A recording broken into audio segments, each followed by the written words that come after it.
Good morning and welcome to Melbourne Park, the home of the Australian Open and the home this week of the 2013 Wildcard Playoff. It's a pleasure to be. My name is Adrian Franklin. It is also a pleasure to welcome Todd Woodbridge. Thank you for being here, mate. Morning, Adrian. Good to be here. A very exciting start to this tournament today. I mean, we were supposed to get underway yesterday, but I'm really looking forward to seeing some of these young kids that have got a huge opportunity to get a wildcard in the Australian Open. They certainly do. There are 32 players, 16 men and 16 women, and come Sunday, only 2 of them will go into the main draw of the Australian Open. But it is a massive opportunity. We've seen great players over the past couple of years who have gone into that event and they've done well for the rest of the year, haven't they? Well, they've done well, but like if you look at the likes of Marinko Matosevic, he's gone on and now cemented himself into the top 60 in the world for the last 2 years. It is a breeding ground of an opportunity to become a fully fledged tour player. So this event is hugely important. It's interesting to see what the field has looked like. You know, it's a little lighter in the men than it's been in the past, but all of the top women have turned up. Speaking of those matches, let's get stuck in right now. First match on our centre court, it's court 6 at Melbourne Park, is Akira Santillan taking on Matt Reid. Santillan's young. Matt Reid made the final here last year. You'd think he'd go in favourite, wouldn't you? Absolutely. I mean, Matt is a big, strong competitor, hits the ball really cleanly, hasn't had the greatest of years, although he did qualify for Wimbledon, which is a major achievement. So he's got a massive experience. Santillan, first big opportunity on a stage like this, so you'd expect Matt to go through. Then the match following that one is on the same court. It's our centre court today. It's Ben Mitchell. He won the playoff here last year and he takes on Harry Boucher, who made the final of the 18s over the weekend. A little bit of spite between the two perhaps as well. Well, I don't know about that. The one thing I do know is that Harry is a talented player. He has a lot of ability, just got to keep the emotions in check. His temperament can let him down on occasions. Ben, on the other side of that, got a fabulous temperament, great demeanour, and he's in a pretty good place right now and good memories of playing well here last year. Absolutely. So Ben Mitchell's second up and we caught up with him at the draw over the weekend. I don't know much about Harry, but I know that he doesn't mind a bit of a sledge on court. And I love being out there and being in the battle. So if he says anything to me, I'll enjoy it. I know he's a good player. He made the final of the 18s, so I'm just focused on him. And obviously, a wild card into the Australian Open is huge. Gives you an opportunity to play with the best and compete at a very high level, which is what we want to do. You never know what can happen in tennis. So.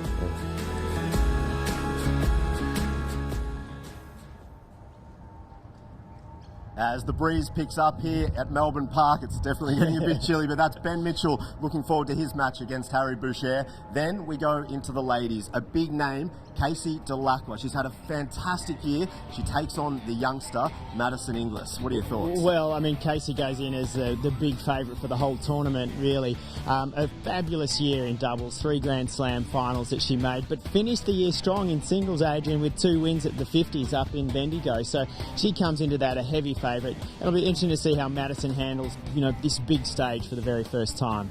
And we have a player who's going to be first up on court. He's just behind us over there, Matt Reid. He's just here nice and early, so he's ready to go. And Akira Santillan is with him as well. Straight up, after that third match, is our blockbuster. It is Jelena Dokic taking on Jarmila Gajdosova. You've worked with them both, but particularly with Jelena recently. Well, Jelena over the last 7 weeks, I'm not her coach in inverted commas, but I've been doing 3 to 4 sessions on court. So she has worked so hard. I think she comes into this just hoping to play a good match. It's the first match in nearly 2 years. Jarmila's been off as well with sickness and came back strong though in her first tournament in China, reaching the semis after having to quali. So she's got more form, but this is it's a little unfortunate, to be honest with you, because both these girls have a chance of going deep in the tournament. But it is a blockbuster, and I'm very keen to see how they both handle the stress and pressure, because they're downplaying it. But let me tell you, this is an important match for both of them. It certainly is. All right, we've got plenty of other matches. Let's head out to court 5. We've got Bradley Mousley first up, taking on Luke Saville, the 8th seed. Then we go on to Jordan Thompson, the 4th seed. He'll take on Blake Mott. Third match up on court 5 will be Tammy Patterson taking on a famous name, Sarah Tomic. And then the 4th match is Sally Piers against Arina Rodionova. Who's your favourite? Oh, look, on court 5, I'm really interested on the first match-up between Mousley and Saville. Brad's come in with a great result, having won the 18 internationals. He's confident, he feels good. Luke's played really well here in the past, we know that, but he hasn't had a particularly good year. It's a popcorn match for me. They're both from Adelaide. Brad's got nothing to lose, and I think he may cause an upset. No doubt. Court 7, let's go through them. JP Smith, the number 1 seed, taking on Mark Polmans. That's first up. Then we go into Alex Bolt, the 5th seed, against Oliver Anderson. Then into the ladies, Monique Adamczak, the number 6 seed, against Azra Hadzik. And 4th up, Kimberly Birrell against Storm Sanders, the 5th seed. What are your thoughts? Well, the women's matches on that court, I think there'll be a bit of nerves going on, because the bottom half of the women's draw is wide open for an opportunity for a player to get through the final. The 3 big guns, it's Dellacqua, Gajdosova and Dokic, all up the top. The match I'm interested though is JP Smith and Mark Polmans. JP comes in as the favourite. Young Mark Polmans, he's getting bigger, stronger, and he's a real crafty player. He uses the court well. It wouldn't surprise me if he starts to have some success like Jordan Thompson has had this year. So I watch that one with a keen eye. All right, let's go to court 8. Dane Propoggia will take on Gavin Van Pepperzeel in the first one there. Then we go on to Max Purcell against Andrew Whittington. The third match-up will be Jessica Moore against Anastasia Rodionova. And then to finish it off, it's Olivia Chandramulia against Victoria Radicic. Well, I'm really eager to watch the third match on there. Anastasia Rodionova and Jess Moore. Roddy didn't play here last year, took the chance, then didn't get a wild card into the Australian Open. So she's out here to really sort of prove the point that she's one of our better players, and she's got that bottom half of the draw that I just mentioned. It's wide open. Can she handle the pressure? Well, there is no doubt that Todd Woodbridge knows his stuff, but what he doesn't know, I reckon, is what the weather is going to do. We've got a graphic there. It's 20 degrees today. There's cloud around, 50% of rain as well. Yesterday it rained all day, but the tennis is not too far away. No, well, and the other part about playing out here at Melbourne Park at this time of year is the wind. Yes. And the wind has got up just a little bit, so it'll come down to a bit of skill level for all the players today who can handle the conditions. And cold and windy makes for tough tennis. Todd, thank you so much for being here. You will be here for the rest of the week at different times. Yep. Thank you so much for your thoughts. Pleasure. Let's head into the A team. It's Pete Mercado and Brett Phillips. Thank you, Adrian. Good morning, everyone. Welcome to Melbourne Park. Adrian's going to be joined by the players who are eager to go for this first match. And Pete, we're eager to see some tennis after putting the feet up. The cards were out yesterday. We saw some of the footage of the rain which swept through Melbourne. Expect the unexpected, but we should get through all the matches. Obviously, the girls and the guys combined here today. Yeah, absolutely. We've got time and we've got space as well here at Melbourne Park. So all 4 courts will be in operation today. 4 matches. If you want to come down, it's free entry here to Melbourne Park today. So make sure you come down both today and also throughout the week as well. There's going to be some great action. The weather expected to get a little bit warmer, which will be good. And don't forget, you can use the hashtag AOPlayoff for your thoughts as we go along. Absolutely. Let's get to Adrian Franklin with the first of our 2 players. Akira Santillan, welcome to your very first playoff. It's an exciting time. You must be a little bit nervous as well. Yeah, I'm pretty nervous right now, but yeah, can't wait to play. Yeah. Play well, mate. Good luck. Thank you. As we also welcome his opponent, Matt Reid. Certainly an experienced campaigner, probably not as nervous. Matt, you've been here over the past few days. You're obviously a finalist last year. Good memories coming back to Melbourne Park. Yeah, great memories here, and hopefully I can go one further this year. Play well. Thank you. Matt Reid, as Adrian alluded to, has certainly been around for a number of years. Still only 23 years of age, so a lot of tennis left in his career, but trying to break into that top 200 and really build his career. Interesting year, qualified for Wimbledon. His opponent today, it is a massive stage, isn't it, for any of the young guys, and as the guys have alluded to, Pete, James Duckworth, Sam Groth, Nick Kyrgios, Greg Jones had a chance of playing this tournament. Kyrgios pulling out with an injury. The other guys have elected to go into a sort of a training block phase for the next few weeks, and it really has opened it up for a few of these young kids to display their wares. Yeah, and it's a good experience too. This time of the year, often the younger kids are playing more tournaments than the senior guys on the main tours, which are winding down. And this is just another step along the way, playing the 18s event last week and having a few good matches there, and then leading into the big moment here. And as we heard from Ben Mitchell in one of the packages we played earlier, anything can happen in this game, and certainly for Matt Reid, he won't want to take this lightly. He has got the experience of playing best of 5 set matches, which is the format here for the men, best of 3 sets of course for the women, so be interesting to see how this plays out early, considering the two haven't played before. No doubt about that. Great to have you with us here on youtube.com, wherever you might be viewing. You can join the conversation, hashtag AO Playoff, right throughout the course of the day. As we're just taking a bit of the coin toss here. Serve. And Santillan. Thanks, Rob. Looks like, was that Matt Reid's call or Santillan's? I think it was the youngster from Queensland who's elected to serve first. And the players will go through their warm-up. So we've got the girls and the guys combined. 4 courts in operation today. This being our broadcast court, but we bring you plenty of the action and updates right throughout the day of the other courts. And as Todd and Adrian alluded to, looking forward to Yamila Gajdasova, Jelena Dokic a little bit later on. It is a bit unfortunate they're playing each other first up, but two girls that, going back a few years ago, wouldn't have expected to be here, but that is the ups and downs of tennis, and fingers crossed, both trying to get back on the comeback trail and rebuild their careers. Yeah, I think it was about 2008, 2009, Jelena Dokic actually won the event here, and then had a huge run through, make it through to the quarterfinals of the Australian Open. So it can be a massive springboard. Someone had to play Jelena, coming in without a ranking into this event, so it was always going to be sort of floating around in the draw and going to be playing a seed first up. So it happened to be Jarka, but a good test, and Jarka just taking it one match at a time at the moment, and she come back from that horrible illness that plagued her last year, and also through December and then into this year as well. Yep. No doubt. That man on screen had an interesting year, Matt Reid. 223 in the world as we speak. Got to a high of 187 back in July. Started the year at 311, so he certainly made some inroads on his ranking. 3 quarterfinals on the Challenger Tour, 1 runner-up, also a semi and a quarter appearance in a couple of futures events, but certainly in the middle of the year. A great effort to qualify. Had to play Radek Stepanek. I'm not sure it's about Radek Stepanek and playing Australians' first round in Grand Slams in 2013. We saw him play, of course, Nick Kyrgios at the French.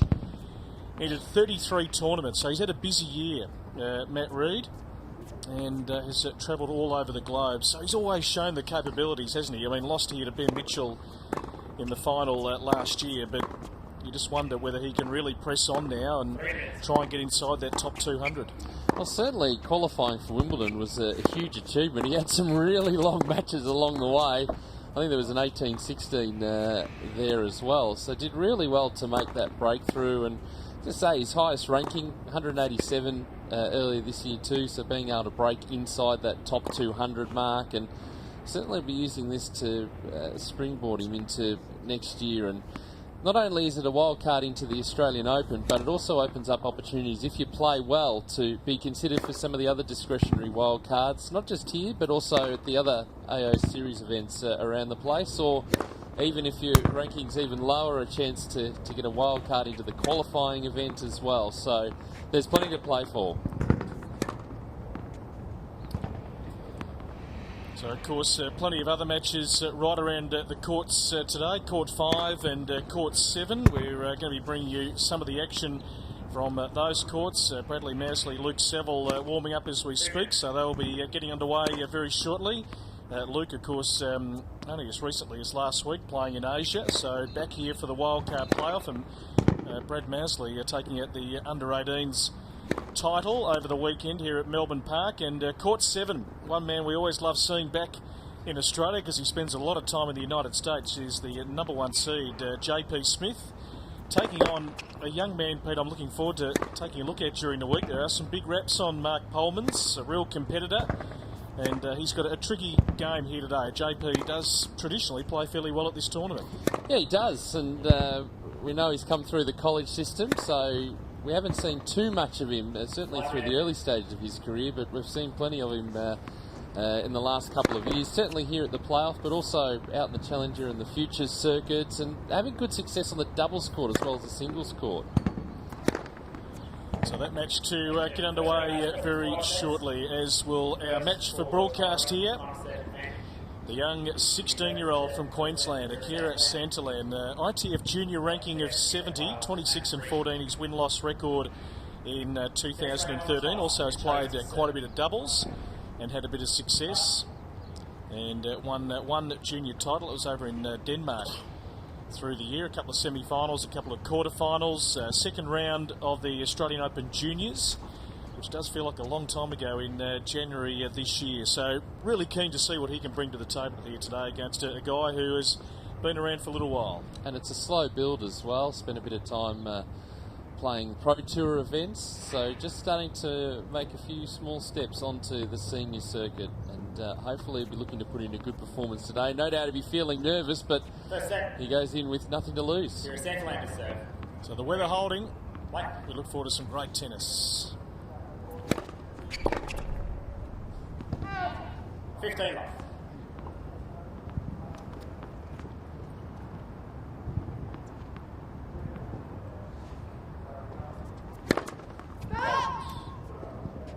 Can you grab that ball, please?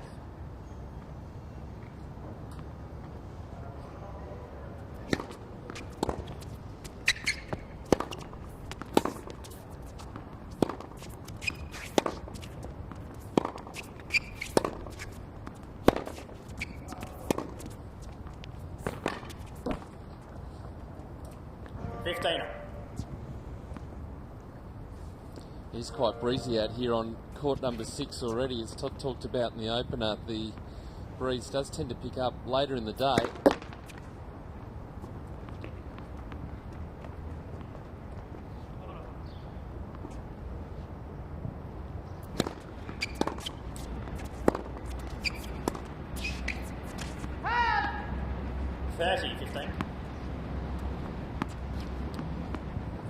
But on the plus side, you can see it's windy there, but at least the sun's not out at the moment. Pretty good conditions, not too hot. Next, first serve.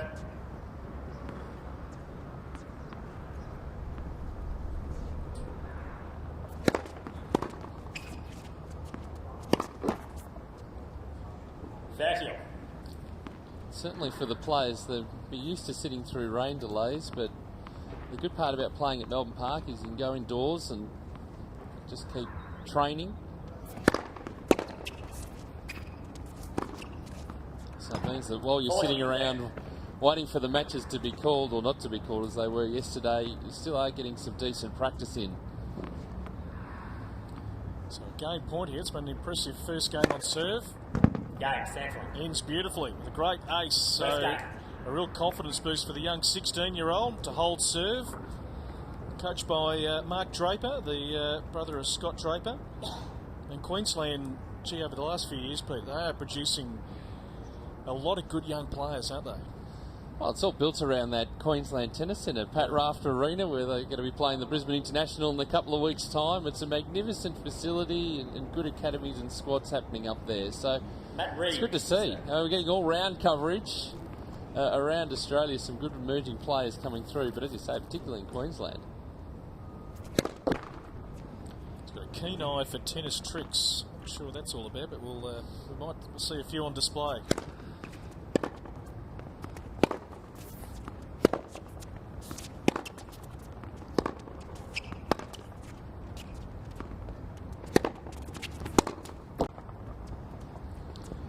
15. Big forehand there from Santillan, and of course getting used to the conditions. Played in the 18s event last week.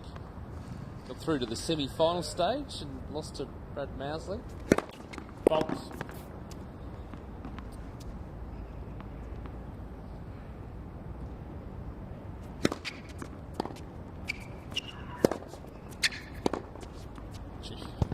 I love 30. Just going to say, in that first service game, I was really impressed with his backhand. He has cracked that one. So, off both wings, some really good early signs.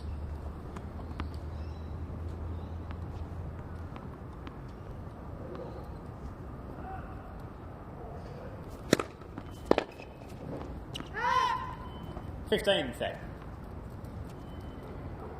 Yeah, just taking a little while to get going in this match. A couple of short balls, which Santillan's putting away nicely.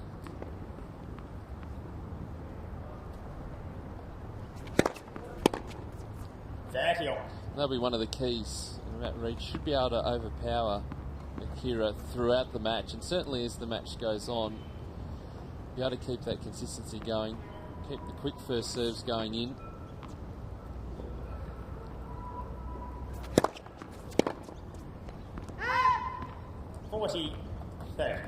So under a bit of pressure, at 15-30, he's come up with two really good serves. Reid.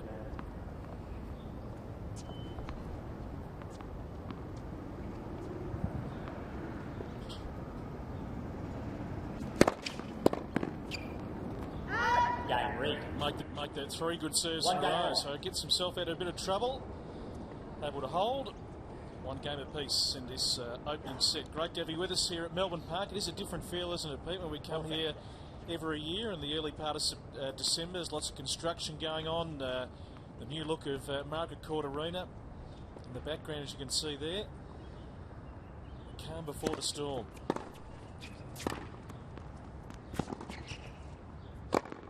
It's nice aggressive play from Santillan, taking the opportunity to get into the net. Coming in, playing the volley, just good deep into the corner of the court. Nicely put away as well.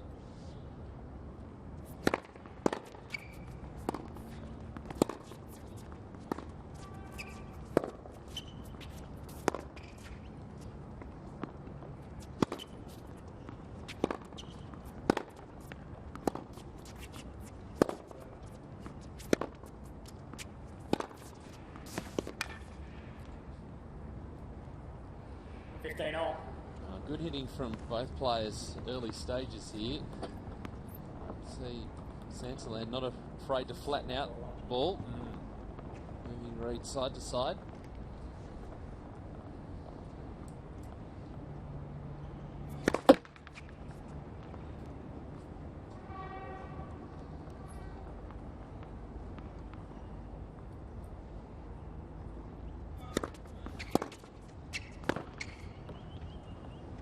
$15.30.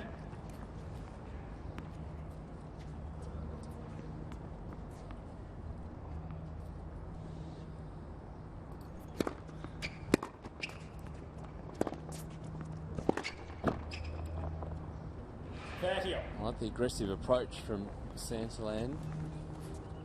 Every opportunity to get to the net. Give Matt Reid a target to try and get past, but his approaches have been good.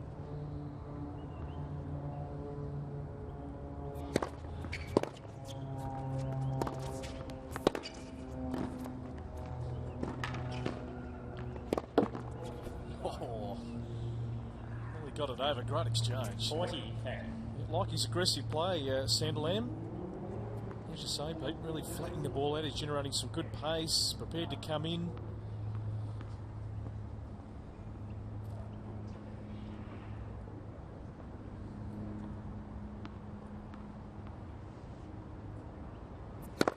Fault.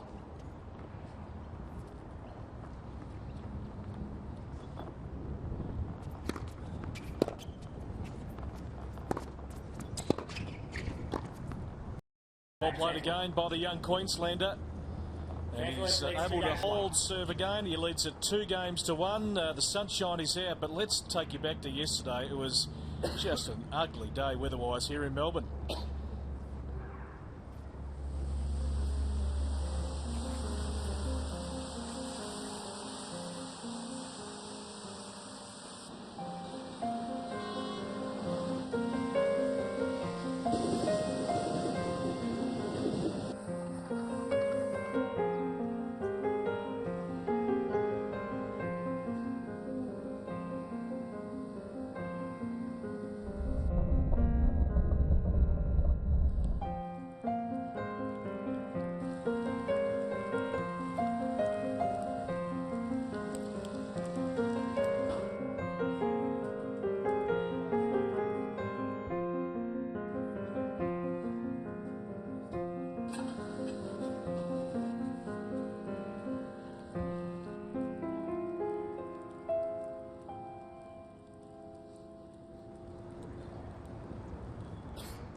Yes, it was. Melbourne at its best yesterday. And if you live here long enough, you know to expect the unexpected. The 4 seasons in one day, it is very, very true. But the guides are shining today.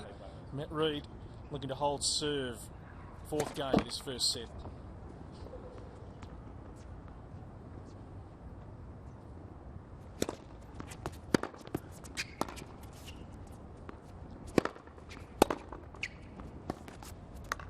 Oh, it's terrific. Gee, Santillan just really teeing off here. No fear, he is going for it. Look at the mix there, Pete. He's absolutely clubbed the forehand. And just the beautiful drop shot, the extremes in 2 shots.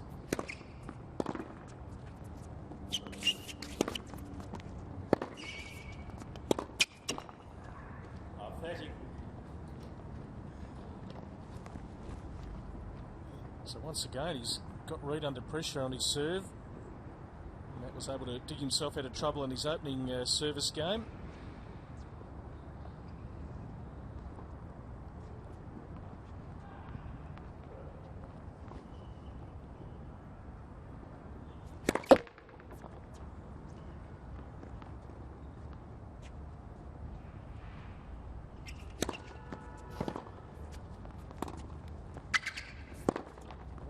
Gee, that's nicely done as well. Santillan giving himself plenty of room on the serve, standing well back in the court. It really gives him a chance to really open up.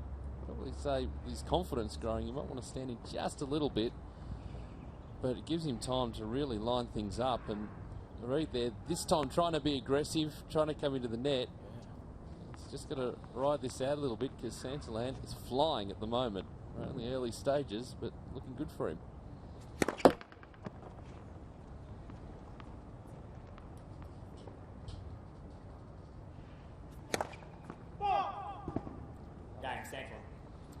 So this is an impressive start from the young 16-year-old who's got the break here in the 4th game. Leads at 3 games to 1. He is playing some impressive tennis. The question is whether he can sustain it. Of course, best of 5 the men's. 16 men, 16 women. And due to no play yesterday, all courts occupied today. 15 love. This young man right here, he's in a very, very nice groove. Yeah, he's in the zone at the moment. And Reid just doing everything to get a racket back on that. Half-court ball nicely put away.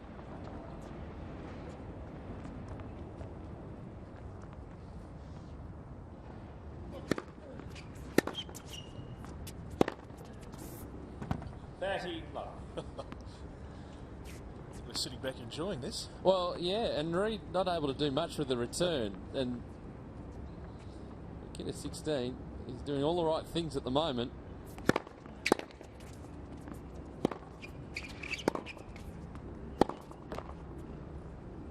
$30-15.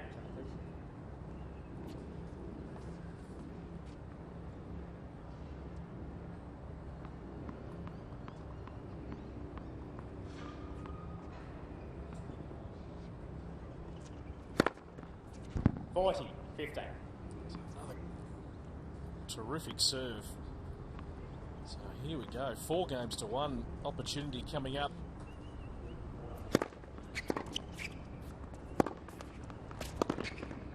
He does it beautifully. He has got Matt Reid under the pump at the back of the court.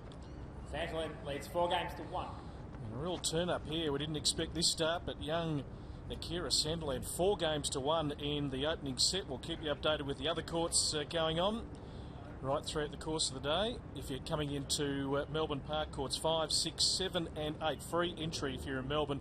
We'll be back with more tennis shortly. It's the AO Wildcard for 2013. Hi guys, I'm Alicia Molik. Here's my latest MLC Tennis Hotshots tip. Fueling your body and mind is important in getting through a long match or practice with your friends. Your body needs a good source of slow delivery carbohydrates. This provides the muscles with fuel to move and the brain with plenty of energy to make great decisions on the court. Well, my favourite meal before a tennis match is pretty simple. I like to have a wholemeal sandwich and a piece of fruit. And that's all for today. Keep enjoying MLC Tennis Hot Shots, practicing hard, having fun, and another tip coming soon.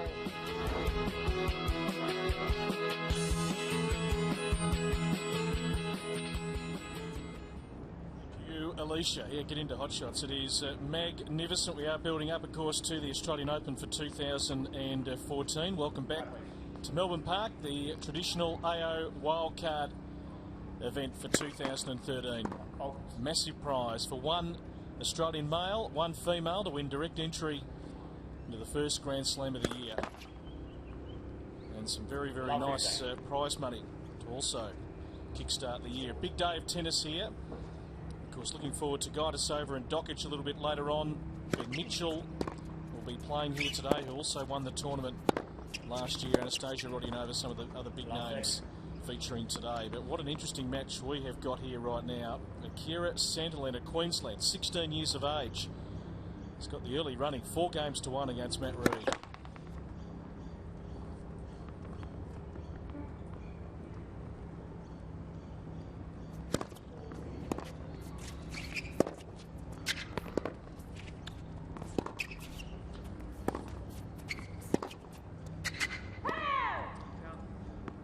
Playing smart as well. He's overpowering Matt Reed, but we just saw there the way he was able to move the ball.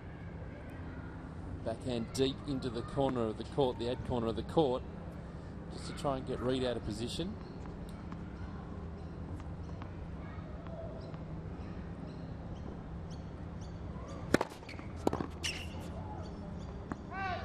(15-14).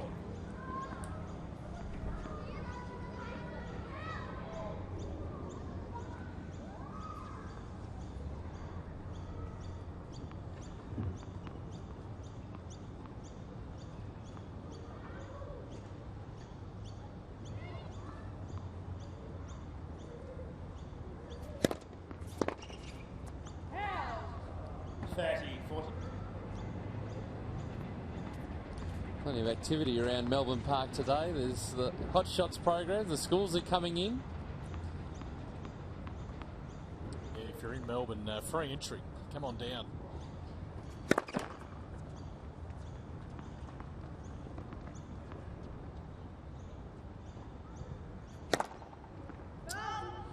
So completely out of sorts at the moment. Matt Reed, just all rolling in one direction. Akira Santillan switched on in the zone. 5-1 now in this opening set. He's certainly playing impressive tennis. Striking it nicely off both wings. He's serving well. He's been prepared to come in. His bowling has been good.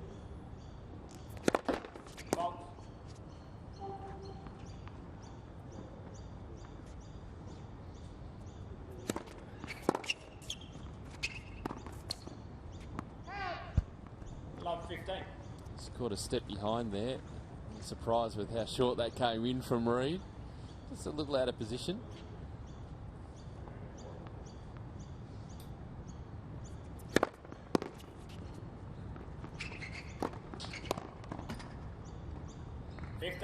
So solid on serve.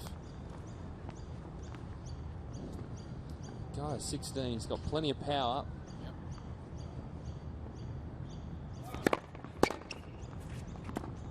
He's accurate as well. He's not missing too many. That was a good return from Reed, but got a high percentage of first serves into play.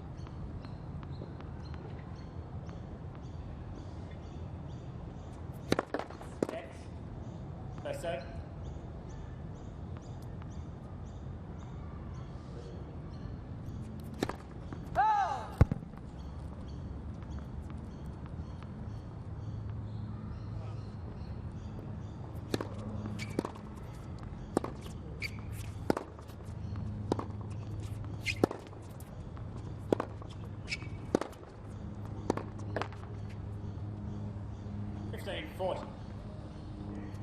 So now Reed with a chance to try and work his way back into this match.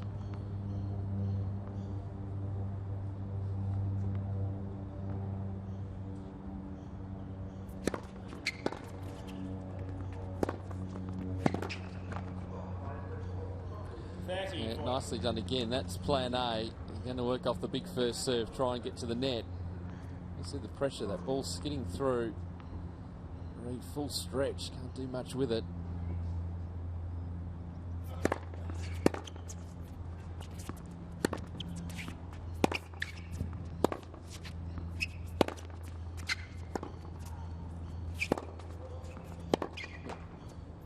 Game Reed. New balls, please. So Reed able to get a break, an important break just to steady the match. Santillan still with the advantage here, leading 5 games to 2. The first of 4 matches here on court 6. Ben Mitchell, Casey Dellacqua. Got us over Dockage a little bit later on. Let's get out to Adrian Franklin, who's following the action on the other courts. Adrian? Yeah, Brett, I'm out on court 5, so it's Bradley Mousley taking on Luke Saville out here. And Mousley got off to a great start. He was up 2-love, but now it's back to 2-all. So this is a good match. Mousley, as you mentioned earlier, he won the 18s final here over the weekend, so he's in great form. And Luke Saville probably not in as fine a form. So Mousley in the yellow, serving at the moment. He is love 30 down, but we're 2 games apiece. This is the match to watch. All right, thank you, Adrian. We'll keep an eye on that court, court 7 as well. Updates from court 8, 5, 6, 7 and 8 being used if you're wandering into Melbourne Park today. And we are bringing you all the matches here on court 6. A big day of tennis. 21 degrees in Melbourne. We might have a little sprinkling of rain, but we're pretty confident we're going to get through a lot of tennis action here today. So chance here for Matt Reed to try and hold and work his way back. Santillan now with a bit of pressure on him to try and close his first set out. If they love. Yeah, his levels dropped ever so slightly from where it started, which was really high.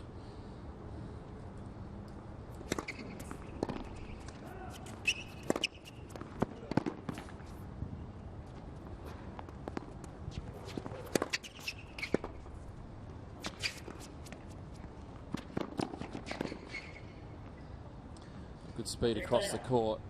Santillan just putting the ball into a good position. Didn't overhit it. Just trying to guide it up the line. It's forcing Reed out of position. Got caught in no man's land a little bit.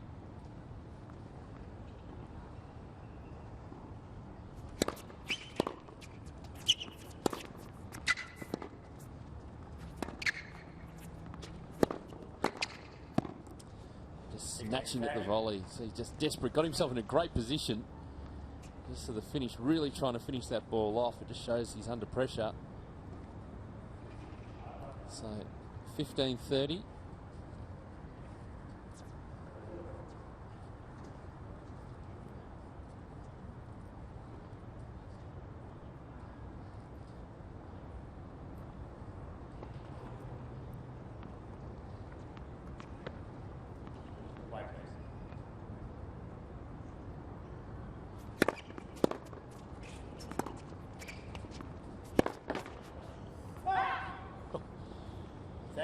Unfortunately, catching the top of the tape. Yeah, well, he's got to keep going for it, and that's the key here. So even though that one over the high part of the net missed, still got to keep going for them. Oh.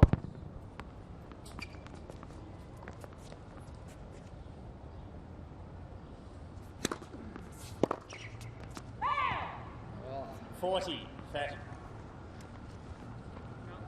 So a chance for Reed here to hold. Santillan with the early running if you're just joining us.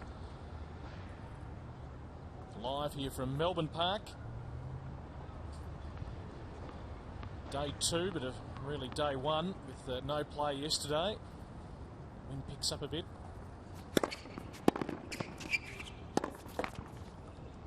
Yes. Just not into any sort of rhythm at the moment, Matt Reed. He worked through that onslaught from Santillan, who really wasn't missing anything. Just trying to get into his own rhythm at the moment.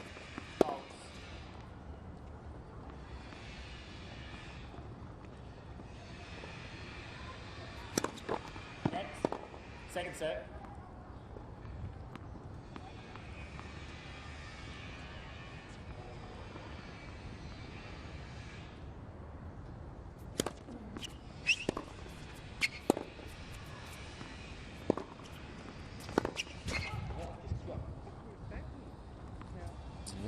has a set point. Certainly enjoying that single-handed backhand. We would say that of any player in the world, but this young man at 16, he's executing it beautifully.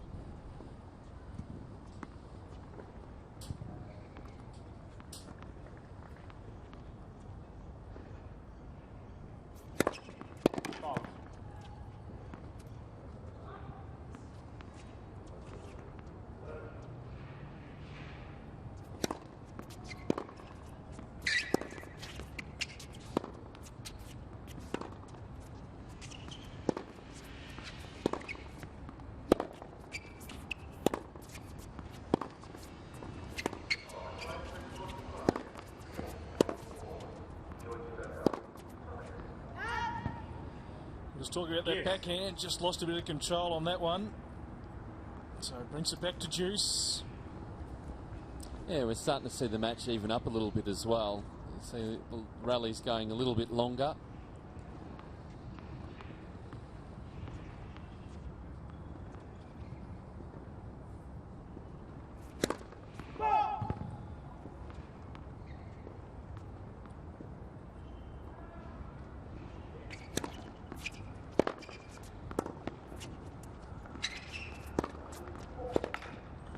Great deep return Advantage, Santillan.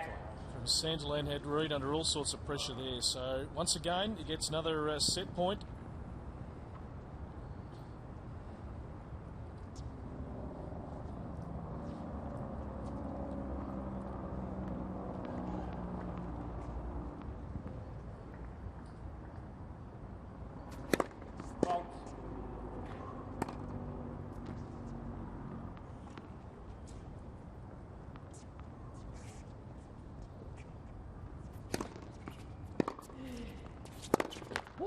Well done.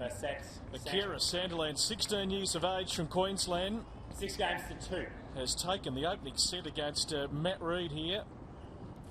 The second seed in a real turn-up, 6 games to 2. Pete, talk us through this opening set. It was just a fine display.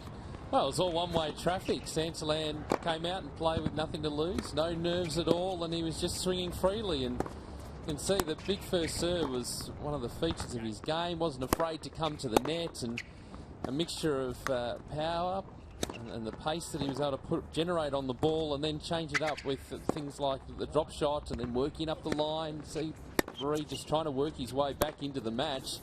But it was an onslaught. Those opening 5 or 6 games, it was just all one-way traffic. I think towards the end, though, that Reid was able to sort of make inroads. Even though he lost the set at 6-2, he was still able to work his way back into the match. And certainly as the match goes on, he'll be able to get into a rhythm, because he didn't find it in that opening set. Well, can he sustain it? We're going to find out on the other side. We'll keep you updated with the other courts as well. This is the 2013 AO Wildcard Playoff.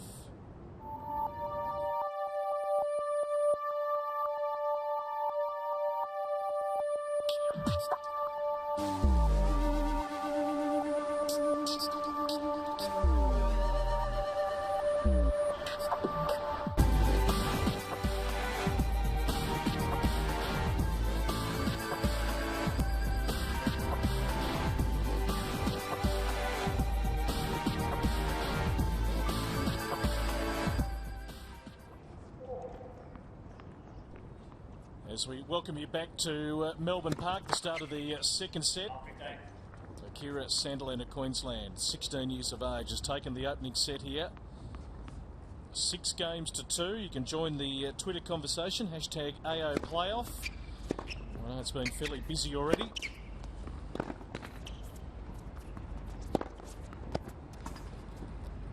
That's a nice put away again. Just really enjoying things out here. Matt Reid very quick out of the chair. The changeover. Just wants to get on court, just try and work his way through this.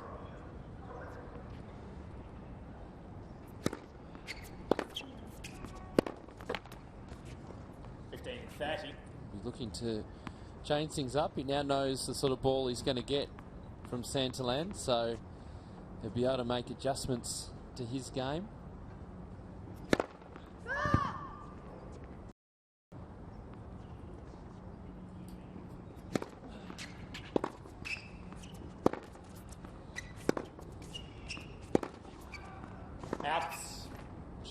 miss by much. 15-40. No, and while he's disappointed, again, going for the lines, and that's what he needs to continue to do. He's going to make mistakes along the way and just miss a couple, but got to keep being aggressive.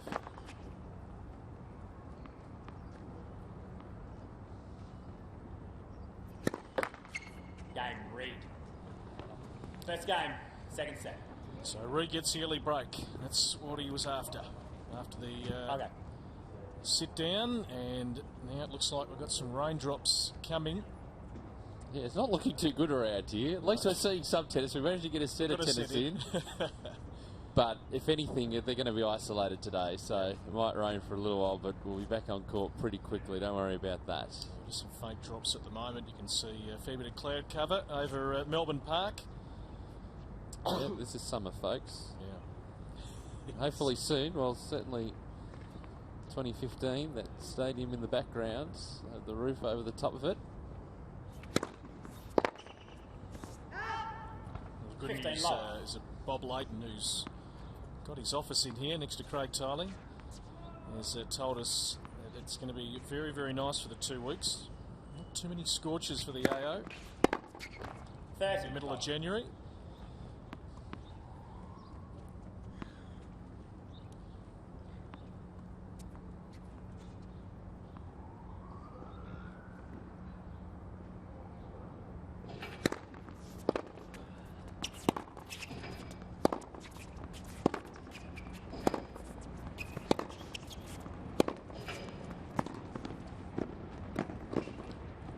Lovely. He'll take the luck along the way, but that's terrific. Nice little half volley. Took all the pace off the ball. Didn't really have to do much in the end. Just used the pace here from Reed. I like his anticipation too, Pete. Reads it really well. Santillan gets in, covers the court really well.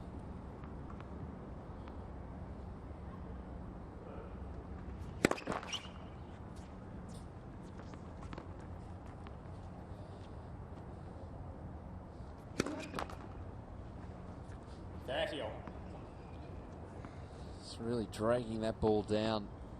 Second serve, Matt Reed.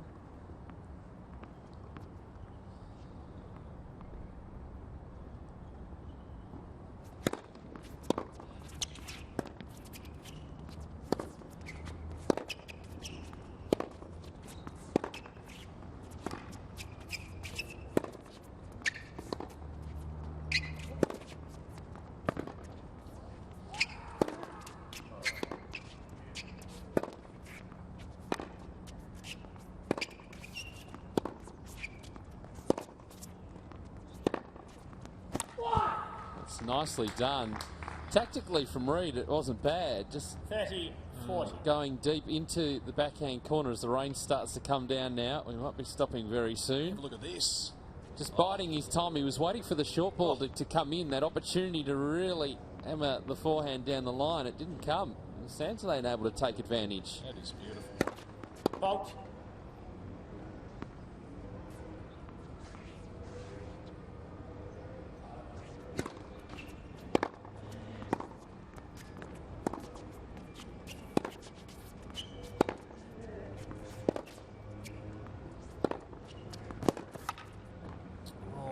On the line again, so 2 breaks of serve to start this second set. One game. A couple of cracking backhands from Santillan. I think Matt Reed will be looking for play just to stop for the rain at the moment. Yeah, he needs to stop this momentum. That's a hand of Santillan. That's why Reed's going deep into that backhand corner, but it is just opening up that line. He's going for it. So playing with nothing to lose. You open the shoulders a little bit and go for them. So the chair umpire is going to bring the players off here. That rain just is a little bit stronger. Not a bad situation for Matt Reed to be in. Just slow things down, slow the momentum down. Just have a little break to regroup. We'll check back in with Adrian Franklin in just a moment, because we've got 3 other courts underway as well. We'll bring you up to date of how those matches are tracking. A little bit later on, Ben Mitchell to take on Harry Bouchier, the youngster.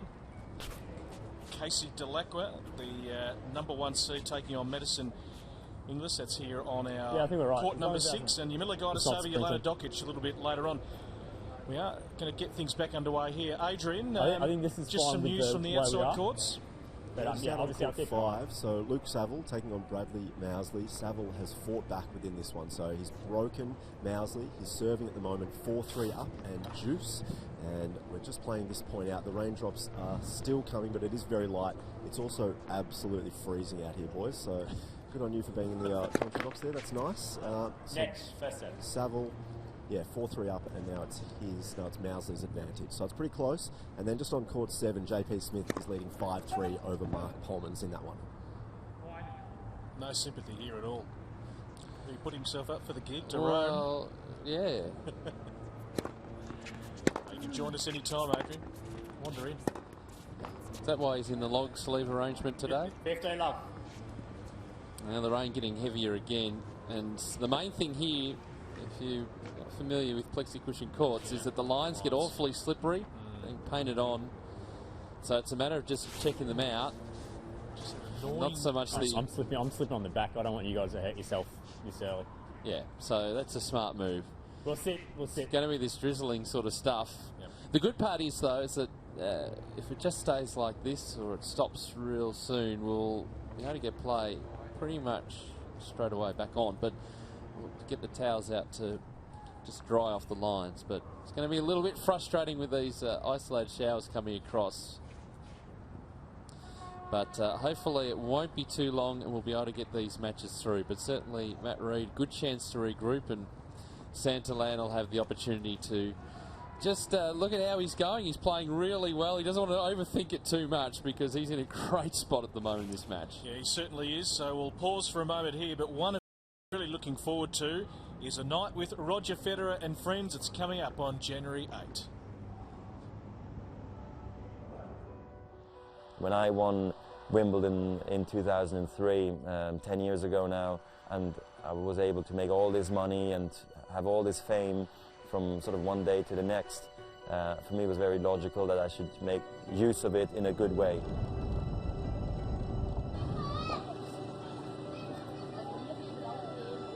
The question is really, what do you want to support, personally? There's many things this world needs help in, and for me it was education. I feel it's not something you can ever take away from anybody. So that as a theme.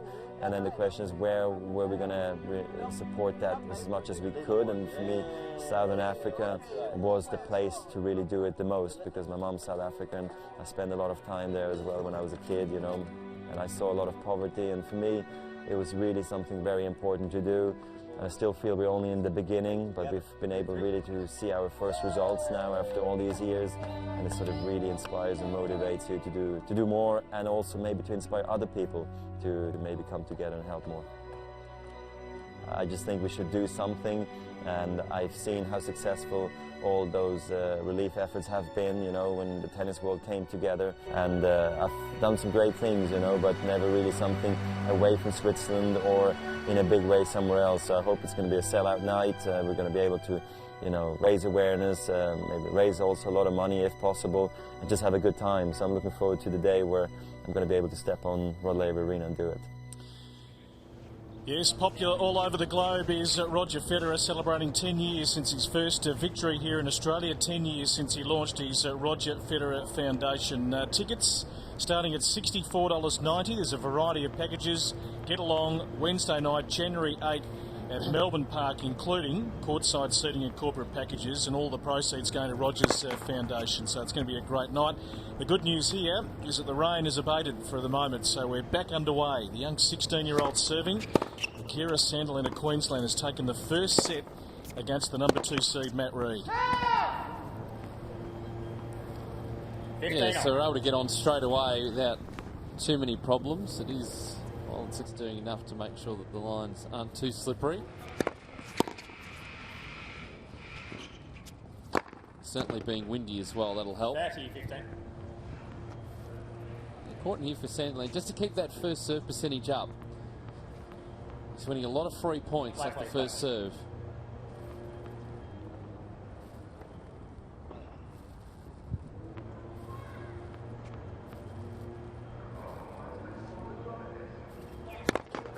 Next, first serve.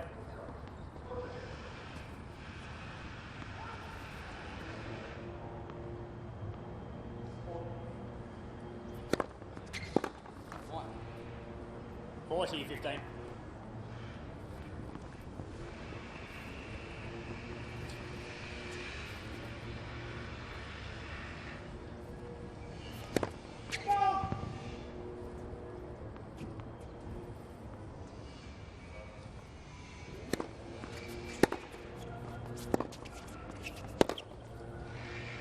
In a great space at the moment, Santillan holding there on serve in this second set.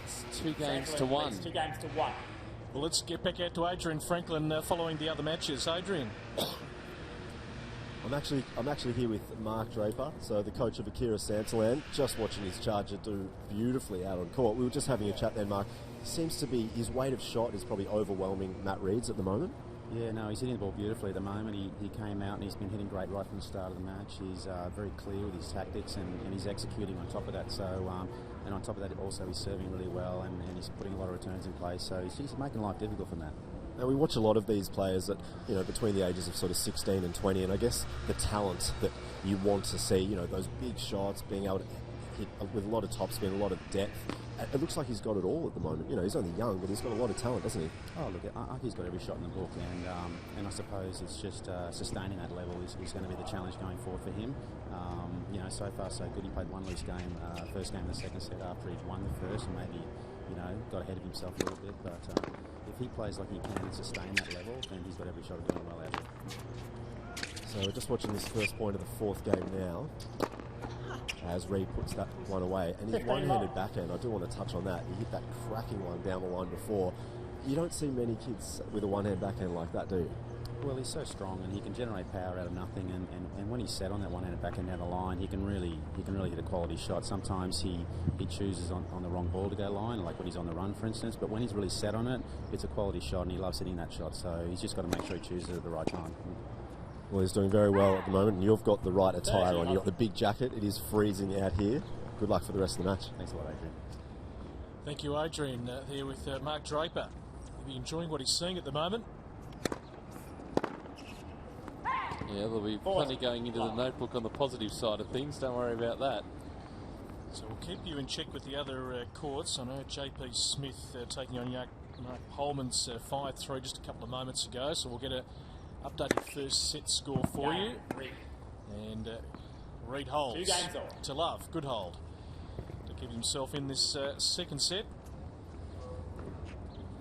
Hashtag AO Playoff to join the Twitter conversation. Thank you, Kelsey, for jumping on. Loving watching some tennis in early December. Yes, it is a nice little entree to the 2 big weeks at Melbourne Park.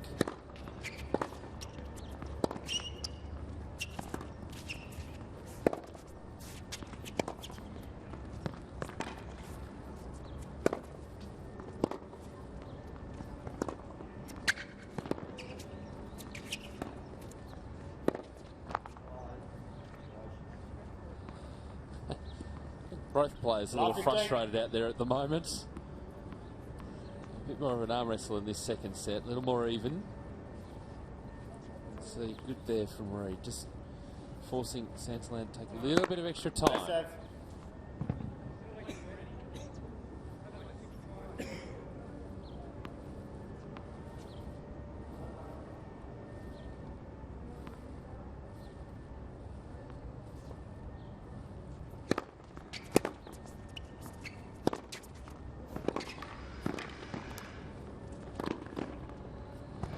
Nicely done. Good setup down low from Reed. Pretty handy volley from Santillan, but he was already on the move. See, already making the move across.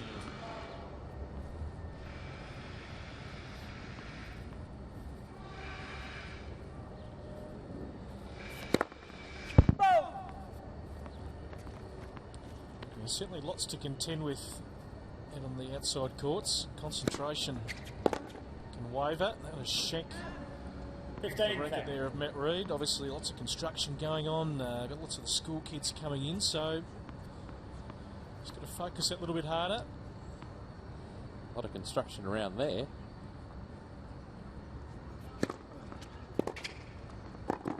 That's a wonderful change-up. So Mark Draper talked about the game plan and executing the game plan.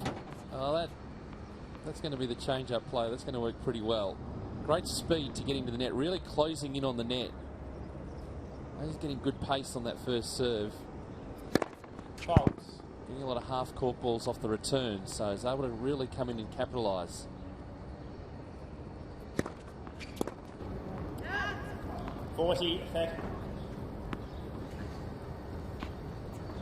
So best of 5 for the men, Chief. You go 2 sets to love up. Big mountain to climb for Matt Reid, but in saying that, he's played a lot of 5-set matches across his career. Can go the journey. Yes. A lot of work to be done to get to that stage, though.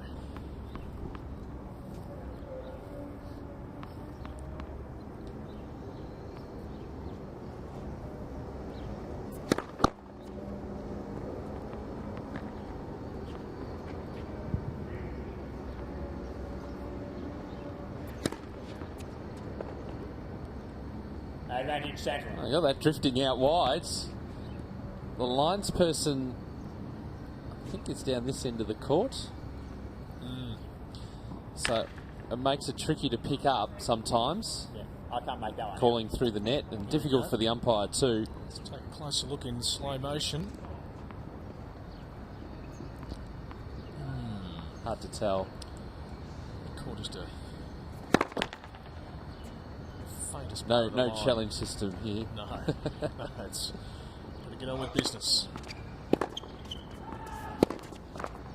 Use. Although if we gave our hard-working crew a challenge, that would be it to come up with a Hawkeye system. They like giving them challenges. Well, they've got plenty of time, don't they? They do. Crew's built up, I've noticed this year.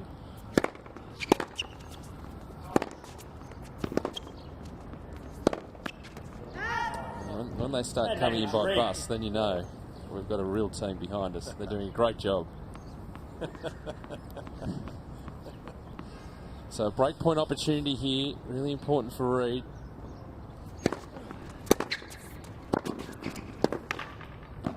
Again, just positive play. Yeah, I like it. Under pressure and just going for it. Wasn't going to hold back. Tendency just to hold back and just see what return you get, but that was great.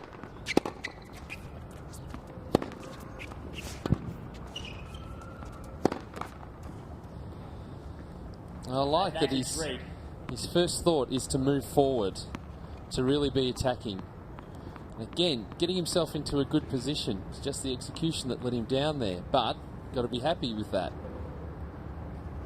Yeah, you missed it, but all the other factors around that point as well. And he will miss a few along the way, but miss one to make 3, then you're doing okay.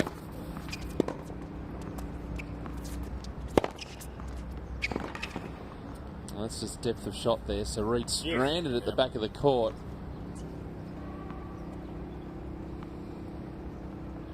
Not able to get much purchase on the serve. So that one just sitting up, half court ball, just waiting to be put away.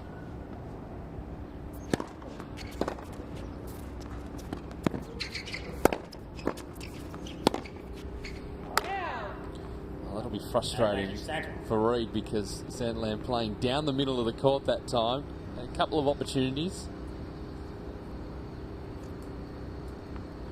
Yeah, huge game this 5th game. Matt Reid notes it, being a set down.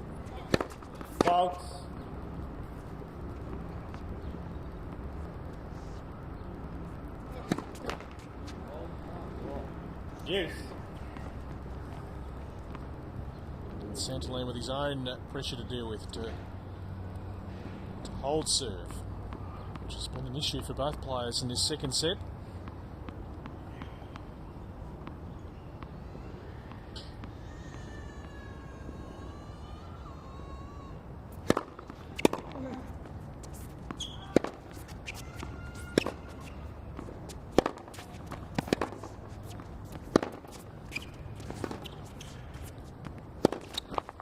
just step back off that one. Advantage, Reed. It's only a few times that we've seen him actually go backwards rather than go forwards. Try and force the play, but again, just see, Santillan's ready to serve, and Reed's just slowing him down.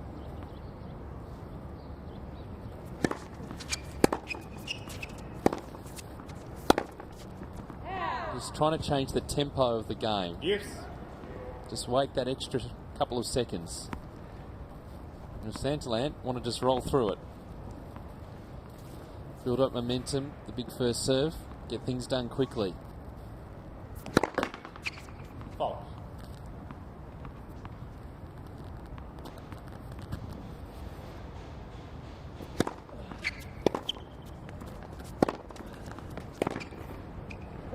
Yeah, well done. Advantage, Santillan. Once again, just coming in behind it, covering the net.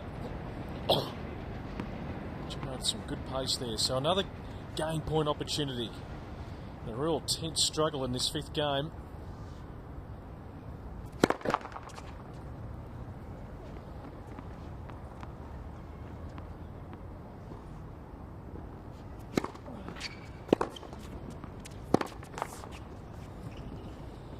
Yes. Having said that, it's all on Santillan's racket at the moment. Not really able to make any inroads here. We've had double folds, a couple dumped into the net.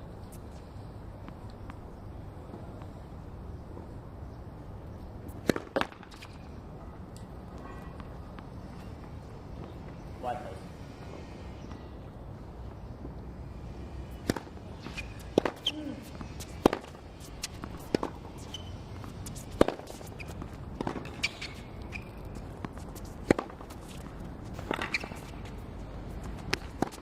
Ah, it's clever.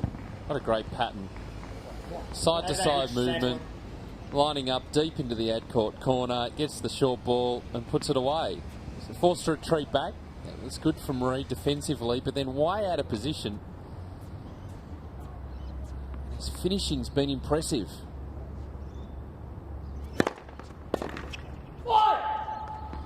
That's a good hold. And that's a great hold. He had to work extra hard, but he keeps his nose in front. A set and 3 games to 2 in this second set. Let's check in with Adrian Franklin following the other courts. Adrian. Yeah, plenty happening out here, gentlemen. On court 5 is Luke Saville, who has just taken the first set against Bradley Mousley. He won that 6-4. It was a tight first set. Mousley was probably getting a little irritated. He's in the yellow there. They're just heading out on court.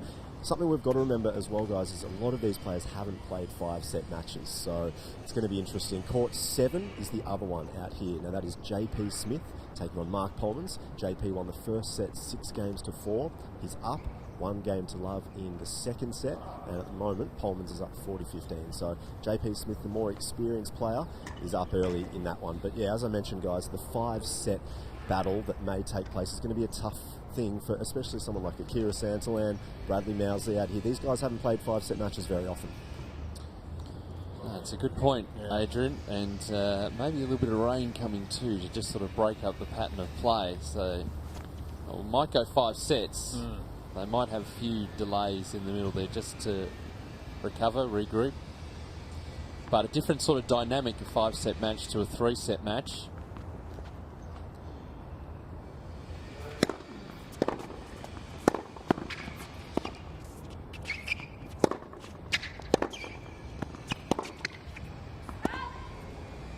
Love 15.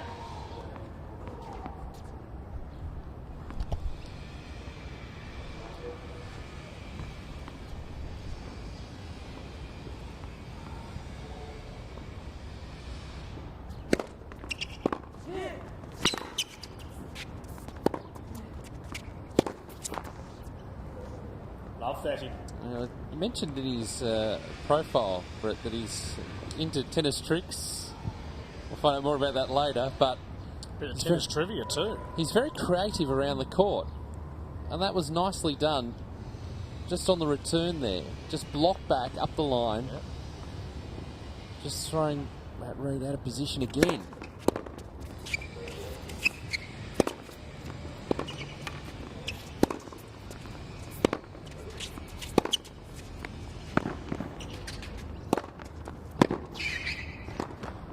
Well, hustle. it is.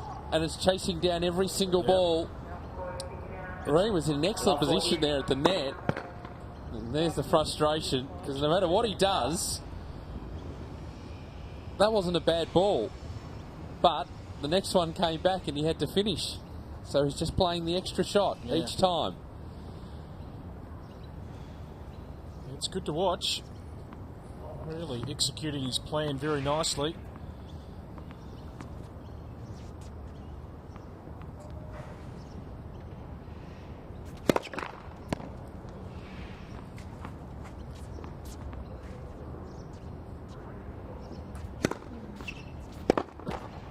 Yeah. 15-40.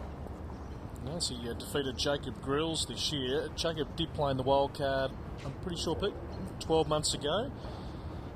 Not playing this year. In fact, I noticed overnight he played a Futures over there in Cambodia, went down in 3, so he's abroad at the moment, like a few of the young Australian players.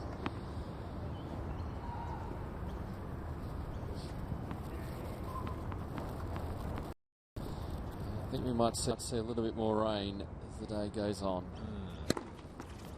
It's hanging around. That's better. 30-40. Want a few more of those. A few times he's been in complete control of the rally.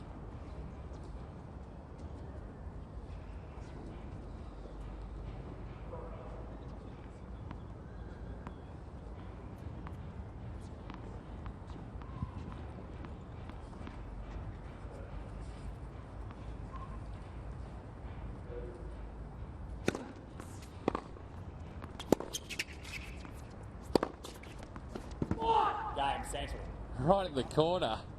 Gee, that was good. Again, no fear, just going through shots. Santillan leads 4 games to 2. Yeah, he has got a stranglehold on this match at the moment. Set and 4-2.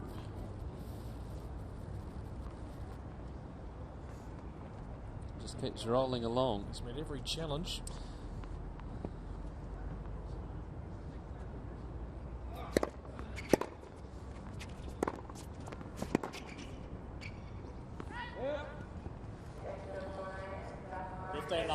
It's just an onslaught at the moment. He's constantly just trying to make something happen. Well, if you hanging out for Santillan to maybe drop his first serve percentage, that's not happening. No. So we need to switch to plan B because he's just not being allowed to get into any of these points.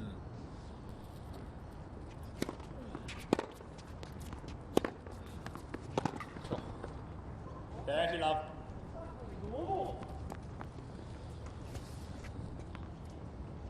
And that frustration's coming out of not being able to do much.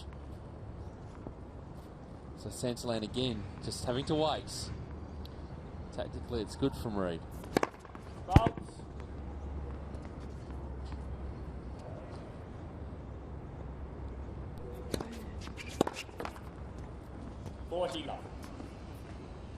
We go back 12 months ago when it was a young Nick Kyrgios who upstaged the top seed, Sam Groth, on this very court on the opening day of the Wildcard playoff.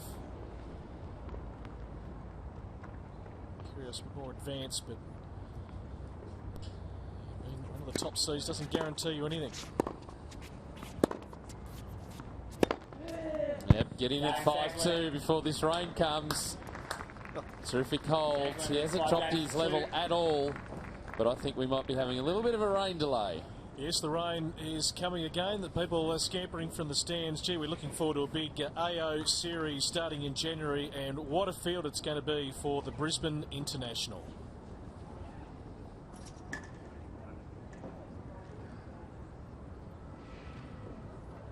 So, Marty's buying tickets to the tennis. We're in, right? Marty. Yeah. No, we're out. Oh, you cannot be serious! We're definitely in.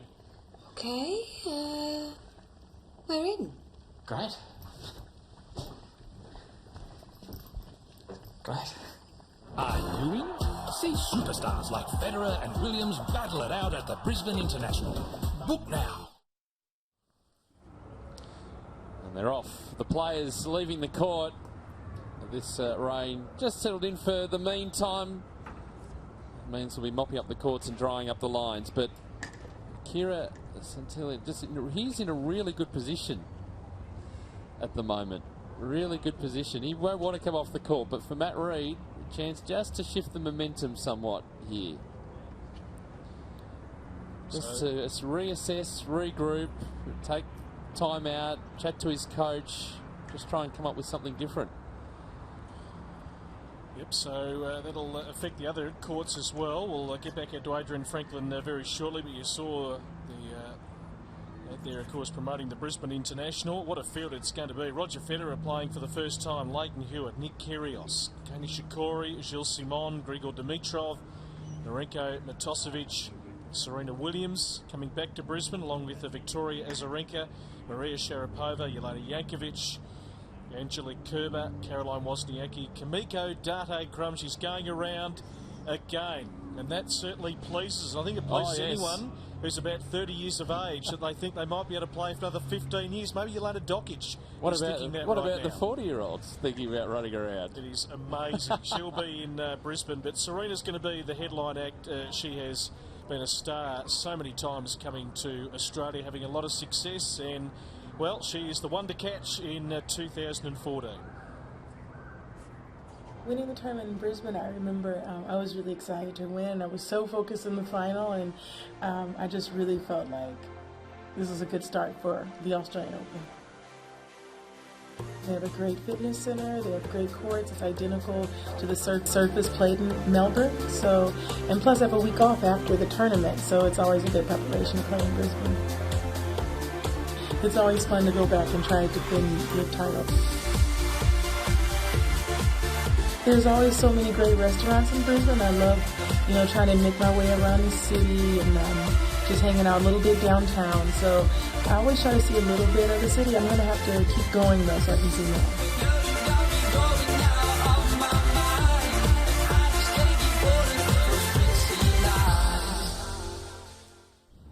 She is a star. Noted about that. She is number one, and she will be the one to catch again, showing no signs at all of slowing down Serena Williams, who might have, 2 or 3 more years, maybe even more, who knows, of top-level tennis in her. She keeps getting better, like she has, then she'll go on for a long time to come.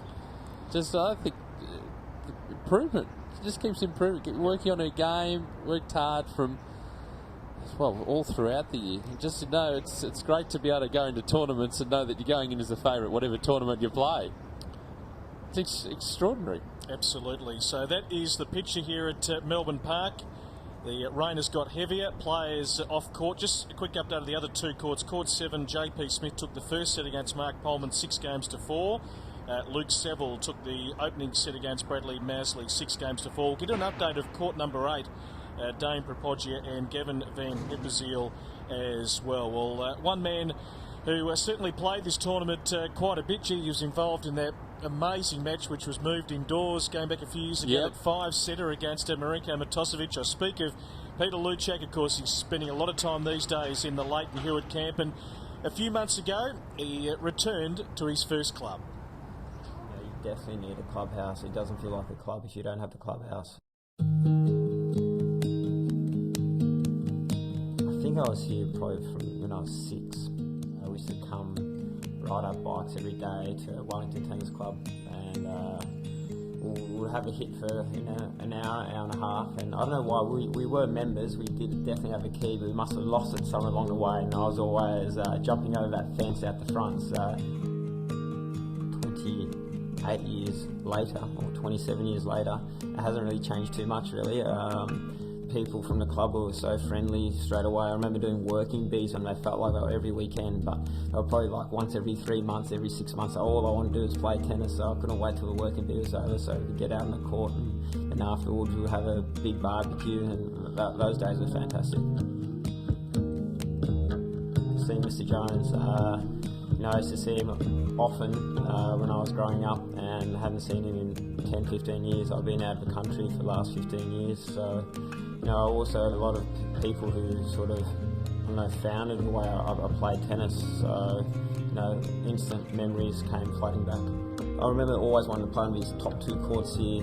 I don't know what year it was, but they were definitely resurfaced. They were the newest courts around, and I remember for the first 3 months or 6 months they were very cautious of those courts, and unless you were a D-grade player where you didn't do much movement, you weren't allowed on those courts, and I just couldn't wait till the day those courts were available to all the players. So, I just put on my Dunlop volleys and get out there.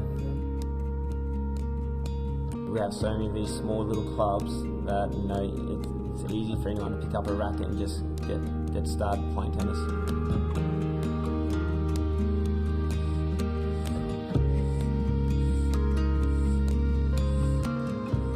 I remember always after a pennant match or Saturday afternoon competition, the home team had to bring some food, so everyone would just share around the table. And my mum, she would make all sorts of different little things, like little Polish cakes and stuff, which everyone else probably thought was weird, but I thought they were pretty delicious. And my dad, he was an unbelievable influence on my tennis career, actually. He wasn't one of those pushy tennis parents, but he was more than supportive. He'd always drive us everywhere he would go. I remember playing tournaments out in Warrnambool, and he would drive us every day back and forth. We wouldn't stay there overnight, so he was more than happy to do that. I can never remember him saying, I couldn't be bothered driving you to this tournament, you really have to play that tournament. He was, very supportive of me, and it was a big decision. But my dad, he said, "I've seen you play tennis. You got no future in tennis. You got to go to school." And he's the one who probably made my career in the end, because he made me go to play college, where I sort of improved a lot in that time. My highlight of my career is definitely playing Davis Cup for Australia.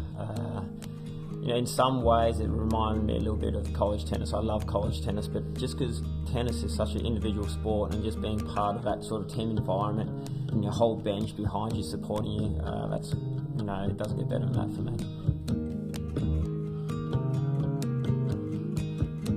I think I try to take, a lot from what my parents taught me. I feel like I've had an incredible journey, and very lucky to have the parents I have, and my sisters as well. They've always been very supportive of me, so I try to give a little bit back to my kids. If it wasn't for Wellington Tennis Club, I wouldn't be sitting here right now, that's for sure.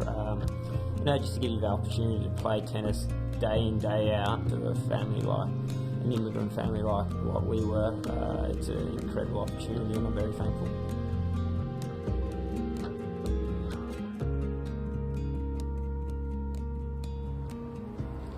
Oh, that's wonderful from Peter Luczak heading back to his club, and that club reminiscent of a lot of tennis clubs around Victoria and also around Australia as well, and so many different aspects to that. You've got the long-serving volunteers coming down and playing in your junior days and wanting to play on the best courts, and the afternoon tea that tend to happen, or the supper at night. That's always a tradition, not just in pennant competition, it's still continuing. It's in every competition that you play. You always sit down with your opposition and play, and it's that wonderful social atmosphere that you can have, no matter what standard of competition you play as well. So if you're playing elite pennant competition or state grade or the equivalents around the country, you will still sit down and have something to eat and chat with your opponents, and it's that club atmosphere which is so important. And a lot of tennis clubs, a lot of tennis people working very hard in clubland to keep that alive and keep that going. So well done to everyone. And I must say, Peter, being at the Newcomb Medal last Monday night, what I love about the night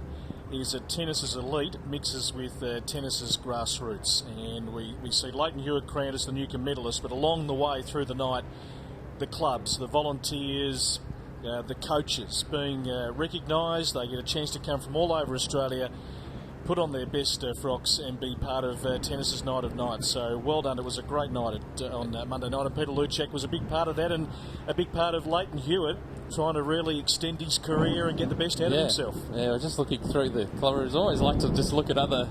We've got a thunderstorm, have we? I think it's a real one. Is it real? Well, we're not sure, because our man Marcus does throw in a few little things through the day. Good on you, Marcus. Is he trying to wind us up? You always look around the club rooms and see what other clubs are doing, and you look at the pennants up on the wall and see them being looked after better than we look after ours at our club. But you see that spirit, and it just builds up over time. The clubs that have been around for a really long time, and even those that have been around a relatively short time, at the tennis centres, you see the pennants up on the wall. It's a real sort of homely atmosphere for people to come and, as Pete said, any age can get involved, any standard can get involved. Tennis clubs have a wide range, so make sure you said tennis.com.au to find your local club and get amongst it, because it is fantastic. And it's not just for 2 weeks out of the year. Absolutely. There's the scoreline here on our court. So it is Akira Santillan, the 16-year-old from Queensland, 6-2, 5-2, leading Matt Reid. The other players have also gone off. Luke Seville, 6-4, and 1-1 with Brad Masley in the second set. JP Smith taking the first set against Mark Polman, 6-4. Polman's leads 2-1 in the second set. Dame Prapodja has taken the first set 6-4 out on court 8 against Gavin Van Pepperziel, who leads 3-0 in the second. So that is how all the matches stand with this rain delay. It looks a little bit brighter. We'll get the super soppers out, but let's take you inside the rules of tennis. Please be upstanding for the rules of tennis.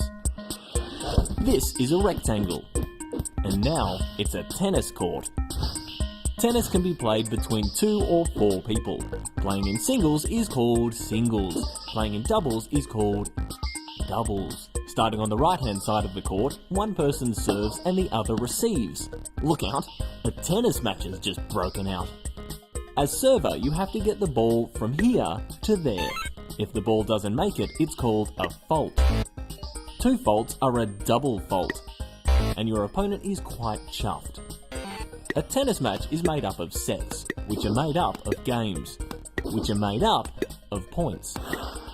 Point scoring goes 15, 30, 40 and game. But if you and your opponent, let's call him Jeff, both reach 40 all in a game, this is called juice. From here you need to score 2 consecutive points more than Jeff to win the game. So after receiving the serve, the receiver becomes the server, while the server receives the role of receiver. Got it? When returning the serve, your return must land within this area. In doubles, your options are widened. Then a while will pass by, and if after that, you're 2 games ahead of Jeff, and you've won at least 6 games, you've won the set. Most tennis matches are played in a best of 3 sets format. Win 2 and you've won. Lose 2 and you haven't.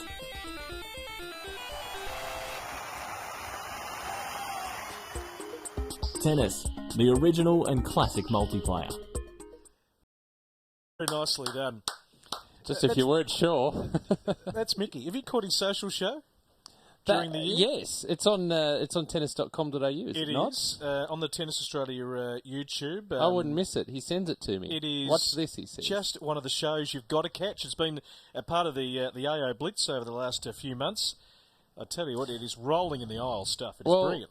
Just on a serious point, though, about the scoring system, for people who are new to tennis and just starting out, particularly young juniors who may not be terribly familiar with the game, educating on the rules and the scoring systems, and not so much how to get to games and sets and stuff, but things like tie breaks, for example, because in clubland you don't necessarily play a huge amount of tie breaks when you're starting out. So actually getting used to how the tie-break scoring system works and where you stand on the court and that sort of thing becomes really important. So while experienced players, a lot of people who'd be watching the stream would be looking at that and going, yeah, well, I know all that stuff, but if you're just starting out to get an idea, you need to actually look at how the scoring system actually works. Indeed. Rain delay at the moment, folks. Stick around. We've got plenty of tennis to come. It is starting to brighten up, and Wayne McEwen, the tournament referee, will get out and inspect the courts. Not only do we need to know the rules, Pete, we also need to know what to wear out on the court. Let's take a look.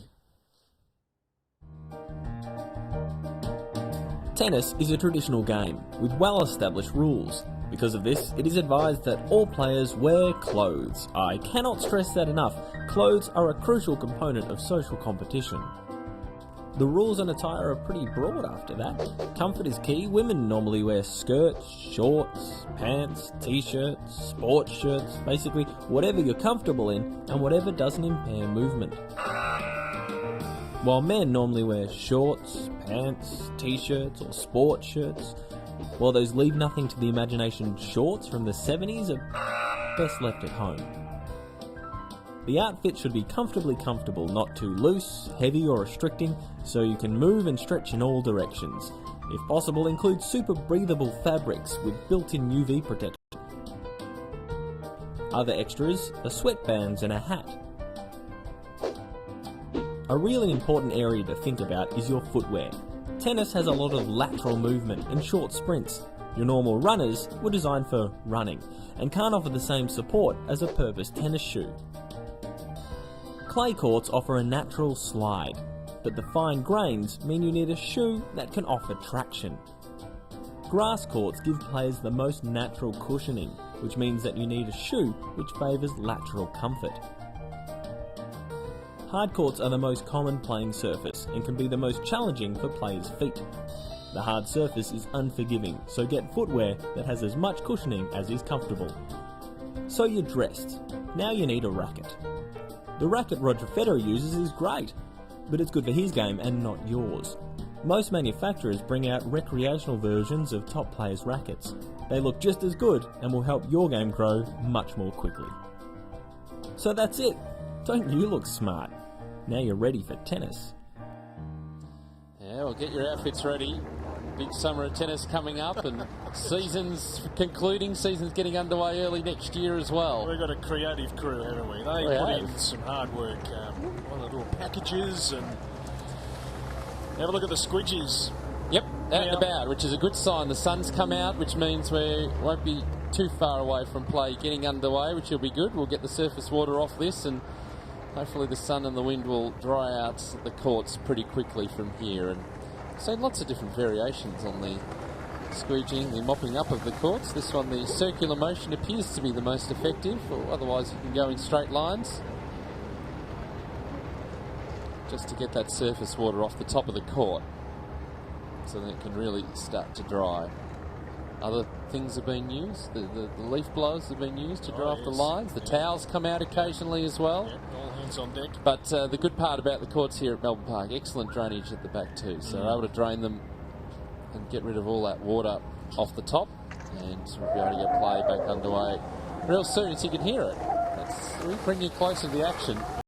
So when I first heard it yesterday, I was just checking around to see if a couple of people had drifted by. But no, it was a squidgy. It's in full motion. And the umpires out there having to do a lot of the legwork here, the lines people as well. Big moment for them too, being a tennis official and travelling the world. Details on tennis.com.au for that.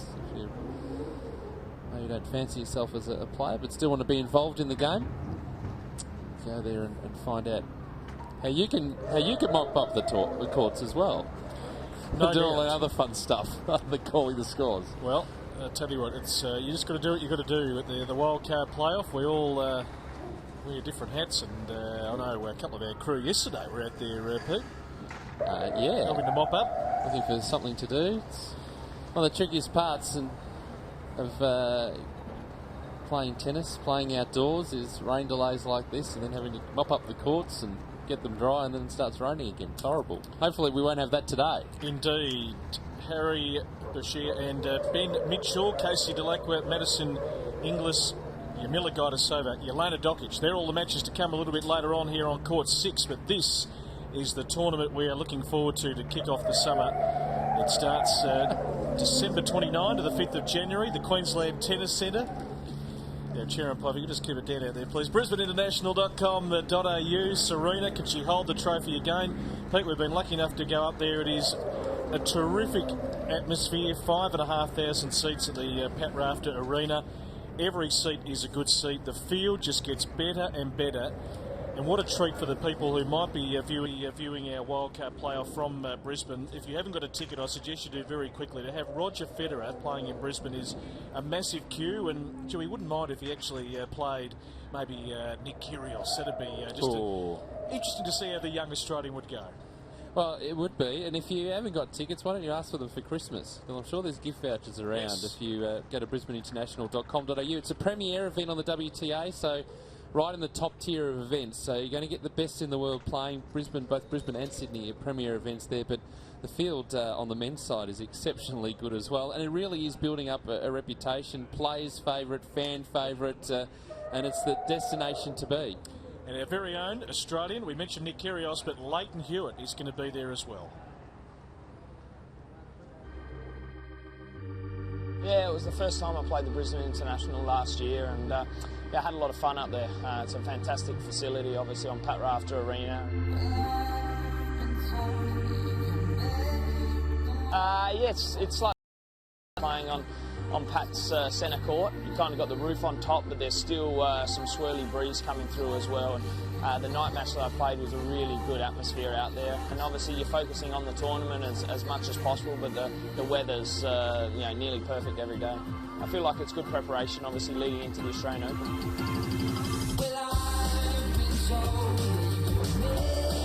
It's a great city. I've played a couple of Davis Cup ties there in the past and had a lot of fun. So really get behind their tennis, obviously, in Queensland. And I'm really looking forward to going back for the second time in a row.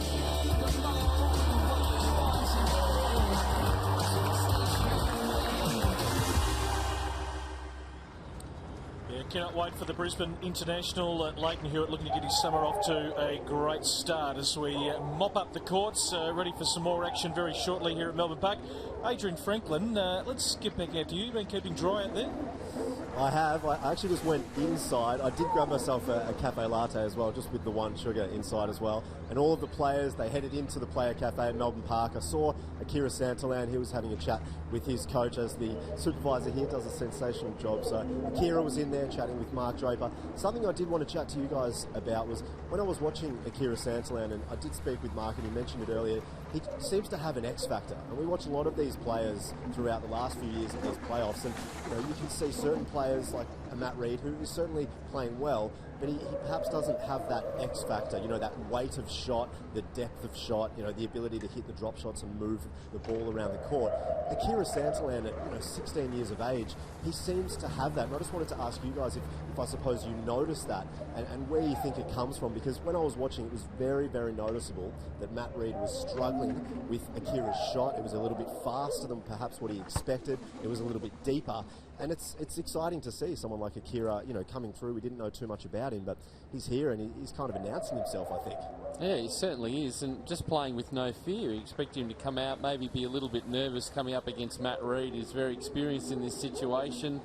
Best of 5-set match, a different dynamic, but he's just flown out of the blocks. And when you can play with that freedom and really just not worry about, not overthink the game too much, be able to play off his racket, he's just setting the tone and the tempo for the match, then he's playing really well. And the thing that's impressing me, he got off to a good start, and you can sometimes expect that in matches, but he's been able to maintain his level too. We've only seen a handful of points where he sort of dumped them into the net or thrown in a couple of double faults, and he's going to miss a couple along the way, but he's still playing in that very positive frame of mind, Adrian. It's really great to see, and for Matt Reid now, he needs to use this time to really look at how can he break down the game, how can he upset the rhythm of his opponent and try and work his way back into the match, because he has got that 5-set experience.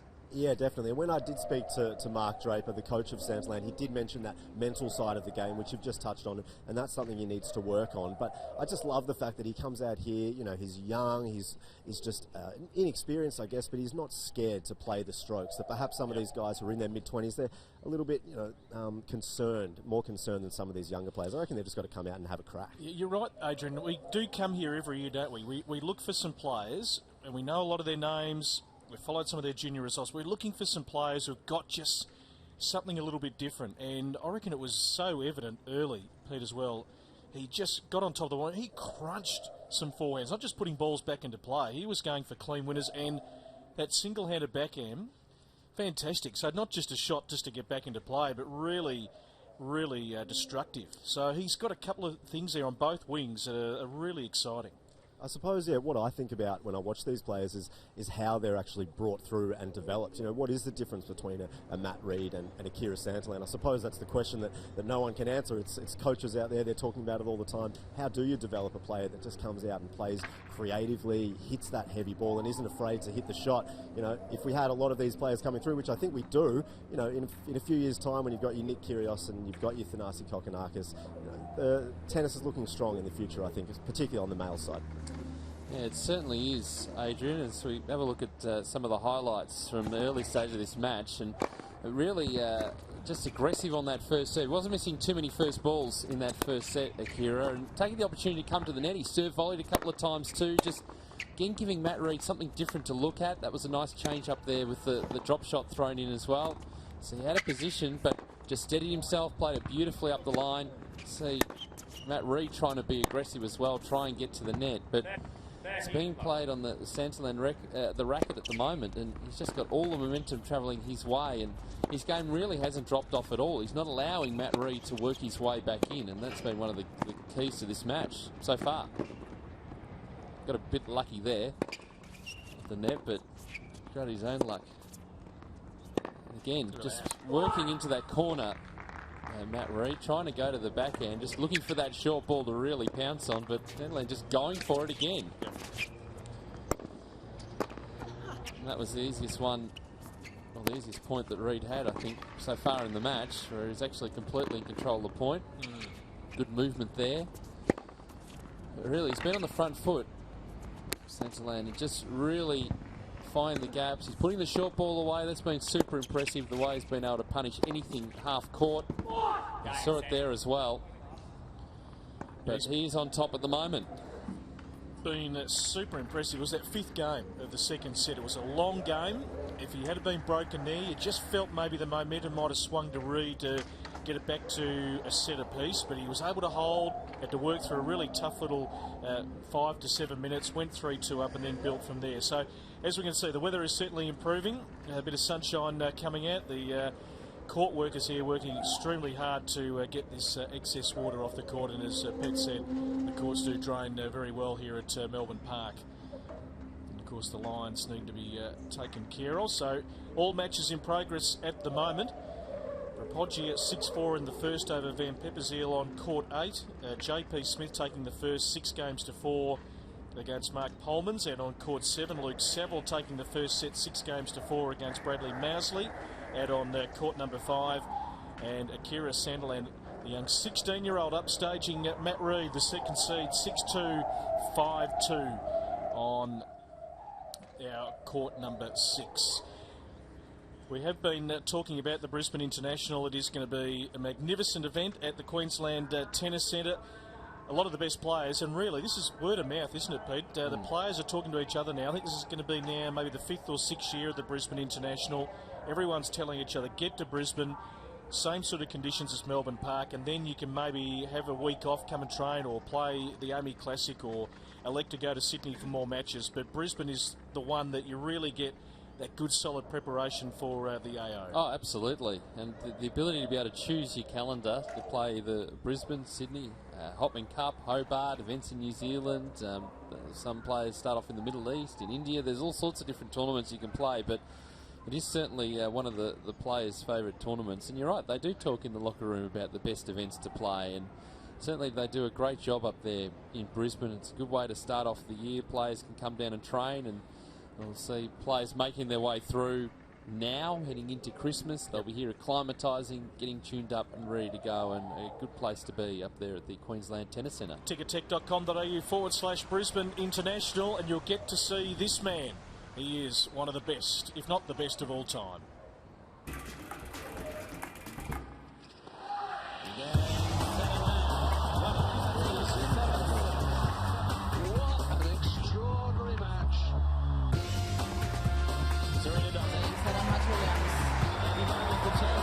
Successfully defending his title. And let's welcome Roger Federer. Hello, I'm Roger Federer. Come watch me play at the Brisbane International. I hope I see you there. I thought maybe 2014 could be the year, so I'm happy we're all able to make it work, and I really believe it's going to be a great preparation for me for the Australian Open, especially if I commit so early in advance. Then it's also to win in Brisbane, so hopefully I can play well there. I'm looking forward to playing in that stadium because I heard it is quite different to the rest of the stadiums around the world, so I'm excited. Yes, /Brisbane Tennis, hashtag Brisbane Tennis, I should say.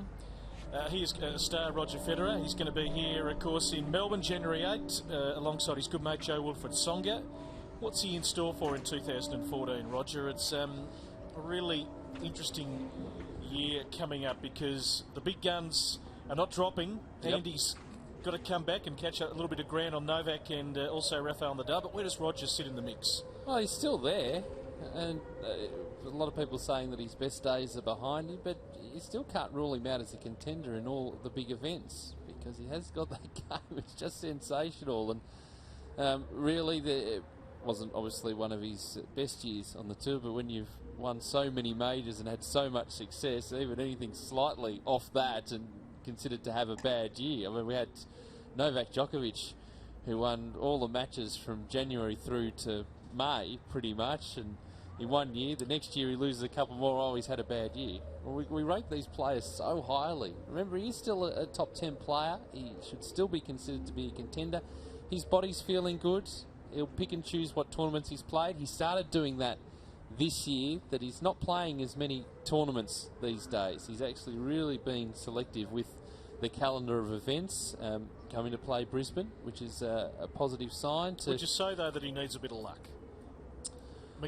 Realistically, I mean, Ref has had the wood on him for quite some time, and Novak, Novak is at his absolute best. His finish to the year was enormous since losing that US Open final to Nadal. So does he need a little bit of luck for an early exit of one of those two? That if he's going to win one more Grand Slam, you'd probably say if he's going to win one more Grand Slam, it'd probably be Wimbledon. But Shea could do that when people wrote him off and beat Andy Murray in the final. So he's still capable at his best of beating, or at least troubling, the best in the world. The big question is, can he beat Nadal? Nadal has the head-to-head record there. Djokovic playing unbelievable. You've got Andy Murray thrown into that mix as well. And can he sustain it? He's not getting any younger, but he's a fan favourite. I certainly want to see him do well. I agree with you. I want to see him, keep inside that top five, keep in touch with those guys, and maybe snag one more major along the way. He said he wants to play through into the Olympics, so we're going to see him on court for a little while longer anyway. Well, we saw Andre Agassi come to Australia as a 33-year-old and be world number one. Yep. And continue to play at a high level. So we love seeing the older guys, the older women, continue to play well. And we go back through the generations of Jimmy Connors and McEnroe and these sort of guys playing top-level tennis. So cannot wait for the Brisbane International, and then you'll get a chance to see Roger here in Melbourne. So depending where you've got your tickets, whether you've got tickets to Rod Laver or the ground pass for the Australian Open, you can get up close with Roger. You'll see him in a little bit of a different light. He's raising money, of course, for the Roger Federer Foundation. It's coming up Wednesday, January 8. It's a night you don't want to miss. I'll be playing Joe-Wilfried Tsonga. We always have fun on the court, even when it's serious. I think we have great chemistry on the court together. We also played an epic at the Australian Open last year, so I think people can really expect a great match, I'm sure it's going to be a good show, and I hope this time I will be in. People should come in and enjoy it.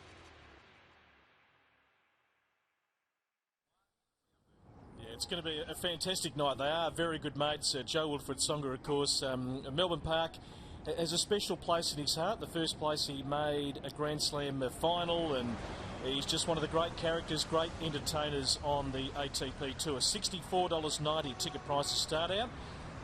Courtside seating, corporate packages, and money going to the Roger Federer Foundation, and also, as importantly, the Australian Tennis Foundation. So all seats we want to see filled on that night, a night with Roger Federer and friends. He's got plenty of those. I somehow don't think that'll be a problem. Whenever you just attach the RF to any sort of event, you will get the people here. I mean, so he's been great with his charity work, and obviously talking about the foundation, but coming to Melbourne Park day before the Australian Open, we've seen the hit for Haiti.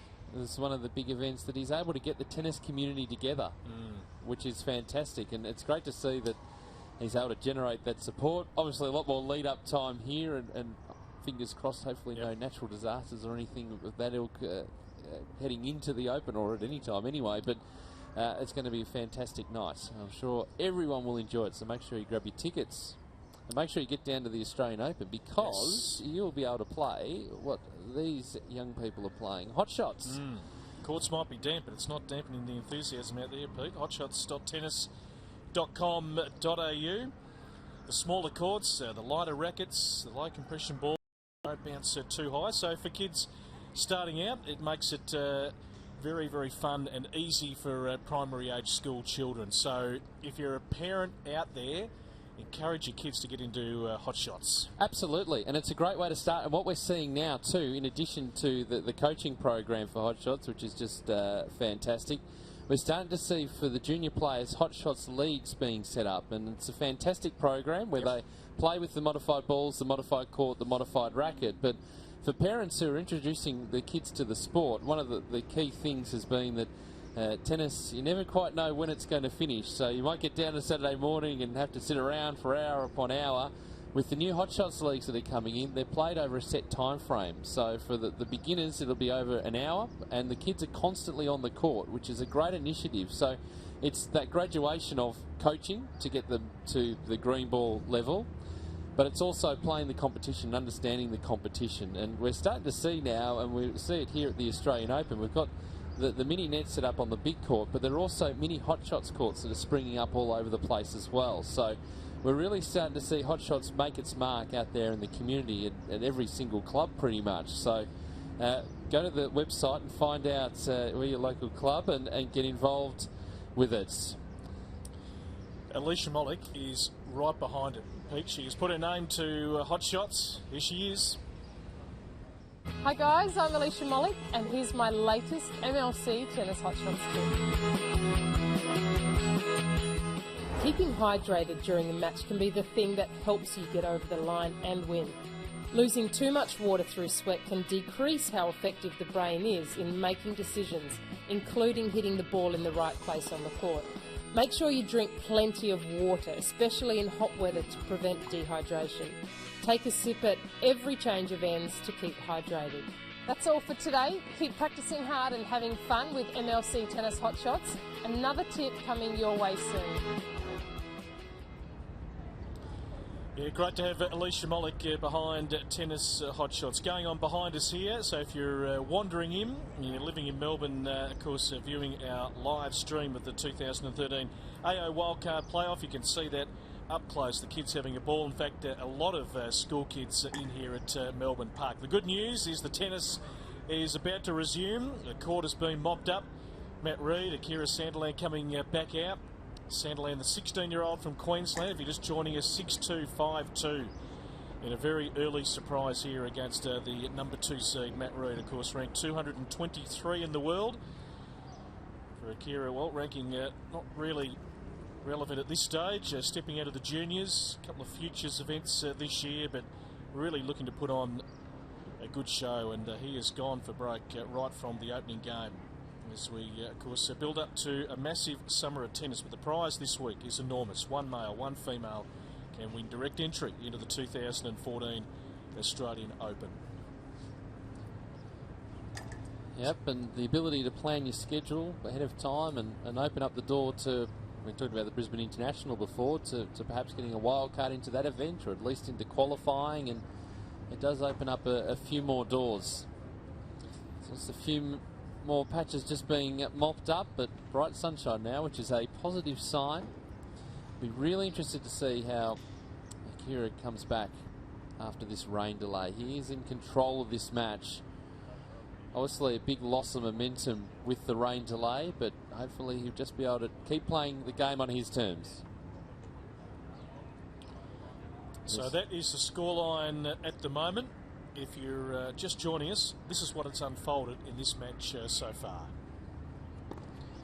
It certainly was Santillan being the aggressor in the early stages. It was just an onslaught. Big first serve, not afraid to come to the net, really putting the pressure on.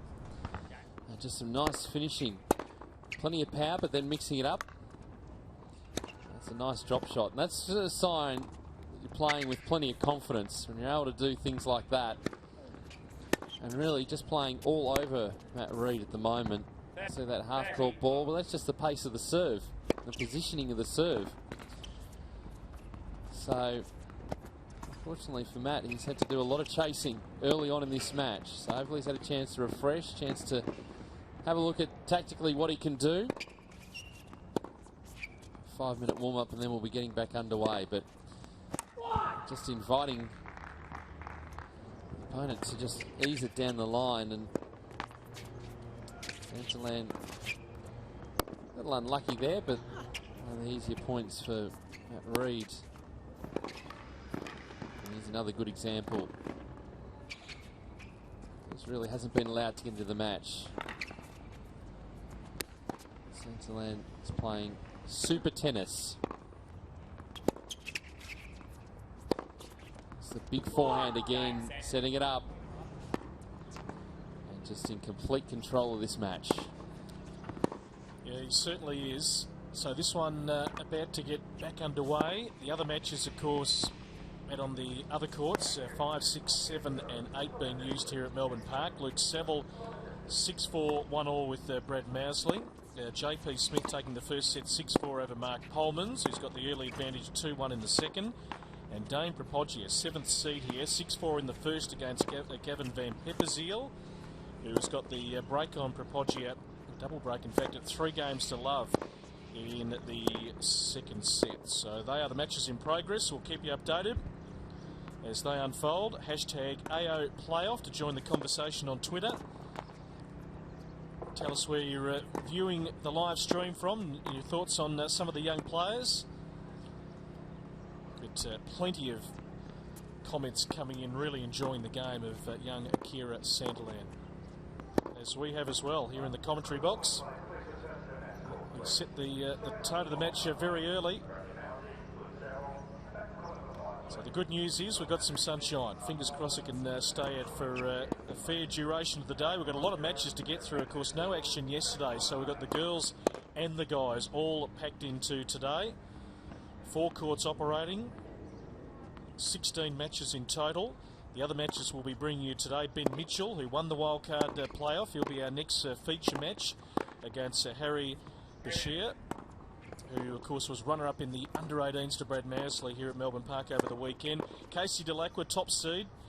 Obviously he's enjoyed a bit of double success with Ash Barty making 3 Grand Slam finals this year, but very, very keen to get her ranking, her singles ranking, back inside the top 100. She takes on Madison Inglis, the young 15-year-old, so that is a massive challenge for her. And then the one we're looking forward to later on, Yamila Gaidasova, former number 25 in the world on the comeback trail from sickness, taking on Jelena Dokic, who had that wrist injury for a couple of years, very debilitating, which has kept her out, trying to get a ranking back, just trying to get some match play back as we take you out to court number 5. And this one about to resume in a couple of moments. As we mentioned, Luke Seville taking the first set 6 games to 4. So just mopping up some of the lines. That one not too far away from starting. And on court 7, JP Smith. He is the top seed here, taking the first set against Mark Polmans. 6 games to 4. But Polmans is certainly a name I think we're going to be talking a bit about in the future, Pete. Well, there's a group of them at the moment that are... So we move back to centre court. There's a group of them at the moment, 16, 17-year-old. We've got Max Purcell, 15-year-old competing in this event, and good to see them out here. And it's part of a process. It's a long process, but a graduation through the ranks, moving to junior into senior. We know how hard that transition can be, but we're seeing some good signs from some of the younger players, and in particular the one on your screen. So the boys will just finish off their warm-up here. There's quite a few people coming in, which is good to see. It's a time when you can come to Melbourne Park and just walk through the gates, kick back in a chair and watch some of the really promising young talent, and those a little bit older also just trying to get a berth in a main draw of a Grand Slam. That don't come easy.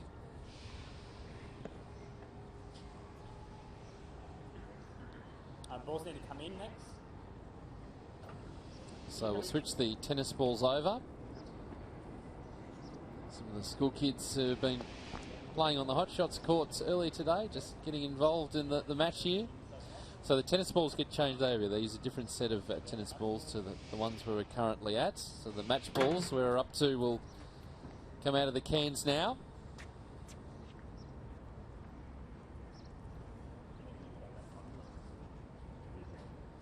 To the right, thanks.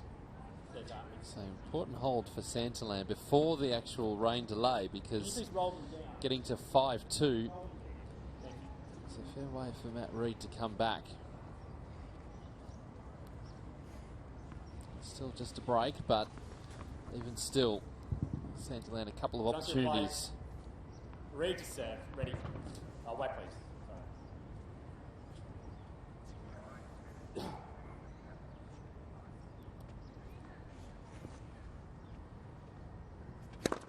Bolts.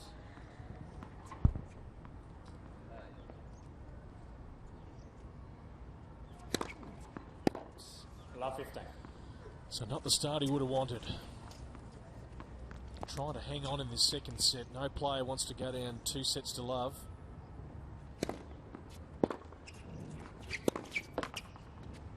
Love 30. That's the way it looks like it's heading at the moment, unless Matt Reid can get into this match. But Santillan is just playing a very, very solid game of tennis. And we saw this a little bit in the first set, just a little bit slow to start. Bolts.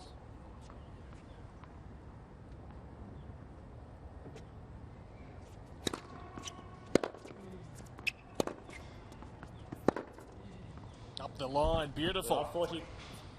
I've seen him do that a couple of times throughout this set. Racing to set points. It's clinical.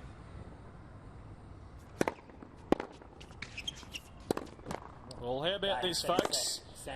As Matt Reid sends that towering way out of court since you can see the frustration. And this has been the real surprise on the opening day of the Wildcard playoff. The 16-year-old from Queensland has taken the first 2 sets here. And a warning going the way of Matt Reid. He's now got to find a way to come back from 2 sets to love down. Adrian, let's get out to you. This is a fascinating day one of action on all the courts. It certainly is. Big surprise on your court there. So we're just hitting out on court 5, just the warm-up now. Brad Mousley against Luke Saville. So Saville, as you mentioned, won the first set 6-4. We're at 1 game apiece. They're just having a hit. Over on court 7, it is interesting. JP Smith is taking on Mark Polmans, and JP Smith has probably been waiting out here for 5 to 10 minutes. Mark Polmans has now just arrived, so he's been out on court for quite a while. So JP's just been hitting some serves. He won the first set 6 games to 4, and he's down in the second 1-2, but he's probably had to wait close to 10 minutes for Mark Polmans, who has just entered the court now. Okay, good to see him out there. Players want to get on with things, particularly after a rain delay, but JP Smith, as you can see at the bottom of your screen there, top seed here, certainly the favourite to win at that match, but a small little deficit to overcome in the second set. How have you got the message to come back out onto court? Must have had to run over and tap him on the shoulder. So, interesting couple of games here. Third set, new balls.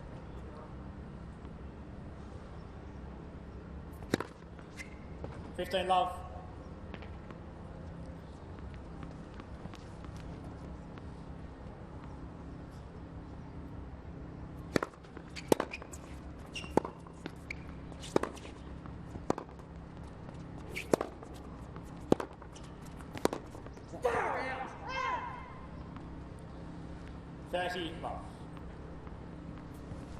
So the frustration just continuing for Matt Reid. He's not being allowed to get into this match. He's not being allowed to get into the set.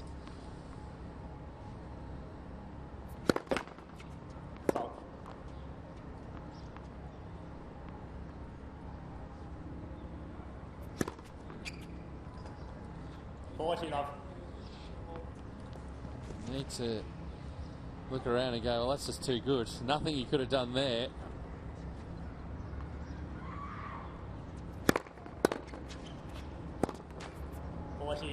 $15. Of course, the advantage of serving first in the set is important. And I think I've got some bad news for you folks. What? Well, Santillan holds. The rain is coming down again. Best game. Well, I don't think Matt Reid will be too upset by that. We're going to have to stop. Hopefully it's just a passing shower. In fact, most of them have been throughout today. Yeah, it looks like it's just a passing shower. Hopefully it won't do too much to the courts. Okay, so spectators scamper for a bit of cover. Oh, it's heavy now. And that rain, yeah, certainly picking up indeed. So it's going to be one of those sort of days, top of 21 here in Melbourne, but we've got this intermittent rain coming in right throughout the day, which is going to have play stop-start. Let's, in the meantime, whilst the players make their way off court, take you back to Monday night. It was a great night at Cran for the 2013 Newcomb Medal. Girl, you got me falling. Oh, girl, you got me falling.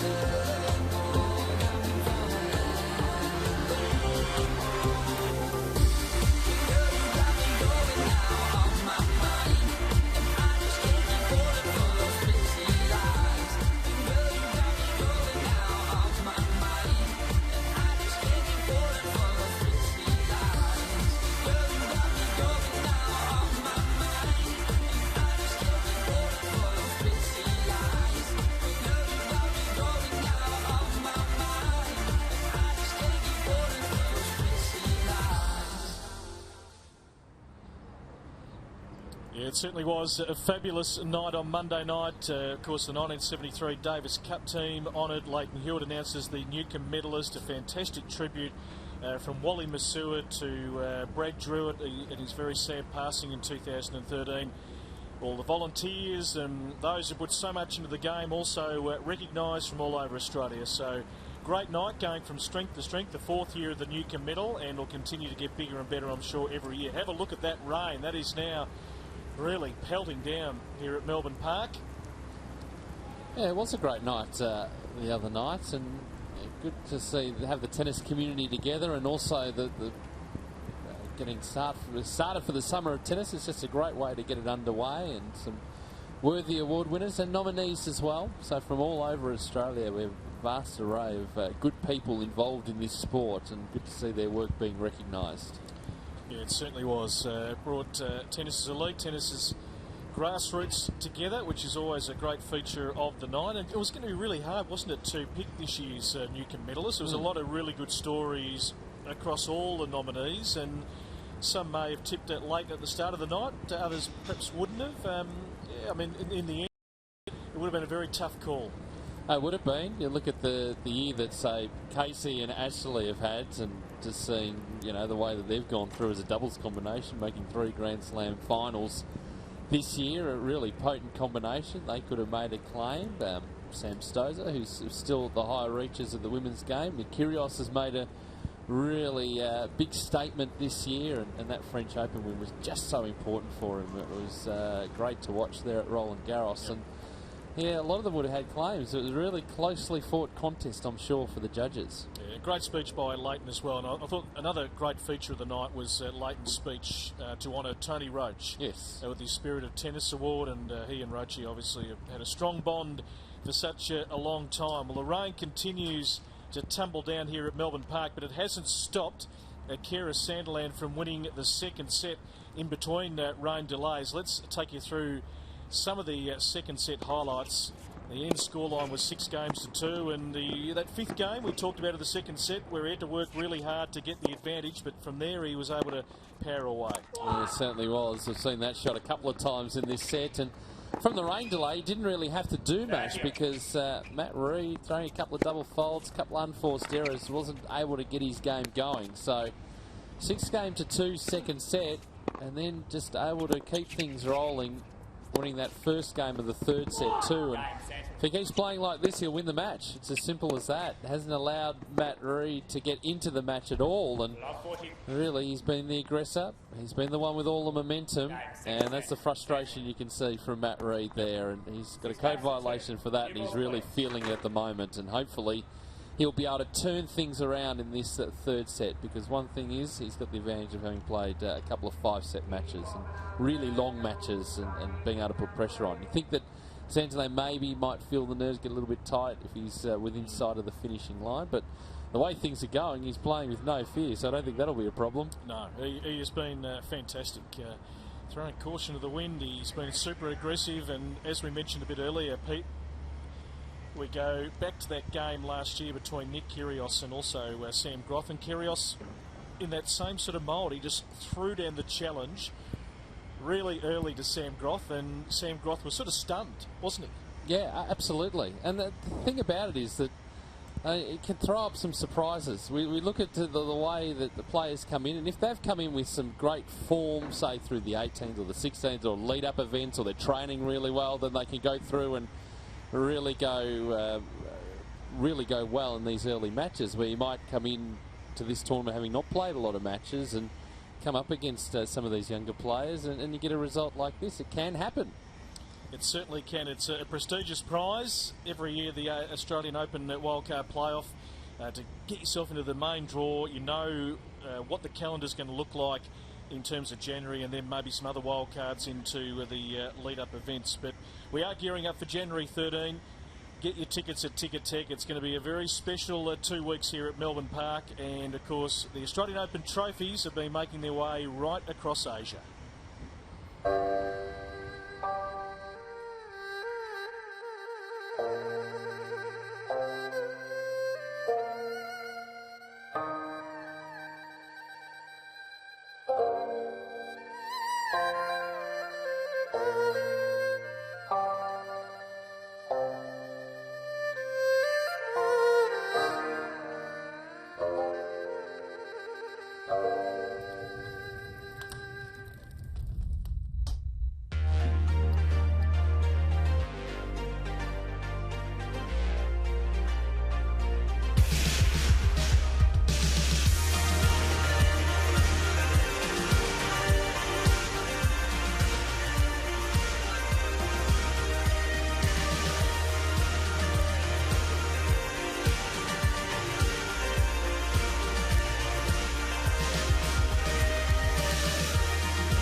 They've been racking up the frequent flyer miles, those trophies, and I can tell you every destination across Asia that they go to, they've just been mobbed, those trophies. They have had a hell of a time travelling around the place, and the Australian Open being the Grand Slam of the Asia Pacific, and lots of people wanting to get in and take photos, and some of those tournaments, the trophies have been even more popular than the players.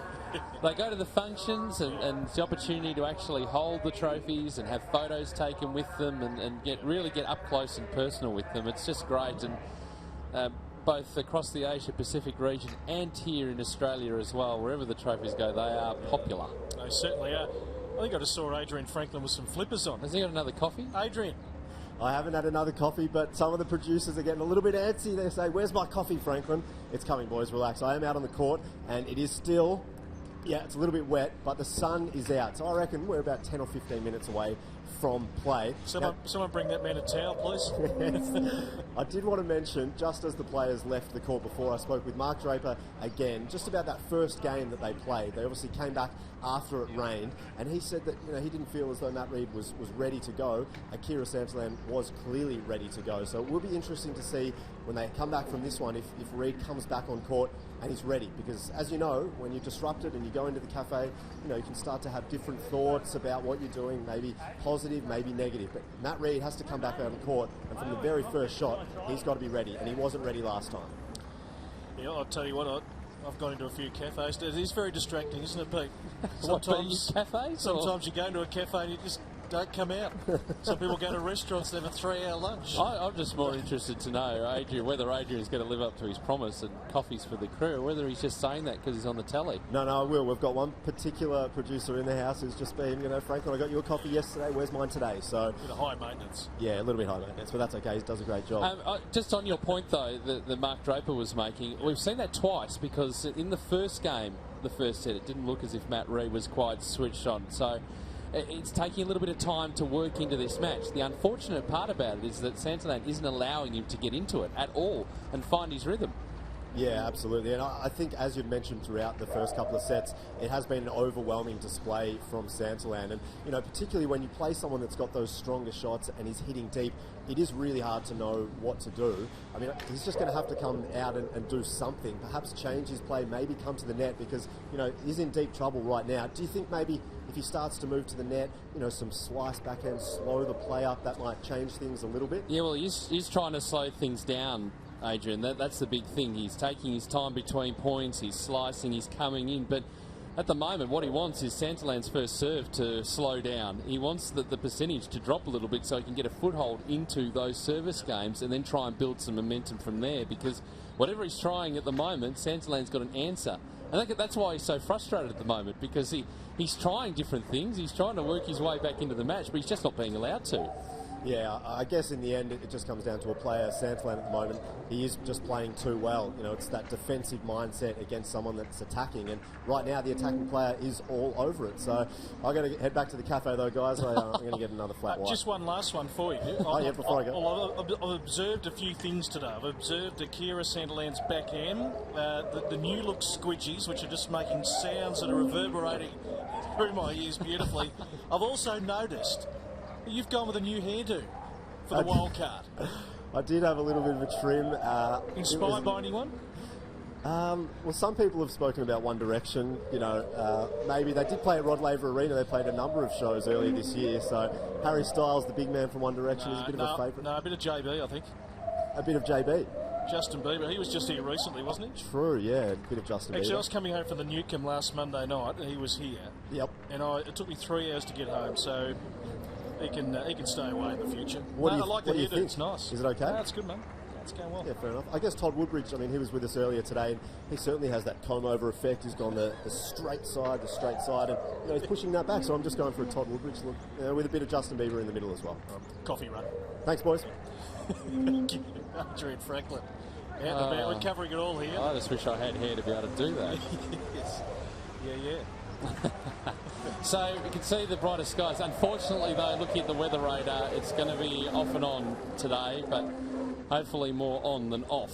And we try and get these matches through. I mean, we've still got plenty of time, obviously, in the tournament, so we will catch up pretty quickly if we get some clear play. And notice that we wound it up. No, we've gone past 12 o'clock. I'm not sure why the bells are ringing, but just a little bit late, 11 minutes late. But anyway, join the conversation, hashtag AO Playoff, and make sure you store all those hashtags in your phones, on your Twitter devices, and TweetDeck and all that sort of stuff. And hashtag AO Playoff, hashtag OzOpen on Facebook, on Twitter, on Instagram. Get involved on social media, join the conversation and be a part of it. But well, we are having some interesting times here in this match. We had some interesting times 12 months ago as we take a look back.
It certainly was a big moment for Ben Mitchell last year. He'll be our next feature match following the conclusion of Matt Reid and Akira Santillan. And of course, Ben went on to play in the Australian Open. Unfortunately, had to draw another Australian in James Duckworth. What a match it was. 8-6 in the fifth set. Started the year at 327, ranking at 262 for Ben by the end of the year. Won a couple of futures tournaments, 4 quarterfinals on the Challenger circuit, played 28 tournaments overall, so made just a little bit of inroad on his ranking. But once again, hopefully this event can lay the foundation for further improvement for Ben Mitchell going forward. Yeah, absolutely, and that's what it can do. I mean, tough against Duckworth, that first round match, and went on and on and on. Not sure who the Fanatics were able to cheer for. It's kind of a win-win situation there, but then Ducky having, I think he played the second round match, and that was a long 5-setter as well from memory. That's so Blaz Kavcic. Yeah, he's on the drip.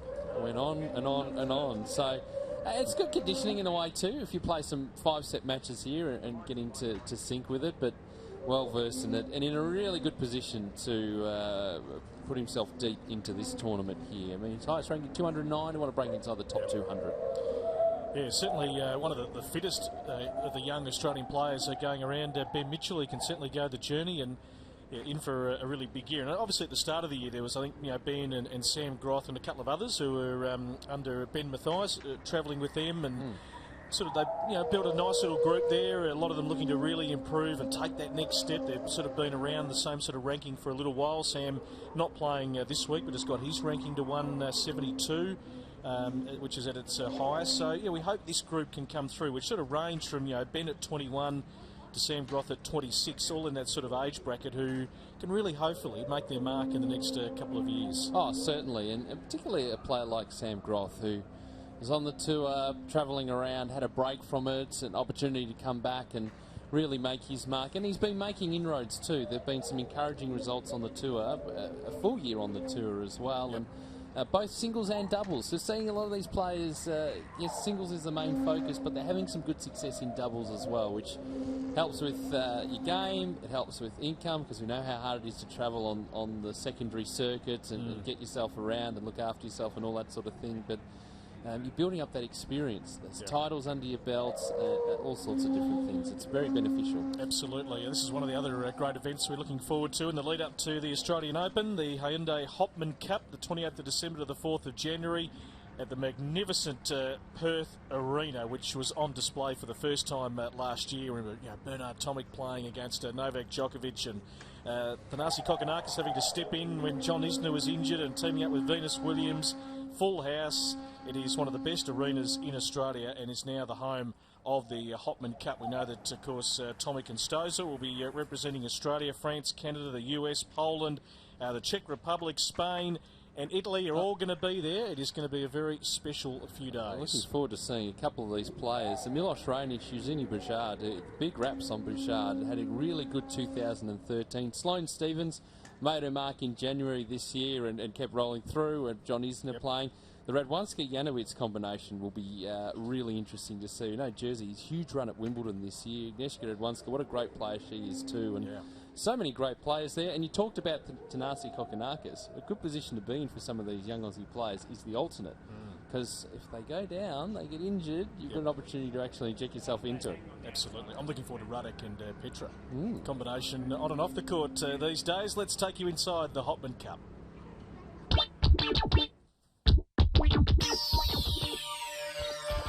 Oh, I just wanted to get back to Perth again. I've played there once before, and obviously I've enjoyed my time in Brisbane too, but I thought this year I'd try something different again and head out to Perth. It's one of the nicest arenas I've ever played on. I think it's beautiful, it's different, and to me it is one of the best arenas. Well, I mean, obviously I've heard a lot about the new stadium. Last year I know it was there, but from what I've heard, it was a great atmosphere and, you know, big crowds, and kind of feels like you're playing on Rod Laver Arena already. So great preparation, obviously, and no, I think it's just going to be overall a really great experience. Yeah, it's very good prep before there. I think playing on this event here is very good preparation before the Australian Open, and you know, I'm going to use it as much as I can and, you know, get ready for the big one in Melbourne. I think it'd be nice to be able to play. You know that you're going to get 3 matches, and you know, maybe that's going to be good for me going into the Aussie Open. After not playing so many matches over the pre-season, obviously take that time off. Hopefully that's going to be the secret formula to me doing well. You know, you're going to get a lot of great matches here, and you know, I'm prepared to work and play as well on the side, so you know, it should be good for me. Hey, I'm Sam Stosur, and I'm looking forward to seeing you all at the Hopman Cup. Great to see Sam there. Guaranteed some matches, which she certainly needs. She'll go to Hobart, of course, the following week. Bernard Tomic, so successful in Perth last year. Tickettech.com.au/Hopman Cup. Get your tickets. Very special Perth Arena. It is a great venue. Joe Wilfried Tsonga playing for France. Tommy Robredo playing for Spain. A good comeback from Tommy in season 2013. And Andrea Seppi and Flavia Pennetta. Flavia Pennetta part of the winning Fed Cup team for Italy. So there's quality all throughout the draw here, and there are going to be some cracking matches. So if you're in Perth, in WA, around Australia, get down to the Hopman Cup, and it's a wonderful event. Just keeps going from strength to strength, and certainly as we saw the headliners there, Bernie Tomic and Sam Stosur. Yeah, going to be sensational. Tickettech.com.au/Hopman Cup. Get amongst it in January. Pete. There's certainly plenty to look forward to. Here's the television commercial. If you need any more promotion, here it is. So, Marty's buying tickets to the tennis. We're in, right? Marty. Yeah. No, we're out. Oh, you cannot be serious! We're definitely in! Okay, we're in. Great. great. Are you in? See superstars like Stozer and Songer battle it out at the Hyundai Hopman Cup. Book now. Yeah, Killer will be very, very happy to hear that ad play. He'll be happy to have a full venue. Paul Kildare, of course, taking over as the tournament director. Manager is Sam Stozer, so he's just very, very happy with the way things are going. We spoke to him at the Newcomb Medal on Monday night, the event looking to go up a notch, as all the events do in the lead up to the Australian Open. Louis had a different flavour and different things for the fans to interact with the players, and it's a good time of the year, isn't it, for fans to go along to these AO Series events, because the players, they're working towards being in that Grand Slam mode, but they're just slightly more relaxed and probably slightly more, or a lot more accessible, to be honest. Yeah, they are. Well, obviously being in smaller venues, that tends to help as well. So it just means you can get even more up close and personal with these guys. And they're very good with their time as well. They make time for appearances and fan days and autograph sessions and all sorts of different things. So it doesn't matter where you are in the world, you're going to go and see some quality tennis at all of the tournaments across the AO Series. Indeed. MLC tennis hot shots, of course, just for kids. We spoke about it a bit earlier. We showed you some of the footage of the young boys and girls who wandered into Melbourne Park today, playing, of course, the hot shots, which is sensational for young kids looking to get into the game. The lighter rackets, the lower compression balls, they don't bounce too high. They make learning tennis very fun, very easy for primary age children. And well, anyone to start, really. Indeed. If you're starting out in tennis, to just get a feel for the court and the ball and the racket and all of that sort of thing, and then it's a gradual process. So you move through different types of decompressed balls, and we're seeing tournaments now on the ITF. The 10 and unders use the decompressed balls and the smaller courts as well. So a wonderful way to get stuck into tennis. Okay, let's take you inside the hot shot of the year. Take a look at this.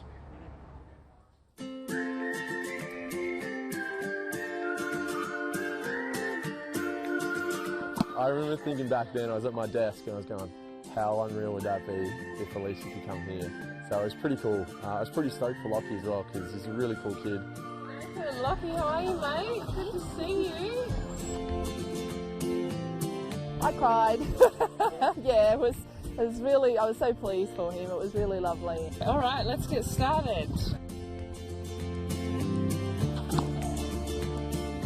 Shocked when my parents were, my sister was. That's just sweet. My friends at school, they were amazed. Okay, Lockie on your right leg, good.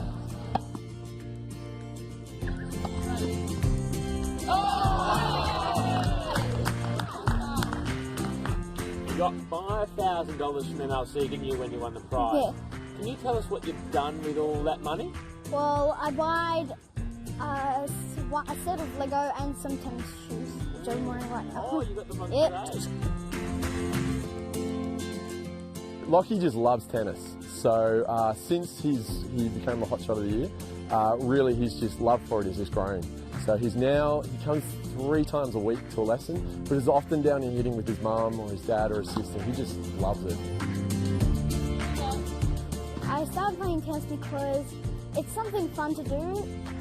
And it's like you can come down to the court whenever you want, have a little hit, and it's really fun. Back it back. And I'm going to follow through. Well, for me, the reason I love MLC Tennis Hot Shots is because kids can do what their idols do almost immediately. That's rally, let's face it, that's what kids want to do. They want to play matches, they want to score. Going over the bridge this way, see that? It was exciting, just like hitting balls with her. Good technique, fantastic. Unbelievable. She's just an awesome personality. I've got so many kids here who are just excited to see someone like her play, and it's great that she's getting amongst it, having a hit with the kids. That's some kids, fantastic. Lachlan, Dempsey, Ethan. Great stuff. It's been incredible here at Melbourne Tennis Club, and that's what keeps communities ticking over is volunteers. There's people cooking the barbecue in the kitchen, making salads, making sure the kids are well provided for. What are you saving the rest of that money for? To use in tennis later, or probably to buy a house to live in.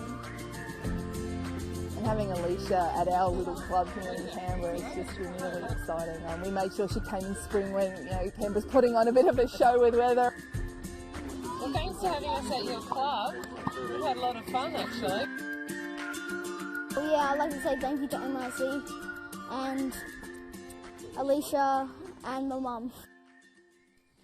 Oh, that's lovely. Very nice indeed. It's all about the kids, getting them into the game, and, well, out of that, you just might find a couple of superstars of the future. hotshots.tennis.com.au /claim to claim your official MLC gifts. Of course, you can visit there and register, jump on Hotshots, the website, find your local venue, hotshots.tennis.com.au.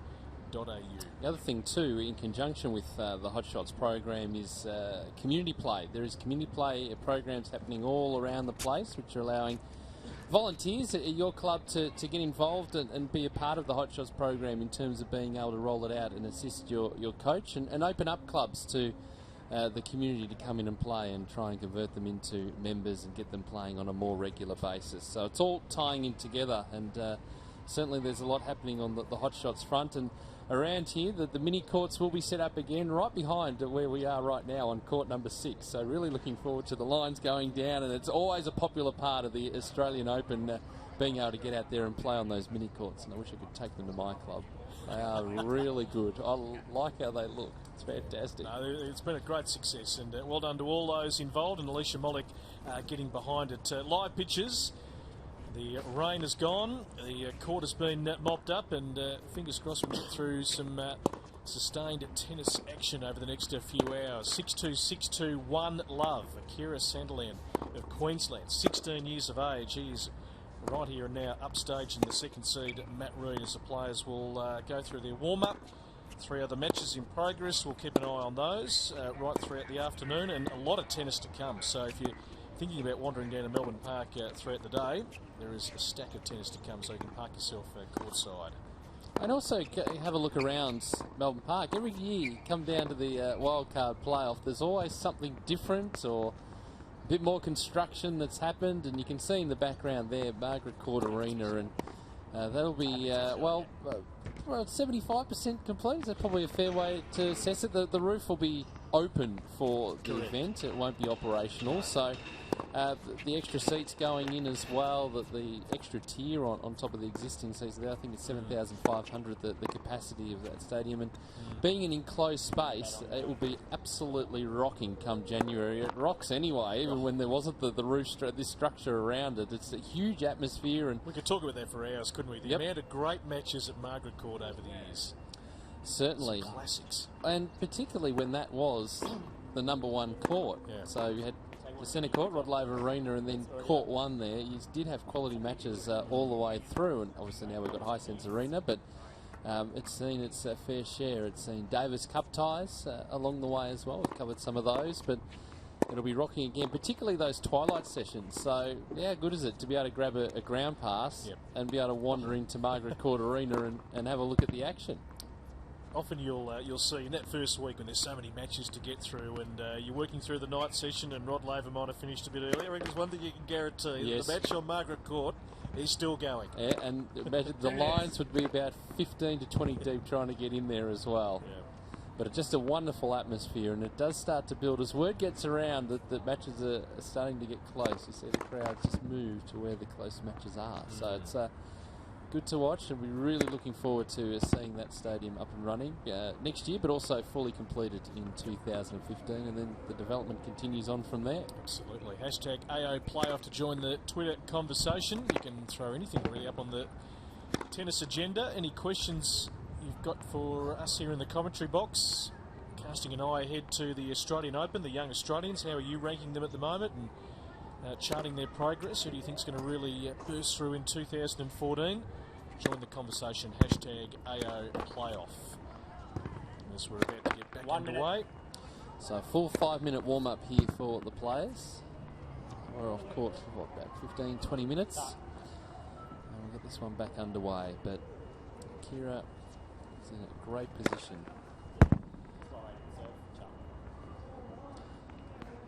Young Queenslander, 16 years of age, no fear. Really been going free shots. Need to continue that. Matt Reid, he needs to get off to a better start. Both times we've been Can you grab the white towel? starting play, been a bit slow to start, particularly when he's been serving. As we see he's serving again here. And Kira Santillan just needs to keep the momentum going. Just keep swinging freely. Resumption of play. Try and finish this match off if he can. Ready. That's going to be a tough ask against a player the calibre of Matt Reid. 15 love.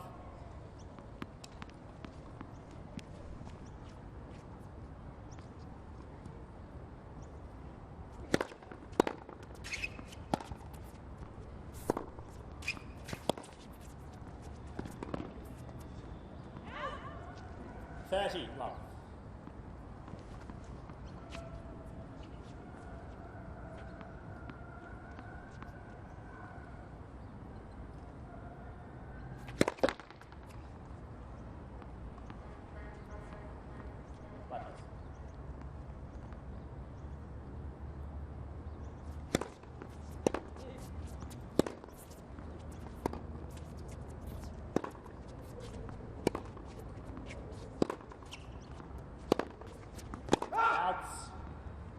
Just missing off the line there. 40 love. This is much more positive for Reid. His third set.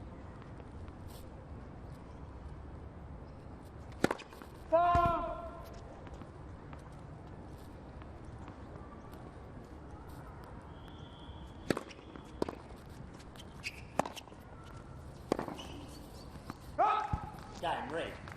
So that'll boost his confidence, holding to love. Balls down, please. Just puts the pressure back on Santillan to keep his momentum going, keep that high percentage of first serves into play.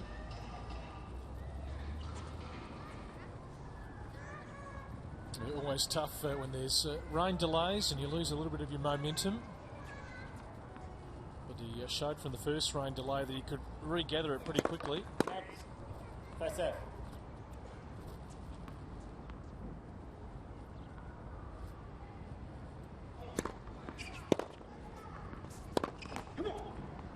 Love 15. A lot more positive too in that Reid. He can see an opportunity.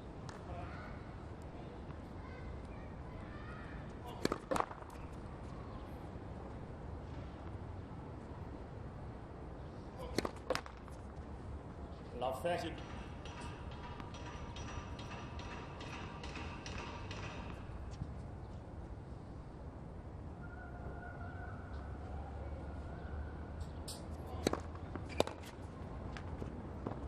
Thank you.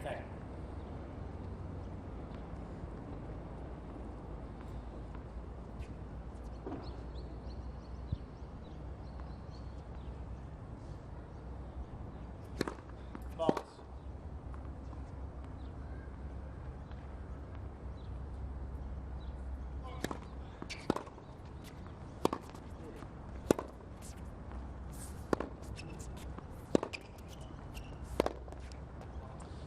Looks like Santillan hasn't quite settled here after the rain delay.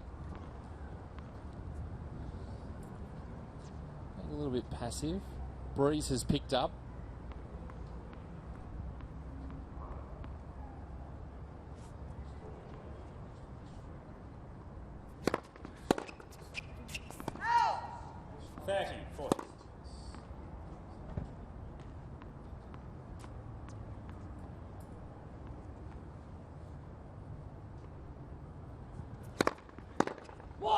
That's better. Yes. A big first serve. Well, if you're not ready, to me you look ready, don't return it if you're not ready, and then I can be sure. Matt Reid suggesting he wasn't 100% ready. That's a good call from the umpire though. Just hold your hand up, don't return it, and replay the point. Box. Umpire with a big job to call the service lines as well. Advantage Santillan. So really hasn't found any rhythm on that forehand whatsoever today.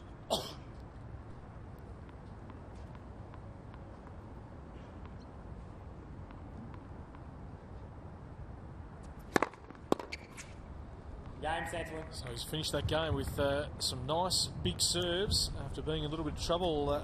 Akira Santillan. Santillan leads 2 games to 1. And keeps his nose in front on the resumption of play. The wind just picks up again. Let's get out to Adrian Franklin. Let's see how the other matches are travelling. Adrian?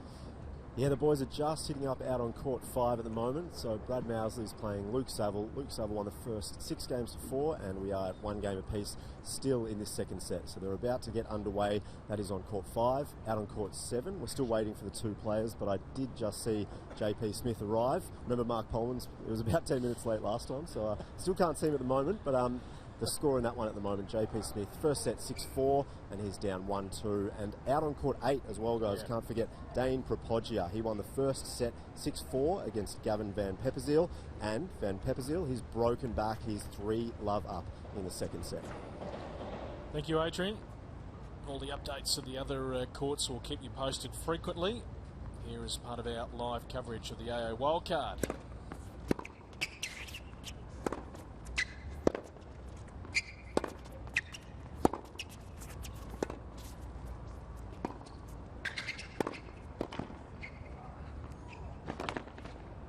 Well, he did well to get to that ball, but Love 15. just overplaying it. A little bit of that frustration building up. Wants to finish off the point. Trying to break through. It's really a nothing approach. Santillan, but gee, that was a great lunge volley. Full stretch.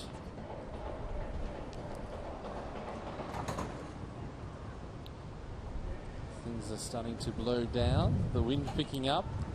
Not a good sign when this sort of thing happens. Just one of the marquees behind the court blowing over there. It might belong to our little production crew. They've got the fright of their lives. Hopefully our crew's intact. We have got a busload of them.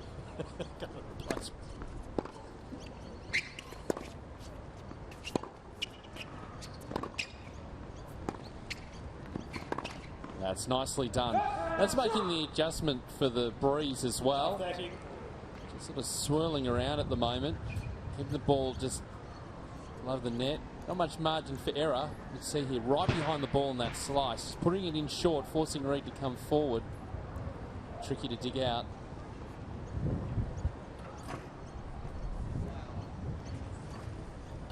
Things are blowing down all over the place here around the court.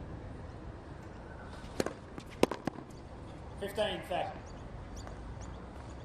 So we matter now of how Reed can make best use of the breeze.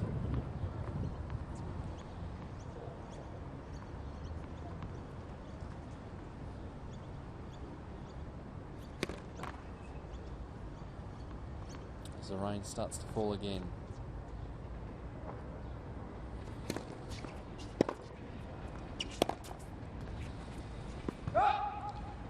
Makes it really hard to get any sort of rhythm going with the breeze the way it is. It just gusts up, then drops again. So break points here. Just adds to the frustration when you're not particularly playing well and you've got conditions which aren't working in your favour as well. 30, 40. Was a good serve, but again, the return wasn't missing by much.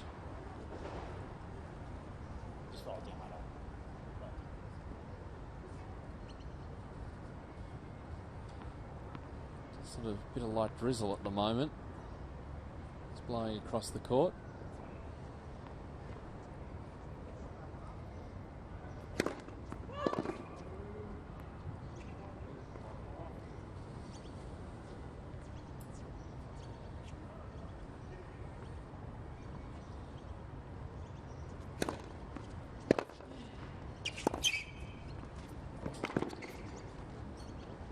Use.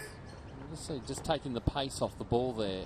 Right, not getting much purchase on the racket, but it works out okay because it forces Santillan really stretch forward.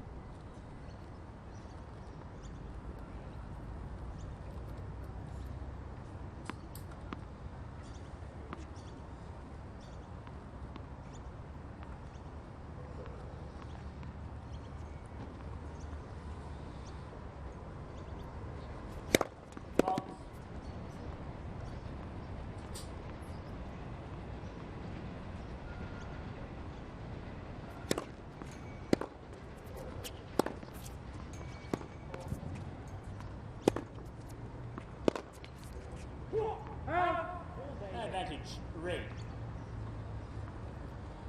So really important serve coming up here for Reed. Desperately needing to hold. Just got to get the... It's all about the timing here. Timing on these shots. The breeze the way it is.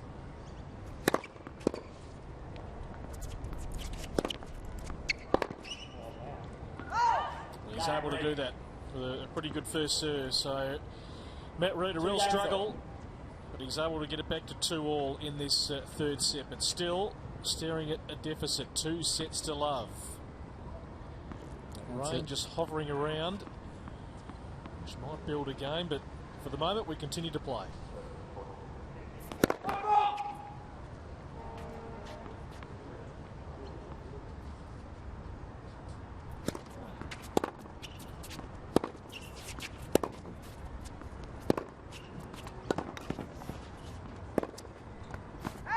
Needed to stay down on that backhand.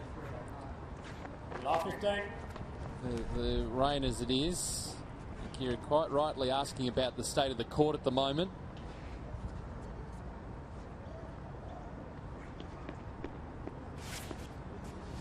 I don't want you to slip again like that, Matt. But we're just... So we're going to go and sit down for a little while. So frustrating day for everyone here at the Wildcard playoff. This is just the... All of yesterday rained out, and now today the weather unfortunately closes in. It means that we'll be delayed again. Hopefully this is just a passing shower. We won't actually spend too much time off the court, and you can see the conditions and what's happening there.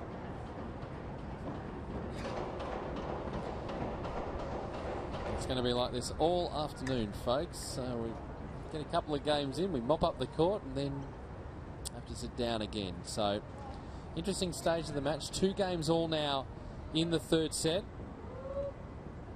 Here's Santillan. It's taking a little while to warm up into this set now from this rain delay. A little bit tricky with the wind the way it was. It really did gust up in the last couple of games, so it makes things a little trickier out there for the players to try and get any sort of rhythm going. But Matt Reed, this is an opportunity. Has to take his chance now. Opportunity at love 30. Get a break here and just really work his way back into the match. As it just looks a fraction brighter, so it's just a typical Melbourne day, really. Frustrating for the players. Building some momentum, losing it, having to go off court. But gee, full credit to the young Queenslander, who is staying very composed at the moment. You can see the finish line, but it's still a while away. He's only going to just drop a little, and if Matt Reed can find something, but there are just no signs at the moment that Matt Reed can get into any sort of consistent groove to mount a real challenge.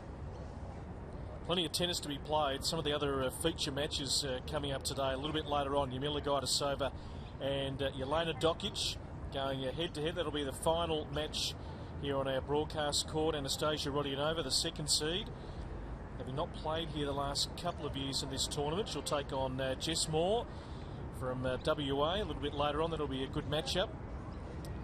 Sarah Tomic, of course, playing in the Wildcard. The younger sister of Bernie, taking on Tammy Patterson of Victoria, who's been around for quite some time, the 8th seed. And of course, the one that will be featuring here on court 6, Ben Mitchell, the winner of the Wildcard last year, taking on Harry Bashir of Australia as well, who was the runner-up to Brett Mosley in the under-18 title on the weekend. Ben, of course, the 3rd seed. He's ranking at around 260 in the world at the moment, trying to grow that. He'll certainly go in as the favourite, but gee, the young Tasmanian had a terrific week here in the under-18s. All about making those big strides in your career, and certainly he's tracking the right way, young Harry. But tough test today, and as we heard from Todd right at the start, important for Harry just to control his temperament throughout the match. And both players are back out on court here along with the umpire, just having a look at the lines and seeing whether they might come out with the towels and just tidy them up a little bit, dry them out, because the rain, a little sprinkling that we've had appears to have stopped. The main focus is those lines. The painted lines, and they're quite slippery. And a little bit of moisture on them. So hopefully we'll get the towel out and we'll just go through. And in the background, in the meantime, Margaret Court Arena. The finishing touches. There's a lot going on around Melbourne Park. In fact, a lot of people wandering in, which is great to see. Well, the site pretty much locks down. It turns into tennis mode from December. So not only is it there, the development happening, but all around the grounds get transformed into what we see in January. Grand Slam Oval. At the front of the complex here, being transformed as we speak. Rod Laver Arena, court goes down. Yep. All the biggest names in the game. The best of the best. Ticket Tech, that's where you need to head if you want to grab your tickets, whether it's Rod Laver, Hisense, Margaret Court, and of course we always talk about it every year, the great value of the Grand Pass. Particularly in that first week with a lot of matches, and then of course the second week where you can watch the juniors and the wheelies, and also the ATL, which has become a great feature of the second week. So it's good value for money all round. January 13 to 26. That's something I wouldn't mind. Well, I'm lucky I get in, but just. But for someone who'd love to go to the tennis, I'm sure they wouldn't mind seeing a ticket to the Australian Open under the Christmas tree. Absolutely. Well, maybe you could buy tickets if you're not going. If you've got your accreditation. I'm very lucky, so I should buy my wife at least one. Gifts to others. Just one. Yeah, just once across it. And gift vouchers and that sort of thing too. So you don't need to actually select what day they can go to. You actually just select an Australian Open ticket and they can pick what day. Exactly right. They haven't already sold out.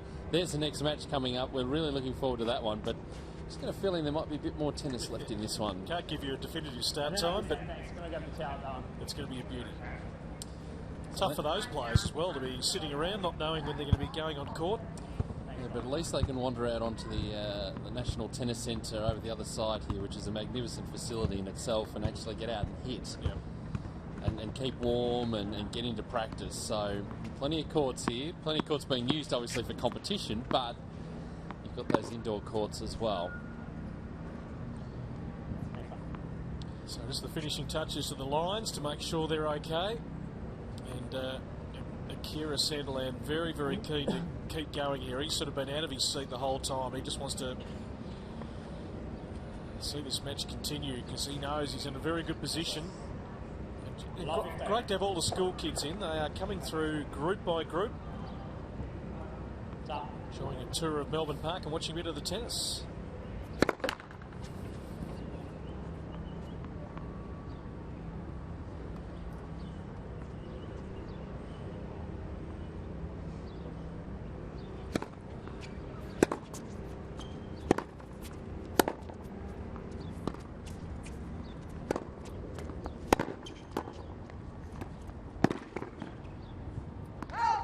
It's better from Reid. Attacking play. He's really going to take the game on now. Love it.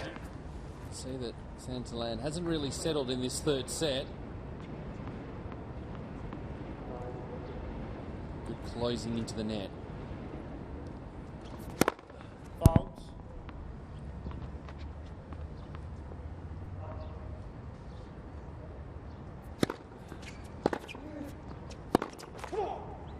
Love 40. Just a little bit of a momentum shift here. A couple of loose ones from Santillan.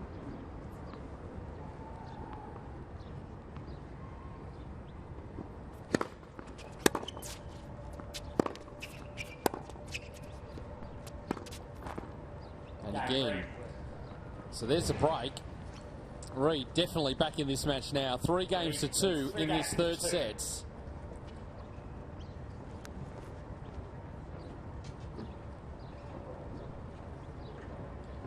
A little bit of a turnaround here from the rain delays. All Santillan the first 2 sets, but now under a bit of pressure. Matt Reid just working his way back into the match.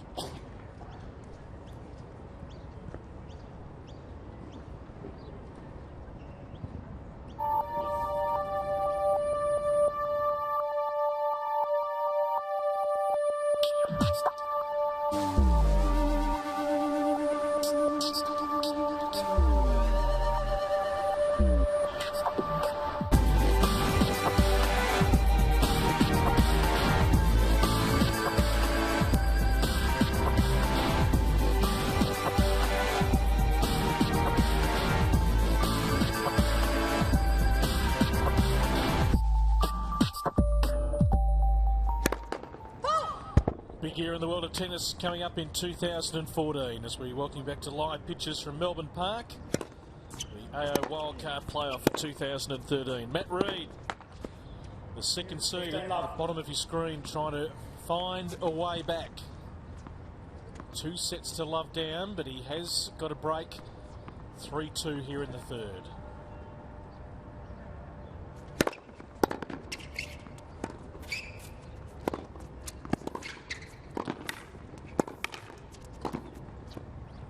Nice volley. Covered the net well.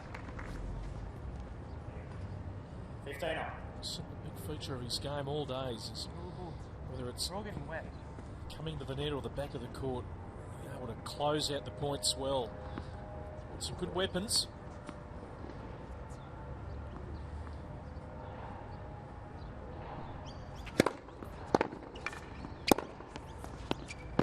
Lovely shot there by Reid, really dipping on.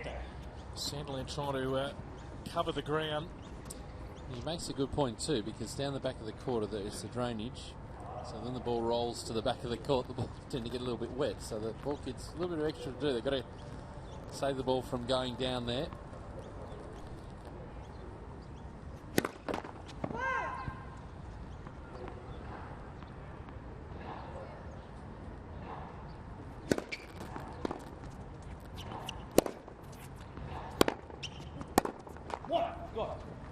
There's some power on that backhand. Seen that a few times today.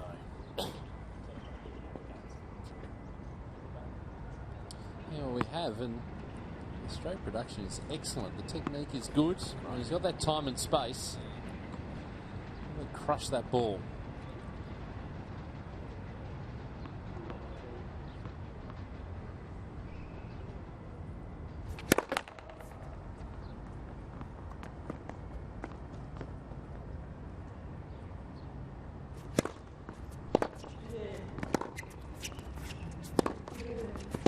What? 30, 40. It's so far back in the court, Matt Reid. To get to that next ball, it does make it tricky to put any sort of pressure on. Immediately going defensive.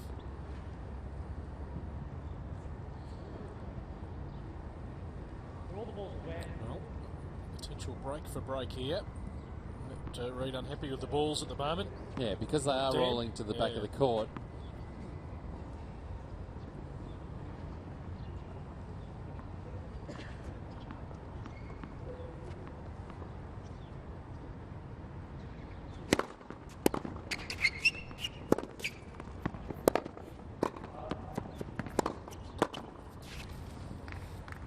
That's one way to stop the point. All over the net. Yep. And he just had to make absolutely sure. That was a nice setup, but that right up the middle of the court. Frustrated with himself, Akira, because he did have an opportunity. Haven't seen the lob too much in the match.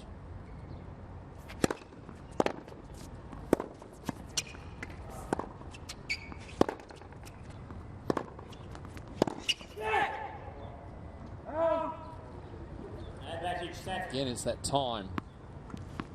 Get himself into a good position, just really launch into it. Just see it here. He was already on the move, but even still, see how far back in the court he is? Break back point.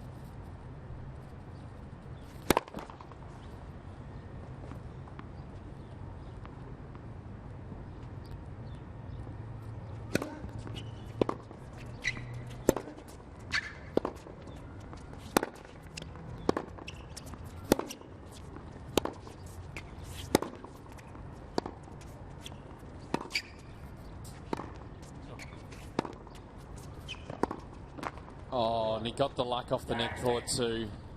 Yeah. Well, if he's not frustrated, he wasn't frustrated before, Matt Reid. I can tell you, we'll be boiling right now. When things are going your way, everything falls your way. Movement was good. Get Santillan out of position, and he was in the right position for the volley, but can't help that. So consecutive breaks of serve. Now back on the racket of the young 16-year-old from Queensland.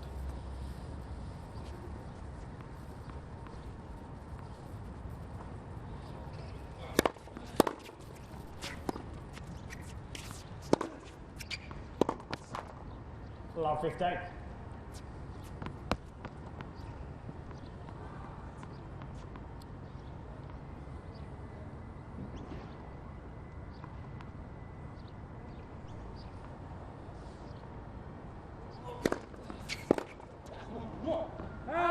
Fifteen.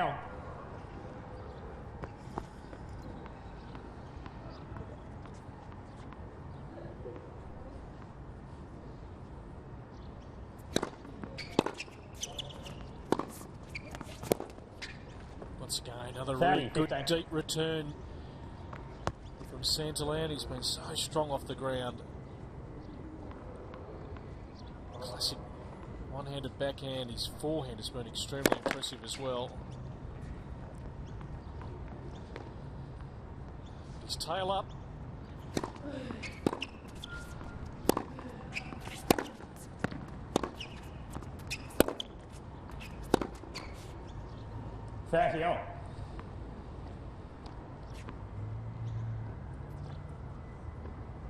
Hashtag AO Playoff if you're just joining us, or join the conversation on Twitter. Plenty of people enjoying this match.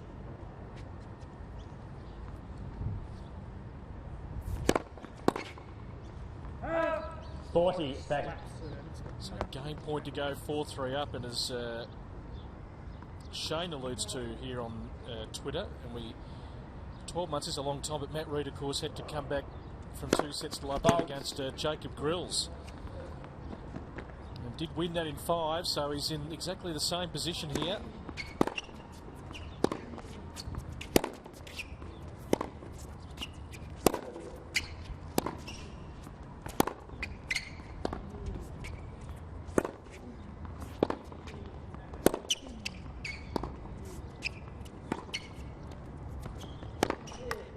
Santillan, beautiful. Have a look at the fist pump. Oh, it's Nick Kyrgios of 12 months ago. A bit of emotion out on court. That's a big hold. Can we have the towel, thanks, from that corner? 4 games to 3, 2 sets to love. Well, that is extraordinary. Pulled the trigger at the right time. We have seen it so many times through this match that it just builds up, and you think that Matt Reid's getting into a good position, but Akira is on fire. The slight drop off to get back in after the rain delay, that's gone now. He's in a really strong position. He's loving his work out there at the moment. 4-3 up in this third, 2 sets to love up. Let's get back out to Adrian Franklin. How are we tracking with the other matches in progress here, Adrian? Guys, just out on court 7 at the moment. So JP Smith won the first set 6-4. He's playing Mark Polmans. At the moment, we're in the middle stage of the second set. Polmans is up 3-2. So JP Smith is just serving there, and that has dropped in. So we're back to 3-all. I do have John McCurdy, who's done quite a bit of work with the youngster Mark Polmans. John, thanks for your time. He's going pretty well out there at the moment, isn't he? Yeah, he's in here with a chance, Adrian, and had a bit of a window there, 5:30 and to get up a break, but he's done well. Early this set he was down a break and fought hard to break back, and he's right in the match. I mean, he's one of the youngest competitors out here, but what I love to see out on court is how much he loves to fight. He really loves the battle on court, doesn't he? Yeah, look, he's got that instinct to fight hard at all times. He's always been a good match player and just loves the battle. And when he loves the game, and that's one of the great things with him. He's got a real passion for the sport, and he's going to do whatever it takes to make it. And he does do a little bit of work with Wayne Arthurs as well. I believe I spoke to Wayne a couple of weeks ago, and Wayne rates him as a player that can perhaps come through over the next few years. What do you think? Yeah. Look, Wayne and I work closely together with Mark, and I think everyone rates him highly. He's got to add a few weapons to his game with his serve, and his forehand's got to get a bit bigger. But he's a great competitor, and his backhand's world class. His volleys are great, and he's got a chance. He's got to keep improving, obviously, but I think he's got a good chance. Yeah. Well, thanks very much for your time, John. The sun is out, so we're 3 games apiece, 15-all in this second set. Thank you, Adrian, keeping us updated around the courts here at Melbourne Park and chatting to those who are intimately involved with our next generation of players. The coaches who work extremely hard. Back here, Matt Reid, good service game. Looking to hold to love here to get it to 4-all in this third set.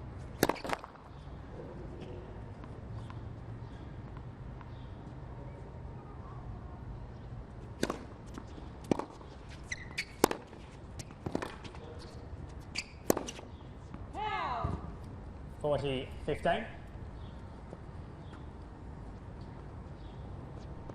It's a familiar situation for Matt Reid, who got through to make the final last year against Ben Mitchell, but had to pull out everything in that first round match to beat Jacob Grills in fives. He's in the same situation here again.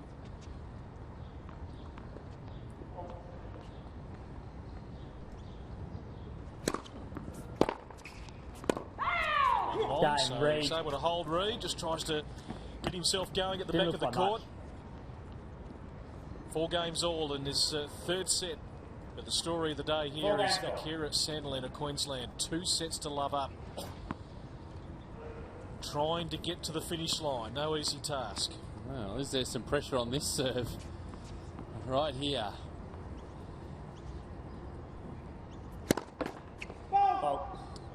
Different sort of setup this set to the previous 2. The pressure is when things get tight, business end. That's nicely done. Gee, you've got great hands at the net, great control. 15 love. Just to take all the pace off that ball, just guiding it into the open court. Set himself, which is important. Slowed down as he hit that approach.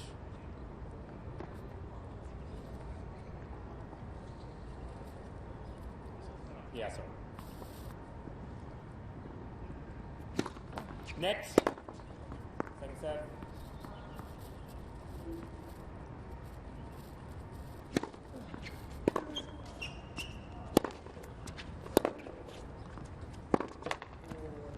It was there. 15. High part of the net, though, is always going to be tricky, but consider how many he's missed, how many he's made. Not a bad ratio at the moment. Can live with those sort of misses. Going for his shot still. Outs. 15-30. Door opening here for Reid. This is a big moment in the match.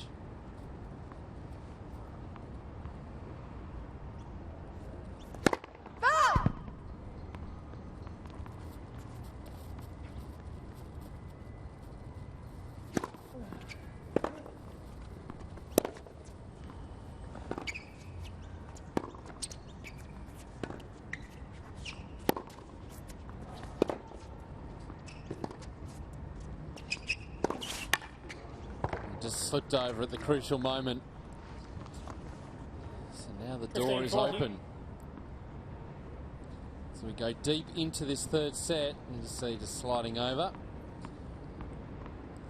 Got to dig himself out of a bit of trouble here. 2 break points. Fault.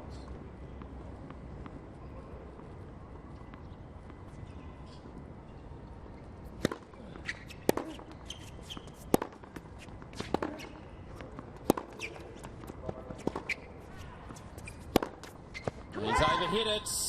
Game Reid. Matt Reid gets the break. He'll be coming out to serve for this third set. It's 5 games to 4. Reid leads Interesting stage here. Adrian Franklin's following the other matches. What do you got there, mate?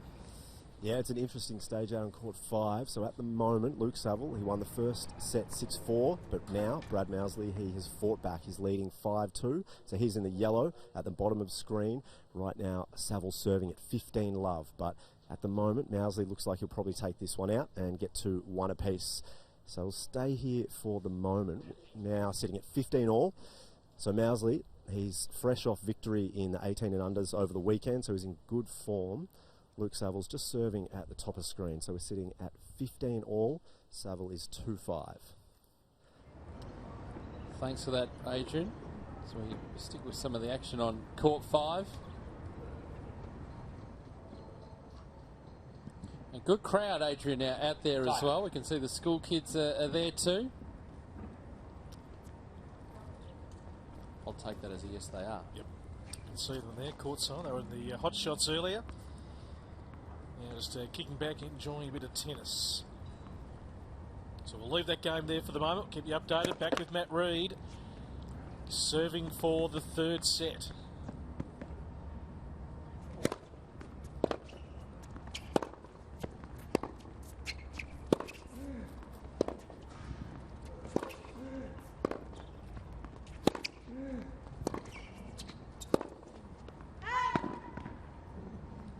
Love 15.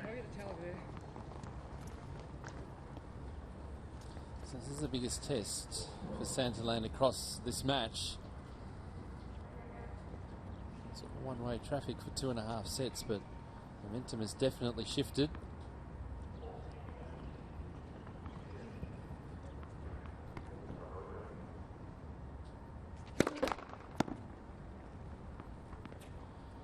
Massive step up playing best of 5.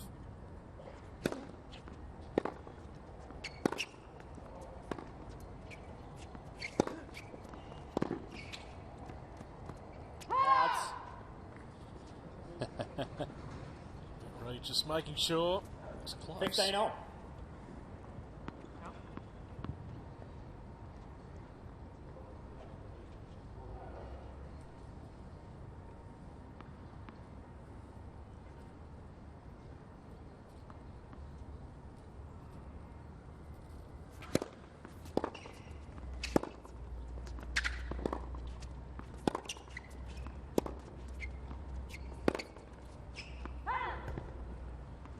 It's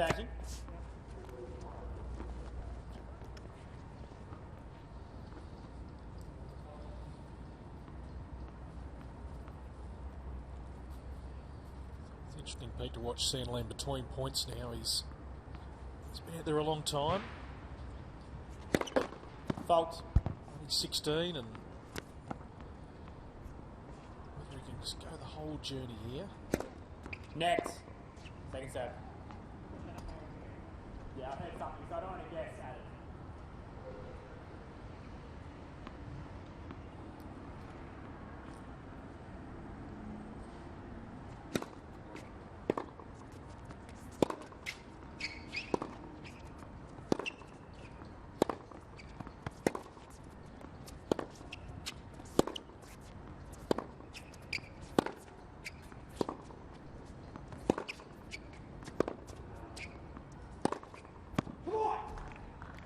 Nicely done. This time he took the opportunity to 30 off. Ball up the line.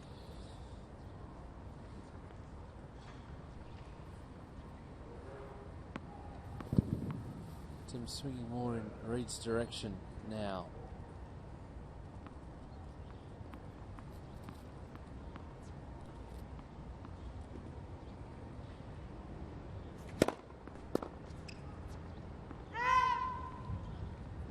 $40, 30. And so set point. Drag this back to 2-1. Really just put the pressure on. Momentum has shifted here since the last rain delay.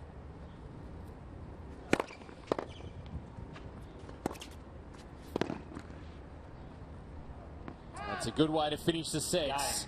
Third set. Game on here on court number 6. 6 games to 4. Santillan, though, still with a 2-1 lead. Santillan leads 2-1. Let's get back out to you, Adrian. Let's find out what's happening on the other courts.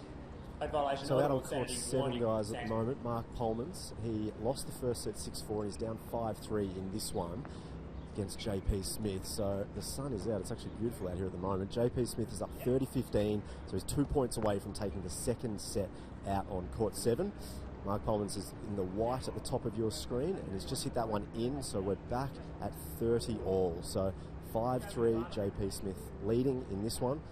It's been a topsy-turvy battle. JP Smith is the older of the two. I think he's about 7 or 8 years older than Mark Polmans, so he is using his experience at the moment. 30 all as Polmans serves.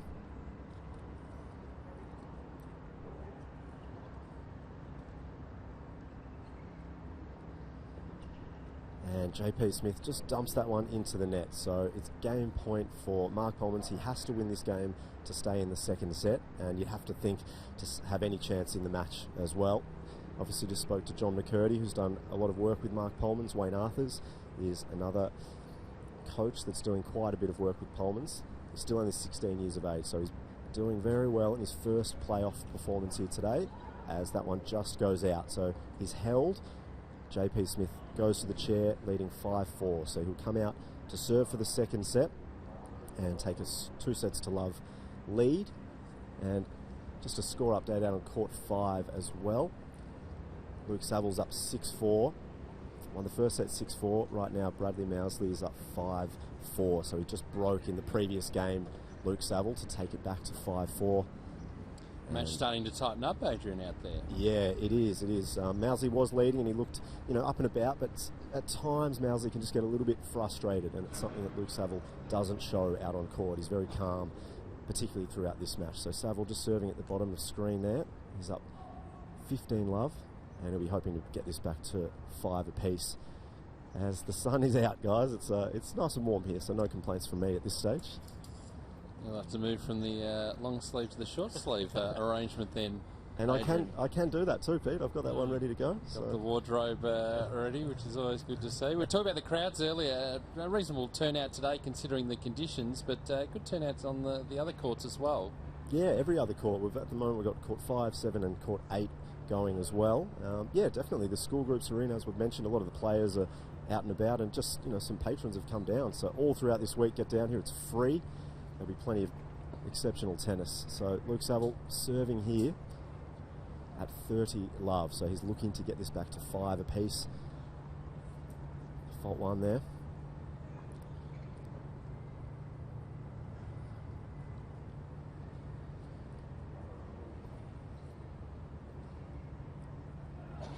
It's a wild stroke there from Saville. So it's pretty evenly poised out on this court, court 5 at the moment. Did have a feeling this match would be one of the tighter ones for today. Mousley in great form. Luke Saville perhaps not in the form that he has been over the past couple of years, but... And he just got back too, hasn't he, Adrian? He's been over in Asia. Yeah, he has. I think he only arrived 2 weeks ago, so pretty recently.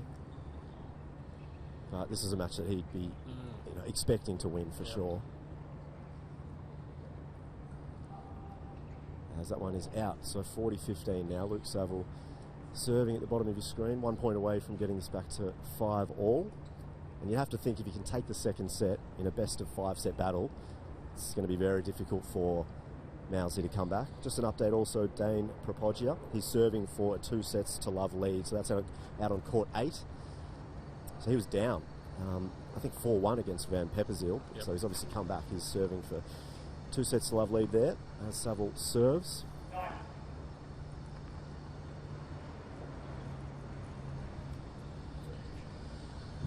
So that one long from Mousley. Thank you, Adrian. We'll come back to you shortly as we flick around the courts here at Melbourne Park. Matt Reid has just got back the break there at the end of that 3rd set. But still, Akira Santillan serving to start this 4th set, leading at 2 sets to 1.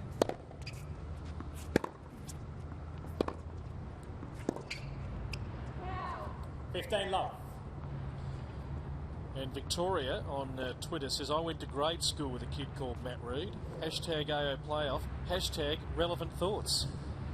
Thank you, Victoria. Search through all the Matt Reids. Could be the one. 15-0. He's got a big challenge here, but he's just got a little bit of confidence now, having won that 3rd set. Spring in his step. 30-15. So we're heading into uncharted territory for Santillan here, into a 4th set.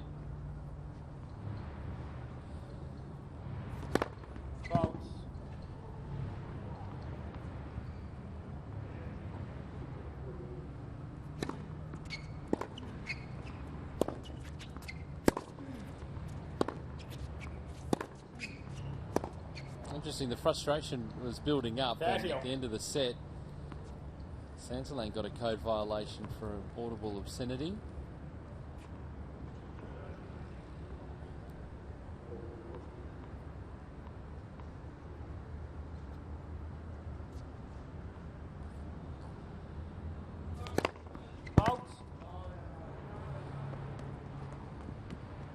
And these sort of things start to creep in. Yeah. I can't change my mind.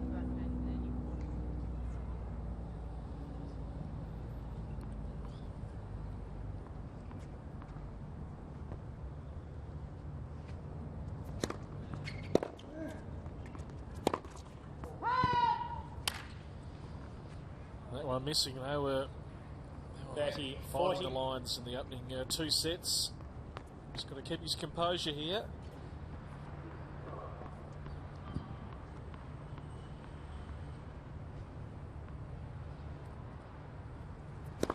Fault.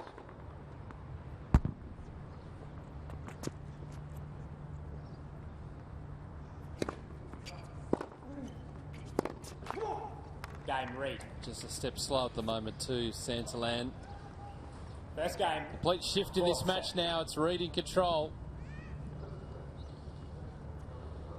Yeah, it certainly is. We might be possibly looking at a carbon copy of 2012. Yes. Just little signs. Let's go to Adrian Franklin. Following JP Smith and the youngster Mark Polman's. Adrian.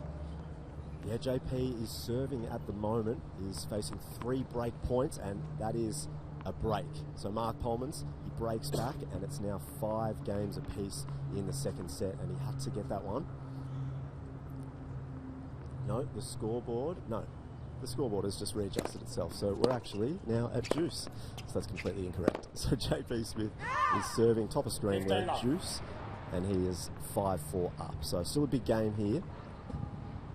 All right, thank you, Adrian. We'll keep an eye on that as we bring you back to court number 6. Santillan looking to hold, looking to try and break serve, but Matt Reed is in a very, very nice groove here. 30 love up, 1 game to love. He's just taken the 3rd. Needs to win the 4th. He's covering the net well now. Yep. Rolling along.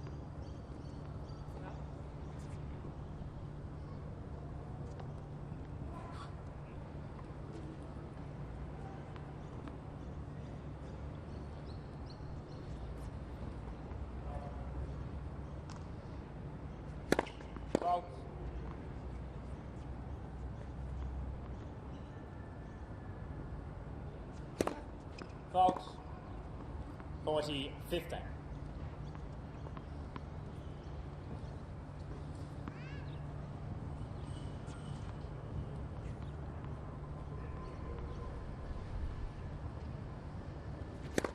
Folks.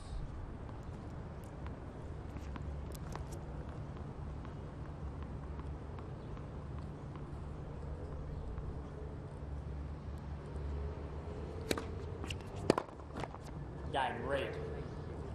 The good service game from Matt Reed. It's 2 games to love. Difference in the body language as well. Santillan now, the shoulders are down. Yep.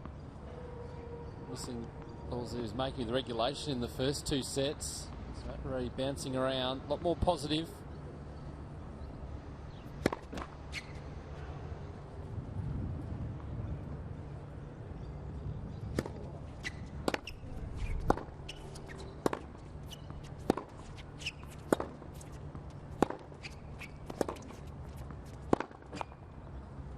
Love 15.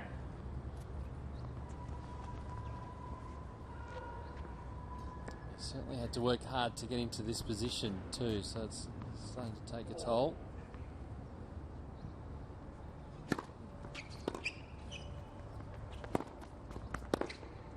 That's a beautiful shot from Reed. Love 30. Now on the flip side, Matt Reed starting to find his rhythm now.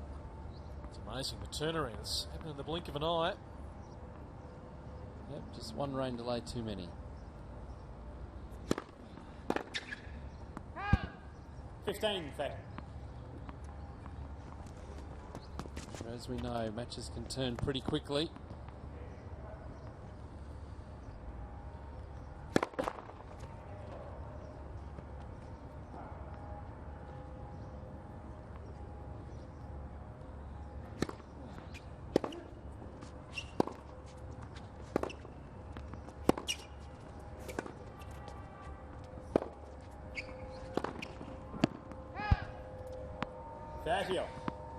So a matter of just going back to plan A here. Continue to be aggressive. Beats first serve. Just keep that pressure on.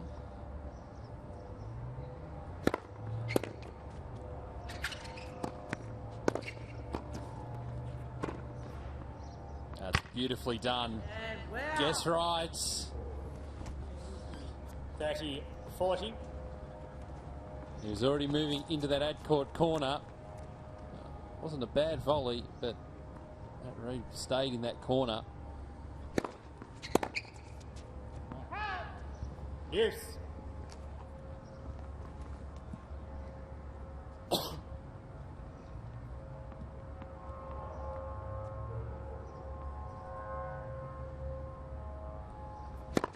Fault.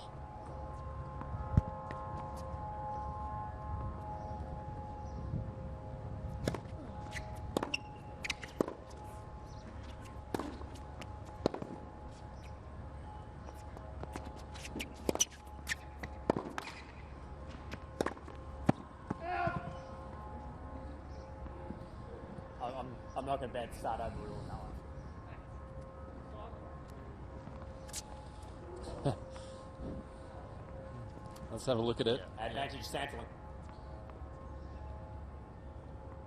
Drifting wide, tough to tell.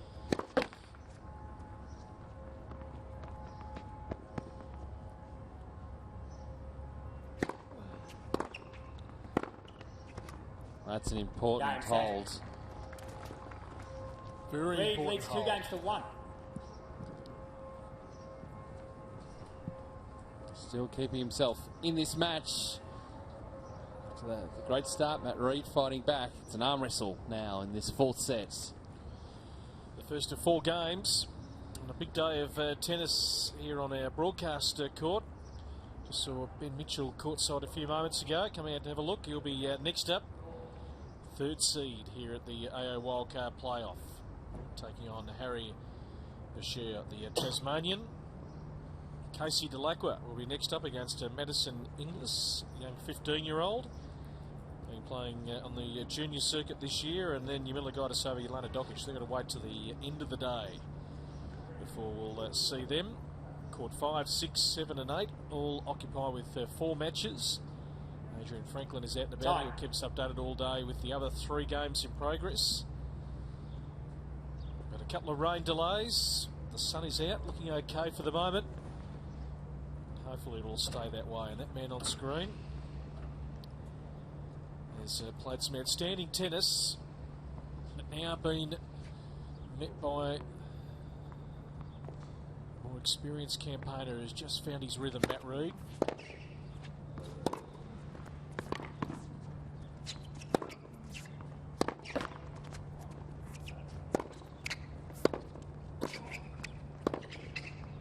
He gets right this time. Need something to boost your confidence. That'll do it. Seen Reid play to this backhand wing plenty of times.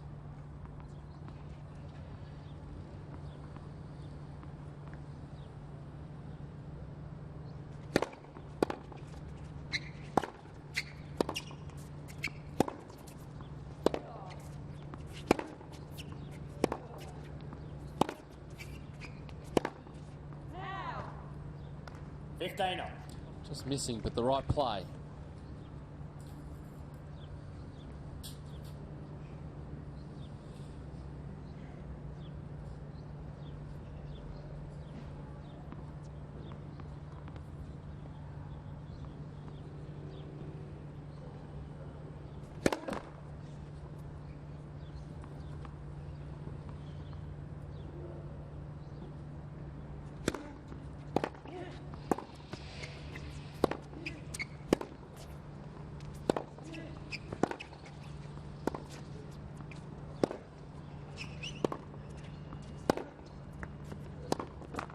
Man, why are you so tight? Come on. 30-15. Just seen the last set and a half. The rallies have gotten longer. Not as easy to finish them off.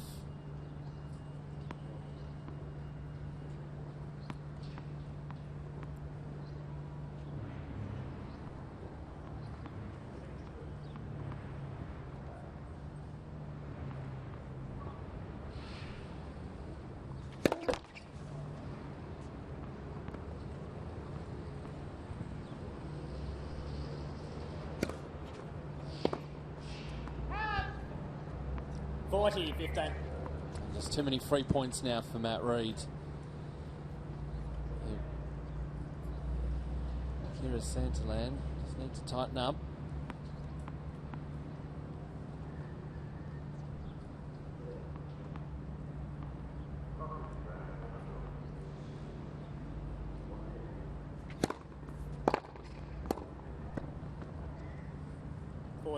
.30.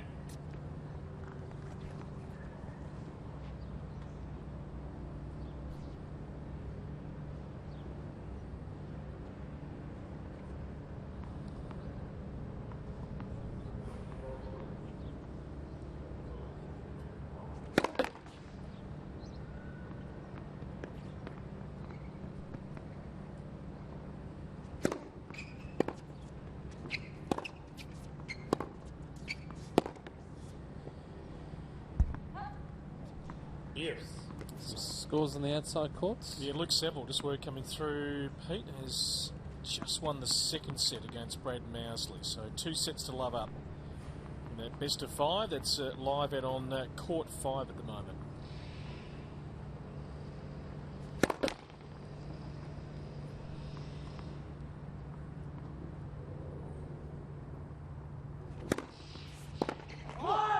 Let's go. Advantage, Reed.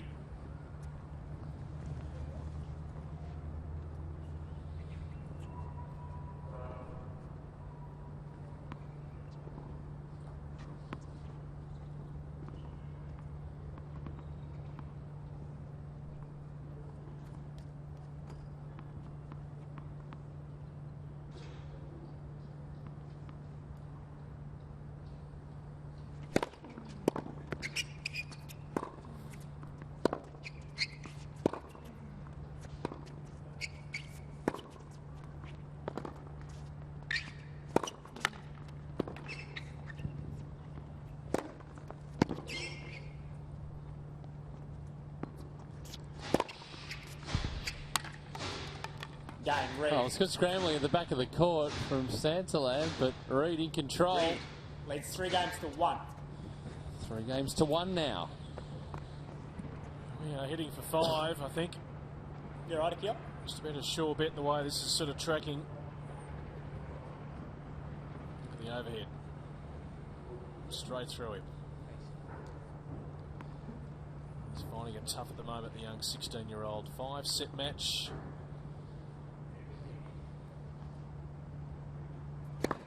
Next. First serve.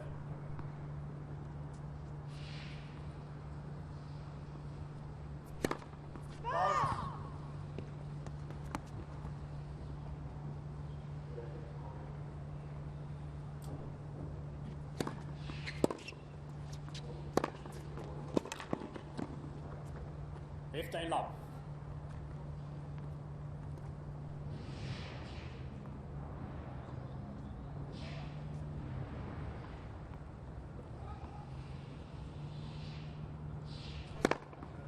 Dirty love. I saw in the last point of the previous game, Santillan just landing awkwardly here. Ooh. Right there. It's not nice.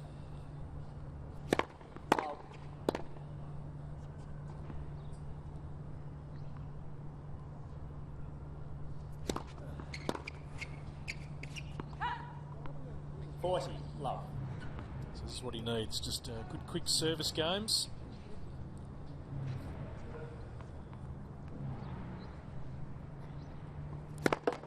Next, first serve.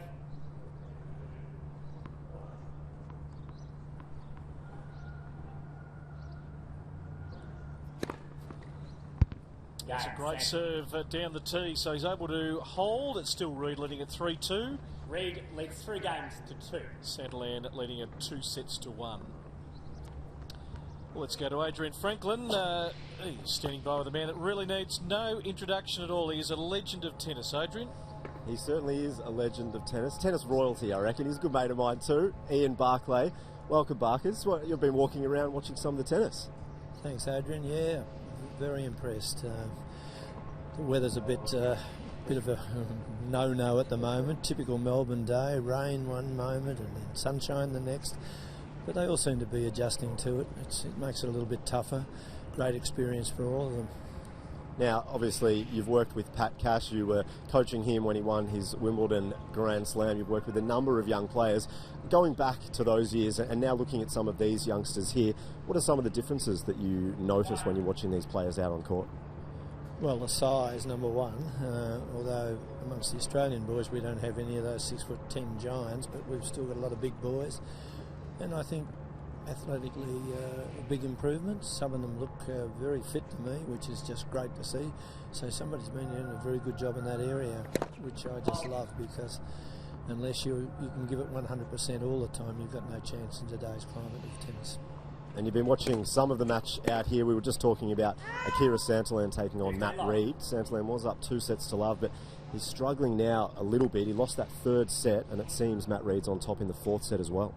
Yes, it's a long way back in a 5-setter from 2-0 down, but Matt seems to be getting a little bit better, and the other guy's concentration seems to have waned a little bit over the last half an hour.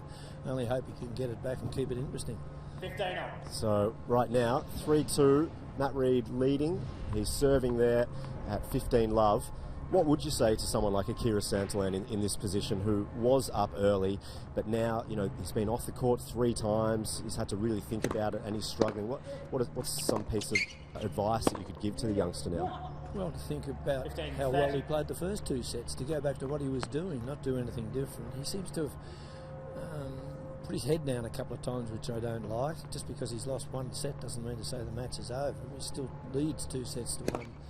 And I would be saying to him, come on, just really give it some in-depth thought about how you won the first 2 sets, 6-2, 6-2. Well, I reckon that's a great piece of advice, and you are still advising some of the youngsters out on the tour. You coach still yourself. It was your 75th birthday the other day as well, so I know we said happy birthday at the Newcomb Medal, but happy birthday again. What did you do to celebrate? Did you go out on court and coach some more kids? Yeah, well, the day after I didn't feel too good. I've got to be very honest, because all the boys wanted to buy me a drink, and it was a lovely night. The Newcomb Medal night is just something special. It certainly is. So, Akira Santillan there, just vocalising his thoughts a little bit, certainly getting frustrated. 40-30 now.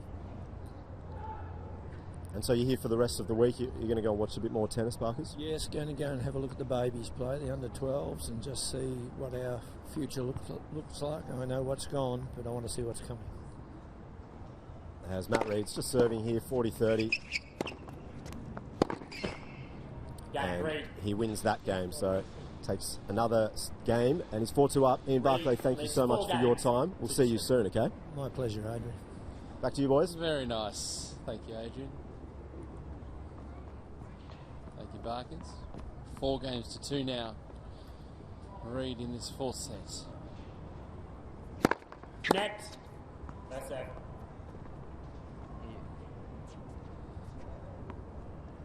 JP Smith to Peter on court 7, 6-4, 6-4. So 2 sets to love up against Mark Polmans. 15 love. Some good matches on the outside courts. Good match here. And Dame Propoggia, 6-4, 7-5 against Gavin Van Pepperziel. Has taken the first 2 sets there. 30 love. This is good from Santillan, just cycling through the service game. Wow.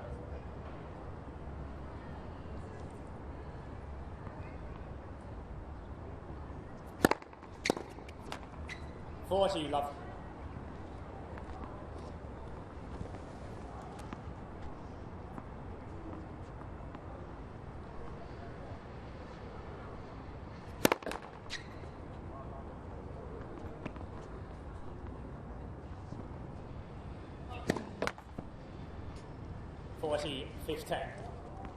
As I say, that throws in the double fault.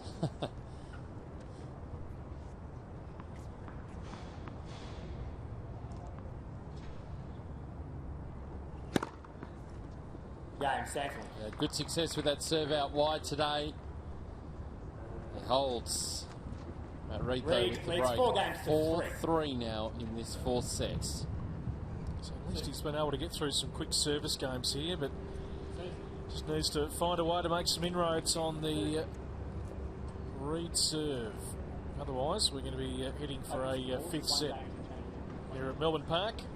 If you're just joining us, the Opening day's play after a washout on the official day one yesterday, the 2013 Wildcard playoff. You can join the conversation, hashtag AO Playoff on Twitter. Keep your thoughts coming through. And those Challenger tennis, Matt Reid's hair has been trying ever so valiantly to escape from under his cap the entire match. Thank you very much. Benny Mitchell is going to be up next. He is the third seed. He was out here watching just before. I'll tell you what, if the young man from Tasmania has a great career, he's going to be a commentator's dream, I reckon. We're going to enjoy saying his name, Pete. Bouchier? Exactly. Harry Bouchier's got something about it.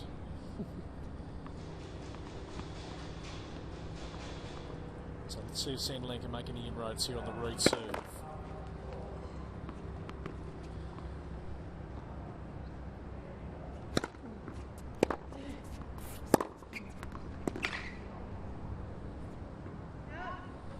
Love.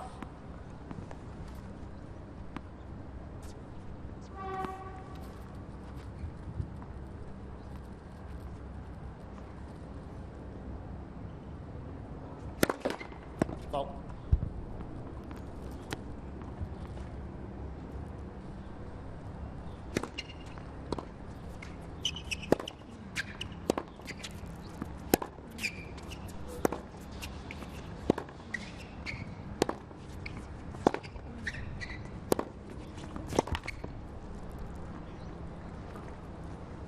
Back to more of what we saw in the opening two sets. The ball deep in the corner. Breeze just gusts up again. Reid way out of position.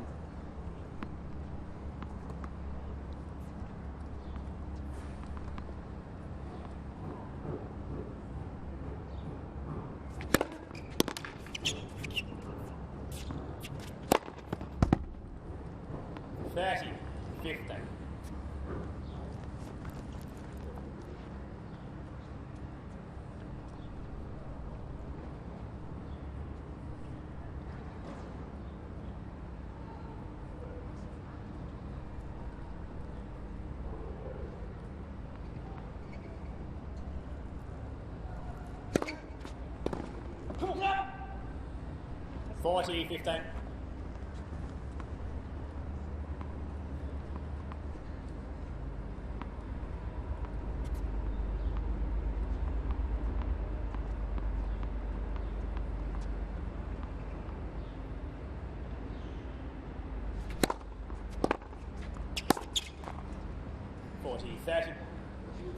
It's better. Santillan getting a good swing at the return. Apply that pressure. Puts pressure on the serve from Matt Reid.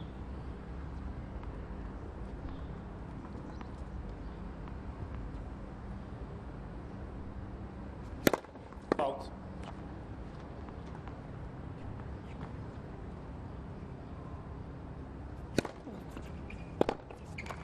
Game Reid. New balls, please. So Reid a game away from Reid taking it to a fifth set here at Melbourne Park.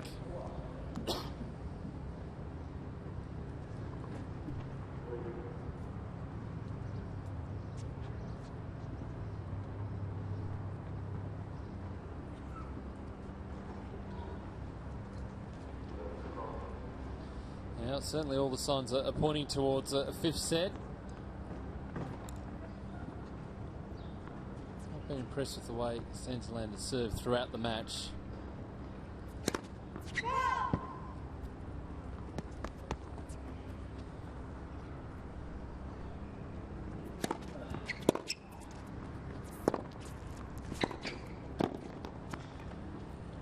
Love 15.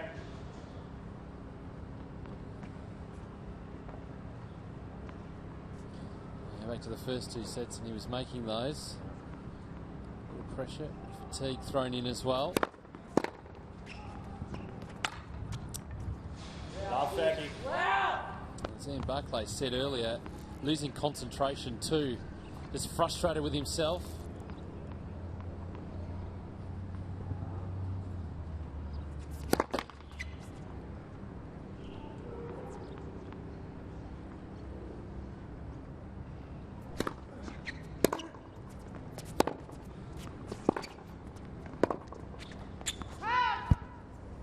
40. And racing to 3 set points here. Matt Reed's 2 sets all. Heading off to a 5th, you would think.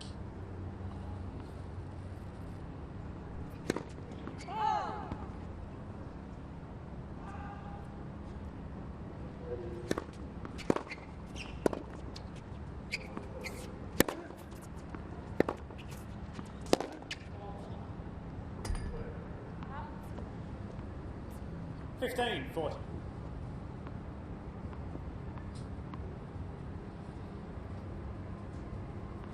So still a couple of set points up his sleeve here, Reed.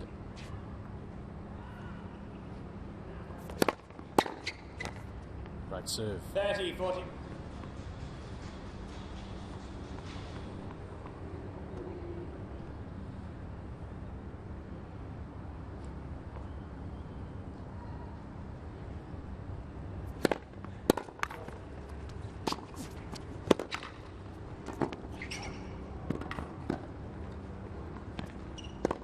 Well done. Great point. Yes. That was really well done from both players.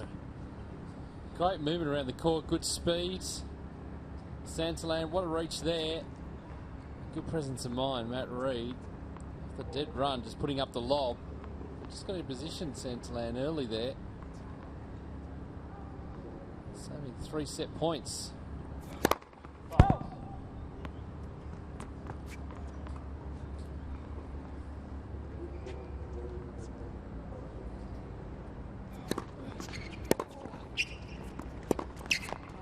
Right, deep return there from Reed. So another set point. Trying to send this to a 5th set. Opening match of 4 we've got for you here on youtube.com. Comes up with a good serve, which has been quite a familiar pattern in this 4th set for Santillan.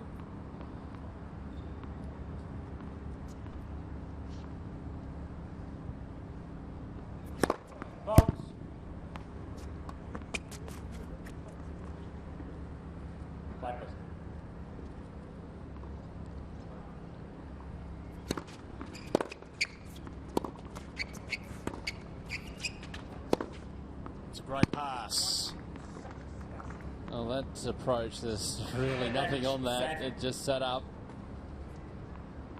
just to approach down the middle, but Santillan with plenty of time, as you can see, committing to the left.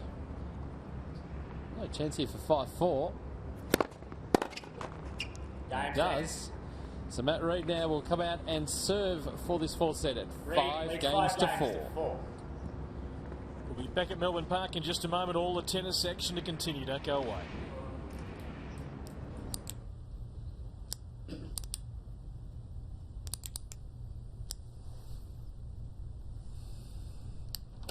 Good afternoon, everyone. Let's get down to business.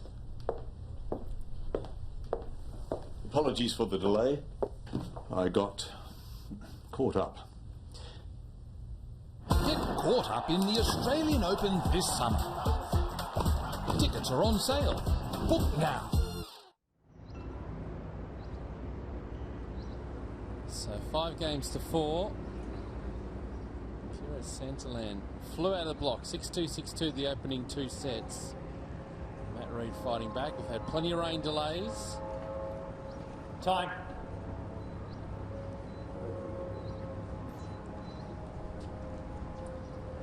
That's where we are now. Matt Reed serving for the 4th set.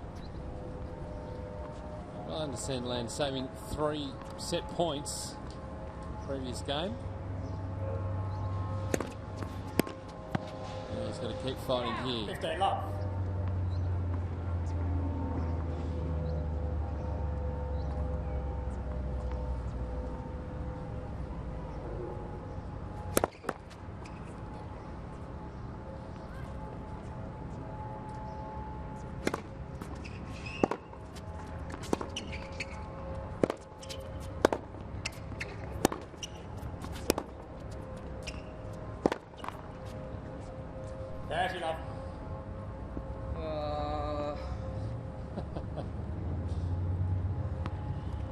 It's rather handy having our effects mic right there to capture that.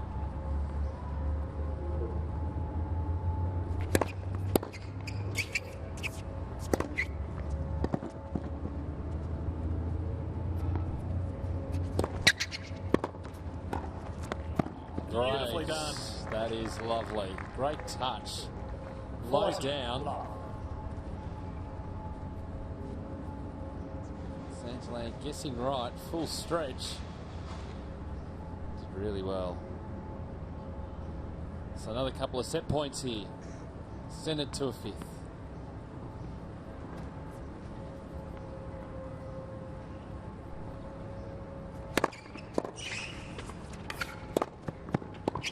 My God. And it is going to a fifth. A replica of 6 games to 4. last year when he came back to beat Jacob Grills. It could be if he can salute in this final set, and he has all the momentum at the moment, Matt Reid. And it's happened extremely quickly. 6-2, 6-2, Akira Santillan in the opening 2 sets. 6-4, 6-4 for Reid in the third and the fourth. Yeah, we're just allowed to play the game on his own terms now, Matt Reid, since we came back from the rain delay, the last rain delay. He'd been able to take control, and just a loss of concentration from Santillan. Unforced errors starting to creep in, the percentage is starting to go down. It just opens the door for Matt Reid, who's played the 5-set matches, understands how it works. Just wearing down his opponent, 16 years of age. Just had a little slip there. He's been slipping all over the court. But we want to regroup and just go really hard in this final set. But at the moment, you'd have to say that Matt Reid is the stronger of the two players, but we know how quickly that can change. If Santillan's able to recapture that form, then anything could happen. We'll check back in with Adrian Franklin very shortly, who's keeping an eye on the outside courts next to us here. See how the other matches are tracking. But certainly JP Smith and also Luke Saville with the upper hand in their matches. Time. As is Dane Propogiev. All those players taking the opening 2 sets, so we'll get an update very shortly of the third set of all those matches. This one has raced along to a fifth. Final set.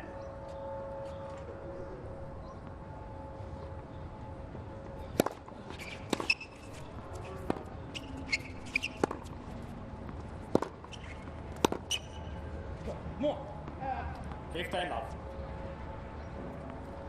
Despite being broken in that fourth set, still impressed with the way Santillan's serving. 30. You still get plenty of cheap points.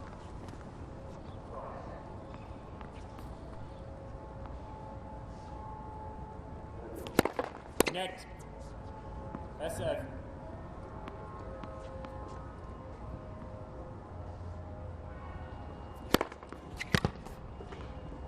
Love.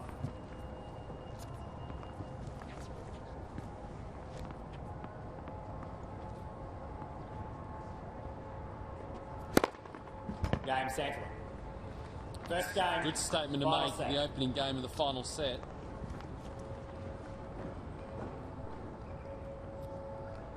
So he's still playing at a decent level, isn't he? I mean, Reid has certainly lifted his, and we expected that. He is more experienced of the two. But even though we've seen certainly a little drop in Santillan, he's still playing some pretty decent tennis. But Reid certainly on serve has really picked up in the last 2 sets. Hard for Santillan to get a real good look and some inroads.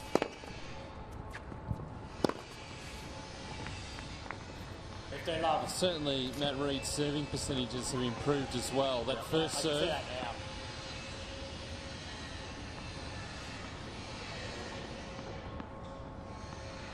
Starting to win a few cheap points of his own.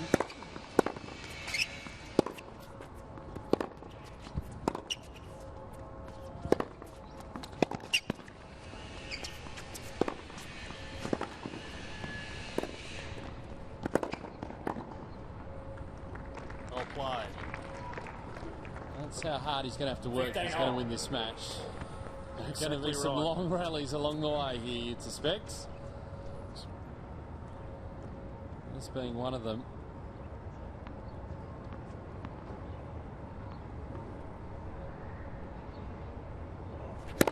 Fault.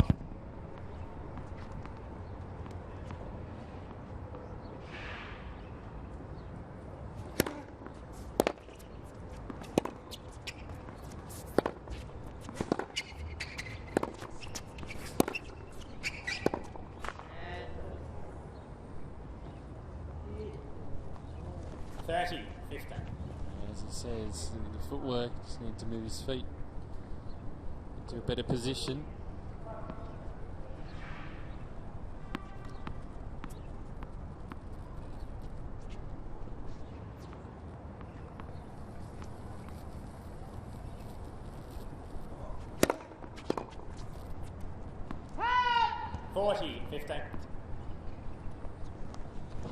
Good serving from Reid. Yeah, he's really picked that up.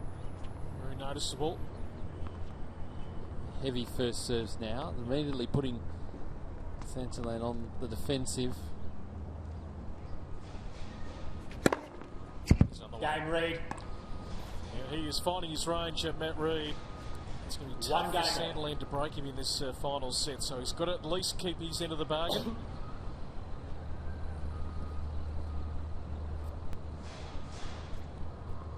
Live action here from the 2013 AO Wildcard Playoff. Hashtag AO Playoff on Twitter if you'd like to comment on what's happening.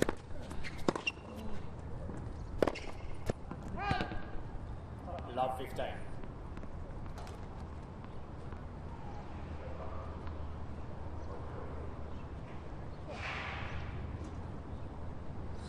There's a collision there between the ball. He wasn't watching. Bit of rough and tumble. Matt Reid was going. It's the shirt front.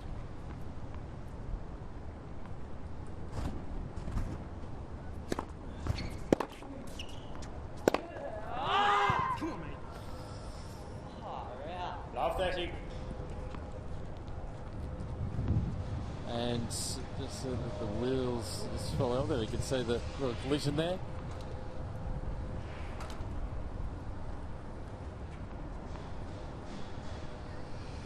Big window opportunity to break here for Matt Reid. Particularly look at his second serve.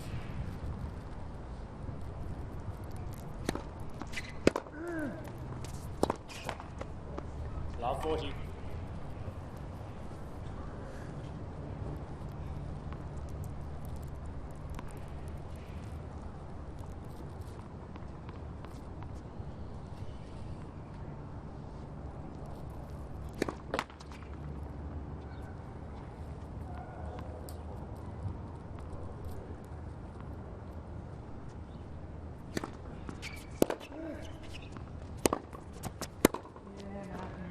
Stay in 40.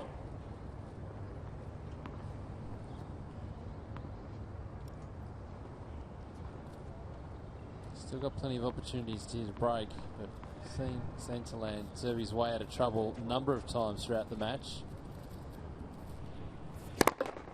Next, first serve.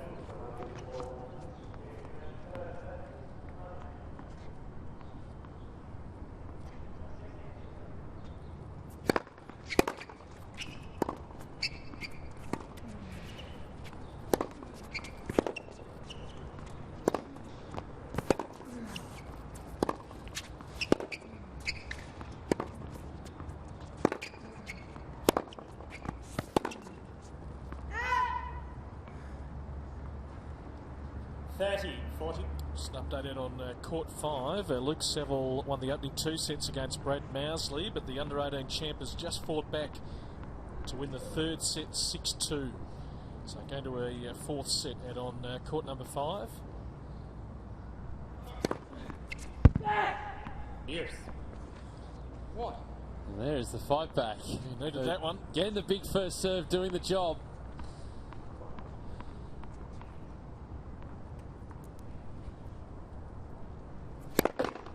Next, first serve.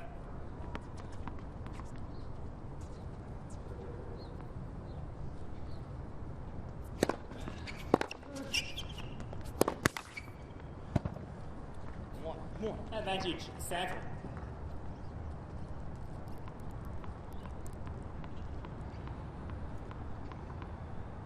Firepower still there. Is he up for the fight? Two great serves. So that'll give him a little bit of confidence. He was in a little bit of trouble, but he holds. Leads 2 games to leads 1. at 2 games to 1. We're going to duck back out to court 7. Adrian, you're following JP Smith and Mark Polmans.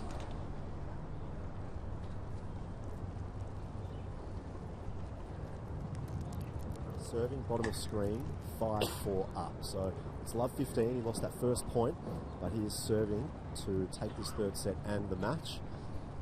The conditions have calmed down a little bit out here, guys. The wind has dropped, so it's much more calm as JP serves.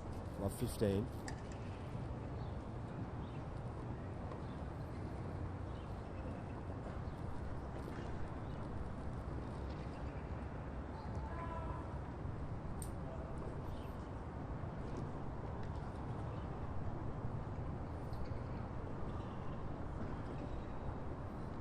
And a cracking shot there from JP Smith.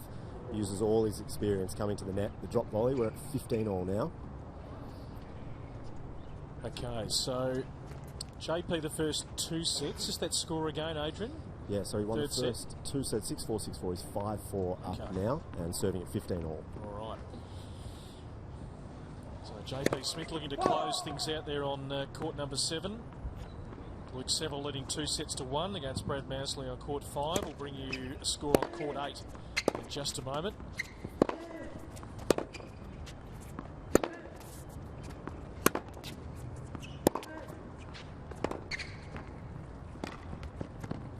Oh, that's nice. Right off the line.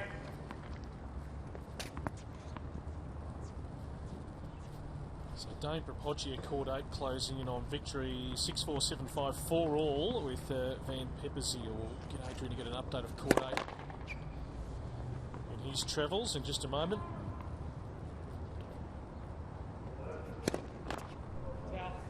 Love 30. Santillan just going for it now. Opportunity at love 30. Just a small window here. Bouncing around. Looking positive.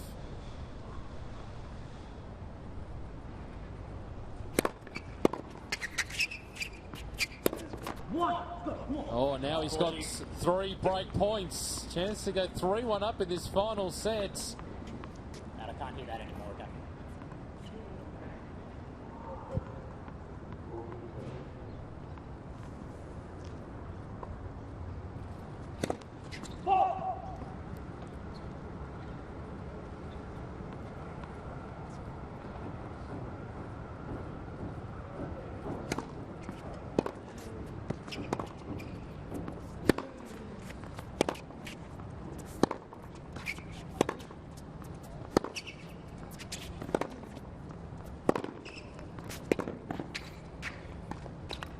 Wow.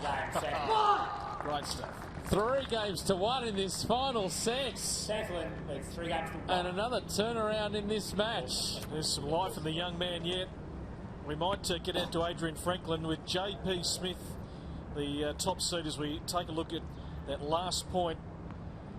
And beautifully executed by Santillan. To you, Adrian. JP Smith, the top seed. Yeah, great timing, guys. It's match point right now for JP. Just serving, and he's taken it with an ace. And the ball goes over court 8. So JP Smith wins in 3 sets, 6-4, 6-4, 6-4. He takes out Mark Polmans. We'll chat with JP in a moment in the studio, boys. Thank you, mate. Nice work out there on court number 7. JP Smith, the top seed, is through to the quarterfinals. Oh, we're looking at a boil over here. The momentum has come back to the 16-year-old from Queensland, Akira Santillan. 3 games to 1. 3 games to 1. He leads in his 5th and final set.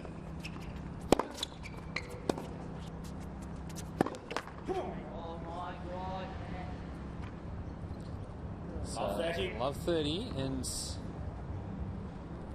opportunity now for Reed just to swing things back in his direction.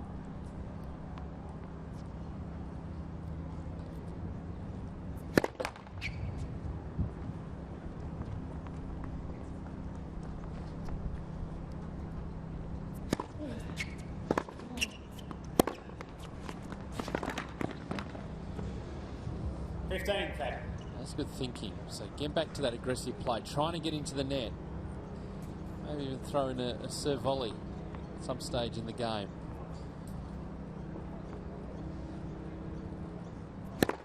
Bolts.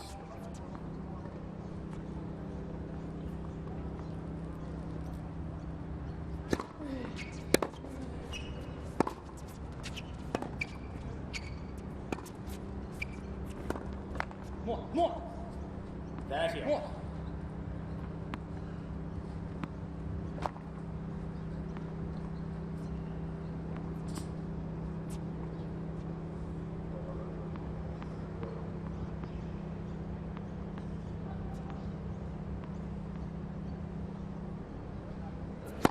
Bolts.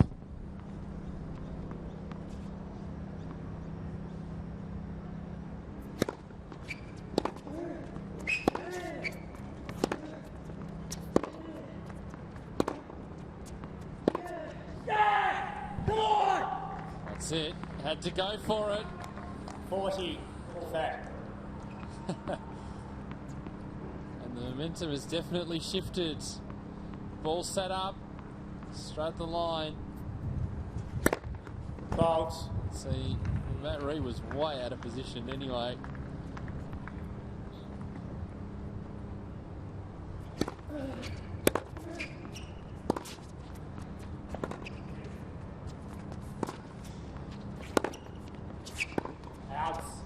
Just missing. Game stands one. 4 games to 1. Wow. What an effort by this young man. He's just taken back Santillan the match that he 4 games to owned 1. for the first 2 sets. And we might possibly just be having some little raindrops as that wind just picks up a little. We'll keep an eye on that. But I'll tell you what, this young man, Akira Santillan, he is on the cusp of his best victory. Thought that might occur in the 3rd set, and Matt Reed was able to come back and arrest the momentum, and Santillan has got it back, which means those 2 men on screen had to wait a fair while. Ben Mitchell, the 3rd seed, and Harry Bashir of Tasmania, runner-up in the under-18 Nationals last week here at Melbourne Park. Eager to get out in court after the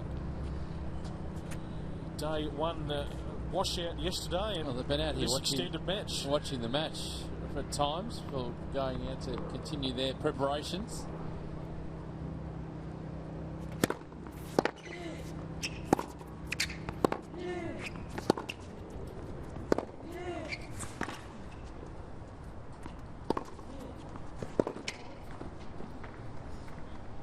Love 15.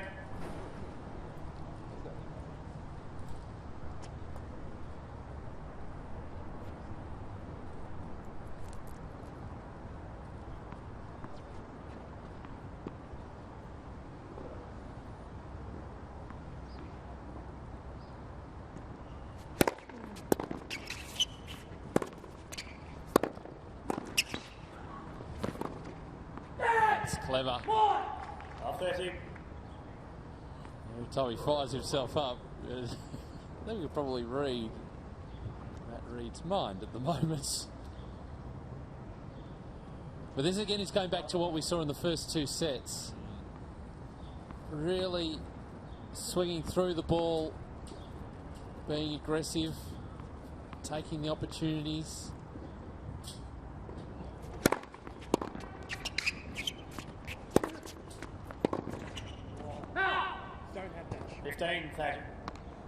Just noticed a lot of people drifting over towards this court. People generally love an upset. Love seeing the underdog get up. A lot of interest on this court at the moment. Correction, ball's good, it's first set.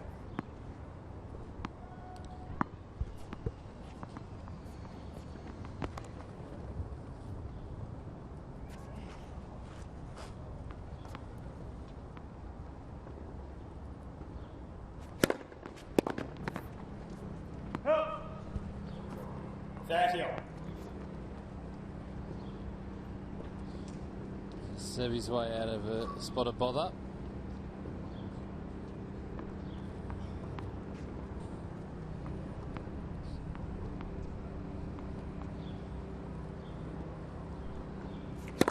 Fault.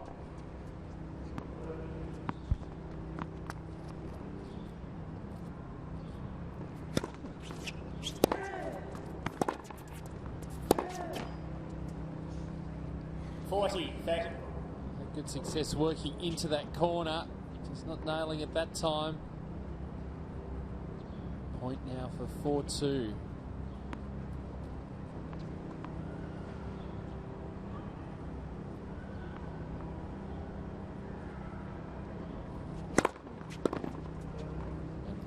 Does. Great. Yeah, that's touching. So he comes up with a big serve. It's Santillan still leading it here 4-2, as we mentioned a few moments ago. JP Smith, the number 1 seed, is through to the quarterfinals, and he is with Adrian Franklin. He certainly is. Brett Phillips, 6-4, 6-4, 6-4. Pretty consistent effort. It was obviously very difficult. You went off, I think, 3 times, but you were happy overall. Yeah, it was a good win today. The rain was a little bit annoying, as you just mentioned, on and off, on and off, on and off again. But it was good to get the win in straight sets. How did you think you played? Mark Polmans is obviously difficult. He's much younger than you. Was that something you thought about going into it? You probably haven't played him ever before. No, I mean, he has something to lose. So, a couple of those sets, he was just really going for broke and making a lot of balls. But towards the end, I stepped it out quite comfortably and then, just happy to move through the next round. Now, as we've got live pictures here, so Santillan up 4-2 in this 5th set. So you play the winner of Dane Propoggia or Gavin Van Pepperziel. You had a quick check of that match out on court 8. I think they're at 3rd set tie break. What are your thoughts? I mean, say you played Dane Propoggia, who's up 2 sets to love. What would you think going into that one? Oh, yeah, both opponents can be tough. So right now I'm just going to go back, take care of my body, and then, just get ready for the next match tomorrow, get something to eat, and just relax for the rest of this afternoon. So just finally, you've had some good results here at the playoff. You made semi-final and quarterfinals over the past couple of years.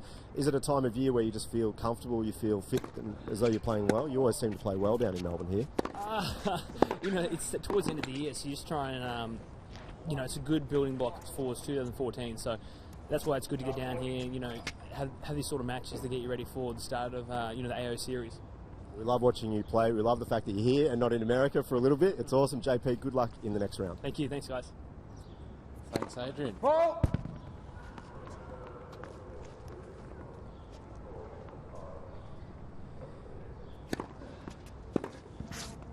Oh. 15-40. So getting stuck back into this match, and a couple more break points for Matt Reid just to bring things back on serve in this final set.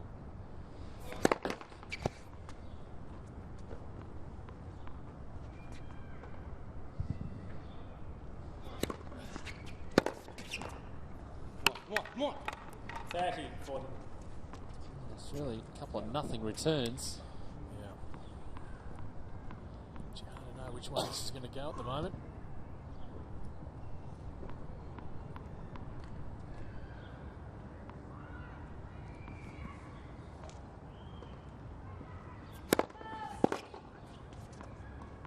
Foot fault was called.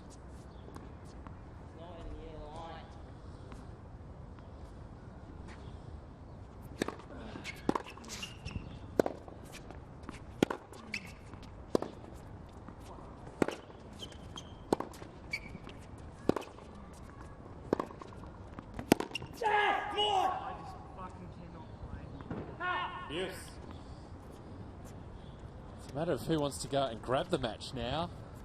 Someone's going to come out and win it. Really take control. Nick Kyrgios will be enjoying this. Yeah. Resting up with an elbow injury. We see a little bit of himself. Just in characteristics on court. Very animated. And Santillan now is in a very good position.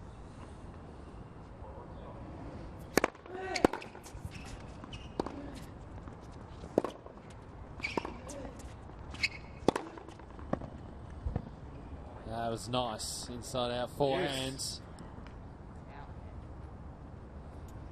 Santillan just keeping the running conversation going with anyone who'll listen, basically.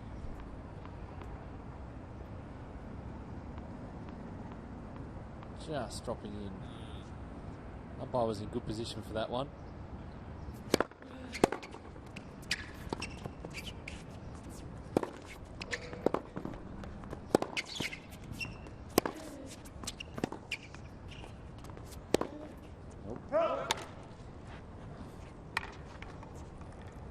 Advantage, Reed.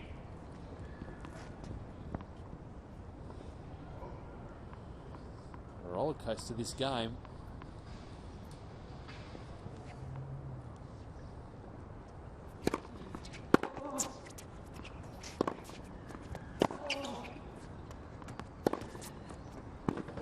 Side to side, running Reed beautifully.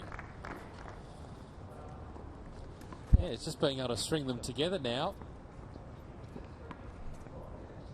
Getting the big serve, just setting up the point, being able to dictate terms. See, standing there waiting for that ball.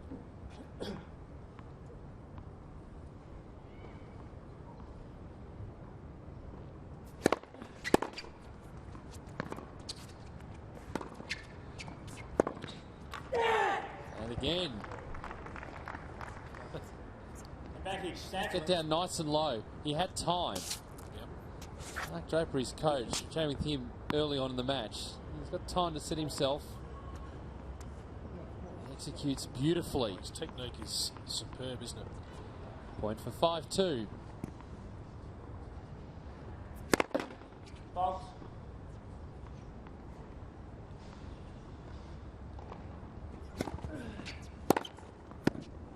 Yes. Second serve, so Reed able to take full advantage.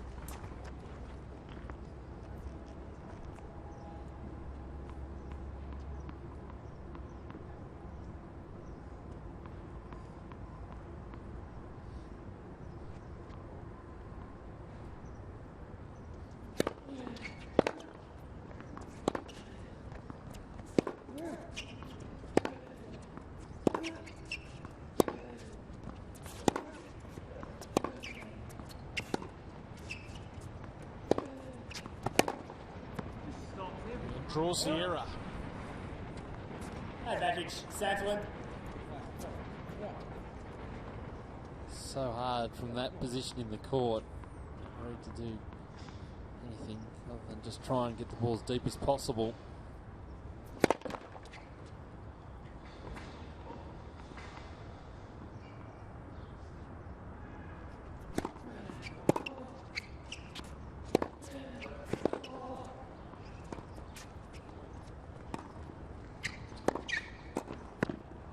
Misses the volley, so Santillan will skip to the chair.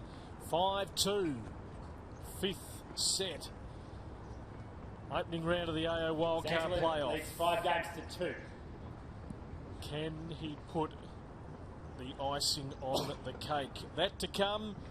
And Ben Mitchell, the third seed, he's going to be up next. Well, this is what he knows about his opponent from Tasmania. I don't know much about Harry. But I know that he doesn't mind a bit of a sledge on court, and I love that. I love being out there and being in the battle. So if he says anything to me, I'll enjoy it. I know he's a good player. He made the finals of the 18s, so I'm just focused on him. And obviously a wild card into the Australian Open is huge. Gives you an opportunity to play with the best and compete at a very high level, which is what we want to do.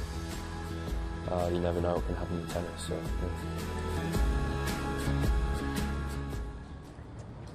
That is coming up next here on YouTube.com. We're live at Melbourne Park. AO Wildcard playoff for 2013. Your balls. Matt Reid hanging on for his dear life here. Balls. His opponent, the 16-year-old from Queensland, on the verge of a big upset.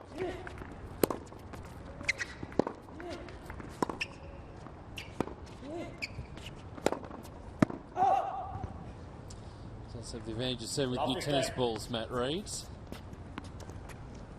Every little bit helps.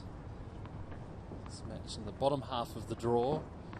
Matt Reid being the second seed, the winner to play the winner of Mousley Saville, which is going on as we speak. Yeah, Saville 2 sets to 1.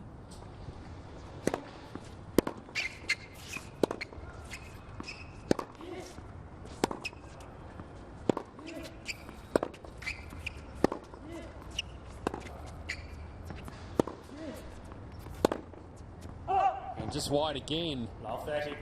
2 points away from biggest win of his career.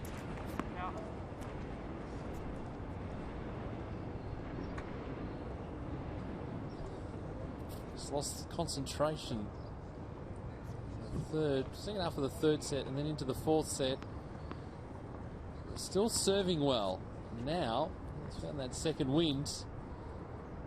A couple of points away. Fault.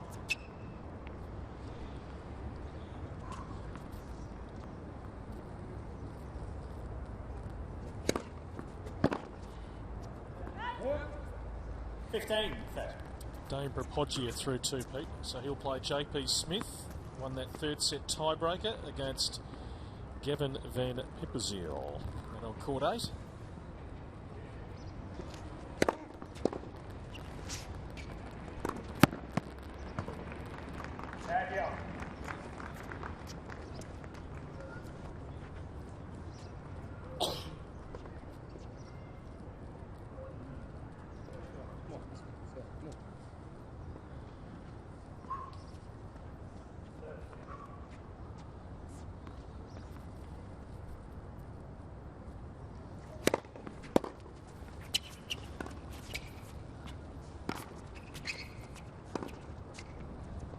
It's drifting again. 30, 40. So, 5 sets of tennis.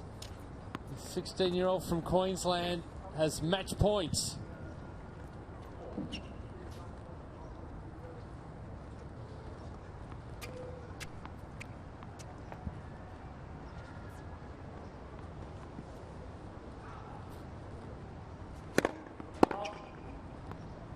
You bet he'll be all over this second serve. Should just go for it.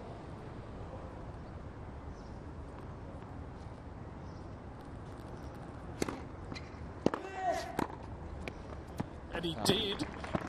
And the volley that he was met with was sensational. He did give it everything. How gutsy is that? Go serve, volley, second serve, match point down and come up with that. Oh, that's one of the shots of the day. A match filled with highlights, so that was clutch right there.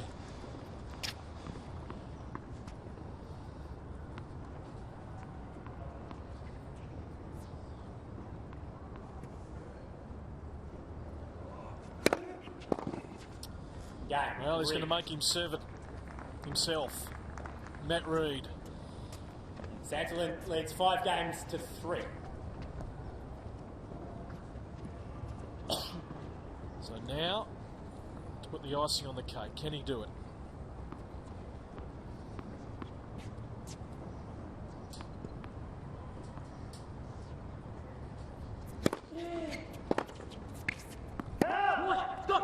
Just 1 point.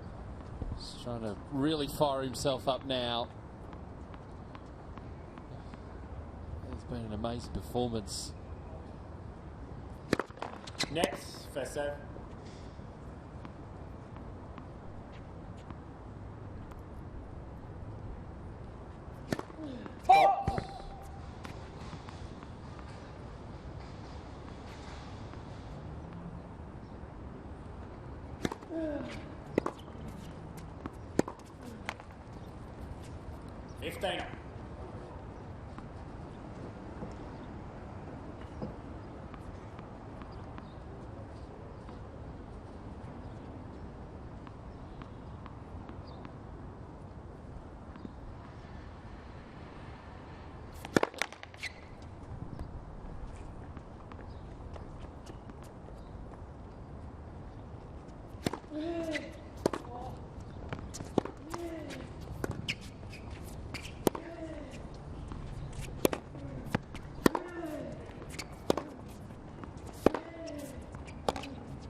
gone too big.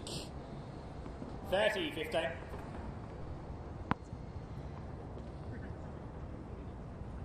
It's been a frustrating sort of day for Matt Reid.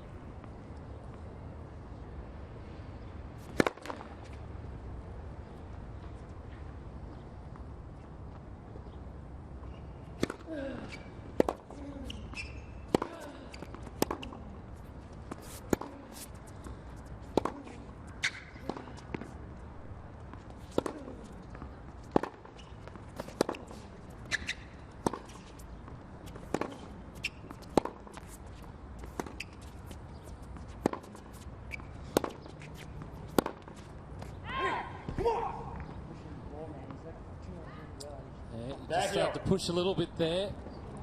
Just needs to go out and win it. Needs to find that space to come up with a big winner. 2 points away. But Reid will keep fighting.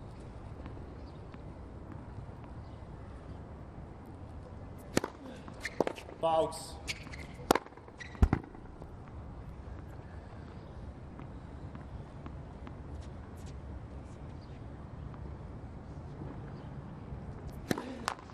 On the double fault, so the pressure building. 30-40. Break points.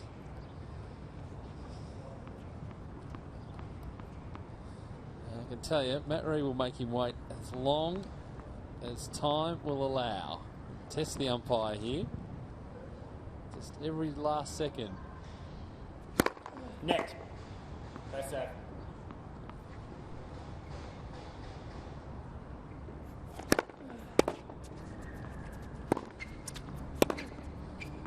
Outs. That's the corner of our commentary position, but Gee, we'll get a look at that again. Yeah, just missing. Here we go. Yeah. Long. And it was called wide as well. It was called wide as well. Just getting an explanation. The right shot to play though.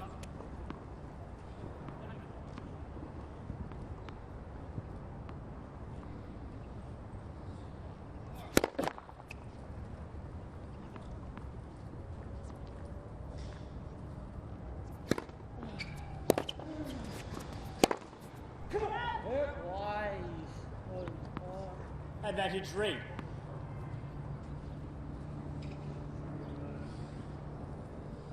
Again, plenty of time. Kira's ready to go.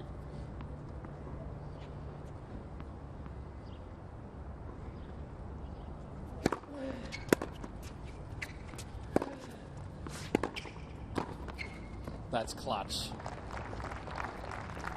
Things start to get a little tight. It's still going on the attack.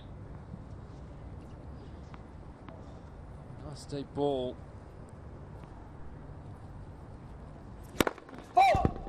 Needs just a big first serve.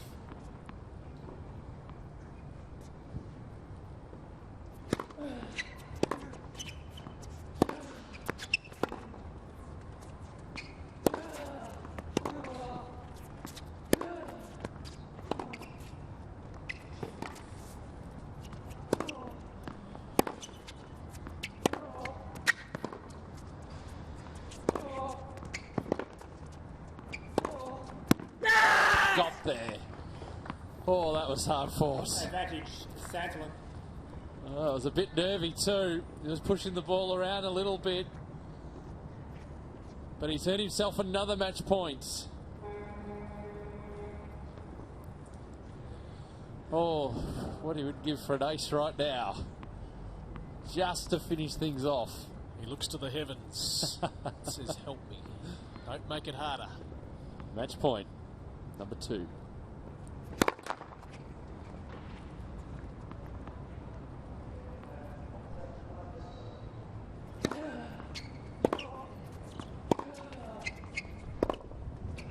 And he's done it! The biggest win of his career. 3 sets to 2. Kira Santillan, 5-set winner. Big upset over the second seed, Matt Reid. What an amazing performance from that man on your screen. Yeah, that is sensational, Peter. We thought he might be gone. 6-2, 6-2, couple of rain delays. Reid takes back all the momentum really quickly, wins the third and the fourth sets, 6-4, 6-4. But this young man just regrouped at the end of that fourth set. Ian Barclay, we heard him talking to Adrian Franklin earlier about just getting back to what he did earlier on in the match, and he went for broke and he played outstanding tennis. It's a great story here on day one. The 16-year-old from Queensland has won his way through to the quarterfinals, and he's going to have a chat to Adrian Franklin, who is courtside with our Victor. Adrian. Akira, at 16 years of age, your very first wildcard playoff, perhaps your very first 5-set match. Congratulations. How did you do that? I don't know. I got to a very good start, 2 sets to love, and then got a bit tight the next 2 sets, but I still played well. I think he stepped it up a bit, and the 5th set, I went into the 5th set just trying to refocus and just do well, and go out the ball. I did get a bit tight in at 5-3. I was down a couple of break points, serving for it, but I got it through, so I'm pretty happy with my result there. I spoke to your coach early on, it seems like hours ago now, in the second set, I believe. Your one-hand backhand is very, very special to watch. There was one particular shot that you hit straight down the line. I'm sure you did it about 100 times throughout the match. Where did that come from? Probably my dad. Yeah, my dad taught me. Since I was like 5, I just, I started off with a single-hander, didn't change, just kept at it, My dad, sat on the court with me for 4 hours every day and just trying to get my backhand right, that's probably why. So I thank him for that. So yeah, my backhand's pretty good, I guess. You guess. I'm pretty sure it's one of the best backhands I can see at the moment. Going into the next round, do you know who you play next round, the winner of? I think Luke Saville or Brad Mousley. Okay, so that's next up. I mean, do you start thinking about that, or do you go away with your coach Mark Draper now and just speak about this match? It's an exciting time the next couple of days for you. We'll go away and talk about this match, what I did good, what I did bad, and obviously after that we'll probably talk about the next match. So yeah. Mark Draper, he's the brother of Scott. He seems like a very calming influence. I chatted to him a couple of times. He's very measured. You must be enjoying working with him at the moment. Yeah, it's really good. I started off with him. I was a bit hot-headed. I used to just blow up quite frequently, but he's taught me to calm it down a bit, and yeah, so it's really good working with him. It's great. Yeah. Well, we loved watching you play. We love the flair and the creativity. Keep it going, and we will see you in the next round. Congratulations. Thank you. Thanks.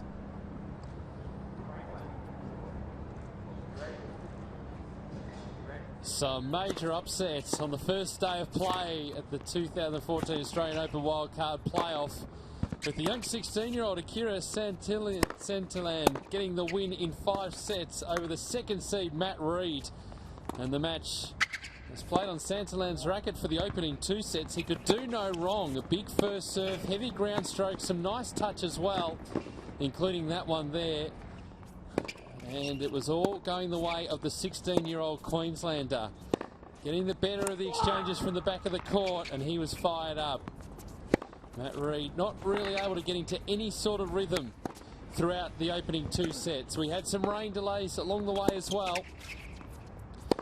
And from there, once we had the third of our rain delays, it allowed Reid back into the contest. So Santillan winning the first 2 sets, 6-2, 6-2, and then a momentum shift. Santillan not playing badly, but Matt Reid was allowed to get back into the match, control the points, and take the next 2 sets, 6-4, 6-4.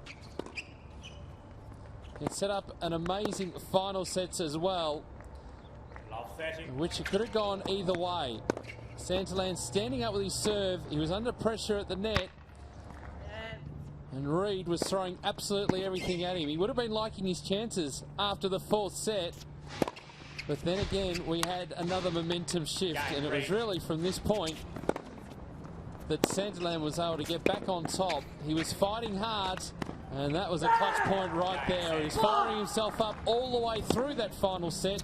He was able to gain the momentum and come away with a massive win. He had to go for his shots and really push hard. An epic encounter, the first match on our feature courts. Kira Santillan, 6-2, 6-2, 4-6, 4-6, 6-3 winner over Matt Reed.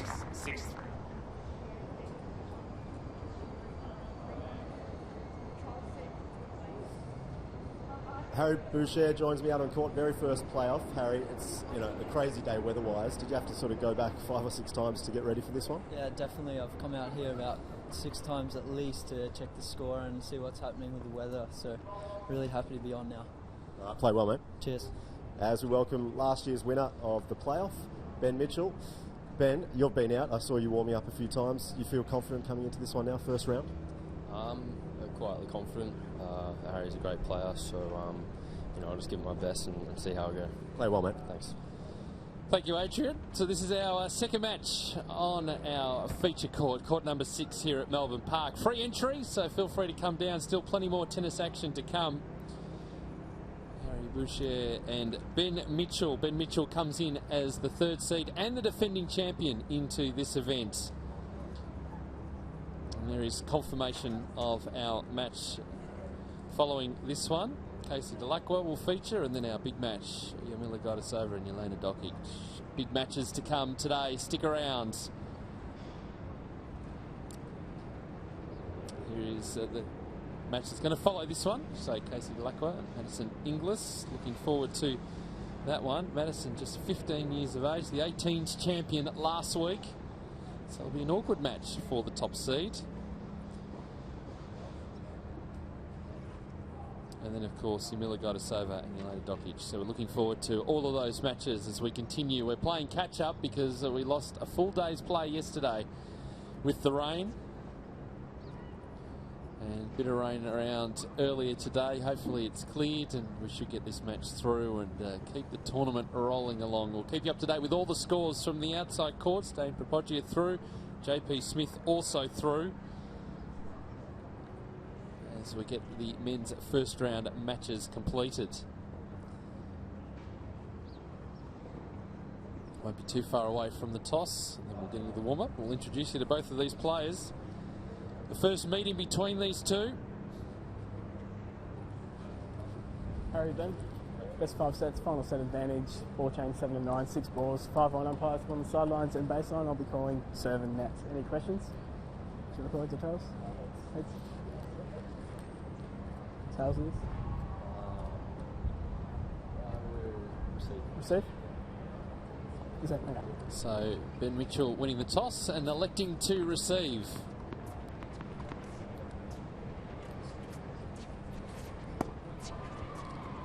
And the sunny skies for the meantime. Let's hope it holds throughout the rest of today. Still quite breezy. Harry Boucher, there he is, the 17-year-old from Tasmania.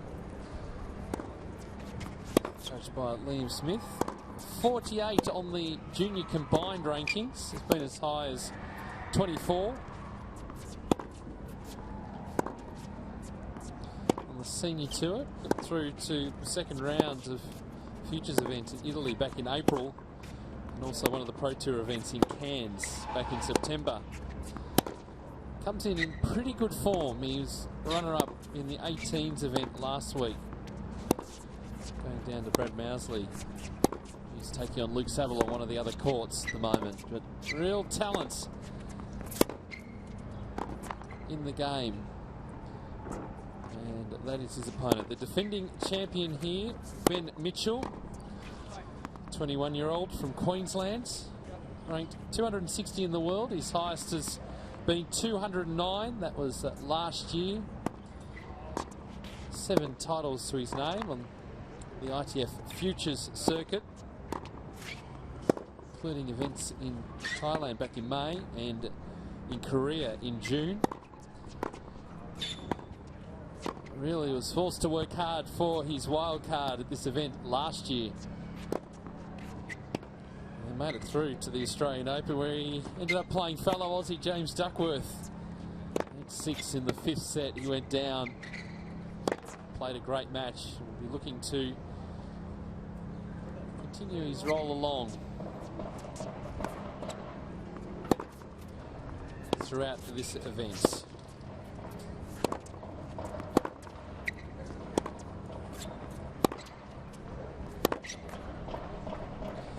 see Harry Boucher just in the long sleeves. It is quite cool outside, breezy, even though we've seen plenty of sun today.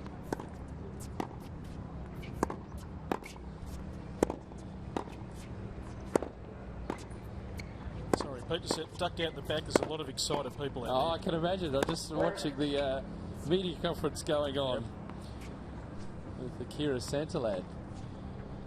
Everyone just walking away from the court saying, I just love that backhand. Could watch it all day. At least he went for it in the end.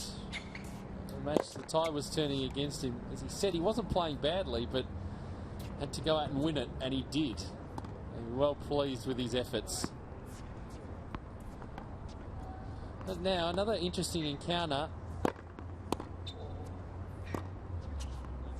Really looking forward to seeing how Harry plays. Been keeping track of his results throughout 2013.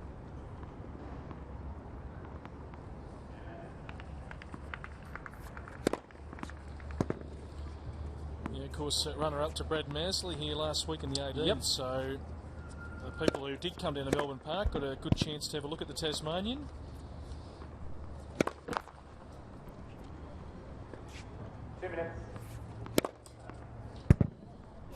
So JP Smith through, Propoggia through, the 7th seed. We'll just get an update on Luke Saville in just a moment, how that is tracking in the 4th against Brad Mousley out on court number 5. Luke took the first 2 sets 6-4, 6-4. Mousley took the third 6 games to 2.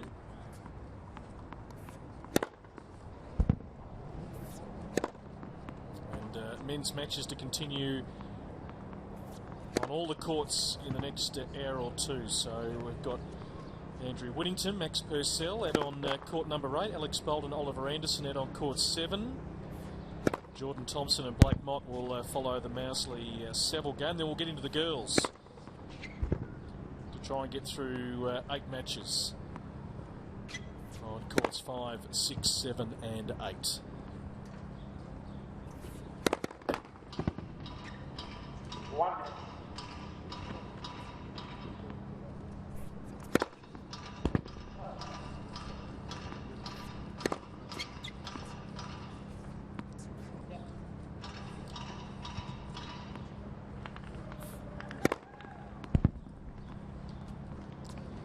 Saw in the previous match, and we've got Junior coming through, and Harry Boucher, 17 years of age, and go out with nothing to lose. Just makes things a little awkward. So Ben Mitchell building his experience, and certainly has the experience going the distance. 5 sets.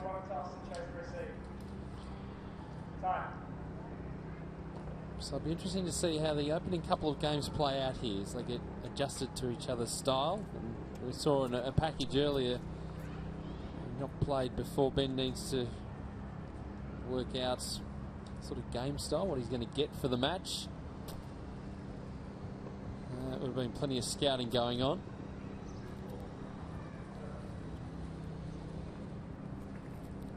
So Ben Mitchell, the winner of the Wildcard, going back 12 months ago. Mixture of the Challenger and Futures circuit in 2013. 7 quarterfinals, combination of both tours.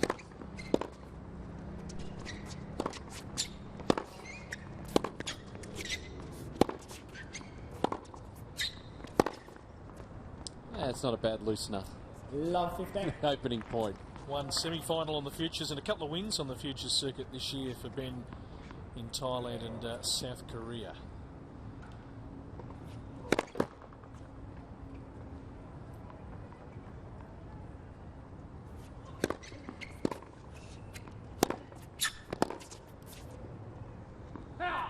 $15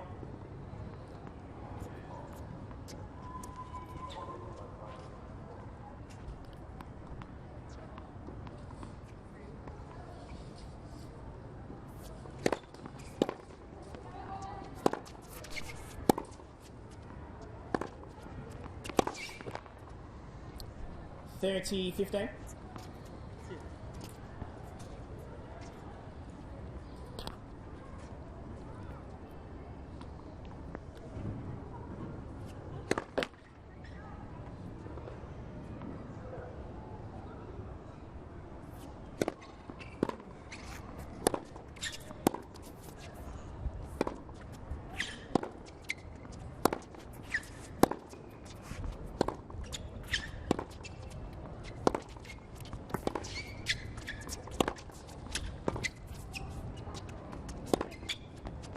Oh, he's got some power. 40-15. So, guy, he will just be going for it.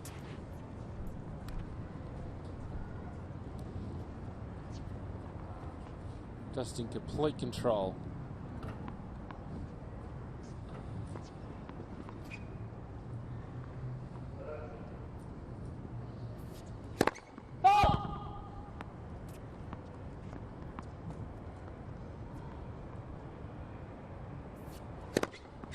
Fault. 40-30.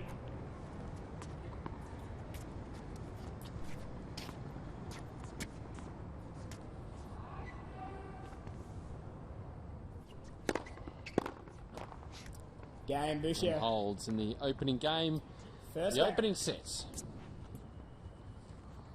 As we said, finalist here at Melbourne Park last week, a semi-finalist at an 18th event that was in Thailand back in March. 7 quarter-final appearances, so he's certainly been able to go fairly deep into a lot of tournaments this year. That ranking, well, certainly at 17, 1-5-7-7, really not relevant at this stage. Building the experience, and that'll look after itself over time. Then Mitchell to serve. It's a great opportunity to be part of an event like this against some better players. 15 love.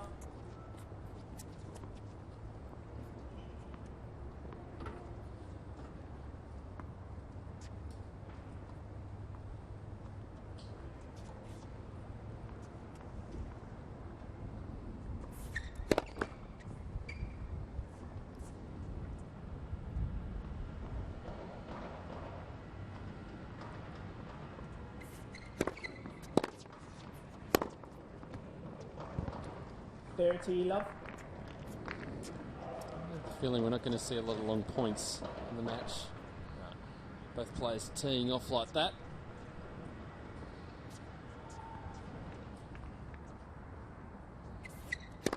Love.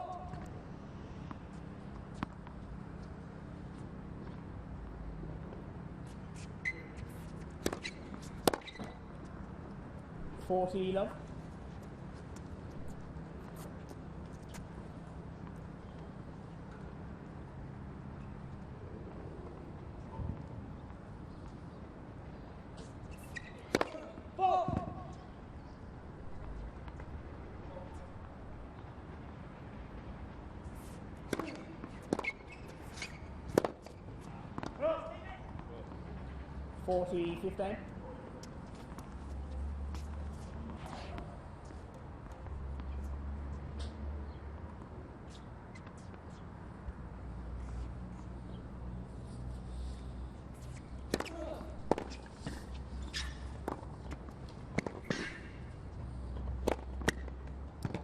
Good reach. 1 game all now in this opening set. 1 game all. Fourth down, please. Hashtag AO Playoff if you want to join the conversation on Twitter.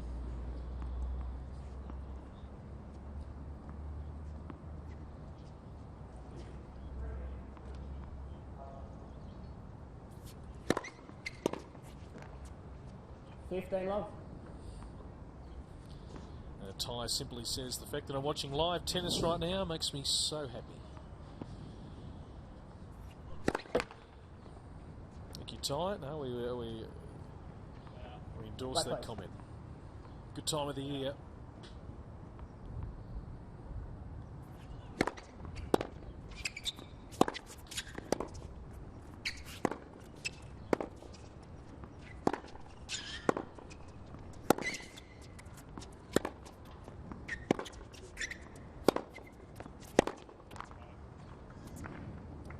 15 all.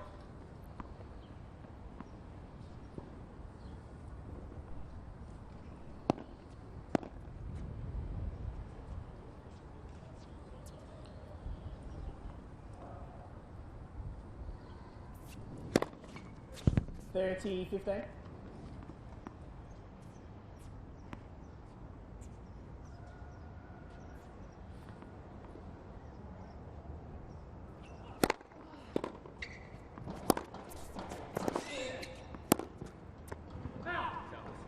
Just got that little bit of extra power.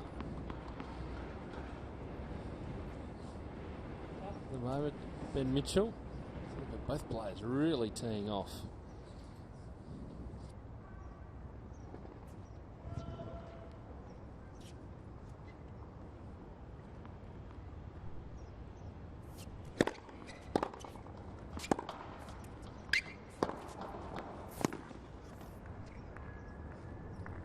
$30, 40.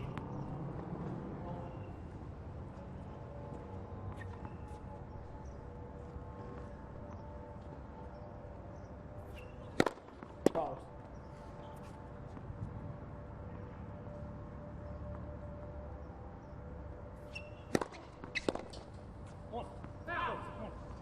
Cheers.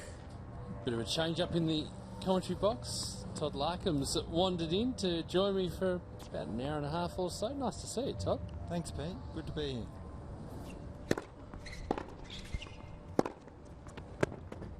That's nice from Harry Boucher. Just easing it up the line. Were you surprised by the previous result here on court 6? I was very surprised, actually. Yeah, I thought when Matt won those third and fourth sets that was going to be it, but great effort from Archie to come back.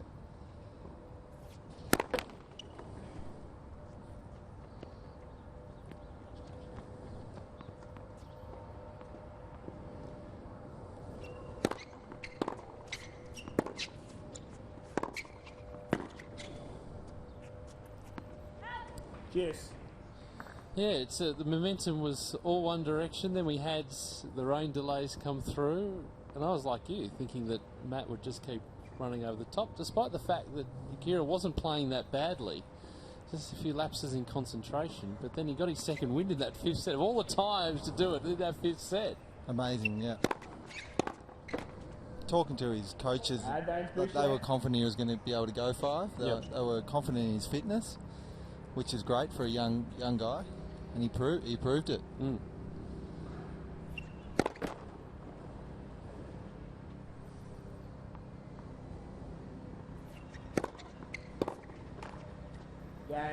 So Boucher holds 2-1 in this opening set. We'll come back to that discussion in a moment, but let's swing out to court number 5. The match between Brad Mousley and Luke Saville has gone to a fifth set. Adrian Franklin. It certainly has, Pete, and we are deep into the fifth set. So let's just recap the scores. Luke Saville won the first 6-4, on the second 7-6. Then Mousley took the next two 6-2, 6-2, and Brad Mousley currently leads 4 games to 2. So he's got a break. Luke Saville is serving at the bottom of your screen. Brad Mousley in the yellow at the top. And we've just started this game. So Saville has won the first point. He's 15 love, but he's down a break in this fifth set. So it's a bit of a turn-up out here, guys. It's a huge battle. Obviously, we've been off about 3 or 4 times. The sun is now out, of course. Melbourne turned it on.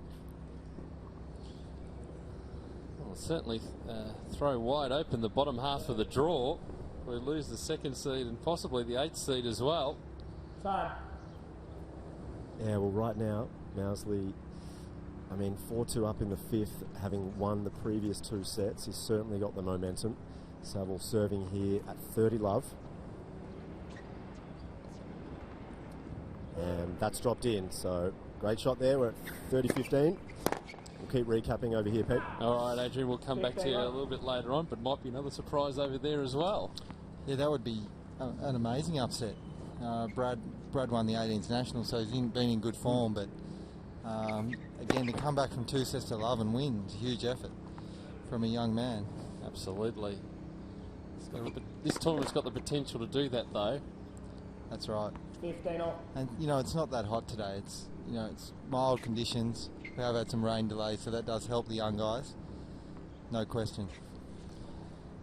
bit breezy as well, so matter he can master those conditions.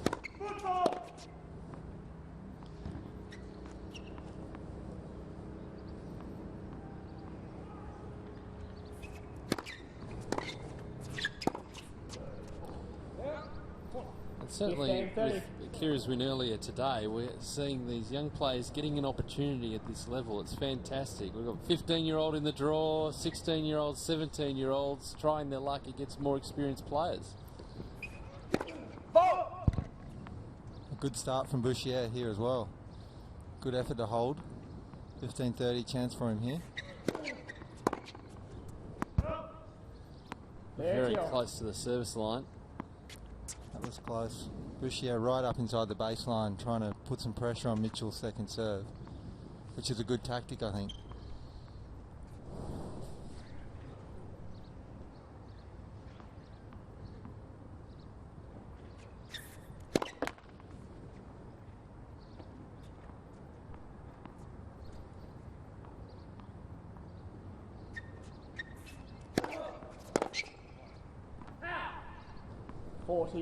Tell us a little bit about Harry's game. Because we've seen a bit of Ben Mitchell on our coverage over the years, but Harry Bouchier playing the first time here. Yeah, Harry's one of our best juniors for sure. Real good ball striker. Game, Mitchell. He's got he's a tall lad and he's got 2 games off. A very strong first serve. And he hits hard off both wings, forehand and backhand. He's an aggressive player. And he's a good ball striker. So he's the kind of guy who's got potential to create upsets at a higher level. No doubt about it. The big test for him today will be, and it doesn't look like we're going to have any more rain, can he last 5? Yep. Especially against a guy like Ben who makes him play. It's going to make him play a lot of balls. It's a big question for a lot of the players in this draw, the experience of playing 5 sets. Yep.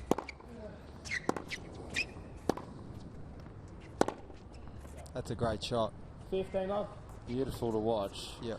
It's a mindset thing too, the best of 5 sets. Getting 2 sets to love up is great. Win your majority of your matches, but then you have to keep going and really finish it off. It's the first time you play 5, it really is an experience for you.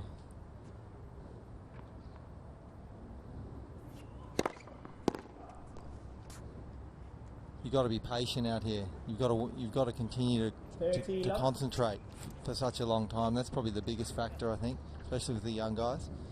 You can just zone out for periods, and that's going to be a challenge today for Harry.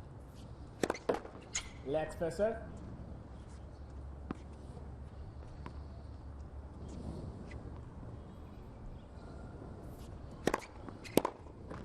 Just a score update on court number 7. Alex Bolt, the South Australian, the 5th seed, 7-5. The opening set over Oliver Anderson of Queensland. We'll keep you updated on all the scores. We'll wander back out to court 5 in just a moment. Bouchier holding here to love. 3 games to 2 in this opening set. Good start from Harry. Great start. He doesn't look nervous at all. He's come out swinging. 3 really good service games. Looks relaxed. And he should be, really. There's not a lot of pressure on these young guys here. They've got nothing to lose, really. Especially in these early rounds. They're fresh, physically and mentally. All right, let's wander out onto court number 5. Interesting conclusion to the match between Mousley and Saville. What's happening, Adrian? Yes, it is. Very interesting. Bradley Mousley is serving in the yellow bottom of screen. He is up 4 games to 3 in this 5th set. So he still has the break of serve. And right now, it is 15-30. So just watch this point here.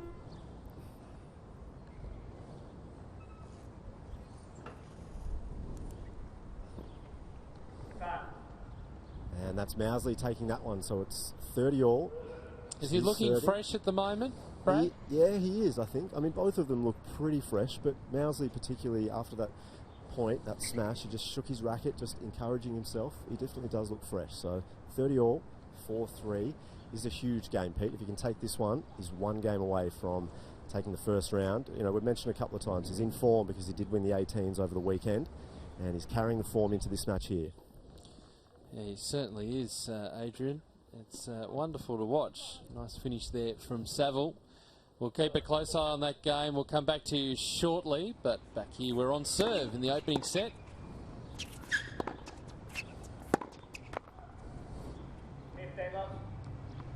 Oh, there's a lot of excitement around Tasmania. It's been a while since we've had a Tasmanian player come through, certainly to this level, but Harry Boucher is very popular down there. Yeah, fantastic effort from Simon Newell down there in Tassie to produce Harry. 30, love. And his private coaches, of course, as well. You know, Harry moved to Melbourne probably a year and a half ago now to get the, you know, better hitting partners mainly, better facilities here. Wow. But he's born and bred in Tassie, for sure.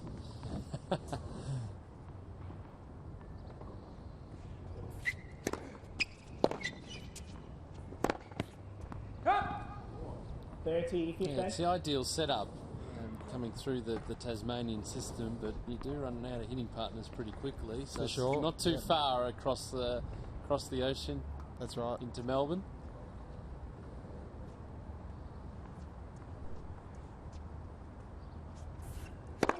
Five.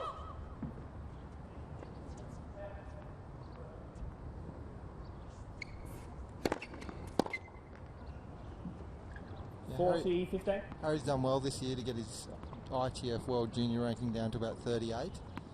So that's a good effort. He played in all the Grand Slams this year. Didn't do that well in the singles, but going into his 18th next year, he'll be hoping to push through the quarters and beyond in those Junior Grand Slams. He's definitely got the potential to do that. Game, Mitchell.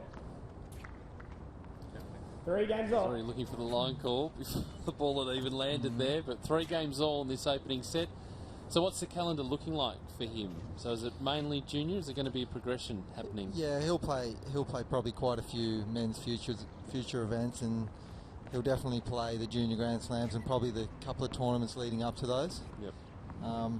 You know, he's probably looking to have a good Australian junior summer to try to get his ranking down into the top 15 in the world. Oh.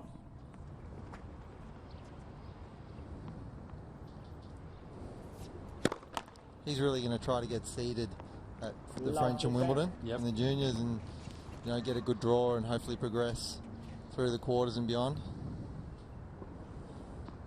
Had a reasonable run at Junior Wimbledon last couple of years or so. We have. Singles and doubles. Foul. Harry's a guy who's got a good game for grass. He serves big, he can volley, and he hits quite flat, and the surface should suit him. Love 30. Opportunity here for Mitchell.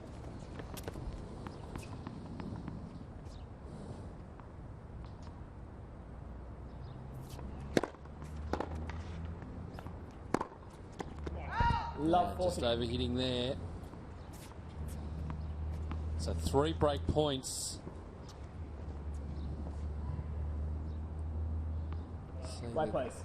been just slowing things down. Foul.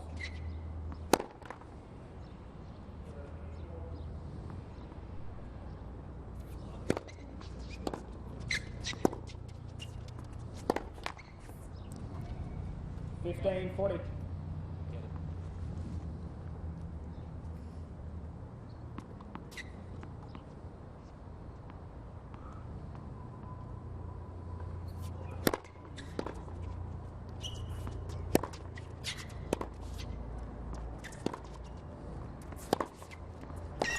It's nicely Game, done. Mitchell. There's the break of serve. New balls, please. In this opening set, it's the Mitchell defending leads 4 champion, games Ben to Mitchell, 3. 4 games to 3.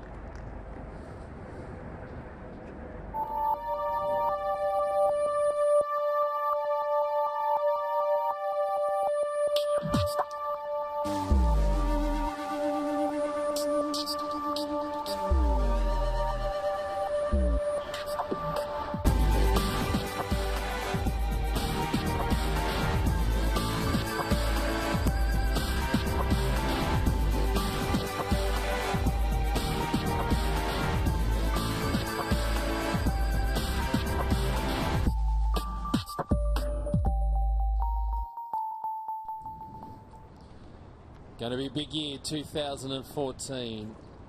Looking forward to the first Grand Slam of the year right here at Melbourne Park. Ben Mitchell with the break in this opening set. Time. And Todd taking plenty of time too at the sit down. He already worked out that Harry Boucher likes to play very quickly. Just slowing down the pace of the match. Yep, good tactics. That break kind of came out of nowhere. Couple of loose shots from Harry. Let's first serve. And Mitchell really took advantage of that. Great break point. Ripped a forehand cross. That'll give him some confidence off that wing for sure.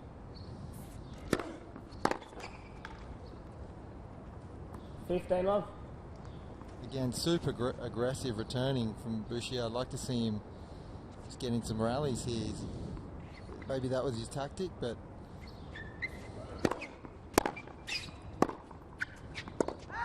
that's a better return down the middle of the first serve. He needs to put some pressure on Ben here, especially this game. Try to make him play, win some points, getting some rallies here.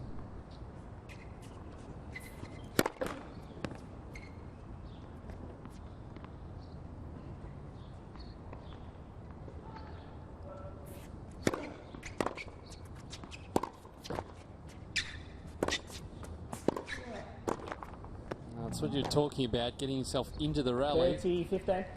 That was a better constructed point. Should have put that volley away. That was a sitter. But pressuring Mitchell there, making him play, create a short ball, and then good approach.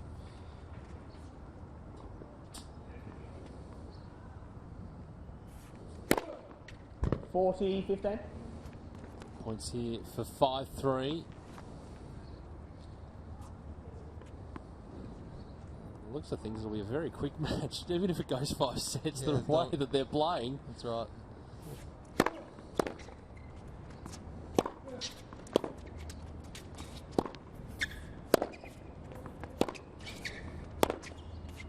There it is. Game Mitchell.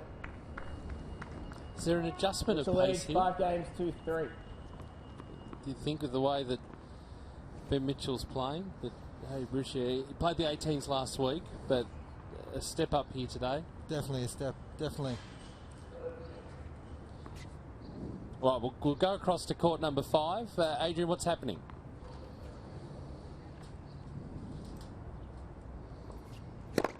Let's first serve. And it is 30 all at the moment. Mousley in yellow. And Luke Saville down the bottom of your screen here. And Saville attacks there. love. And now 30-40 break point to Luke Saville to level it up at 5 apiece. First 2 sets, as we mentioned earlier, went to Luke Saville. Mousley won the third and the fourth, 6-2, 6-2. Now leads 5-4, but Saville with the break point. And he takes it. So we're back to 5 apiece. This match is not ending anytime soon. Okay, well, you stay out there, Adrian, and bring us all the action as 40 things continue here. Boucher cycling through this service game is 40 love. Just going back to that adjustment of pace here for Harry, taking on someone like Ben Mitchell. Definitely the serve. Ben Mitchell's got a great first serve. He'd be up around in the 190s, over 200, and that's certainly going to be Mitchell leads 5 games, 2-4. He'll be using that serve next when he serves for the opening set. 5 games to 4 here. But a good step up, and be practicing with the older players as well as the younger players around his age group, and it's just wonderful experience. You know, some of the guys who were pulled out of the playoff, Kyrgios, Kokonakis, Groth, it's been a great opportunity for these young guys. They don't get to play best of 5, and especially more than one best of 5 in a row. If they can get through and win a round or 2 here, what an amazing experience. And that's the whole point of this playoff. Provide opportunities, best of 5 set, multiple opportunities for players. And they're not going to get that out on the junior tour, that's for sure, not on the Futures or the Challenger circuit either. So if one of these guys does get through to a main draw of a Grand Slam, they're going to be able to draw on this experience, which is why it's such a great event. Absolutely. Defending champion serving for the opening sets. Fold.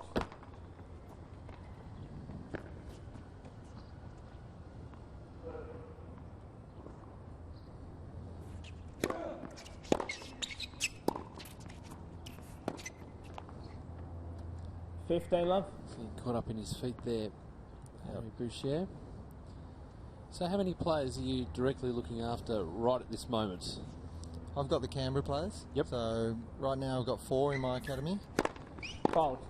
4 young juniors. So starting the journey again with the youngsters and hoping to take them through the next 5 or 6 years and get them to this tournament and onto the Pro Tour. Do you enjoy that? Starting off right at the ground zero? It's great. It's really different coaching to what it is coaching these pro players.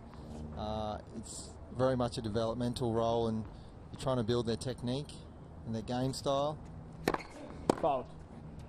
You're trying to get them to as many tournaments as you can to gain experience.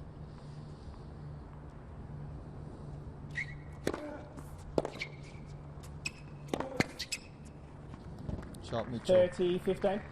Mitchell going to Boucher's forehand a lot here on the serve, especially on the second serve. Harry's got to get onto that, especially that fast one out wide on the second serve. Yeah, he's tall enough, he can get to them, just got to put a bit more on them.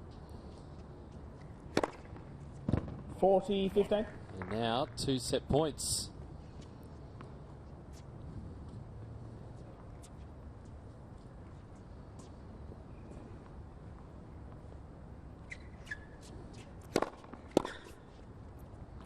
And got there. First set, Mitchell. So there's the opening set to Ben Mitchell. 6 It's 6 games to 4. And getting it done in double quick time as well. Yeah, we haven't seen many rallies more than 4 or 5 shots yet, have we? It's a lot of serving, good serving and aggressive play in the first or second shot in the rally. Going back to experiencing Canberra at the moment, obviously Nick Kyrgios from the ACT. But plenty of other good talent there as well. We'll come back to that in a moment. But let's take a look at the highlights of the opening set. Even start, but then it was Ben Mitchell. A loose game from Harry Boucher.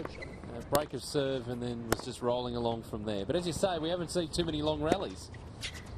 No, the challenge is for Harry. Can he break Mitchell's serve this next set? He hasn't been close yet, really. Been quite solid. Yeah.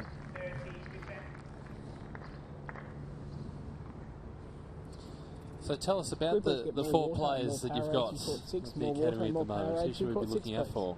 Yeah, I've got 3 girls actually, and probably the best of those 3 is a young girl, Annalie Poulos, who's only 10 actually. She's competing here in the 12 and unders, and she's winning a lot of matches. Did very well in the 12 and under teams event last year. So she's about the best player in Australia in her birth year right now.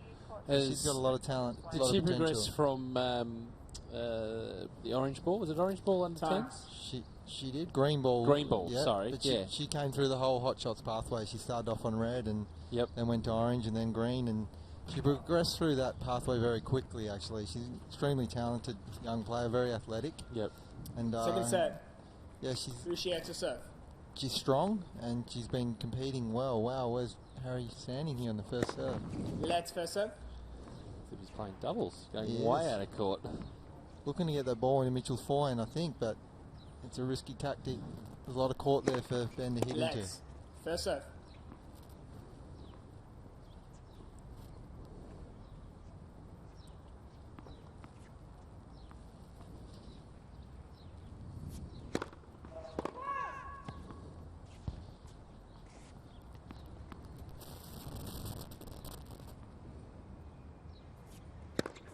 Fault. Well, after all of that, it's been a double fault. Because we're seeing the ITF now, the under 10s using the different balls. It is. You must use a green ball any 10 under event throughout the world now, which I think is a good rule change.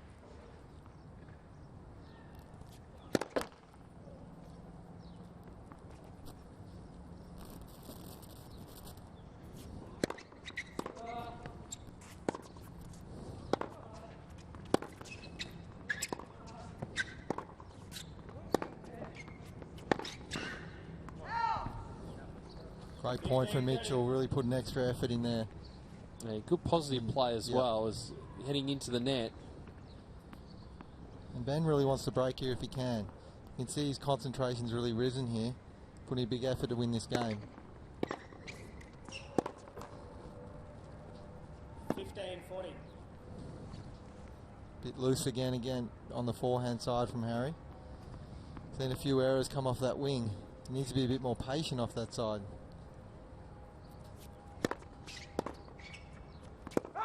30-40. Yeah, he's trying to lift the pace. He's trying to put so much on the ball. Yep. That's where the errors are coming from. Again, well across in the court here.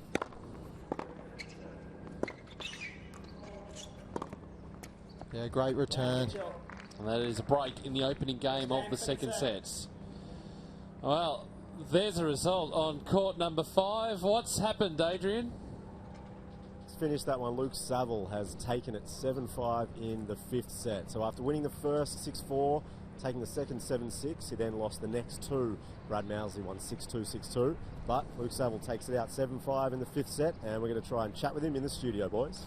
Look forward to it. So the 8th seed is through, but not after a monumental struggle. I'm pretty sure Brad Mousley will be disappointed right now, but he could be well pleased with his performance in that match. He sure could. He got himself in a winning position, coming back from 2 sets to love. That's a great effort. Great experience for him. So we'll play Kira Santillan the next round. 15 off. And the next match there, Jordan Thompson, the 4th seed, will play Blake Mott. I think Blake Mott was the player who came in for Nikirios in the draw. Yep. So Santillan and Seville both going to 5. And they're going to have to play tomorrow. Yep. So what a test. I mean, you know, that happens sometimes in the slams. You get a wet day, you got to back up 2 days in a row. And, you know, what an experience. It's going to be a battle of the fittest tomorrow. Who can pull up? I remember playing my first ever 5-set match and I could hardly walk the next day.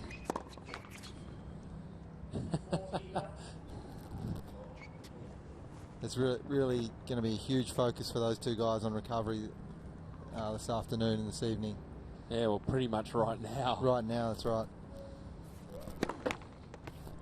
We're suggesting it'll be a quick interview with Adrian in just a few moments.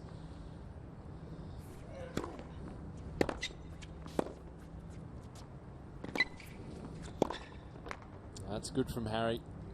And leaning into that second serve.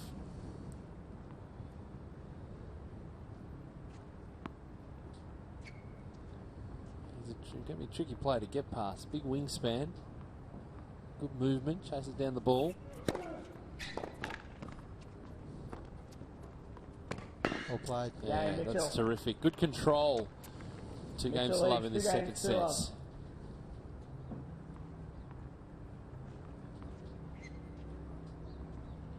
So will you do much travelling with your academy players next year? Yeah, look, we do travel a lot. Look, it's mainly in Australia, but yeah, I probably do 15 to 20 weeks on the road, so we get to as many times as we can. Well, there's a lot of other considerations too, I guess.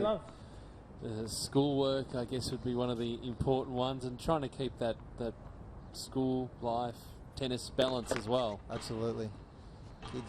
All the kids I coach, I stress they have to go to school all the way through to year 12. I think it's really important. Fault. There's no guarantees in tennis, that's for sure. And 15 off. I think the kids can do it. I think it's good for them to have something else to do other than just tennis. We can work around the school for sure. That's it. It's about that idea of go to school and commit yourself to your studies, but then once you're out of school, being able to run down to the tennis courts and play. That's a lot great. of people who play tennis who are maybe a little bit older, who go down to their local club and play, have gone through that same process. If you go to school, after school, bang, straight out onto the court. Why not? It's great. Keeps them fit. Yep. That's a real challenge, elite junior tennis. Kids learn so many things. how to compete under pressure, how to prepare for 30 something. off. They learn that hard work leads to results and success, and some great life lessons they learn throughout their journey. 40-30. Big one from Boucher down the middle. Needed that. And straight into it again. Game, Boucher. Holds. So 2 games to Mitchell 1. leads 2 games Mitchell to with the 1. break in the second set after taking the first 6 games to 4. So an important hold there. But yeah, that balance is so important, and trying to find the right pathway for the juniors coming through. What's the best way? Because it's not necessarily one size fits all. It isn't, you know, like some kids stick at full-time school, others do distance education, year 11 and 12. Both are good. You know, some kids are really travelling and chasing the ITF junior pathway, while others are starting off early in the men's futures. And there's more than one way to become a great player, and we've seen that both pathways work. And we've seen kids who stay at school and have been great players. And Nick Kyrgios stayed at school and finished year 12 the whole way through. Hasn't hurt him so far. Well, and there's different ways of attacking it when you do get to sort of 18, 19. And we've seen a number of players, even through the playoff here, who go through the college system and play over there. And that's such a great pathway for so many kids. Yeah. Some great tennis in US college and some great coaches as well. They got amazing facilities in some of those universities. And you know, we've seen with the age of top 100 players, there's no reason why you can't go and spend 3 or 4 years at college and still come out and be a world-class professional player. Yep, absolutely. Good serve from Ben again. He's gone wide a lot on that first court.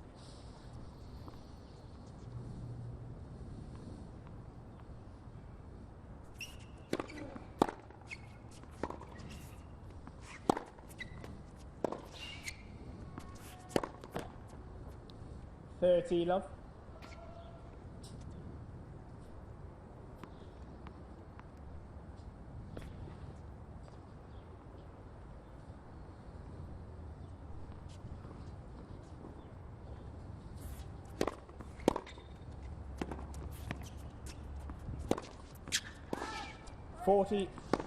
Correction ball's good. Replay the point. We're going to replay there because it was corrected.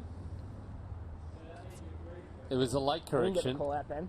I was wrong. It was good. Ball was good. Yeah, no, I made a mistake.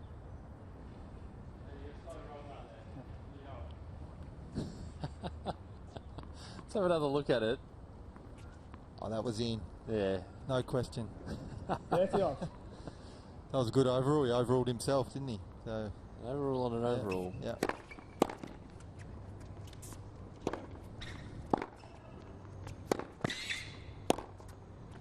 That goes long. 40 love. Really struggling off his forehand side here. And starting to really frustrate him, I think. He needs to slow the ball down a little bit off that wing and start making it. Far too many errors. And that's exactly where the serve goes. So that's smart work from Mitchell. Mitchell leads 3 games. 3-1 now in this second set, taking the first 6-4. I feel Mitchell's probably the favourite here to win this playoff. You know, won it last year. He knows he can go the distance physically, and he's a great athlete, Ben. And definitely probably one of the class players in this draw for sure. Just throw it over, ball boy. Throw it over the fence. Throw it over. No, throw it over the fence.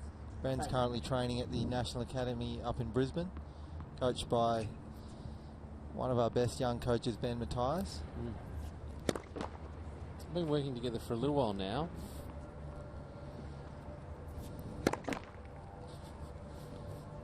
Wow. It's aggressive second serve. Love 15. Talking earlier in the day about good players coming out of Queensland at the moment.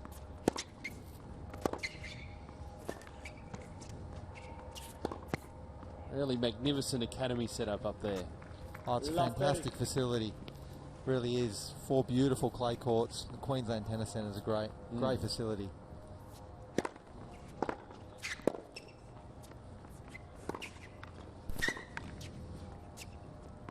And it's good because the public can come down, you can play there, but also it's the home of the Brisbane International in a couple of weeks' time. Huge opportunity for Mitchell here to get a double break.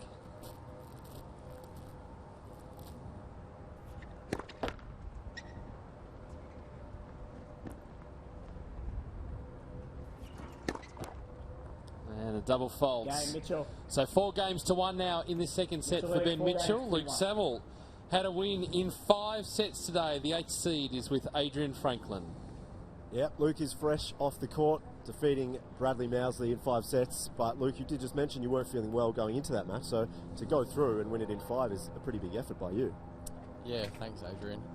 Yeah, it was a tough one today. Brad and I are really good mates. We grew up together, both from Adelaide and South Australia. Known each other a long time. So yeah, I wasn't feeling great today. Under the weather a little bit. Last few days actually. But I guess that makes the win a little more special. He's probably getting a little bit annoyed. I was leaning over a little bit out there and complaining a little bit, but I'll try to keep that to a minimum because we both wanted to win. I was actually down a break 3 times in the 3rd set and managed to get out of it, which is pretty pleasing. And you were down a break in the 5th set as well. Mousley was actually serving for it in the 5th. Was it a roller coaster ride for you, I guess, in terms of energy levels and the way you were feeling throughout the match as well? Or did you just feel unwell going into the game? Not great going into it, but full credit to Brad. He played really well for most part of the match and probably should have won it. Should have beat me out there. I was actually, I couldn't really believe when I broke him back, and then I broke him at the end there because I thought he was serving well throughout the whole match. I didn't think I could break his serve 4 times in the 5th set, so I managed to do that. Pulled out 2 unbelievable returns at 5-4, 30 all in the 5th when he was serving for it. So I managed to get the break back there, which is really nice.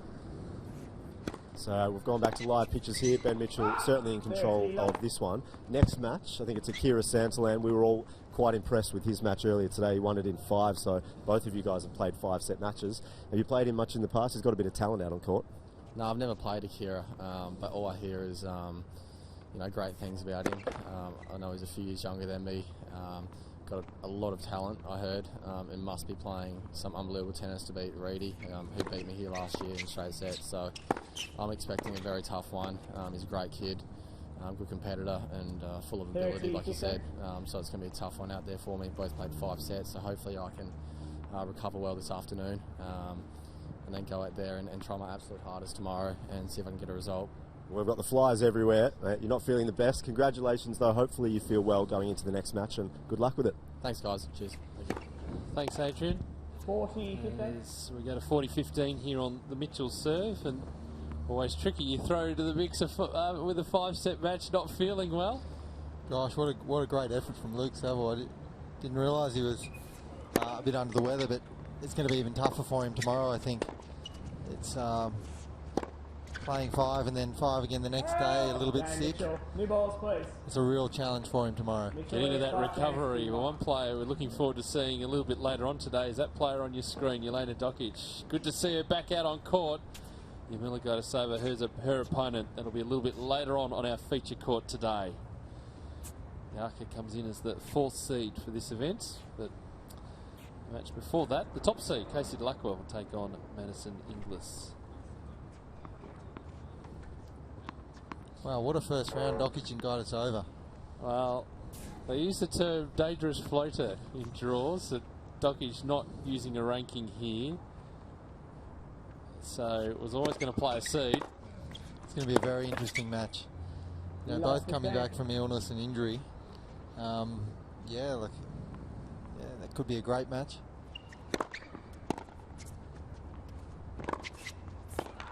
Both players coming into it, just playing it down, the expectation.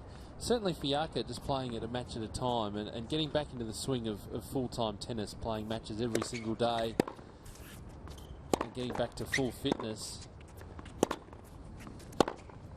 That's nice again from Mitchell, taking the ball nice and early, ripping it cross court. And certainly for Jelena Dokic, who's been out for such a long time, the wrist problems that she's had, to get back some match practice. The first match is coming back. Be a huge step for her too. Win or lose, doesn't matter. That's right. That's why this playoff is so good. We've seen over the years some of our great players compete in this playoff, coming back from a layoff. And what better preparation could you get at the same venue, the Australian Open, and best, consecutive matches. It's a fantastic event. Set points here for Ben Mitchell to go to 2-0 lead. Foul.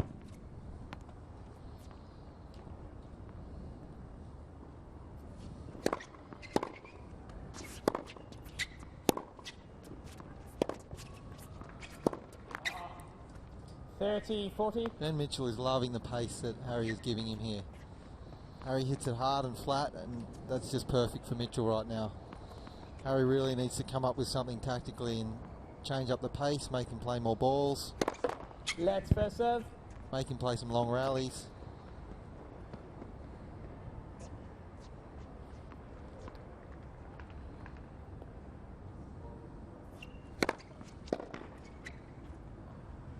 Yes. That's a good fight back. You're right. They just vary the pace a little bit. Give the ball a little more air.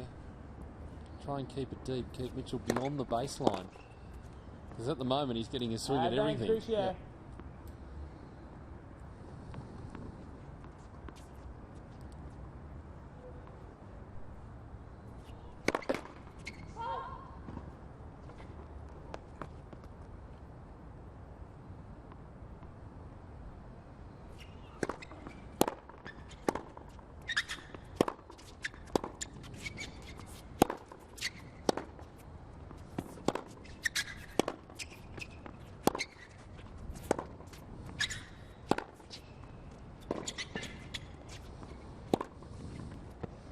Great. The ball was on a string, just moving Harry side to side.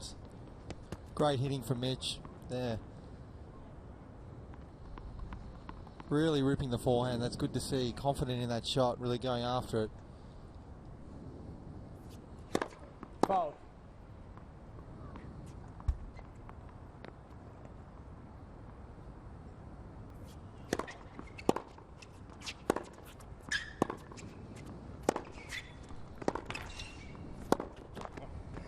It's the right idea to try and go back behind Ben Mitchell there.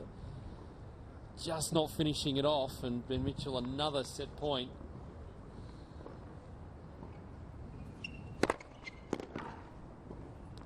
Yes. Great serve from Harry.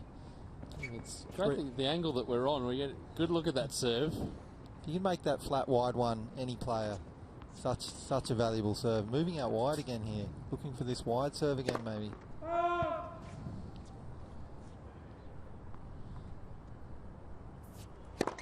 Left second serve.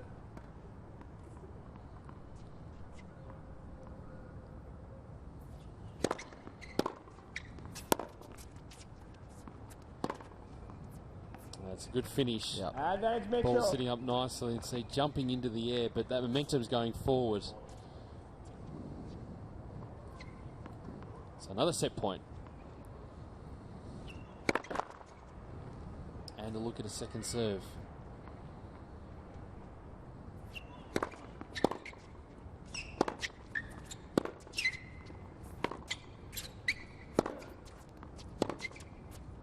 That's nice.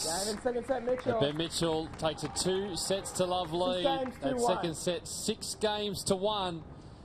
And in control of this opening round match. Let's take a look at the highlights, Todd, to that second set. And it was all Ben Mitchell. Sure was. Dominated on his service games. Never looked in doubt on those games. You see just very nicely putting the ball away. His power from the back of the court, leading Bouchier into error. Just a nice finish there. Love the way he moves forward into that ball. He's got a 2-0 lead now. Another winner, Dane Propogia from New South Wales. The 7th seed is through. It's with Adrian Franklin. Thank you, Pete. We're in the studio. It's been getting a bit of a workout, actually. Dane, thanks for coming back. You did win probably an hour or so ago. You stretched up. You happy with your win? It was a straight set win over Gavin. You seem to be in control of that match as well. Yeah, tough conditions, on and off the court a couple of times. Rainy, sunny, windy. It's always good to get through in straight sets and playing tomorrow. So just getting ready and getting my body ready for that.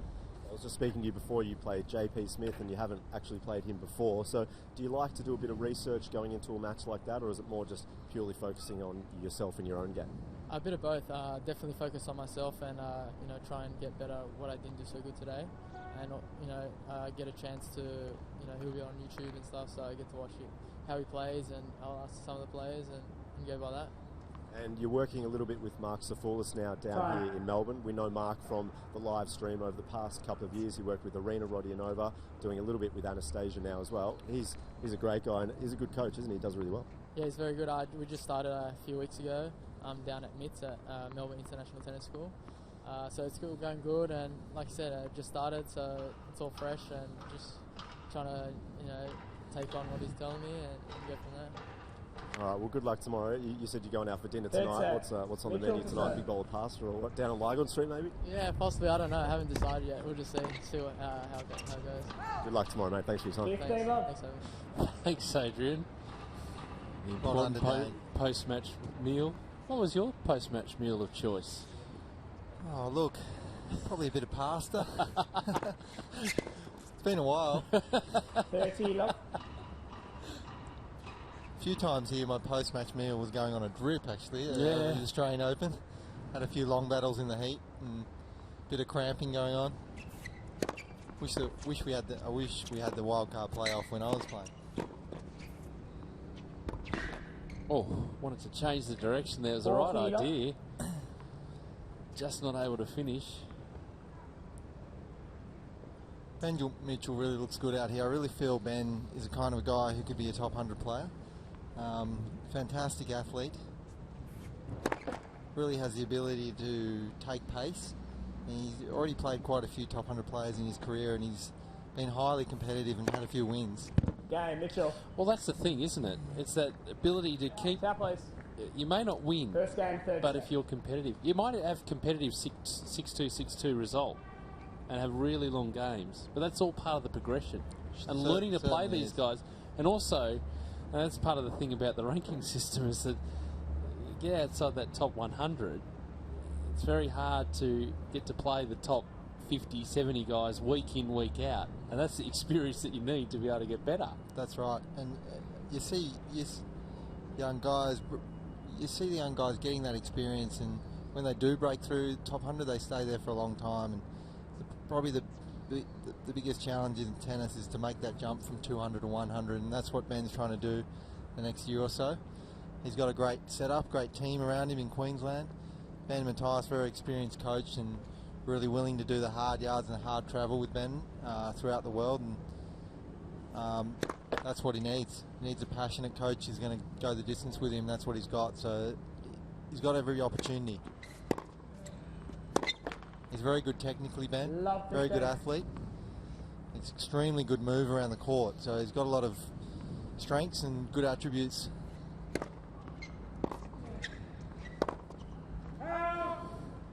Love 30. His highest ranking is 209. That was early last year. He's been hovering around that mark. 260 now. Great shot. That's nicely done. Love 40. So 3 break points here again. The other part of that is that it's also building momentum on the Futures circuit and the Challengers circuit too, and it could be a real grind out there, week in, week out.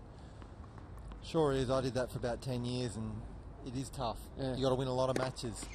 Make that jump from 200 to 100. That's nicely done. Good hands. Mitchell. So Mitchell there gets the break. It's Mitchell, 2 games to love. Let's go out to Adrian Franklin, who has with him Andrew Whittington. Certainly do. He's won 6-1, 6-1, 6-1 over Max Purcell, and he got here nice and quickly. I was a bit surprised at how quick that was. Pretty comfortable victory for you.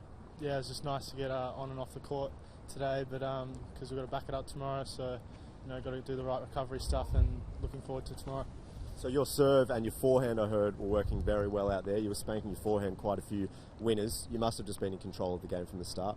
Yeah, I broke him on his first service game, and then from there I just been really confident and got on top of him pretty quickly. And you play the winner of this match out here, which looks like it'll be Ben Mitchell.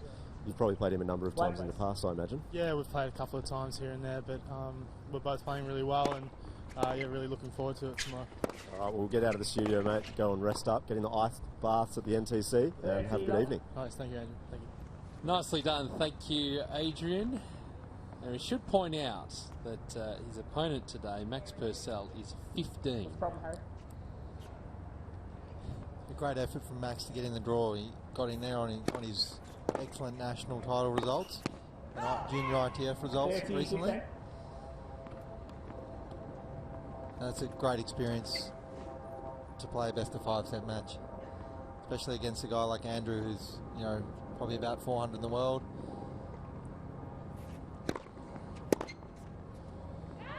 Well, this match is slipping away very quickly. I think Harry's having a few problems. I think the trainer will come out at the change of ends. But it's all rolling in one direction. Ben Mitchell looking very good now. 2 sets of love up and 3 love in the third set. So as you can hear from the umpire, the trainer will come out and treat Harry. Didn't notice any problems with movement, maybe the last game or so, but apart from that, I think he's been moving okay. He's had to do a lot of running. He has done a bit of running, and you know, he hasn't looked outclassed here, Harry, as far as ball striking and pace of shot, but he's made too many errors, especially off that forehand wing. He's let him down a little, but certainly the pace of shot, he's matching it with Ben, but you know, he's unable to keep it going for 4 or 5 shots in a rally. And that's where I think he needs to take a little bit of pace off the ball to make sure that he can stay in those long rallies. Thank you very much. We're on the changeover now. So I think the trainer is just slightly delayed. We'll run out here. And trainer's coming for Harry, I'll let you know. Trainer's coming for Harry, I'll let you know. Let's hope it's nothing serious. Wasn't an obvious injury, was it? No. You know, it's maybe not a bad time tactically to call a trainer. I was just thinking that. He's worked it out beautifully. We have seen a lot of that in professional tennis, and we do. Yeah. And continue to. So the other thing is, there's been a big campaign both last week and this week, and then obviously the lead up to that is huge too. Go through a big training block, run some tournaments through, then get to December Showdown, then keep training into January, and then start playing some more events. Yeah, Harry made the final of the 18s singles nationals last week, so played 4 or 5 tough matches that week, and then has had to back it up. Yeah, there's been a lot of tennis. There's Wayne McEwen, the Australian Open tournament referee, but he's the referee for this event as well. Just waiting for the trainer to get out on court. Let's find out what's happening on some of the other courts while we've got the opportunity. Adrian Franklin is wandering around. Where are we up to? Well, we're out on court 5 where there is plenty of action. They've just started. It's Jordan Thompson taking on Blake Mott. So Thompson in the blue at the top of your screen. He leads 2 games to 1. And just find out who's serving. It is Thompson serving, so he's actually got the break there. So he's 30 love up and 2-1 on court 5 as we head across to court number 7, where it's a little bit deeper. Alex Bolt has won the first 2 sets, 7-5, 6-3, taking on Oliver Anderson, and we're 1 game apiece in that one. So the boys are out there now. So top of your screen, that's Alex Bolt with the cap backwards. He's coached by Simon Ray, who's in the stands, who also coaches Nick Kyrgios. He won the Coaching Excellence Award recently at the Newcomb Medal as well, so in fine form. So Alex Bolt in control of this one. 7-5 in the first set, won the second set 6-3, and now it's 1 game apiece. He's also got 2 service break points here on Anderson's serve. So Alex Bolt certainly in control. Plenty of tennis on the other courts as well. It's all happening, and of course the girls coming up on your court. Casey Dellacqua, and then following that one, Jelena Dokic and Yamila Gajdasova. There's a bit of a crowd still out here, Pete. They're looking forward to those ones. Yeah, as are we. Thank you, Adrian. And should mention on court 8, the next match there, Jess Moore and Anastasia Rodionova are about to get underway. Rodionova, the 2nd seed in this event. So you can see Harry Boucher just getting a bit of work done on the lower back, looks like. And we'll keep you posted on what's happening here. While we've got the opportunity, we'll take a short break. Back with more in a moment.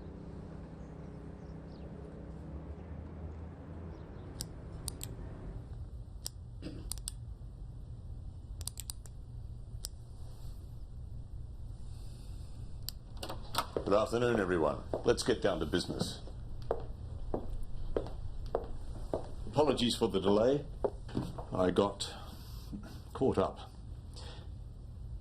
Get caught up in the Australian Open this summer. Tickets are on sale. Book now. So, Marty's buying tickets to the tennis. We're in, right? Marty. Yeah. No, we're out. Oh, you cannot be serious! We're definitely in! Okay, we're in. Great.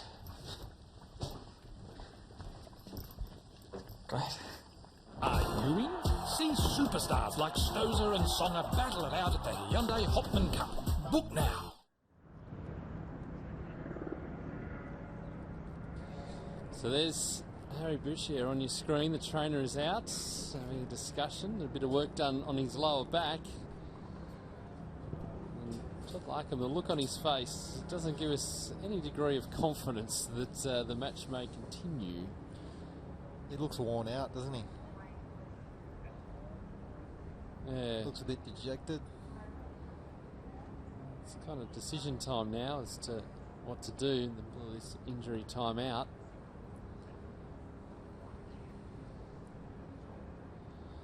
Just to update you on the score, it's Ben Mitchell 6-4, 6-1 and 3 love. No medical.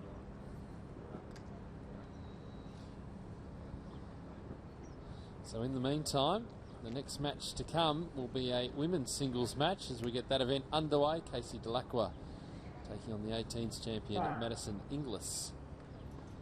Should be an interesting match, an awkward match for Casey first up.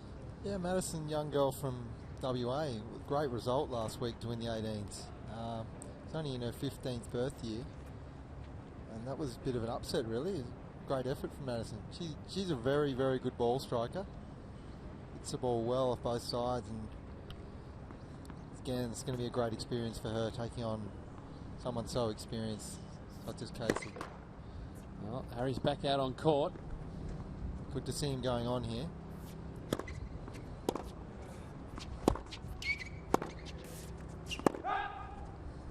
Love.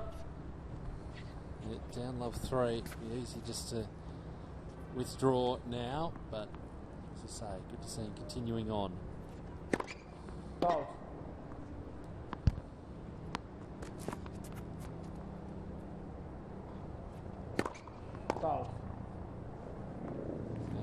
And with that back injury, it's going to make it tough to put any sort of weight on the serve.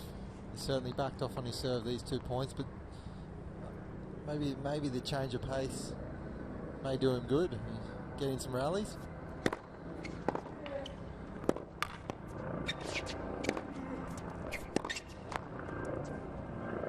Great return again for Mitchell. He has returned well. He's got an excellent return of serve. It's a feature of his game. Very athletic. Gets to a lot of these first serves and makes the opponent play. Foul.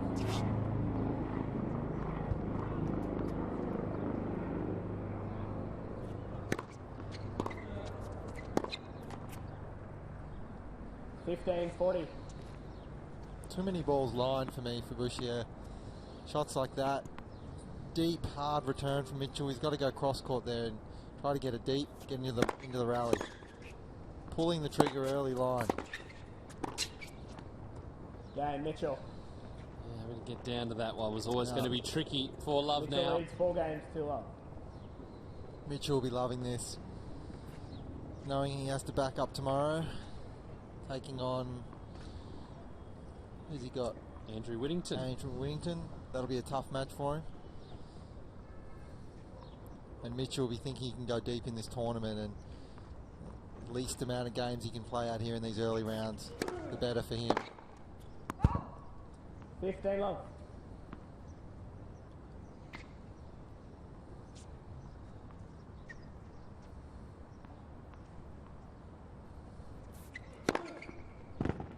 30, love.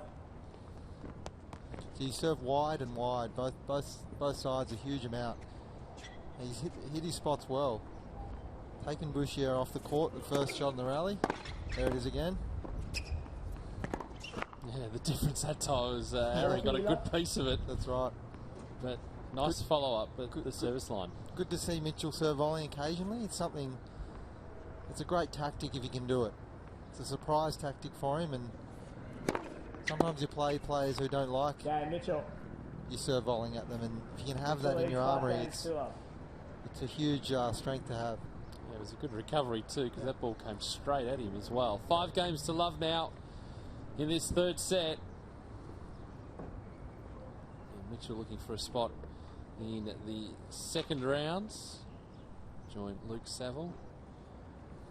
Kira Santillan, winner, upset over Matt Reid in 5 sets. Andrew Whittington, winner today. JP Smith and Propodja Score up that through. 6. Mitchell leads 5 games to love, So, third set, and by 2 sets. After this match, there's 2 more men's matches which are underway at the moment to complete the first round. They're in the quarterfinal stage, so that'll be tomorrow. We'll have all the action live right here.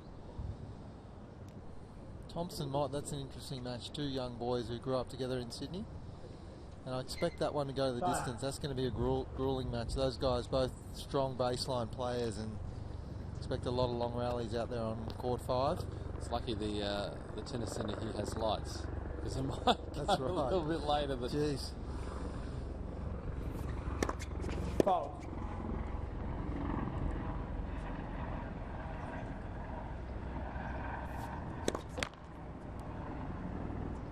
Love 15. Our next match here is the matchup Casey Dellacqua top seed and Madison Inglis.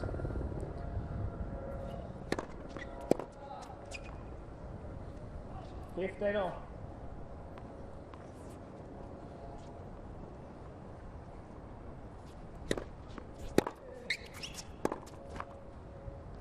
$15.30. White place.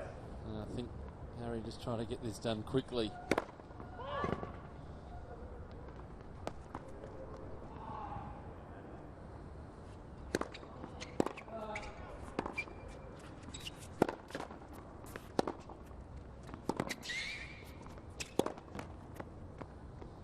And now, this match rapidly coming to a conclusion. 2 match points for Ben Mitchell, the defending champion. White place. Ball boy. Thank you.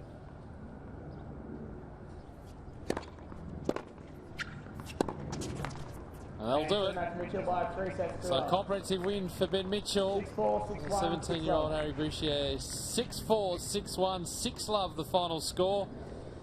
Todd Larkin, a pretty comprehensive performance. Yeah, really good performance from Ben. Very, very clean. Made a few unforced errors. He returned Harry's big first serve very well, and he really nullified that aspect of Harry's game. That's probably Harry's biggest weapon. And you know, playing in juniors, Harry would have never seen his first serve come back like that, so consistently, so deep, and struggled to get 3 points off his first serve, and struggled to hold. That was probably always going to be the challenge. Could he hold serve enough? And Mitchell obviously served very, very well. Didn't lose his serve the whole match. But good effort from Bouchier, backing up after the 18s. Great effort. Yep, certainly get some recovery on that back as well. But in the meantime, the third seed, Ben Mitchell, is through pretty comfortably. He's down there with Adrian. Ben, congratulations. Todd Larkin was just in our commentary box and he said that you were hitting very cleanly and with very few unforced errors. You must be really pleased with that effort. Very happy. Considering it's my first round, I guess all the past 2 weeks of training has been pretty full on, so I'm glad it's paid off in the first round. At this time of year, when it is late, it's sort of the end of the season, and you're in training blocks perhaps prior to. Is it hard to know how you're going to come out and hit the ball sometimes? For me, I get really excited at the end of year. I know people complain about getting tired, but I don't really understand that because you've got the Australian Open coming out at such an exciting time. You're playing in your hometown. So I get really excited and I'm energetic and feeling good. We saw that last year. You're obviously the defending champion and you take on Andrew Whittington, who you may not know did win. You've played each other a number of times and you're good mates as well, which is similar to everyone else out here, I guess, as well.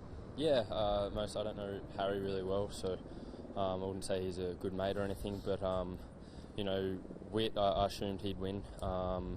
So it's going to be a good match. He's obviously been doing well in the futures lately, and once again, I'll just do my best and hopefully come out with a win.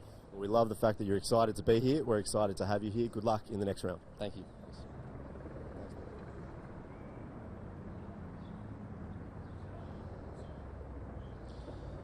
So a comprehensive win by the number 3 seed Ben Mitchell over Tasmania's Harry Bouchier. 6-4, 6-1, 6-love. The scoreline, and Todd Larkham, it was a great start from both players. A really even opening couple of games, but then a crucial break of serve in that opening set, and Mitchell was able to get on top. Yeah, Harry started really well. Held serve the first 4 service games, but once Mitchell got the break, he really went on with it, didn't he? He looked super confident and striking the ball great. Returned exceptionally well. And his forehand was great today. It's something that's been a little bit of a problem for him at times, but he really went after it today, and a lot of forehand winners. Yeah, absolutely. It was a dominant shot, and Harry just a little bit inconsistent, trying to rush through the match. Had a back problem towards the end. The trainer came out to give him some treatment, but it was 3-love by that stage in the third set, so it was always going to be tough from there. But good all-court game from Mitchell, and deserves to be one of the favourites. Absolutely, he's got a very good game, Ben. He can come in, he can serve volley. He's very quick, he's consistent, takes the pace well. Certainly one of the guys that's got a huge amount of potential. Absolutely. The third seed through to the quarterfinals. 6-4, 6-1, 6-love over Harry Bouchier. Our next match, Casey Dellacqua and Madison Inglis, not too far away. Do you want to give us a prediction for this one, Todd? Oh, look, Casey's a strong favourite there. I think she'll get over the line there, but look out for this young girl. She's real talent. What are some of the things we'll be looking for with Madison? Probably whether she can match the pace with Casey. Casey strikes the ball so hard, and that's going to be a shock for her. But she also hits the ball hard herself, but it'll be whether she can maintain that ball striking for a long period of time. And you know, she needs to come out and not be nervous, get into it straight away. She can't afford to drop the first few games. And then our match following that, still to come, Yamila Gajdosova and Jelena Dokic. Did you pick a winner for that one? Well, this is tough. Probably leaning towards Yaka, just because Jelena's been out for a long time, and it's her first match for quite a while. So yeah, it's going to be a close one, but probably tipping Yaka there. All right, it's going to be a very interesting match. Both of these women's matches. The draw was held on Sunday, and we happened to catch up with a couple of the leading women's players in the draw. A bit ironic that you have 2 people after such a long period that haven't played, they're playing each other, so it's going to be a lot of fun. Yeah, I mean, I think everybody knows everybody in this playoff. It's nothing unusual. We played each other for a very long time. We know each other very well. We've been in the Fed Cup together, and we've known each other for years. So it'll be a very tough match. Probably one of the tougher ones you can get in in this year's playoff. But I'm looking forward to it. It'll be test. And I mean, she was 4 in the world. I was 20 in the world. So we still will be very raw. It's my first competitive match in a very long time. So. I just want to go out there and compete and play as well as I can. It's a lot of work to do, but it'll be interesting.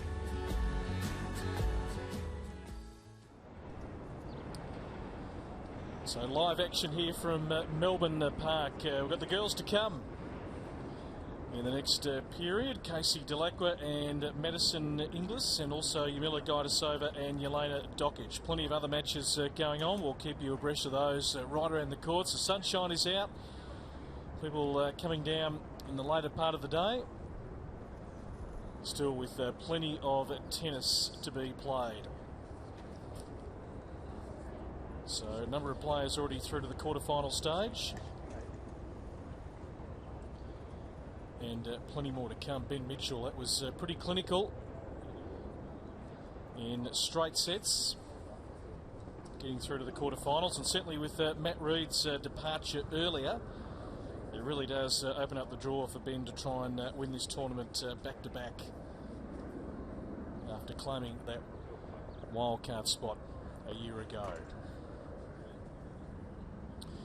Well, the AO Blitz, of course, has been a big part of the build-up to the summer of tennis. Let's take you inside.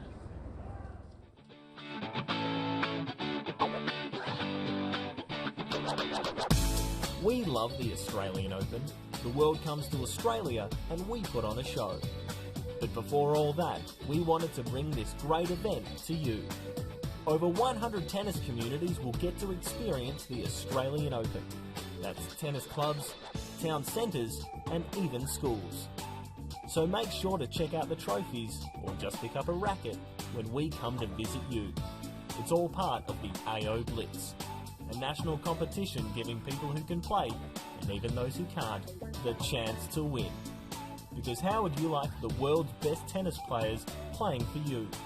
Players like Roger Federer, Bernard Tomic, Serena Williams, or Sam Stosur could be playing for your town at Australian Open 2014. All you need to do is complete AO Blitz challenges. Why not try the Juggler, the Ove Celebrator, the Trickster, or just be a court hog? The town with the most points will get the #1 seed at Australian Open 2014.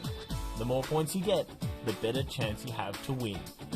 There are heaps of prizes on offer for clubs, schools and individuals. So pick up a racket and start playing today. It's easy, it's fun, it's tennis. You can jump online now, aoblitz.com.au, and get involved in the challenges. Next match about to get underway. Adrian Franklin's got the first of our two players. Yes, I do. Madison Inglis, your first time at the Wildcard playoff. It must be a really exciting moment for you. Yeah, it is very exciting. Well, good luck. Play well out there. Thanks for your time. As we welcome Casey Dellacqua. Certainly not Casey's first time here. Case, you travel around the world all year. It must be lovely to be back in Melbourne now. Yeah, it's good. I love playing in Australia. Doesn't matter where I'm playing in the country or here at Melbourne Park. So, yeah, it's great to be back in Melbourne, and I'm just really looking forward to getting as many matches as I can, and looking forward to this one today. Enjoy the match. Thanks. Yeah, it's great to see Casey here. She's had a fantastic year, of course, with Ash Barty. What a doubles combination they have been. They entered 7 tournaments. They won in Birmingham and runner-up at 3 of the 4 Grand Slams. That is a pretty good combination. They'd love to go one better. But Casey also pretty determined to get her singles ranking down back inside the top 100. We know she's still a fabulous ball striker and has had so many memorable moments here at Melbourne Park. Who can forget all those years ago when she got to world number 39 and that great run to the with Nan in the stands, a mum, and now she is a mum. Travelling the tour. One of the all right, ladies, 3 sets, final set advantage. Great girls to all the lines are covered chat except the serve to. and the net, which I'm calling. Any questions? Who wants to call? Heads? It's tails. Receive? Good luck. Okay, we sorted that out. Madison, it's a big stage for her, isn't it? She'll be pretty nervous. She's only 15 years of age. Singles ranking at the moment 1-1-2-2, so that really doesn't matter. It's just about building your game over a period of time. Junior singles record 28 and 13 this year. Matt Reid, of course, just dissecting his match from earlier. A shock defeat if you're just joining us here on youtube.com, going out to the 16-year-old Queenslander Akira Santillan. That was certainly the story of the day so far, and Matt just digesting where he goes from here. With a number of the players not playing in the men's draw, he and Ben Mitchell were certainly going to be the hot favourites to once again compete in the final. But Matt Reid couldn't replicate what he did last year and win his opening round match, which he also went to 5 last year, but he was able to overcome Jacob Grills. So, young Madison, she's won a couple of tournaments this year, the Victorian Junior Clay Court International, also the Queensland Junior Winter International. She's been runner-up at another junior tournament, a 2-time semi-finalist, has made a couple of quarterfinals, so she's a young girl in the very early stages building her game.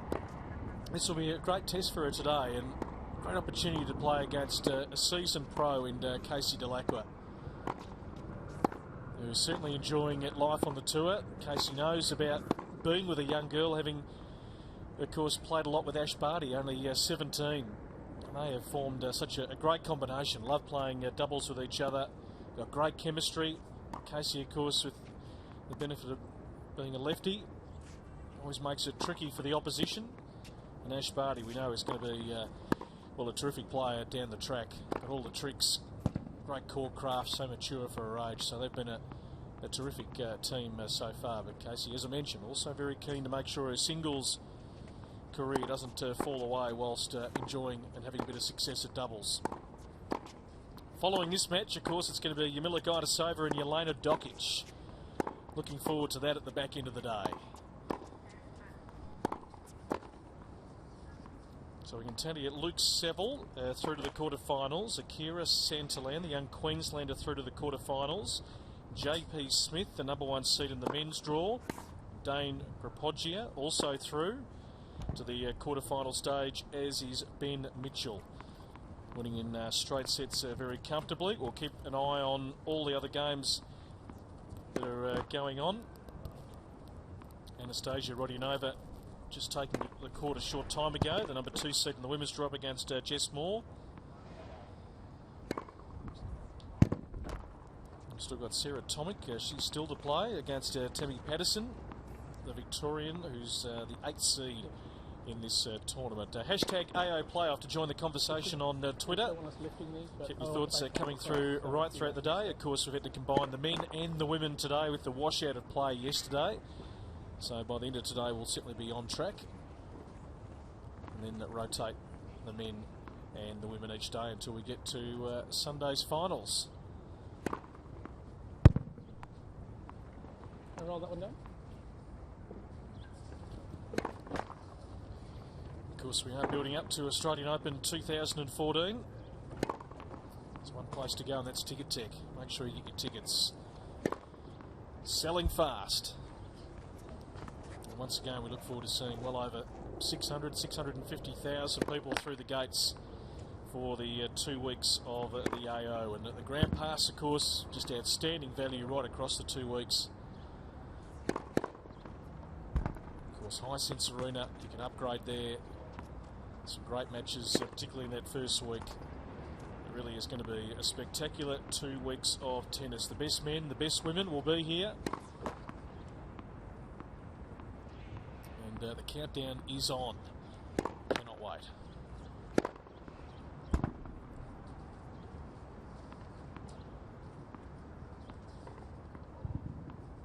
One minute.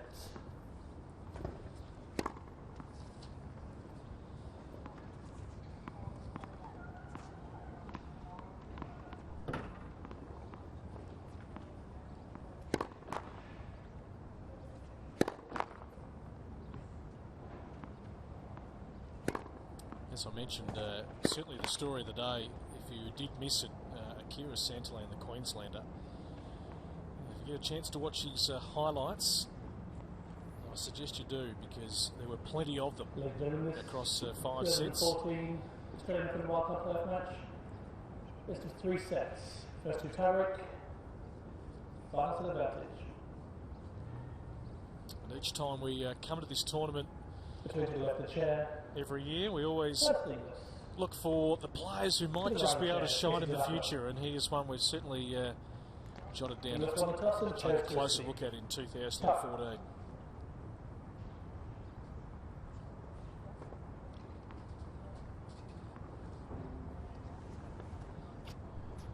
So it's going to be Casey to serve first, the top seed in the women's draw. First set, Dellacqua to serve. Certainly the favourite to win this week. Doesn't always mean you're over the line. We've seen top seeds go out of this draw over the years.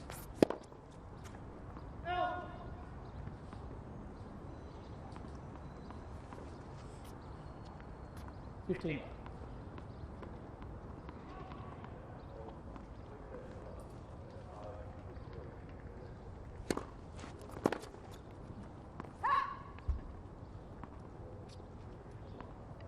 Kilo.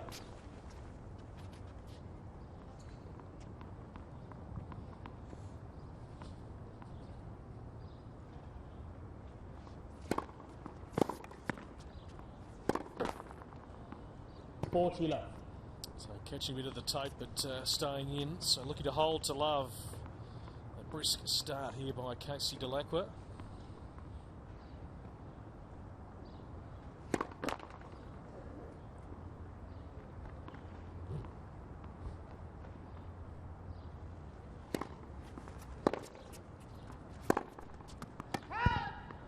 (40-15). Just going along, certainly hit it with a fair degree of ferocity.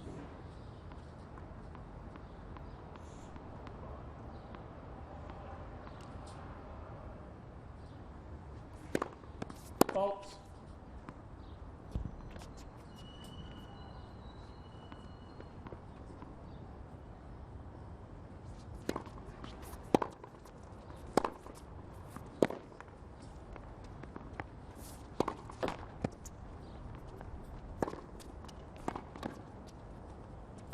And that one drops in. Dellacqua. So Dellacqua wins her opening service game and leads it 1 game to love for a spot in the quarterfinals of the AO Wildcard playoff for 2013. Great to see the sun out. We've had a couple of rain delays, washout yesterday, but for the rest of the week there'll be a few little showers drifting around, but generally speaking we'll be okay. See Margaret Court there in the background. It's quite a different feel coming into Melbourne Park this year with the reconstruction of Margaret Court Arena with the new roof going on. The development of this site in the next 3 years is going to be spectacular.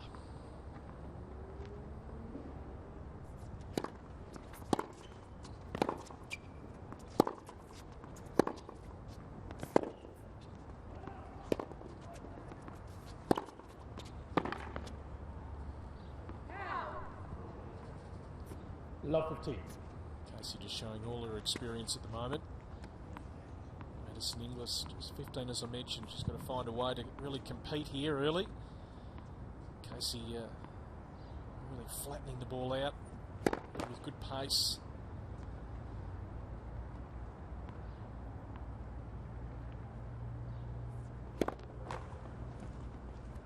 Love 30.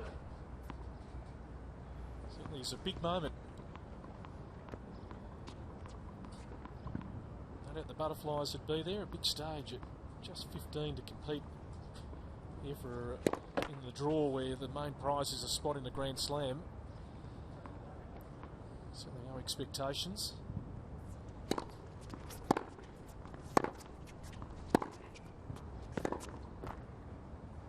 Love 40. So 3 break points here for Dellacqua to go 2 love up.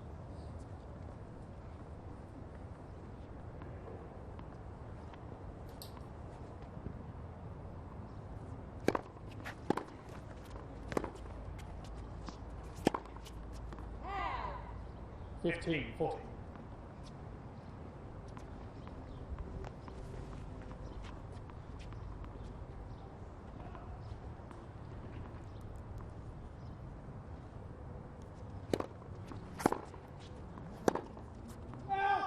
Yeah, Dellacqua. So just missing there, Inglis. So Dellacqua gets the break. Dellacqua leads 2 games to love. And she leads it 2 games to love.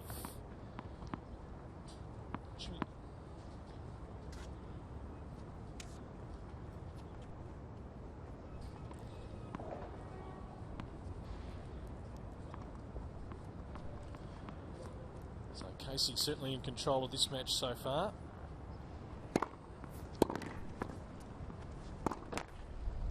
Not putting away the short ball there. Love 15.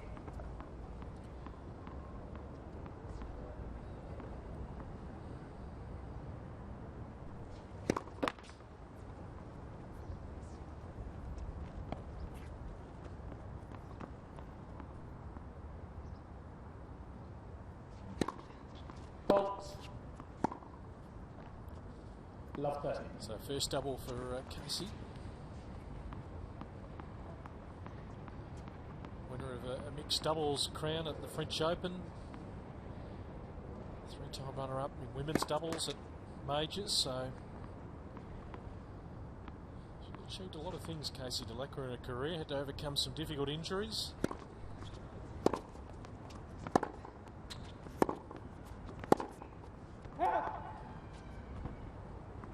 Low 40. Highest singles ranking of 39.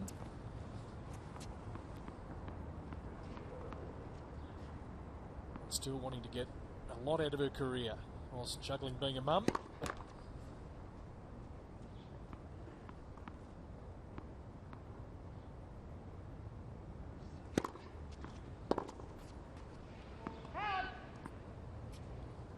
$15.40.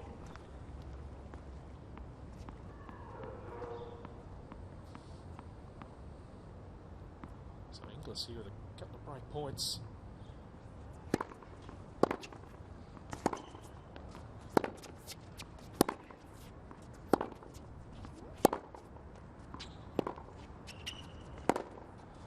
Oh, Casey misfiring there, so the young 15-year-old gets a break of serve. And still Dellacqua leading at 2 games to 1. Well, MLC tennis hot shots, a big part, of course, of the summer of tennis. Here's a little tip for you. Guys, I'm Alicia Molik, and this is my latest MLC Tennis Hot Shots tip. As a kid, I was passionate about tennis and loved sharing that with my family and friends. Get your family and friends out in the backyard or on the tennis court to practice your skills. You can practice hitting to a target, rallying, or even playing some points. And remember, it's all about having fun and sharing your love for tennis. That's all for today. Keep practicing and having fun with MLC Tennis Hot Shots. Another tip coming soon.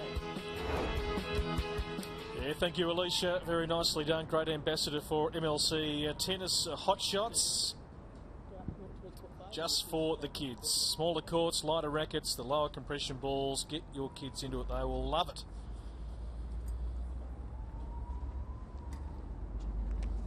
hotshots.tennis.com.au. So this young girl, Madison Inglis, 15 years of age, has broken the serve of Casey Dellacqua. And come up with a beautiful winner off the backhand side. She's taken a little while to work into the game. Maybe a little bit overawed to start. Oh, that one is rocketing off. Casey. Got a couple of shanks.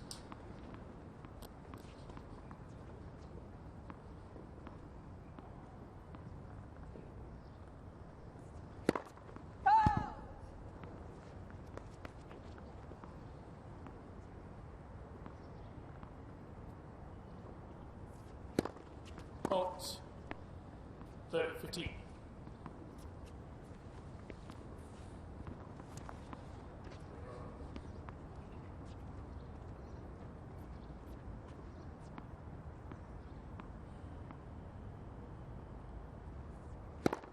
Net. First six.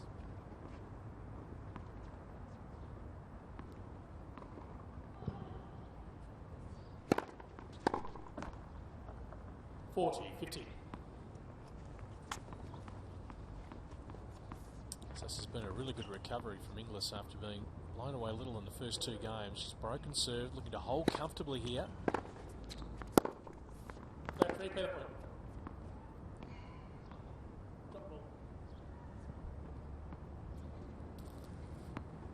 Okay, I think we got a drop ball, so we're going to replay the point.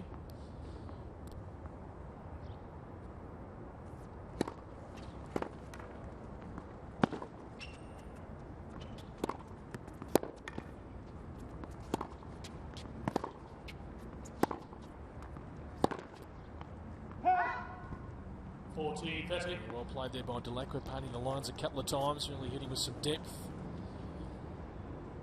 Still a game point on serve here for Inglis.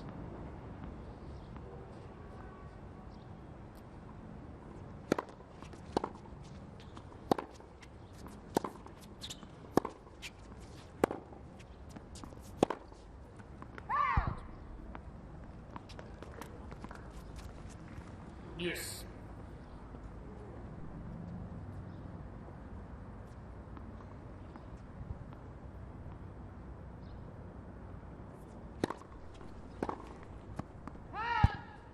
Advantage, Inglis.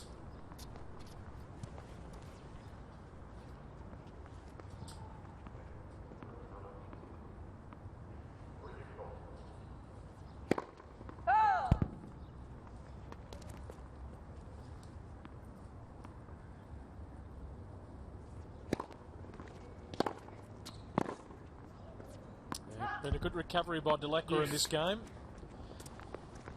Crunching some balls back.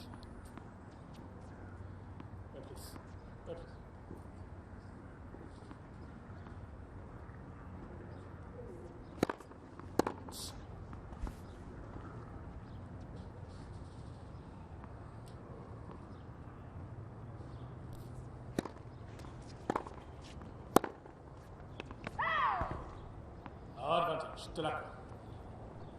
So she was 40-15 up now. Casey with the opportunity to break back.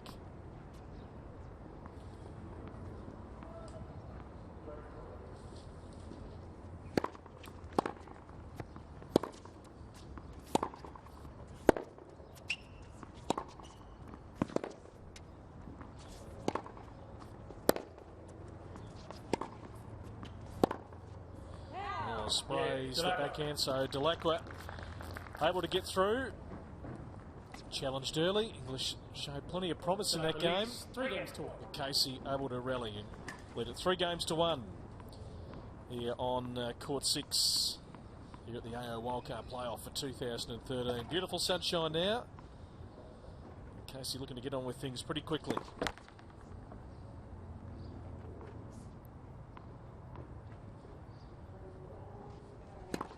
Next. Second service.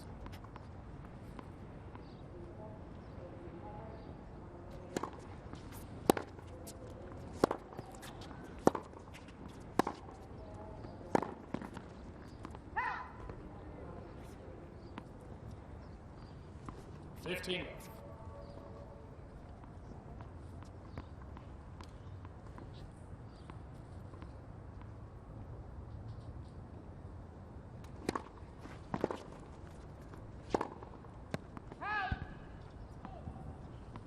Fifteen.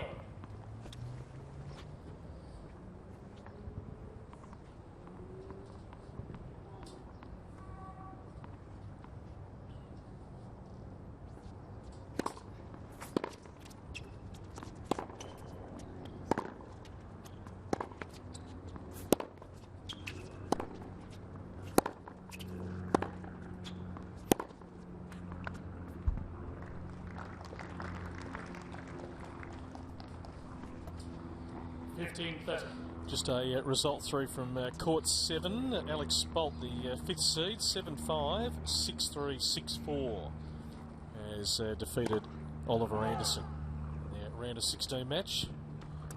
So Alex Bolt through to the quarterfinals. Take on the winner of Jordan Thompson and Blake Mott, who are out on court at the moment. 30.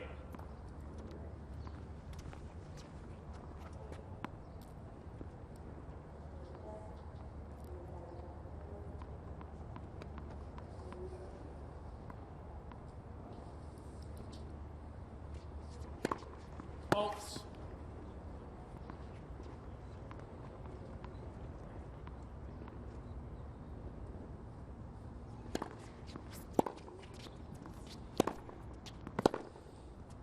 Wow. 40-30.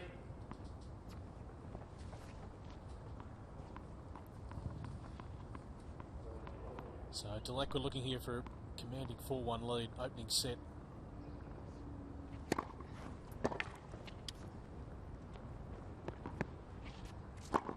Comfortable put away. She can hit to the chair. Pretty happy with their work so far. 4 games to 1. 4 games to 1. Now, just some of the men's quarterfinals already set up. So JP Smith will take on Dane Propoggia. Alex Bolt, we just told you he's through, so he'll play the winner of Jordan Thompson and Blake Mott, which is in progress at the moment. Andrew Whittington to play Ben Mitchell, and Luke Saville will take on Akira Santillan. They are the quarterfinals confirmed. We'll be back with more tennis in just a moment here from Melbourne Park.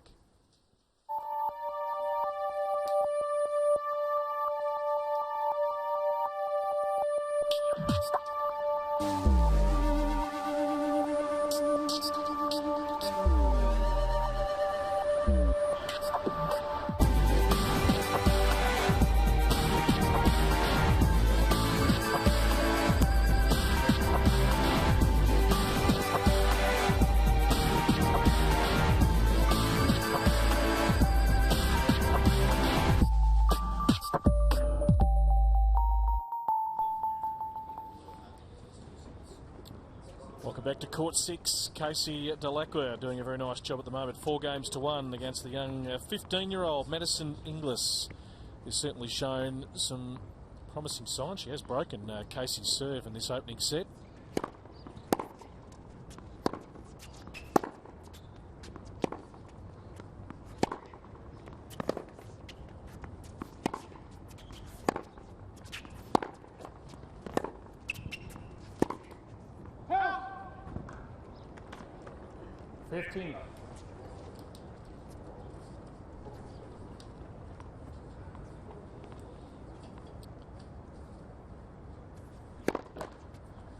Just a reminder, if you're in Melbourne and you're watching our live stream, you can pop on down anytime during the week for free. Enjoy the sunshine, watch some tennis. Very close to the line. She'd love to be able to try and hold her serve here, Inglis. It looks like the nerves have just settled. She's competing. Adrian Franklin, he's been roaming the grounds beautifully throughout the course of the day, and he's just having a little spell here in the commentary box.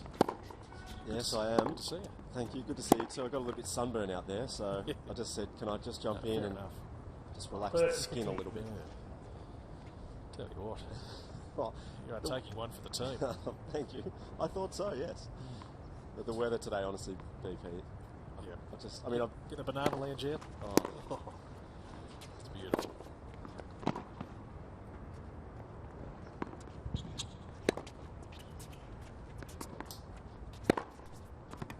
Great shot. A metre behind the baseline. Just cracking a winner.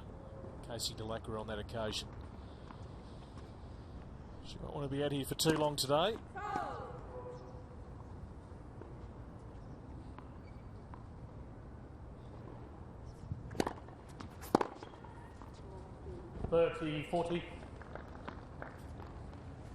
Did you catch my interview with Inglis as she was walking onto the court? Because she was very nervous. I did, yeah, she was very nervous. Pretty daunting, isn't it? I mean, well, I thought she would have been relaxed speaking to you. No. I think she's been watching a bit of your work over the last 12 months. Thought, my goodness, how do I reply to this man? I'm fairly sure that actually wasn't the case, but it might have been her opponent in the green here, Casey Dellacqua. That's a great shot. Really advancing to the net.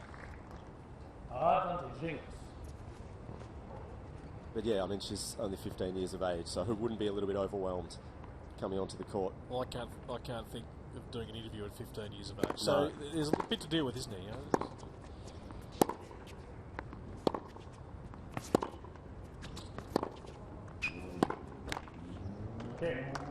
It's well done. She's able to hold serve. She'll be happy with that. Casey certainly with a nice little buffer here at 4 games to 2. Yamila Gaidasova, Jelena Dokic. That's coming up next. Looking forward to that. I saw both girls out there just doing a light warm-up before. They've had to wait all day.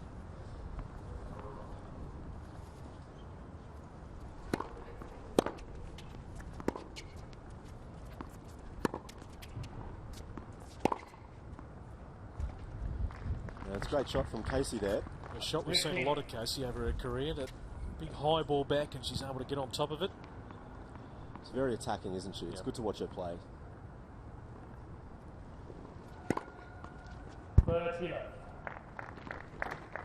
Had some good form on the Australian Pro Tour towards the back end of September, October. Won a couple of events up in Bendigo. Yeah, it's going to be interesting to see what both Casey and Ash Barty look to focus on next year? Obviously, they had some great success, 3 out of 4 Grand Slam doubles finals this year, but both can still play singles. I mean, Ash Barty, clearly that's the priority for her. Yeah. I think both girls would want to really elevate their ranking come next year. Yeah. That's a great shot by Dellacqua. Efficient game to love. 5 games to 2. Dellacqua leads 5 games to 2. I mean, every time you watch Casey play, you think she should be a top 100 player in singles. I mean, her ball striking is fantastic. I mean, look, she's had her injuries and different things that have gone on, which I suppose has seen that ranking fluctuate quite a lot. She's been well inside the top 100 at various times, and she's gone well out of the top 100 at various times. So I think she is really keen to make sure that singles ranking doesn't just fall away. We are building up to Australian Open 2014. We cannot wait.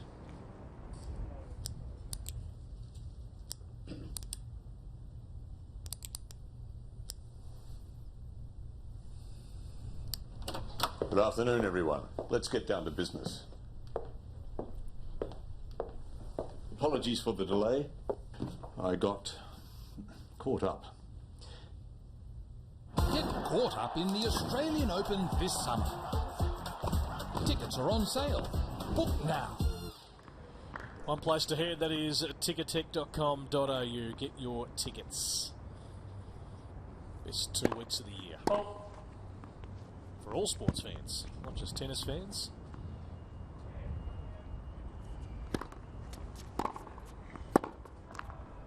Yeah, it's been great today seeing a lot of the fans come to Melbourne Park. I think each year it's built up, a little bit. Yep. I get the feeling, midweek and coming into the finals over the weekend, we could see these stands really filling up, as they should. That's good.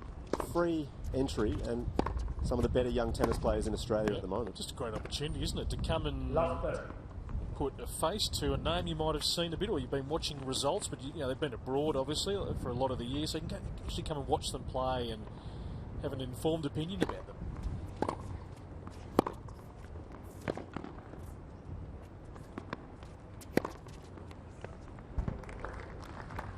Really want to see some fight now from Inglis. We spoke about the fact that she was a bit overwhelmed and a little bit nervous, but now 5-2 down, you just want to see her fight for every single point.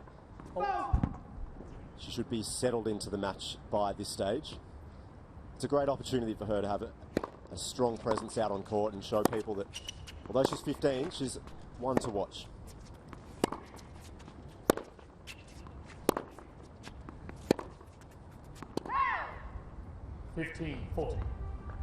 So now a couple of set points for Casey Dellacqua. Women, of course, best of 3. Men, best of 5 across the week. 30-40.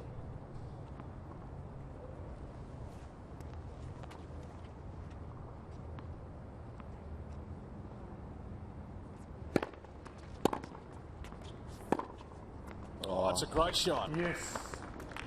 That's exactly what you said, Adrian. Just go for break.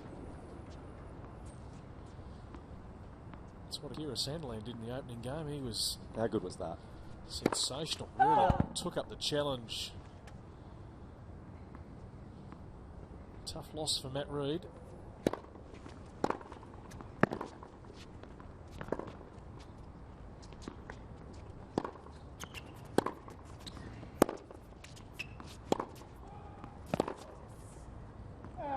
That's classic Dellacqua, isn't it? As you spoke about, she loves to step into that ball. I guess sometimes, I mean, the only sort of slight criticism is when it doesn't work. It's just that plan B.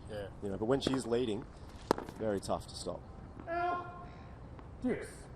Inglis really needs to focus on her serve at the moment, and particular first serve percentages, because on the second serve it's coming in a lot slower than Dellacqua would be used to, and see that one. She's taking advantage of it. So Inglis really needs to take her time and think where she's going to land this ball, and ideally it's a first serve, because on the second, Casey is stepping in. Yes. Better serve, better depth there. Yeah. Was that? Did I just see Ash Barty? She is in the background. Yeah, we'll Get another shot of her in a moment, just behind Casey there. Watching her doubles partner, of course. There she was. What an incredible year they had. If only they could have just won that US Open doubles. They won the first set. I thought they had it. No, it was good. Good entertainment. Yes. Great combination. They really just looked like they really enjoyed playing with each other, and they're outstanding.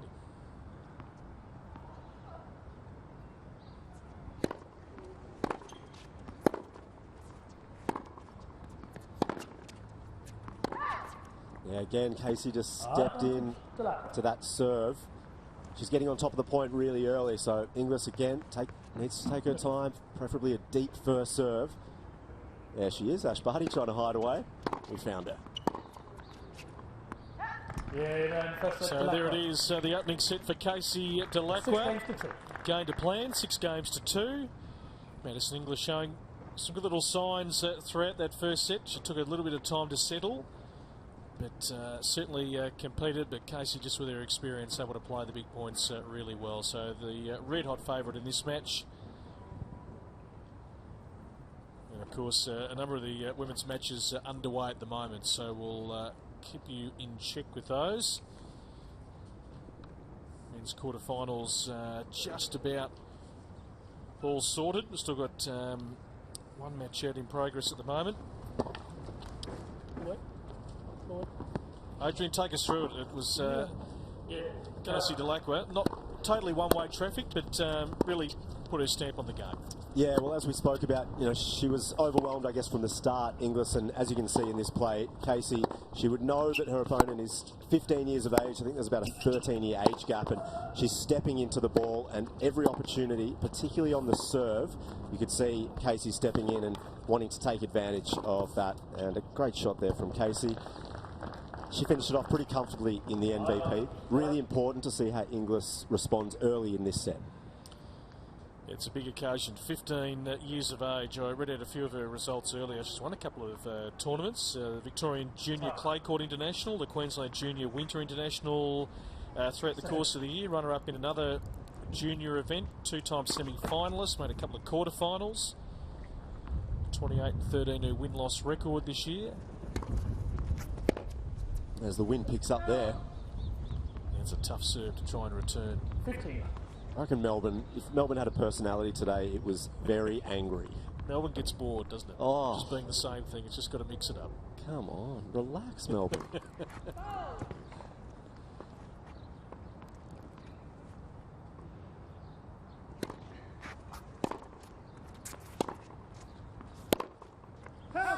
No, that's cheap. It was interesting to have Todd Larkin in the commentary box before, and he spoke about the playoff being a really great opportunity for these players, and it certainly is. You get a matchup like this. I mean, it's rare to have someone like Inglis out on court. You've got the cameras on the court, you've got the crowd in the stands at just 15.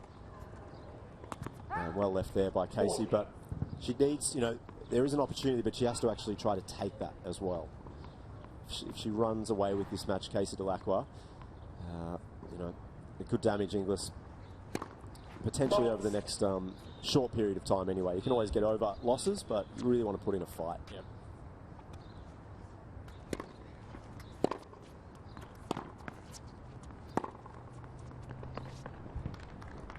She's been able to come up with some really good shots. 40, 50. Good clean winners.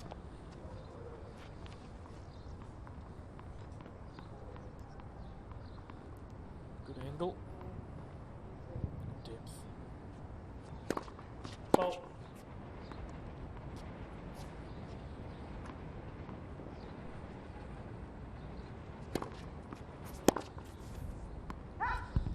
Second serve there, that's a waste, BP.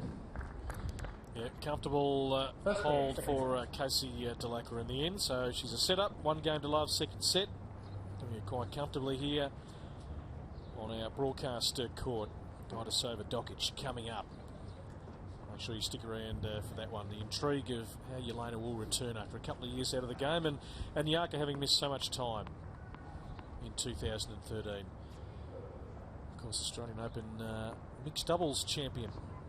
Mila Gajdosova with Maddie Ebden. That was a really good moment with the AO earlier this year. 15. you know, I read up on Yarka yesterday just about the illness that she was suffering from. Apparently it was there even in January when she did win that doubles title with Matt Ebden.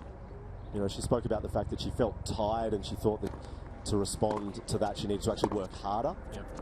She didn't realise that it was actually an illness that was taking place. Yeah. She was bedridden for yeah, 3 or 4 months there. She was. And even now, I mean, she can train for 2 or 3 hours a day, but has to take a day or two off after that. Yeah.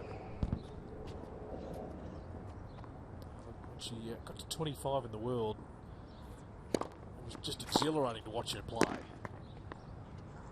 Yeah, she really took it up to them, didn't she? She, you know, aggressive off the ground. Well, it's hard in your mouth watching Yarka because she does really paint the lines, but when it comes off, it is something to be seen. Thank you, boy. Yeah, it'd be interesting to see how their styles match up and whether they're actually, you know, playing the sort of game that we're used to seeing them 2 years ago or so. Both very aggressive players off the ground.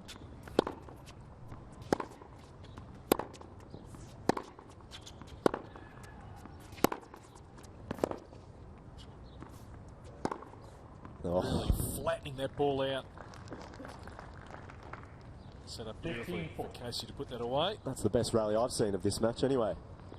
That's very familiar from Casey Dellacqua. She doesn't hold back when she's got an opening. She's going to try and drill that, and she does. 2 break points here. Big moment for Inglis.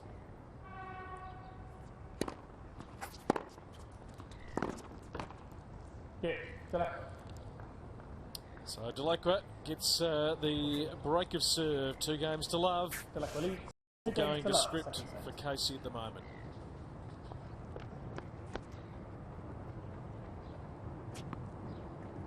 Plenty of matches obviously taking place on the outside courts. I think most of the women are out there at the moment, so we'll try and get some score updates. I know Monique Adamczak and Azra Hadzik, they're out there. Jessica Moore and Anastasia Rodionova, they're playing.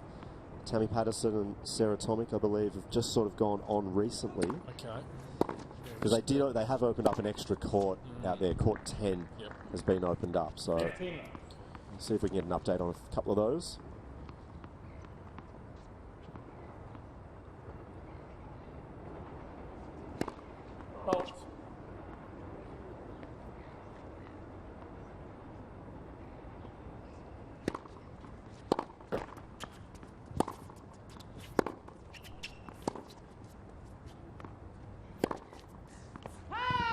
Overcooked it. Plenty of time to think about it.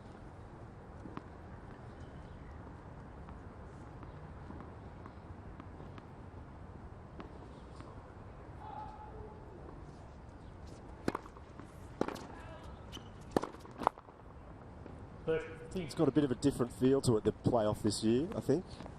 A number of younger players playing in both the men and women's side. We've got a lot of 15, 16, 17-year-olds, which makes it, it makes it exciting for a different reason, I think. Yeah, well, certainly the door has opened up, hasn't it? Particularly on the men's side.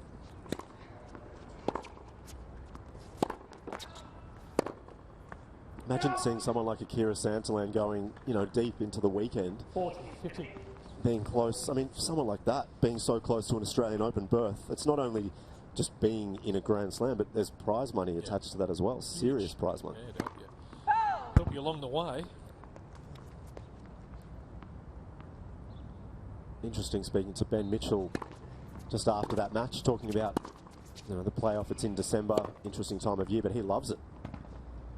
40, 30. That just dropped in. Some players say it's a little tricky to play at this time of year, but he just said, I mean, we're in December, not far away from the Australian Open. I love this time of year. It was good to hear. Well, they're sort of when they're in that training phase, they're also doing a lot of game simulation, playing matches, aren't they? Yeah. So, everyone's got a different view on it and how they go about it.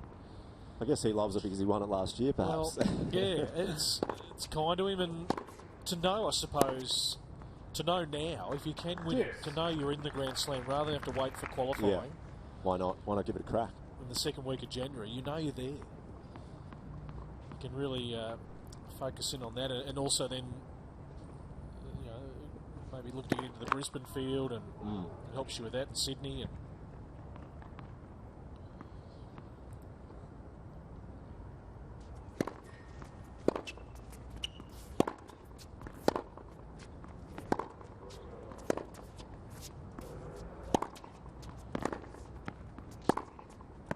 Oh, she just really flattens that ball out, Casey. Comes back with a bit of bite, so she's got a game point here for a 3-love lead in the second set.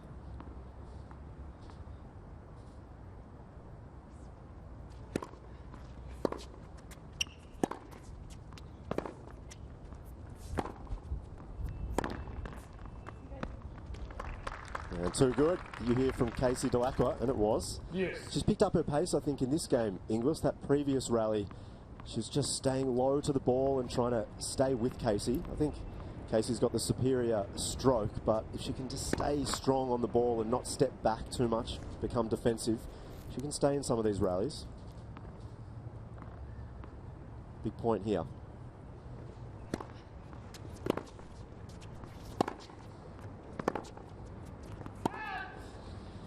Advantage. Good luck.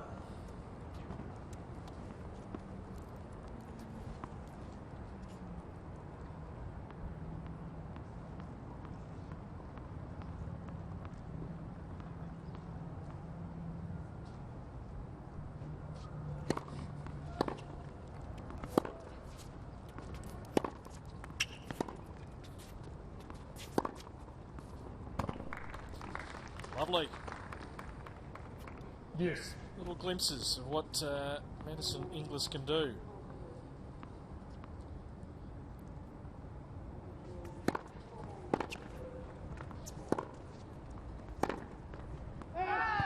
Just tried it again, just missed. Right in the corner, and why not? It's there. This is a big game. We've had a few juices here, and now advantage Casey. Yeah, good luck. So Dellacqua is able to hold in the end. She leads at 6-2, 3-love here at Melbourne Park.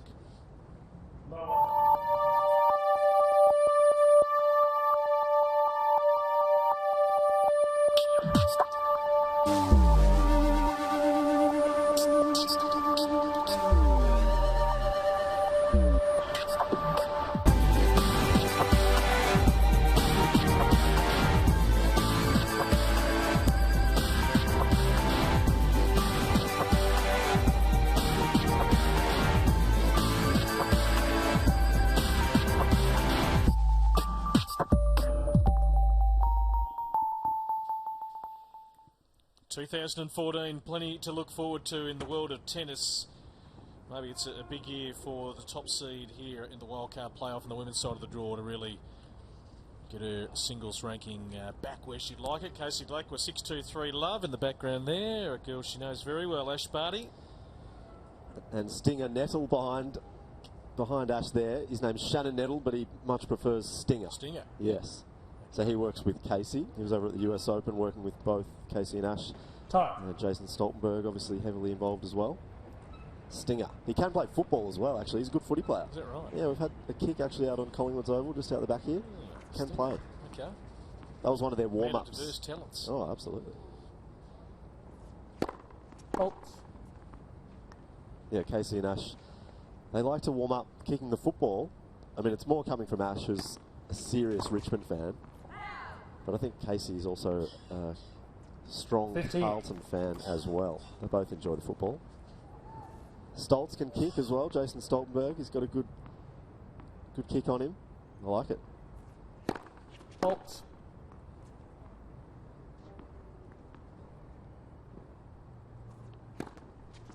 Bolts. So this is a big challenge right now. 3-love down 15. in the second set. Spoke before about the opportunity that the wildcard playoff presents itself, and we just really want to see Inglis fight this one out.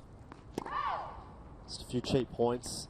She's lost a little bit of concentration. Got to slow it down 15 right now.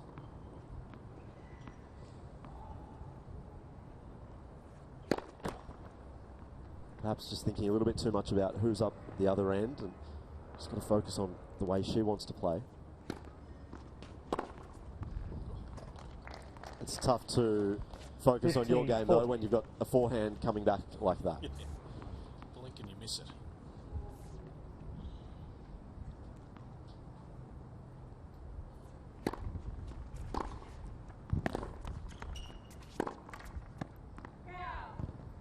30-40. You'd think Casey in this sort of form would go pretty deep into this week.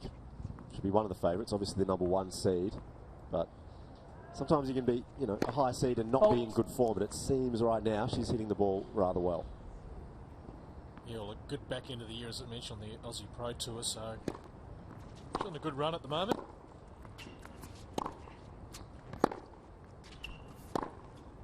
Oh, beautiful again from Casey. Dellacqua.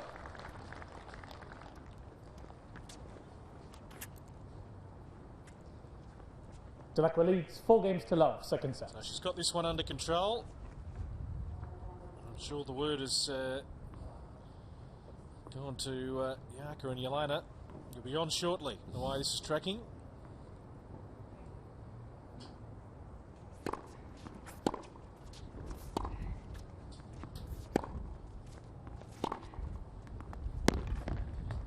Yeah, she's racing away with this now. I think the other warning would be Casey just saying, I'm here and I want to take this title out. I want a main draw berth in the Australian Open. And she's looking red hot right now. 4-love.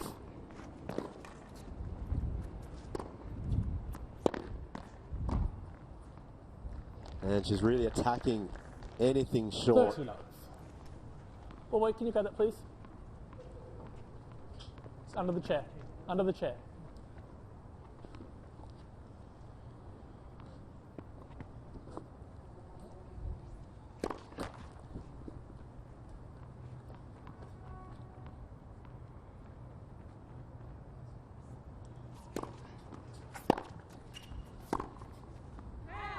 Sorry, 15.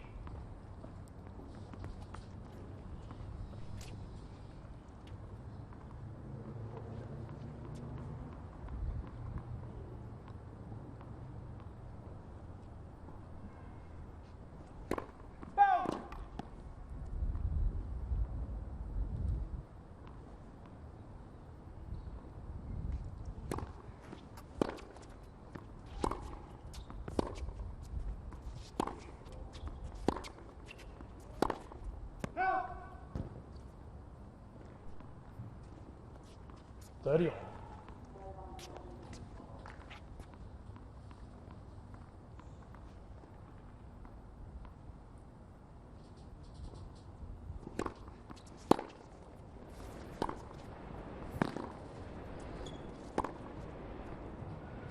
$40, $30. So I'm going to let Adrian go. He's going to duck out because this one looks like it's going to conclude fairly shortly, and he'll have a chat to the winner, Casey Dellacqua here. Dellacqua. Great ace. She leads it 6-2, 5-love. Dellacqua leads 5-love, second set. She can break here. She's through to the quarterfinals of the AO Wildcard playoff for 2013.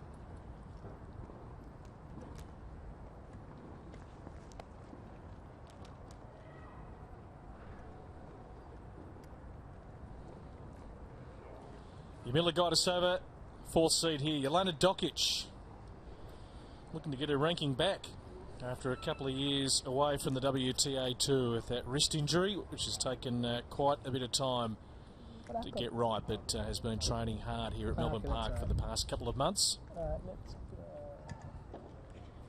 Stick around for that one. Okay, on my court, can we go to it? Here on YouTube.com. We'll just try and get an update on the outside court, which I think is still going. Jordan Thompson and 2 sets to love up against Blake Mott that were just coming through. The 4th seed. So that is live out on court number 5 at the moment. We're following that one. So that is the last of the men to go into the quarterfinals. To take on Alex Bolt, who got through earlier against Oliver Anderson.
Nice bit of touch at the net there by 40, Inglis. 15. So 40-15, looking to get on the board in this second set.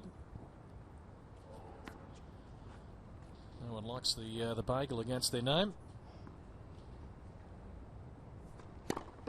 Net. Lessons.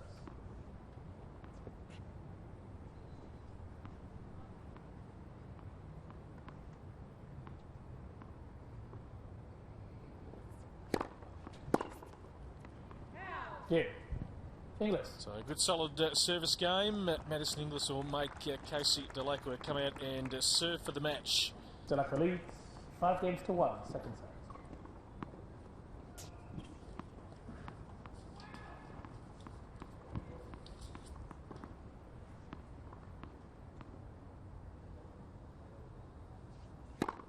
Fault.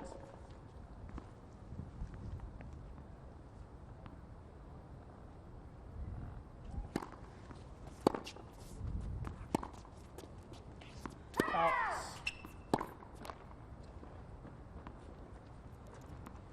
Love 15.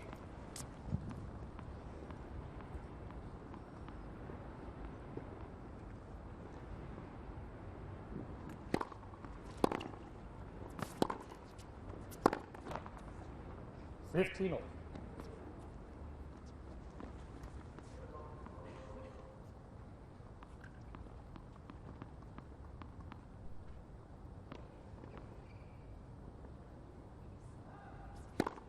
Faults.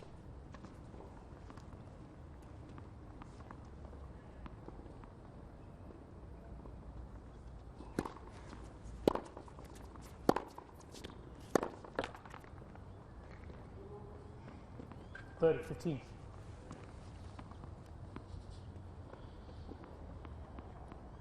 So Casey on her way here, only a couple of points away.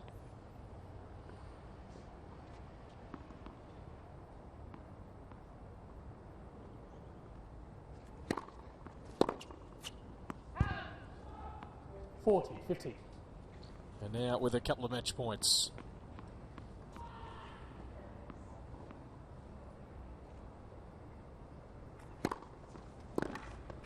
And a great serve down the tee. So Casey Dellacqua, 6-2, in fairly 6-1. clinical fashion here, is through to the quarterfinals of the Wildcard playoff. 6-2, 6-1, defeating Madison Inglis, the young 15-year-old.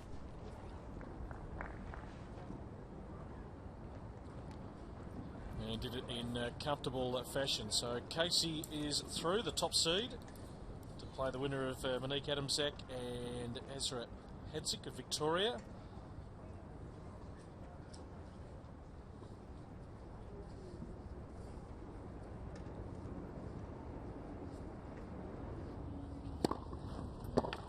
So let's take you through the highlights of this match. It started in beautiful sunshine. It's become a little bit cloudy as the match has worn on, but really Casey, from the outset, was able to dictate proceedings from the back of the court, really flattening out her ground strokes off both wings.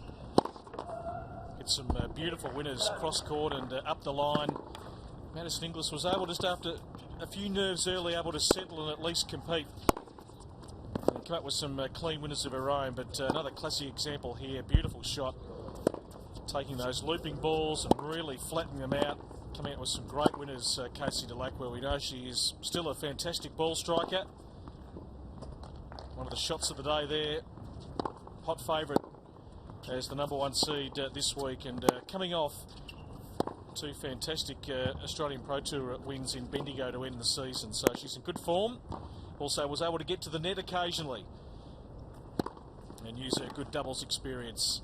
And comfortably is through to the quarterfinals, 6-2, 6-1. Job very well done by Casey Dellacqua here at the Wildcard playoff.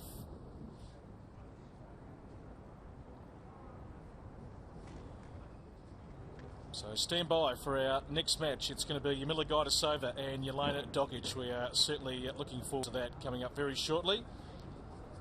Here on court number 6, we'll keep you abreast of the other women's matches, which are well underway. We'll get around the grounds very shortly.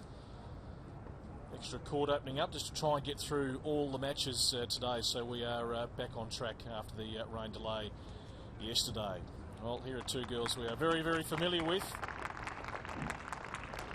I'm pleased to see Jelena Dokic back. It's been a tough road the last couple of years. Also been a really tough road for Jarmila Gajdosova with injury and illness. Jelena, former world number 4. Jarka, former world number 25. We'll head to Adrian Franklin, who is down there with Jelena. You've spoken about the excitement and wanting to have that nervous feeling about getting on court again. Do you feel it now? Oh, it's there. No, it's good. I'm excited that I get to play my first competitive match in nearly 2 years. So, for sure, I would be a little bit, nervous and maybe rusty, but I'm just happy to be on court again. Play well out there. Thank you. And we'll welcome Jarka over to the microphone. Jarka, we've all spoken about the excitement of this match. It must be great for you to just get out here and start hitting some tennis balls. Oh, definitely. It will be a lot of fun. I mean, I think you guys more talk about the match that actually me and Jelena has, but it will be definitely a good match from both sides. I think we're very happy to be back on court, both of us, and as I said, it will be the start somewhere for both of us, so hopefully it will be good. Enjoy the match. Thank you. Yes, we are looking forward to it. We have been talking about it because there is a lot of interest how both girls are going to come back, whether they can have an impact on the WTA Tour. Certainly a long road back for Jelena Dokic, but she wants to play. She's played tennis from such a young age, had so much success from a very young age, and these are two girls who know each other extremely well. A bit ironic that you have two people after such a long period that haven't played, they're playing each other, so it's going to be a lot of fun. Yeah, I mean, I think everybody knows everybody in this playoff. It's nothing unusual. We played each other for a very long time. We know each other very well. We've been in the Fed Cup together, and we've known each other for years, so it'll be a very tough match. Probably one of the tougher ones you can get in in this year's playoff, but I'm looking forward to it. It'll be test, and I mean, she was 4 in the world, I was 20 in the world, so we still will be very raw. It's my first competitive match in a very long time, so just want to go out there and compete and play as well as I can. It's a lot of work to do, but it will be interesting. Yeah, the two girls are full of smiles. Last weekend when the draw was on, we have the coin toss.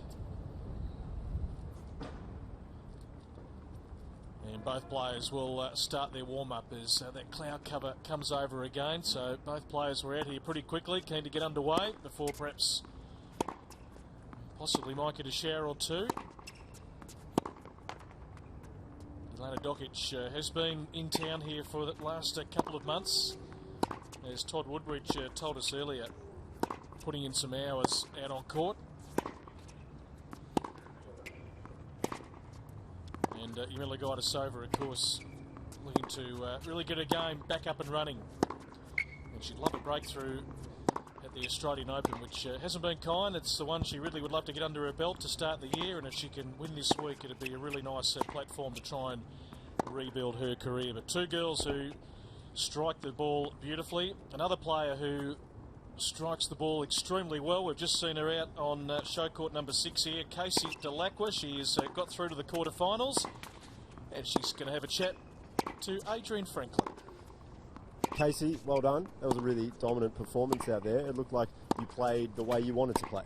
Yeah, it was good. It's my first match back for like a few weeks since Bendigo, the 50, so today was just about getting out there and getting a feel of the court there. We're using a new ball compared to last year, so and I've hit indoors the last couple of days just because of the rain, so it's just a matter of getting out here, feeling my way through the match, and yeah, it was good today. You seemed really relaxed. Was it difficult at all leading into the match? Obviously today the weather was ridiculous. The guys were off and on and off and on. Did you, do you think about those things at all, or do you just kind of block it out and go, I'll play when I play? Yeah, I mean, obviously I've played for long enough now to know at Wimbledon you deal with like the worst delays in the world, so it wasn't too bad today. You kind of just know that at some stage you're going to get on and just prepare. I just did a little bit extra in the gym and just kept the body going so that when I came out I was, not too flat, and especially in Melbourne you never know kind of what you're going to get, so you just got to be prepared for everything, don't you? And we had some special fans in the crowd. particularly Ash Barty, who was trying to hide from our cameras, but we did find her, and Stinger Nettle was there as well. So you've got your team. Ash obviously came to check you out. Did you know she was going to watch? Yeah, she should, because I watch all her matches. No, it was good. It's nice to have Ash. She's obviously one of my closest friends down to her, and obviously she's been injured and not able to play. But yeah, it's nice that she comes out and supports me. And yeah, I've got Stinger, who's awesome. I've also brought my trainer down this week just to train through the week as well, and get the most out of this week, as well as trying to get as many matches in court time as I can. Do you ever speak to Ash about, I mean, obviously your doubles partners, you speak about doubles, but singles-wise, do you ever speak about the way you play or things you're trying to work on at all? Yeah, we do. We're obviously very close, and we travel every week together. And sometimes I've had bad weeks in singles, and she's had a few wins. And yeah, we do. We always encourage each other, and I want to see Ash do really well, and I want the best for her. So we both help each other, and we hit a lot together, obviously, of course, as well. So yeah, we don't discuss we don't talk a lot about tennis anyway. But when we do, we definitely encourage each other. And you must be feeling really good, the end of a great year for you. 3 out of 4 Grand Slam doubles. You're at the Newcomb Medal the other night. You're here. I mean, does it get much better for you at the moment? No, life's pretty good. Not complaining. Yeah, everything's going really well, and I've had a great year. This will definitely be a year to remember in many ways, and I'm just looking forward to finishing off hopefully really well this week and carrying on that into 2014. And when I'm healthy and I'm fit and I feel good, tennis is really, really enjoyable. So I'm looking forward to continuing it on. We're glad that you're enjoying yourself, because we're certainly enjoying watching you. Keep it up, and we'll see you in the next round. Thank you. Ta. Thanks, Brett. Thank you, Adrian. Very nice work. Always good to hear from Casey Dellacqua. She's a fantastic girl and still playing some very good tennis. Always got a smile on her face, enjoying being a mum. Before we get this underway, I might get you, Adrian, to duck out and just have a look at some other matches out on the courts, and we'll update all our viewers as to what is taking place live at the moment, as Yelena and Yaka warm up here for the final match as part of our broadcast. Peter Mercado's wandered back in. This is one we're certainly looking forward to, Pete. 2 girls on the comeback trail, and really fascinated to see how they match up. Yeah, I remember a number of years ago a player winning the wild card and making her way through to the quarterfinals of the Australian Open. Might be the one on your screen now. It can happen. It shows what can be done. But really looking forward to this one. And certainly the crowd stuck around too, which is good. It's been a long day, starting at 10 o'clock. We've had a few rain delays coming through. Certainly really, it doesn't matter win or lose here. The important thing is both of these players are out on court. So it'll be very interesting to see. Because we haven't seen them for such a long time, it's hard to make a prediction as to who's going to win. Or who's going to lead? Who's going to dominate the match? Well, particularly in Yelena's case, to miss 2 years is an amazing amount of time, isn't it? I mean, so much changes in the game. New players emerge, and the game just continues to evolve. So where she sort of fits into that whole picture of the tour, well, she's going to find out over the next few months. It's a long road back. She knows the hard work that she's got to put in, but not satisfied just to retire from the game. And obviously a lot of players are now playing some very good tennis beyond 30. Just before this one gets underway, Adrian, might check in with you just to see what's happening live out on the other courts at the moment. 7, we've got the girls playing. So Azra Hadsik, she's serving top of the screen. She lost the first set to Monique Adamczak 6-4, and Adamczak has gone on in the second set. She leads 3 games to love. So Hadsik, she's serving top of screen, 15 love at the moment, but she's facing a battle. She's down 6-4 first set and 3 love. And over just on court 5, a very quick update. Jordan Thompson is currently beating Blake Mott pretty comfortably. He won the first set 6-2, Thompson. He took the second set 6-4, and he's down 1-2 in this third set on court 5. So I'll get an update on the other courts as well, guys. Plenty happening. All right, beautiful stuff, mate. We'll get back to you shortly. Of course, Roddy Nova and more out on court at the moment as well as a live pairing. Yeah, still going with the men's matches today. Yeah, a bit to catch up on, but still lots of daylight. Just hopefully no more rain to come. Although there are some clouds around, but fingers crossed it can stay away. Yeah, the good news is, after tonight, all the matches will be through. We'll be back on track. So it'll be back to men's quarter-final day tomorrow. So plenty of matches on our feature court, and then into the women's quarter-finals after that. But these opening couple of games will be very, very interesting. Very interesting. Now, Yelena coming out in the tracksuit pants here, which is something we don't see. Not often. No.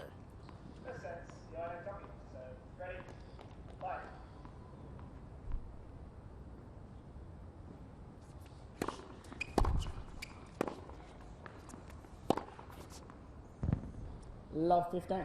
That's the Yaka we know. Just stand beside. Going for it early. Cutting those lines.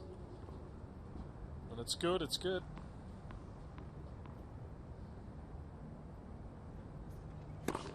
Fold.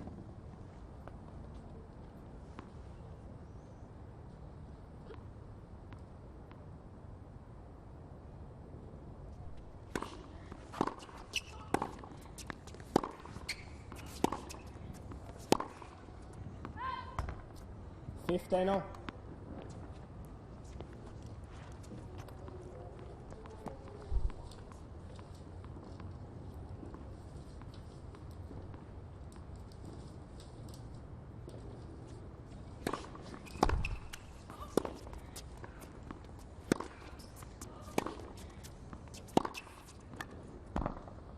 It's the forehand. That's a trademark forehand from Yaka. Big weapon. There is Casey Dellacqua. Ash Barty looking on.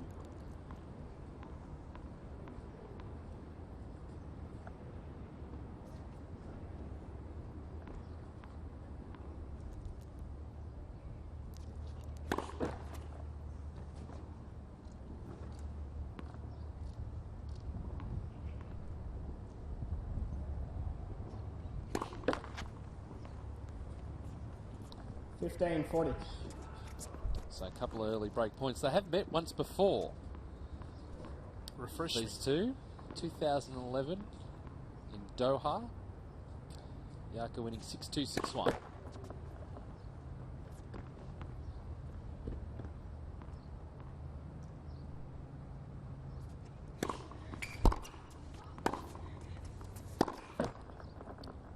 $30.40.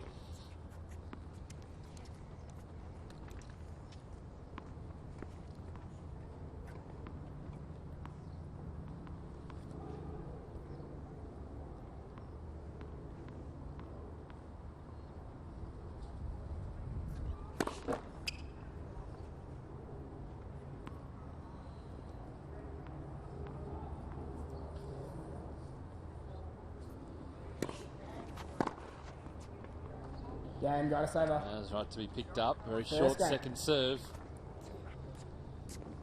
Yeah, there's the early break. Some very clean hitting from Gaidasova. 4th seed here. This is court 6. The scoreboard operator's having trouble with the scoreboard. Can we please get...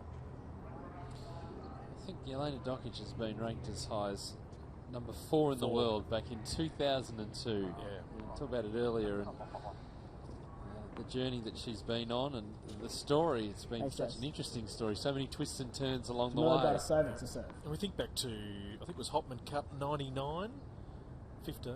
Yep. 15 years of age. With Mark Philippoussis.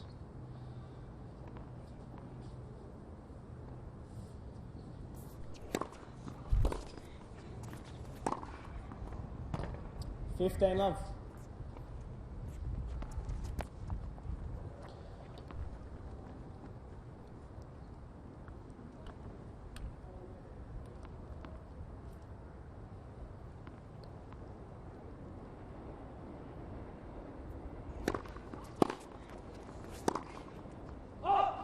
$15 off.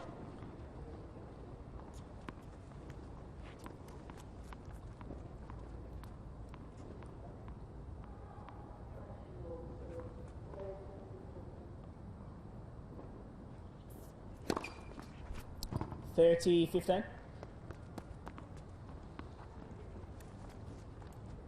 Sava's been off the tour, as you've been talking about, for 6+ months. Fault. Yeah, hopefully she can just get a good run at it. Same with Yelena. Just try and play a full year. Fault. Well, mononucleosis was Yeah, what she was diagnosed with, but actually traced back, it was off the tour for 6 months, but traced it back to December last year, but still kept playing through.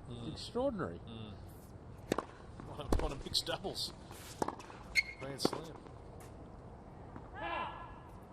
40. Not only that, but got through a couple of rounds at Hobart as well, and there was no sort of sign that would had any sort of illness or problem, but amazing that she was able to push through that, leaving it undiagnosed for a while. Game, Easy put away for Gajdosova. So leads 2 games to love. the challenge is right here for Jelena Dokic very early on. She's made a statement here, Yaka. Some good clean hitting.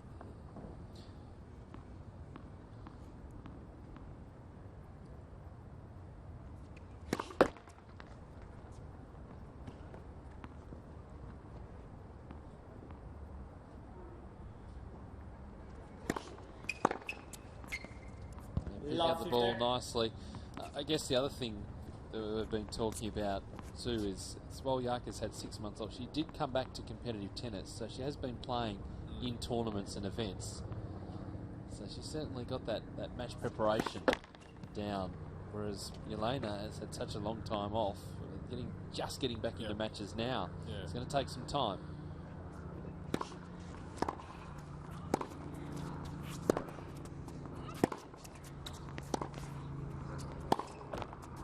Really, having an event like this, the Wildcard playoff, actually a tournament that you actually enter and play in December, is huge. Because there's not a lot around.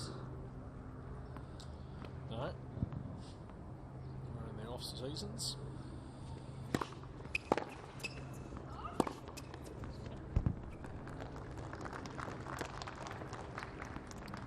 $15.30.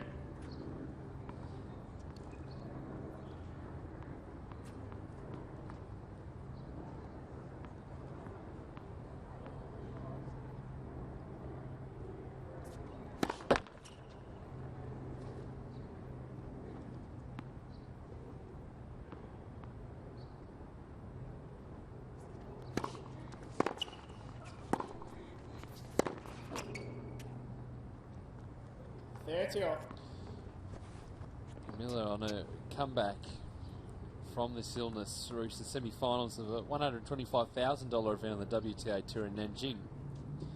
Came through qualifying, got plenty of matches under her belt.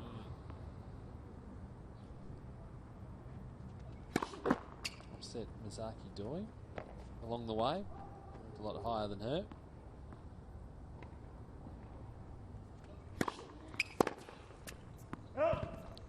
$40.30. So a chance here for Dokic to try and get on the board. I think there were back-to-back events in China to win the year on the WTA Tour, I'm pretty sure. Those 125,000, which have been added in, haven't they? Yes. Yeah. So sort of a tier below in general tour level events.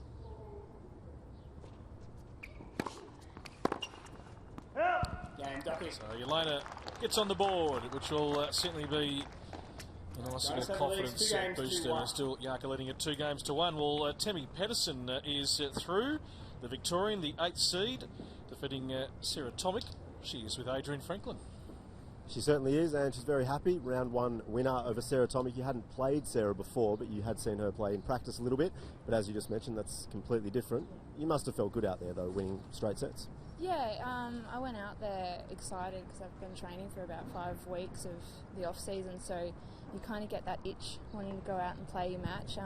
I was a bit nervous, which I guess everyone is first round, but yeah, I went out there pretty confident and did what I had to do. Yeah, I spoke to Ben Mitchell earlier about exactly that. It's an interesting time of year because a lot of you guys have just been training. Does it get to the point where you're not sure how you're actually going to play out there because you have been in a strong training block? This year was a little bit different. I played ATL, but the first of 4 sets. Yeah. So you kind of get the match play, but it's you don't know what you're gonna you don't know what's gonna happen when you get out there. But you work on what you can and try and put it into point play when you're training. But yeah, I was pretty happy. So next round, you're going to play the winner of this match right here. Are you going to watch a little bit in the stands? Yeah, I'll watch a few games, and I haven't seen them play for a while. So yeah, I'll go out and have a little peek and see what's happening. It looks like it might be Yarka, although we're very early days. So get out there, have a look, and good luck with whoever you play. Thank you. Cheers. Thanks, Adrian. Tammy Patterson through to the quarterfinals from Victoria. Racing through the matches now. We certainly are.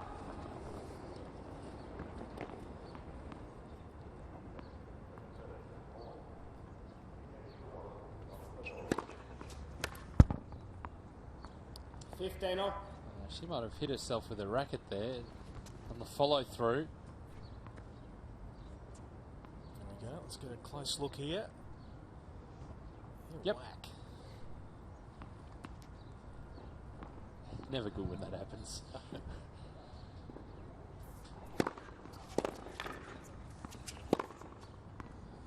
Plenty of open court to play with there. So the good serve out wide.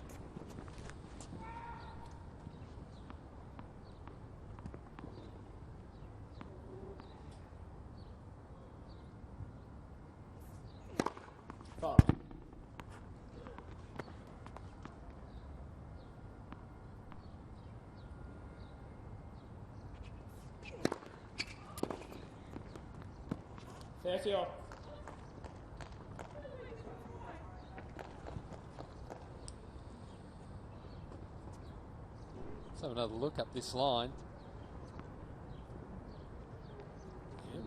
Hard to tell. Oh, a little bit of line. Oh, I think she's spot on, Yarka, to be honest. That is out for mine. Can we get an extra slow-mo?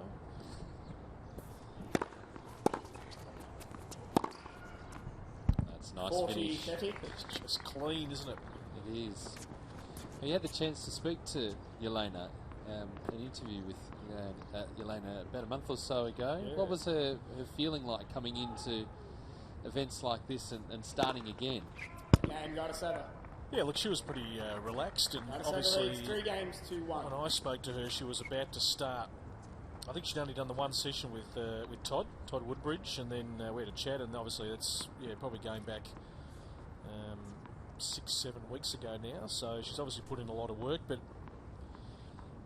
the strong thing I detected from her is that she felt she had a lot of tennis left, and why not? I mean, that's a great part about tennis, is that you can choose your ending, whenever that may be. And she's been through a very debilitating injury, which she, in hindsight, might have had that operated a lot earlier, which has delayed her coming back.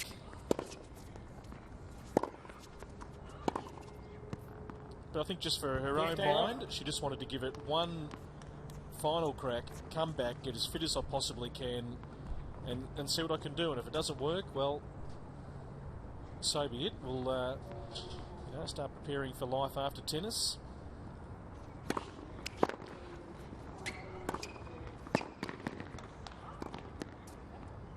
But the bottom line is, a competitor, always a competitor. The juices are still flowing. She still thinks she can play, and good luck to her. Given any thought to how the program might shape up beyond here?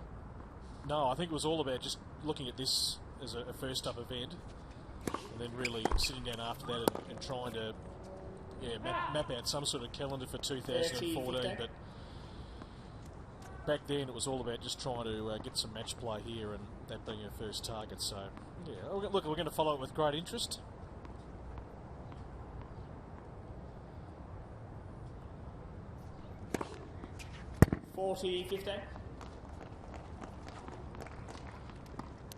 similarities, looking at Yarka, we saw Casey in the last match, Yelena, they're all very good ball strikers, aren't they? Who've had their ups and downs and Let's first serve. time away from the tour and all had their roller coaster rides.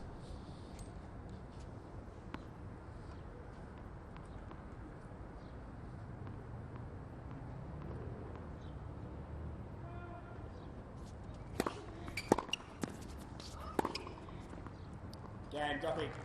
It's a good finish from Yelena. Gotta Sever leads 3 games to 2. First set. All right, we'll leave it here for a moment. We're going to get out to Adrian, who's watching some live action out on court 7. Adrian? Yeah, we've got the girls out here, BP. Azra Hadzic, she's serving top of screen, taking on Monique Adamczak.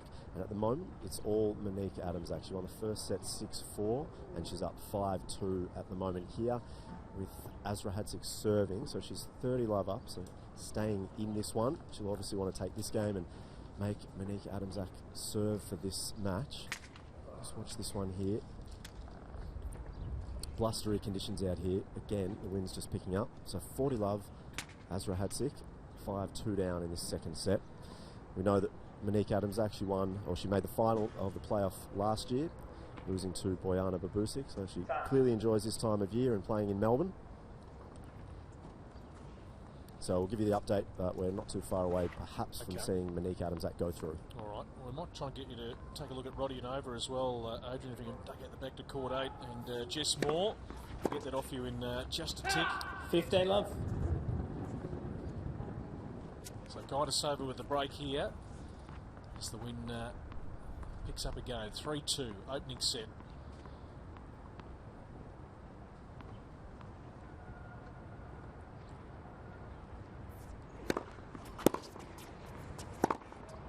Oh. 15 all.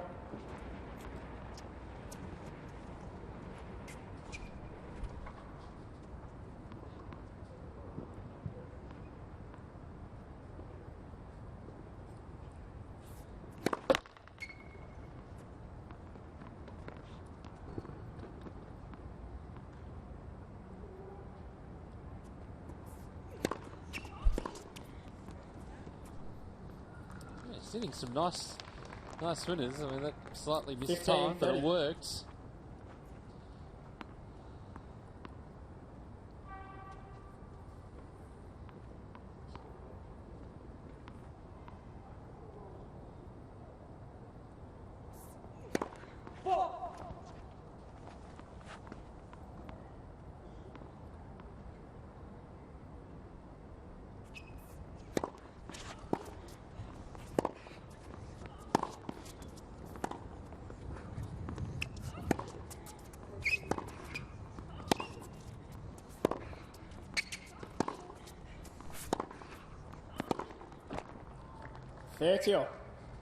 Hearing it in our effects mics, Yelena working so hard, moving side to side. I was about to say that. She's really hustled then. I was watching her really closely and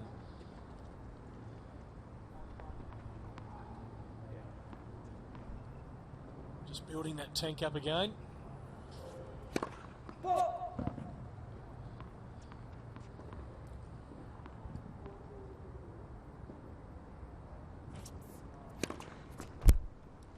$40-30. Nice angle.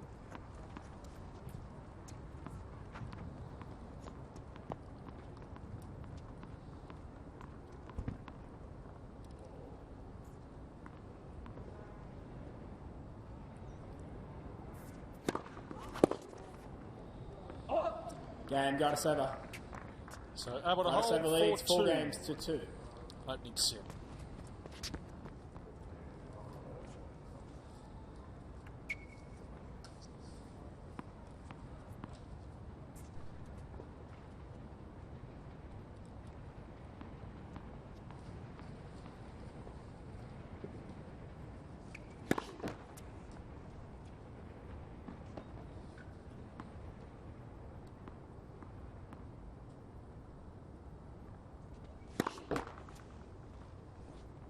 Love 15. So the first step here will be about building up some consistency in the Dockage game to build up that We'll get in a match situation. Fault. Try and put some things that are being worked on in practice into action. 15 all.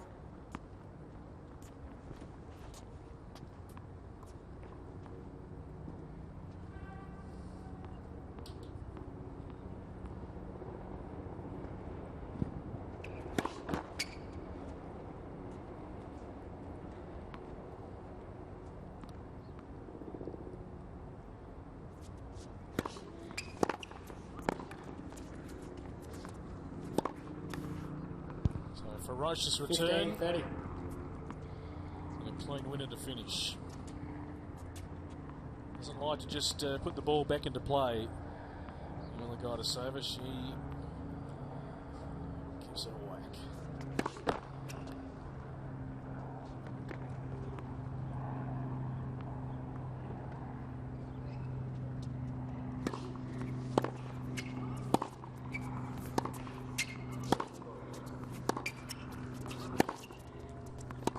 $15.40. I'm talking about that consistency, to be able to land the ball in the right spots, to keep the unforced errors down, or we'll try and work towards that. Anyway, but the main theme of today's match is work in progress.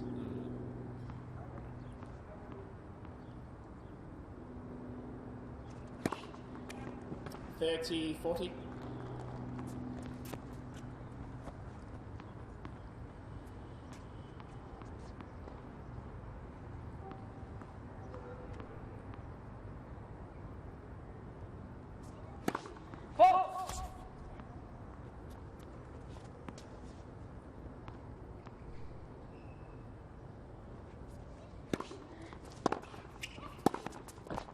And got us over new balls, please. Yeah, great deep return from Dellacqua. So leads 5 games to 2. She's got this one under control at the moment, 5 games to 2. Let's get back out to you, Adrian. Where do we find you?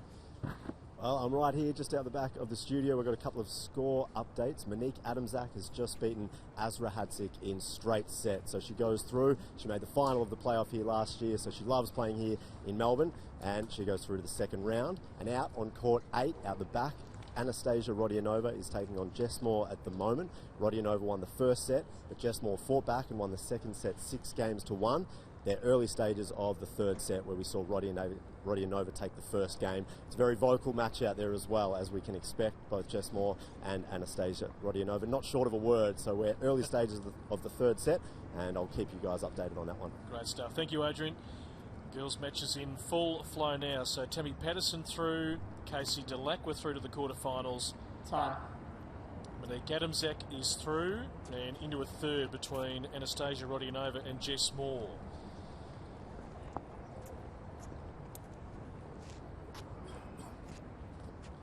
And here, Emila Gaidasova serving for the opening set.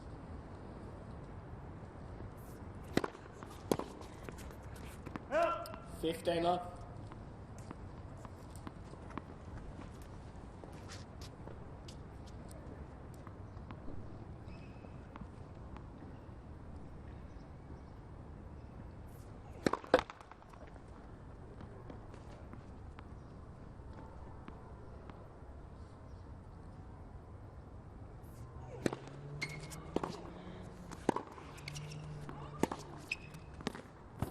$15 up.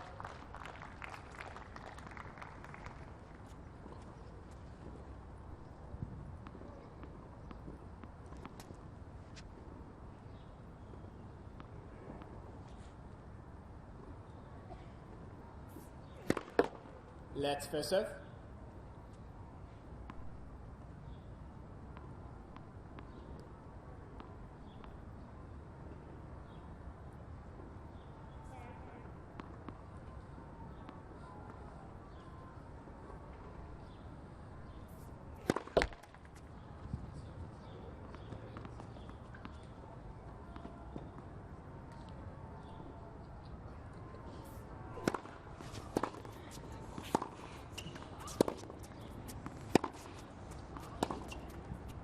Oh. 30-15.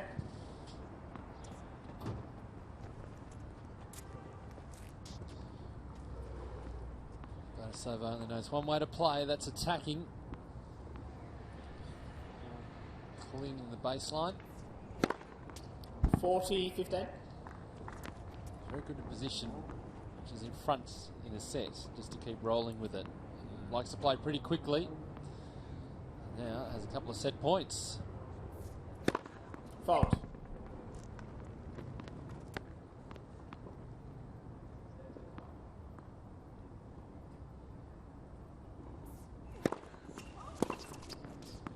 Game in first set, Gaudasova. So there it is. That one's sailing 6 over the games to baseline. 2. And Yaka doing a very nice job. She does play a quick game. We'll take you through some of the first set highlights. Two players on the comeback trail. Yeah, and there's a lot to like in this opening set, despite the lopsided scoreline, both players. And considering where they're at in their comebacks, it's probably the scoreline's reflecting that at the moment. Yaka attacking there. There's hit plenty of winners, particularly off the second serve of Dokic, but Yelena's hit some nice shots of her own. 15-30. Just seen little glimpses of it. This is your first match back after 2 years. It's going to take a little while. Yeah. It's a long road back. It's two players we love watching when they are both in full flight. We think back, the memories of both players when Yaka had that really good run for a couple of years there, particularly in the middle part of the year at the French and Wimbledon, and was able to get to just outside the top 20. Yelena's great runs here at the Australian Open. Time. So we really hope that they can find their way back onto the WTA Tour and do a bit of damage, but a lot to be played out. Second set, Dokic to serve. Fault.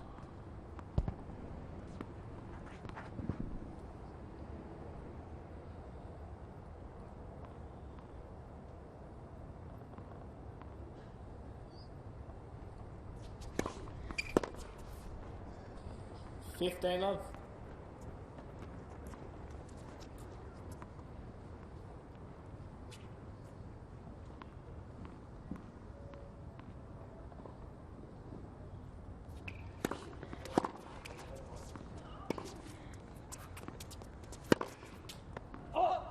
$30 love.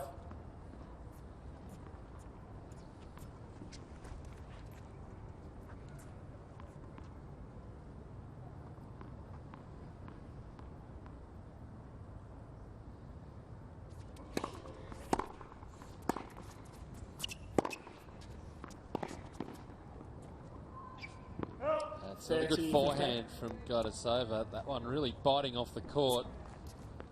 Quite close to the line as Jelena is protesting.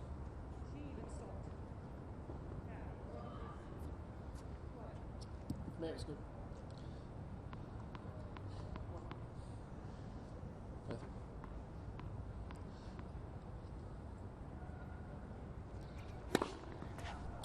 40-15. And a couple of aces from Jelena today. Good to see that fire there as well. Both players love to chat to the umpire. Keep them honest. You know the juices are flowing. Game, Dokic. So Jelena gets First on the game, board second to start this second set. We've got another winner. They are coming through thick and fast this afternoon. Monique Adamczak, runner-up here at the Wildcard last year. She is through to the quarters. She's with Adrian Franklin. She is through to the quarters, just beaten Azra Hadzik in straight sets. You like playing here in Melbourne at this time, don't you? You made the final last year. You're always in good form at this time of year. Am I? Yeah, I guess so. Yeah, I've been actually in the final of the playoffs a few times, not just last year. So yeah, I enjoy it. We're in a training block at the moment, but yeah, I've made the most of this week. So. The conditions seem to settle down a little bit. It wasn't too windy out there on the court. Obviously earlier today it was raining and everything, but not a bad time of the day to play. No, look, I'm used to Melbourne weather by now. Yeah. So yeah, I had a little snooze in the locker room before, so yeah, it was fine out there. It was actually nice conditions. And you just mentioned your training block that you've been in over the past few weeks. What does that look like exactly? What have you been up to? Oh, just brutal running, gym every day, just sweat Yep. Tears, all that stuff. Yeah, ice baths. Yeah, it's been rough, but it's been good. It's good to get that in. Yeah. Absolutely. Hopefully not too many tears. You play Casey next. She was in good form out there. What do you expect going into a match like that? I'm looking forward to playing Casey, actually. I've been playing pretty well last few weeks, so I'm really looking forward to it. I haven't played her for a while. She's a top quality player, and yeah, I'm looking forward to the challenge. I love it. Very good. Are you going to go and watch a little bit of this match out there before you do some stretching, maybe at the same time? Yeah, why not? Why not? Looks like a good match, so yeah. It is. We'll see you in the next round, taking on Casey. Thank you very much, Monique. 30-15. Thanks, Adrian. Monique Adamczak through. She's been here a number of times, as she said. Knows what this is all about. Went down to Bojana Bobusic last year in the final. 40-15.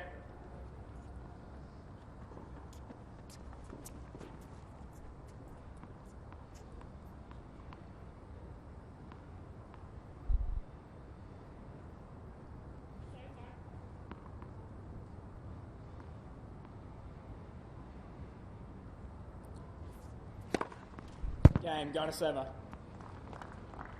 One game more. Easy service game for Yarka there.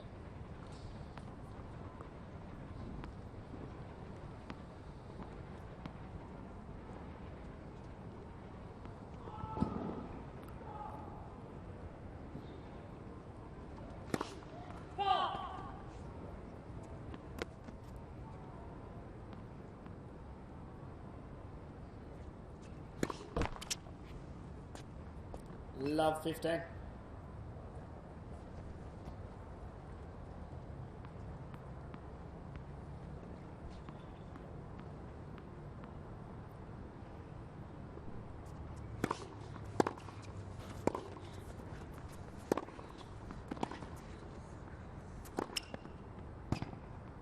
Love 30.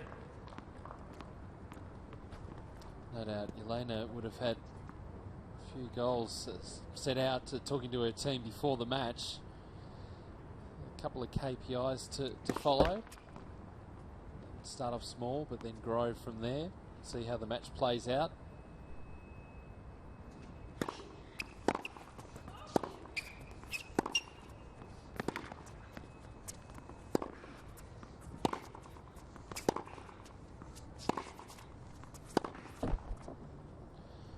Just the first thing would be actually getting out on court.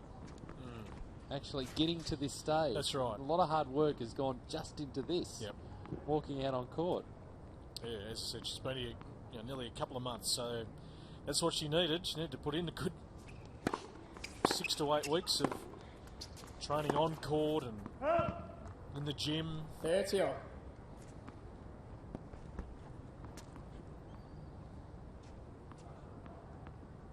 It's one hurdle at a time.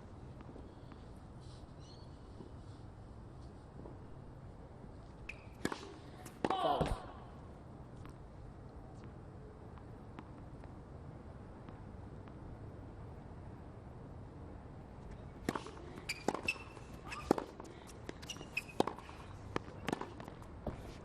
That's just depth of shot 40. from Gajdosova. Really deep into the court. Elena likes to play on or just inside the baseline. Break point here for 2-1. Juice. Beautiful position on the serve. We've seen a couple of aces out wide. Nice change up down the middle.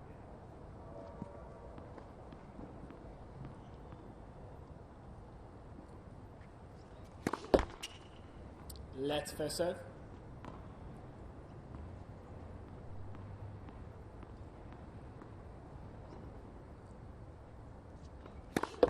Let's first serve.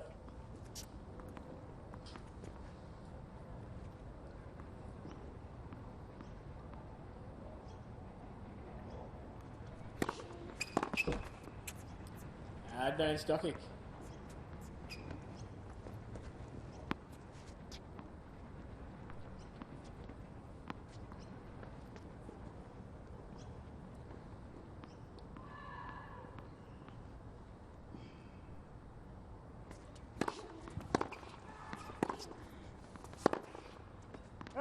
Game, Docky. So Yelena able to hold 2 games to 1. She does trail 1 set to love. One lady who knows these two girls very well.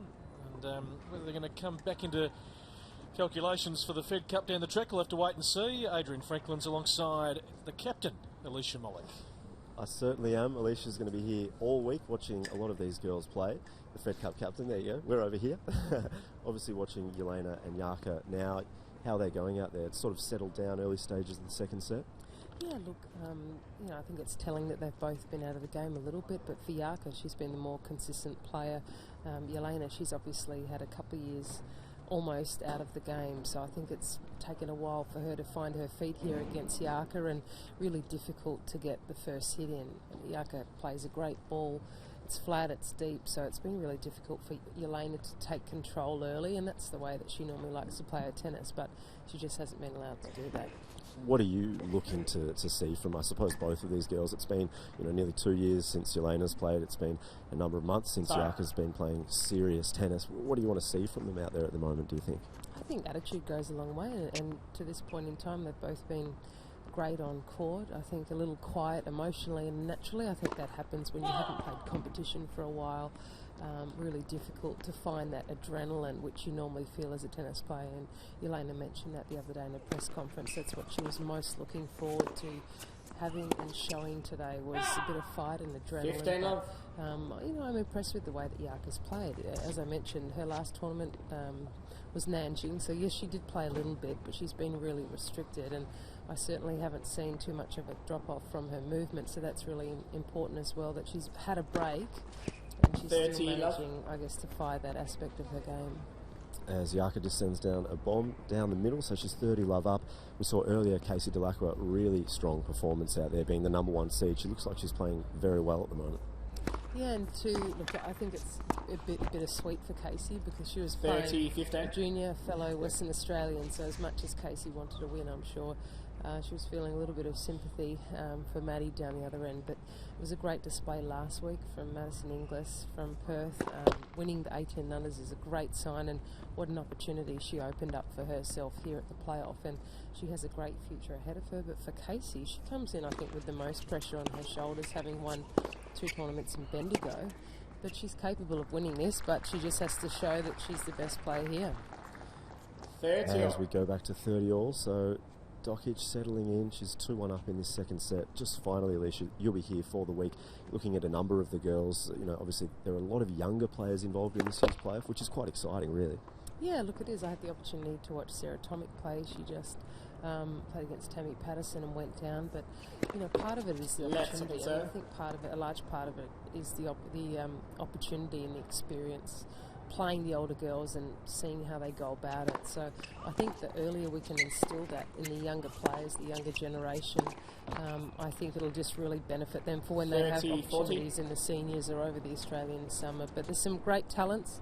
There's a few that aren't here, unfortunately, like Priscilla Hon. I know she's injured at the current time, so shame she can't make it, but I'm sure she will be contesting this for many years in the future. Absolutely. So Dokic break point here. Well, Alicia, we'll let you get back to watching the girls play. I'm sure we'll see you over the next few days as well. Thanks for your time. Yeah, thank you. It's exciting. Yelena's making a bit of a comeback now, so it wouldn't surprise me if this went to 3 sets, actually. And Jarka looked just getting a little bit disappointed with herself, so who knows what's going to happen out here. She just took that one, so 3-1. Maybe we're going into a third. We'll talk to you very soon. Thanks, Adrian Tao. Thank you, Adrian. Yeah, the double fault from Jarka really opening the door up here for Yelena Dokic. 3 games to 1. Second set.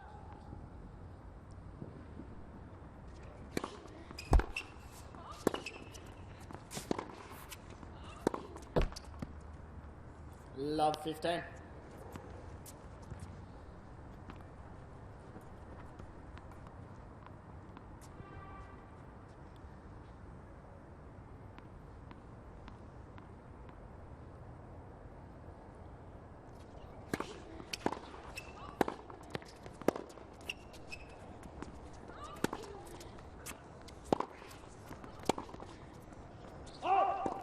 Love 30.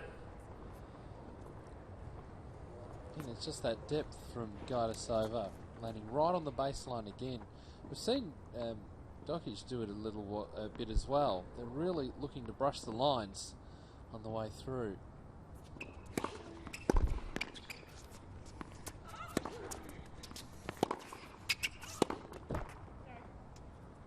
Love 40. So immediately a chance to break back here.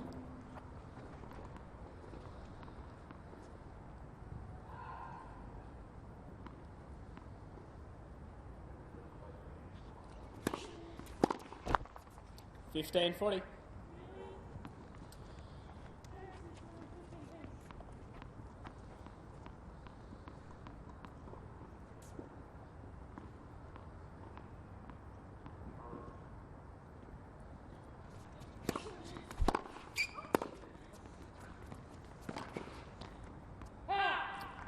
$30.40.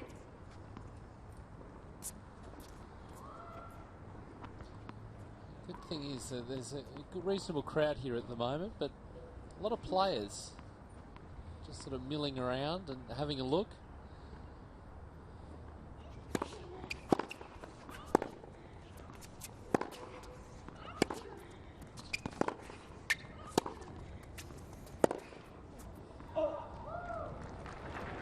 Cheers.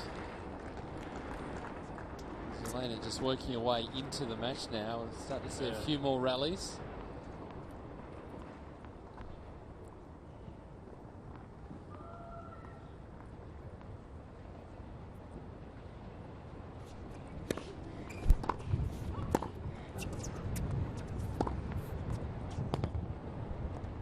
And Nane's got us over. And it's going to be tricky now because you throw in that breeze, which is just gusted up during that point.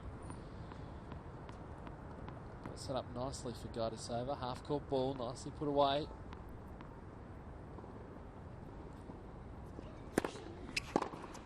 Oh, that's what she loves doing. So very nice work by Emilia Gaidasova to get the break back. More tennis in just a moment. So, Marty's buying tickets to the tennis. We're in, right? Marty. Yeah. No, we're out. Oh, you cannot be serious! We're definitely in! Okay, we're in. Great.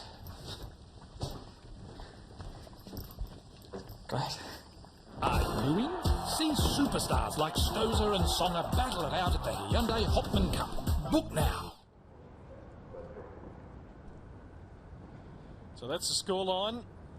This final match on this Tuesday, 6-2 in the opening set for Emilia Gaidasova. Dokic getting out to a 3-1 lead. She's just had her serve broken.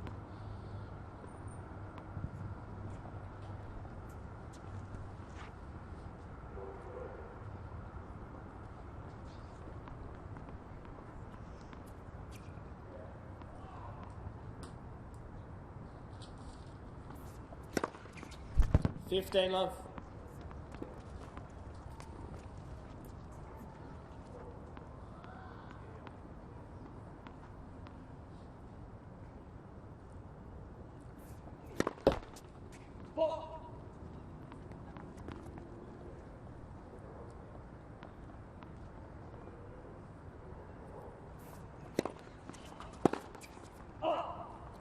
$30, love.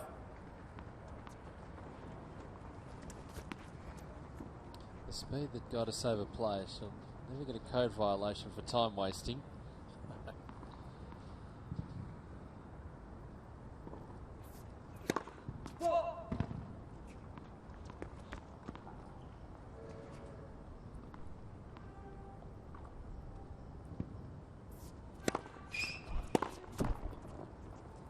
$40, love. So looking to get through a quick service game here to really get this set back on track for her.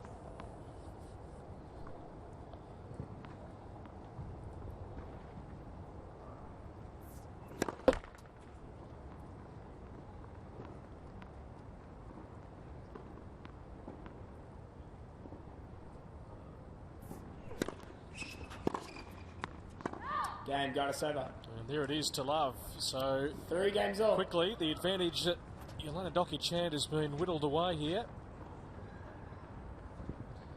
Yeah, just game just dropped ever so slightly, got us over. A few unforced errors in a row.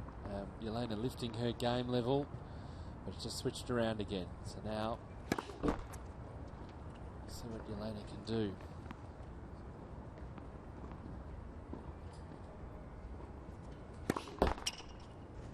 Let second serve.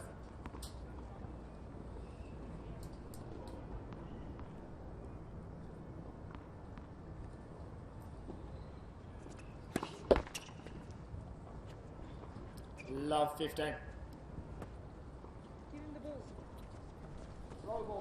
There's Todd Woodbridge, who found out off the top today, is doing a bit of work, or has been working with Jelena on her game and her comeback.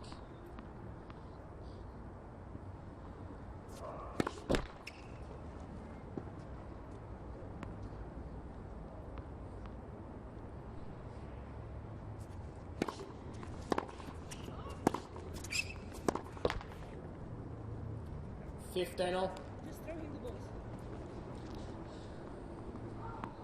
Just get the ball boys sorted. Yeah, just marshalling them. Yep, just get those balls to the right areas. Thank you.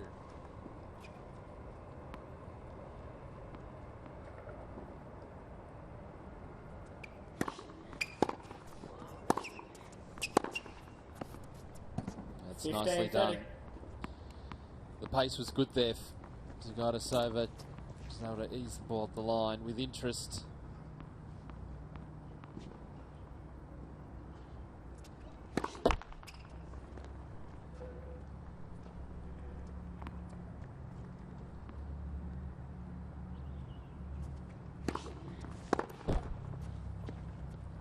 All.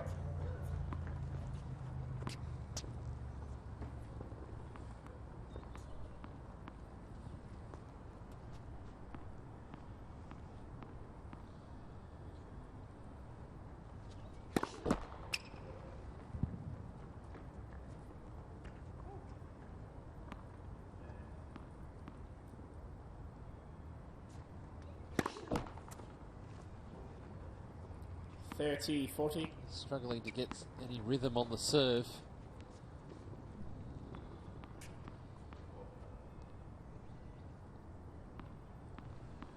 So break point for 4-3. 4.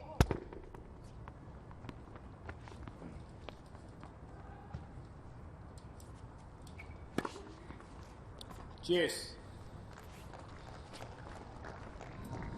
So double faults and aces the order of the day at the moment. Yeah, a little bit of everything.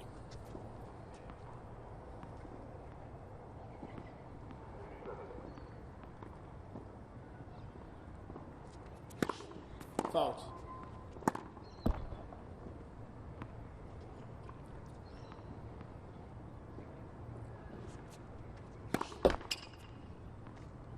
Let second serve.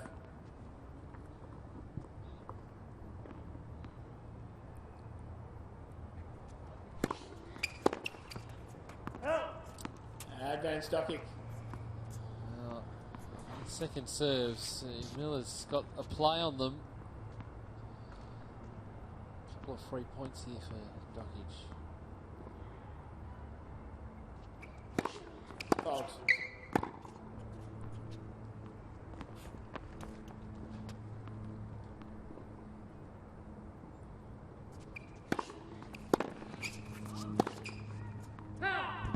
Cheers.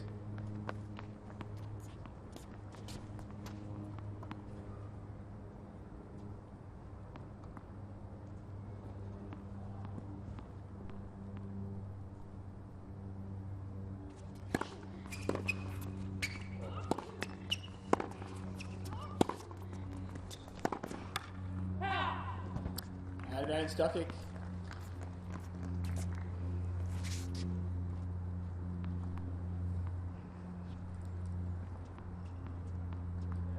Game point here.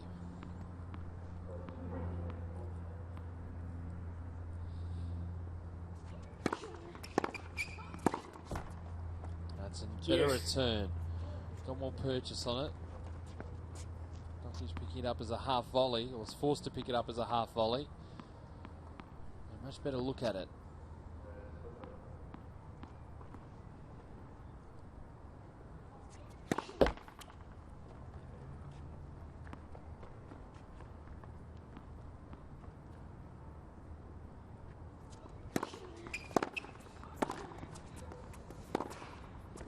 Yep. Advantage Gardassova.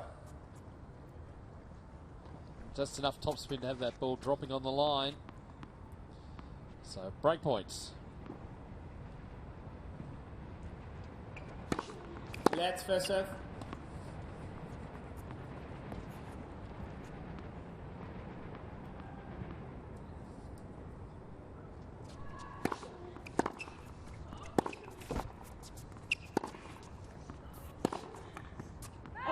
Game, Gardassova. So she gets here in the end, Yaka. Gardassova leads 4 games to 3. Another breaker serve, and 3-1 has now gone the other way.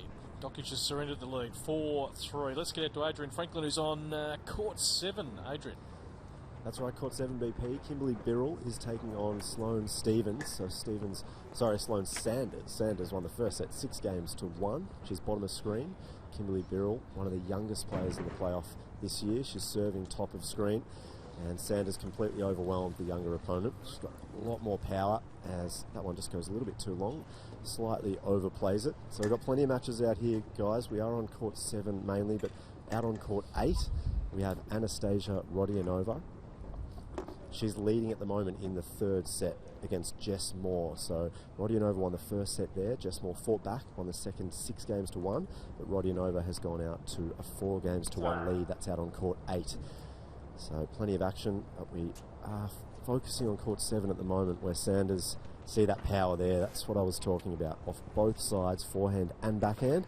She's overwhelming Birrell, and will look to take this first game. She's got a game point here, Sanders. Thank you, Adrian. 15 off. Very nice work. 5th seed. Storm Sanders.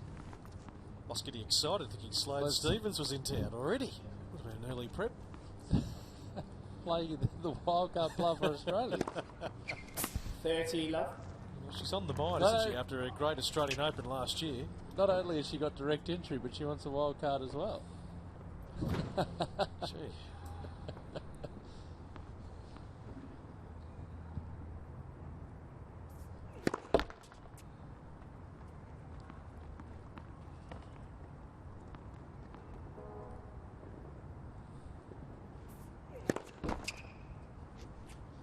Thirty, 15.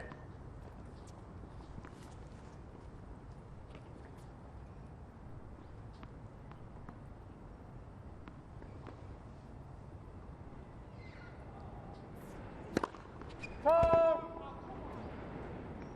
the linesperson's right on that side. So a reduced number of lines people.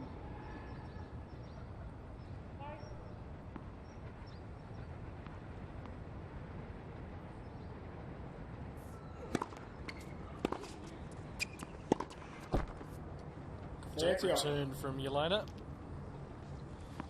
It's better, but getting yourself into a good position and then forced stairs creeping the false start, developing that consistency. You're going to run the match out.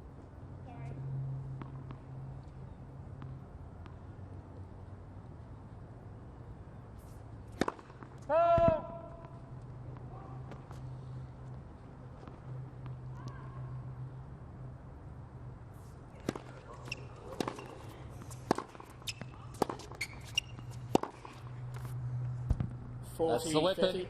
Forehand up the line. So game point 5-3 in this second set.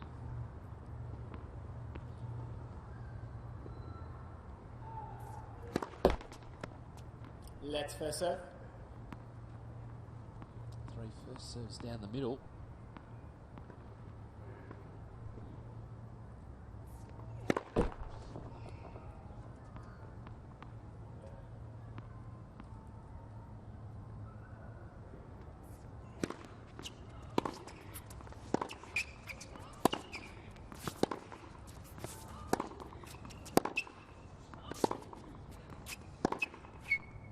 Another clean winner. 7 new balls, please.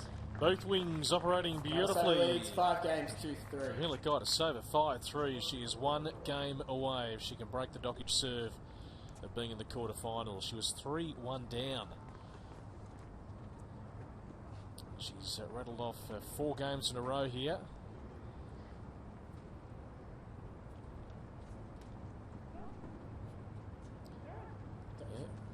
Still trying to get the ball boys sorted, just spending her time marshalling them in between slight delay in games. throwing the balls to her. She just wants them. Give me those balls.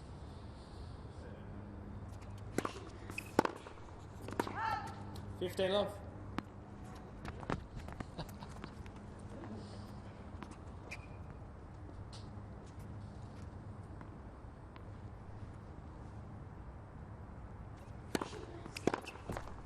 $30 love. Yark is going to be an advocate of the challenge system.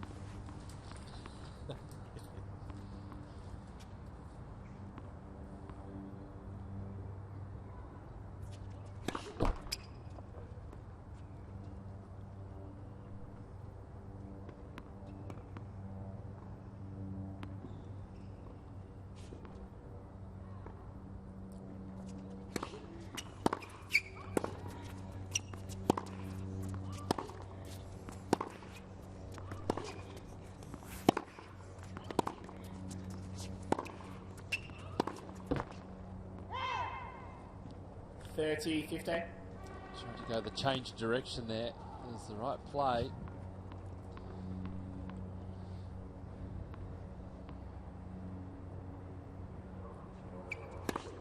Fault.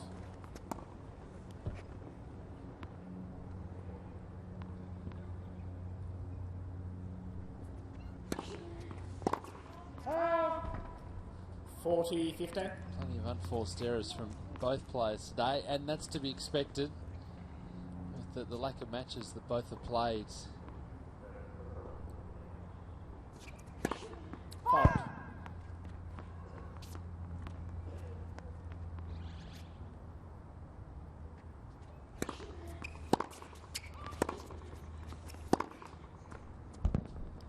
Nicely done again on the forehand.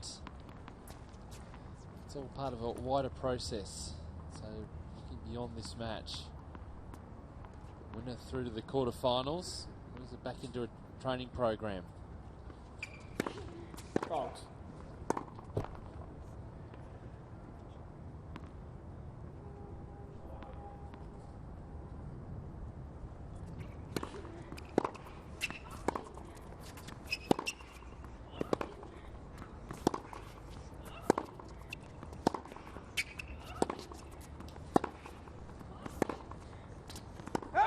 Cheers.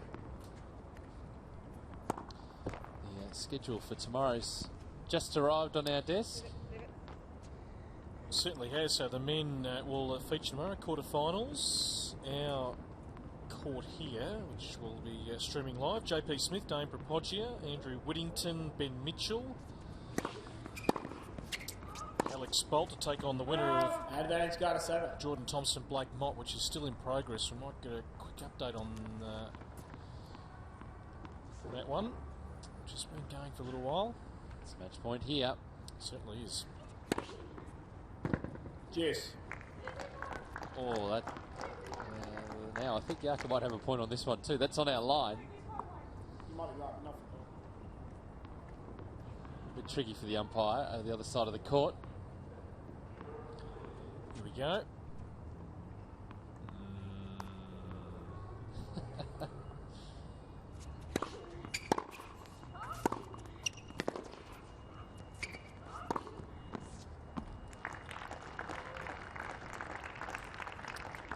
Advantage Dockage.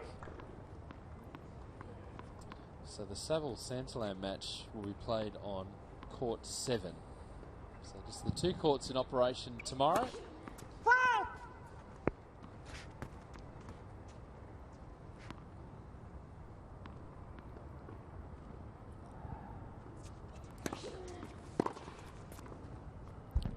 Cheers. Again, that second serve too short, was put away.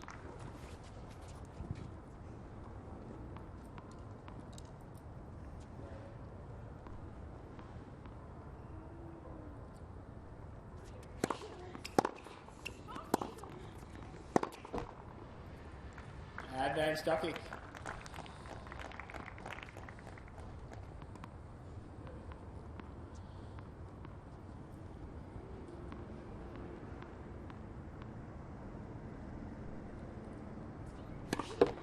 Let's first serve.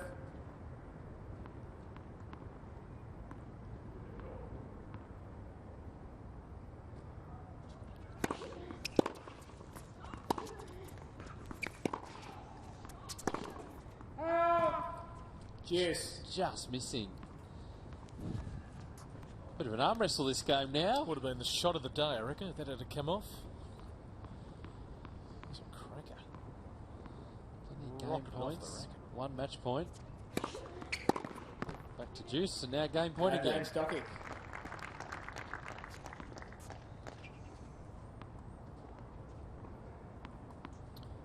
So yeah, the 4 men's quarterfinals tomorrow. Live from 10 o'clock Melbourne time. Game stock kick. And she's going to make Dellacqua come out and have to serve for the match here. Dellacqua leads 5 games to 4. 6-2 in the opening set, 5-4 in the second.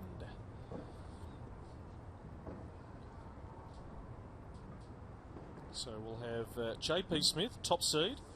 He defeated Mark Polmans today. He'll take on Dane Propoggia in the quarterfinals. He defeated Kevin Van Pipperziel.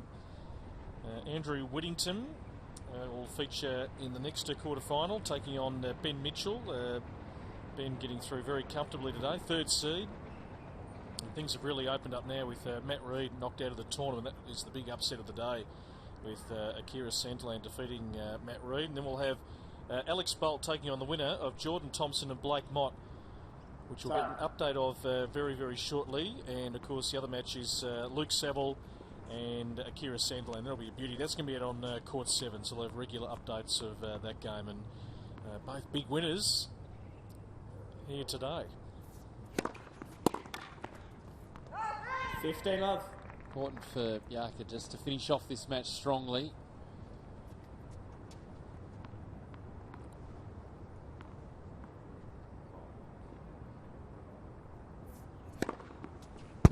$30 love. That's one way to do it.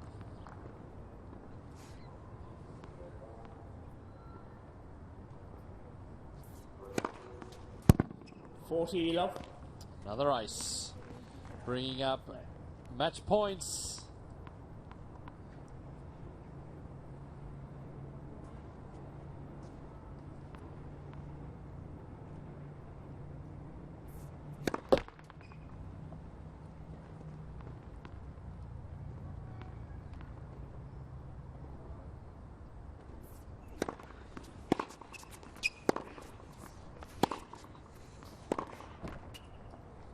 $40-15. Just a quick update on court 5. Jordan Thompson, 4 seed from Australia, 2 sets to 1 up over Blake Mott. Games 3-all in the 4th. The last of the men's matches to be complete. The winner to play Alex Bolt in the quarterfinals. Gajdusova still with 2 match points. And she's able to do it with another clean winner. There have been plenty of those here this afternoon. And Gajdusova gets through to the quarters, 6-2, 6-4. Warm embrace at the net. They have known each other a long, long time. Jelena Dokic stepping back out after 2 years. And she'll be happy to get a game under her belt. You can see the competitive juices as the match wore on were really starting to flow. But Dellacqua is through. Yeah, absolutely. And look, it wasn't the prettiest of matches, but that was to be expected, and particularly with the layoff for both of the players. Jelena, be just happy to be out on court. It is a work in progress. We saw some nice shots, a couple of winners every now and then. The serving percentage obviously wasn't great today, but this is the base to start from, and it's going to take a long time, but one match down, and now to look to the next challenge and really keep working hard here at Melbourne Park. But for Dellacqua, she's through, and she'll be pretty pleased, I would imagine. She's down on court talking with Adrian.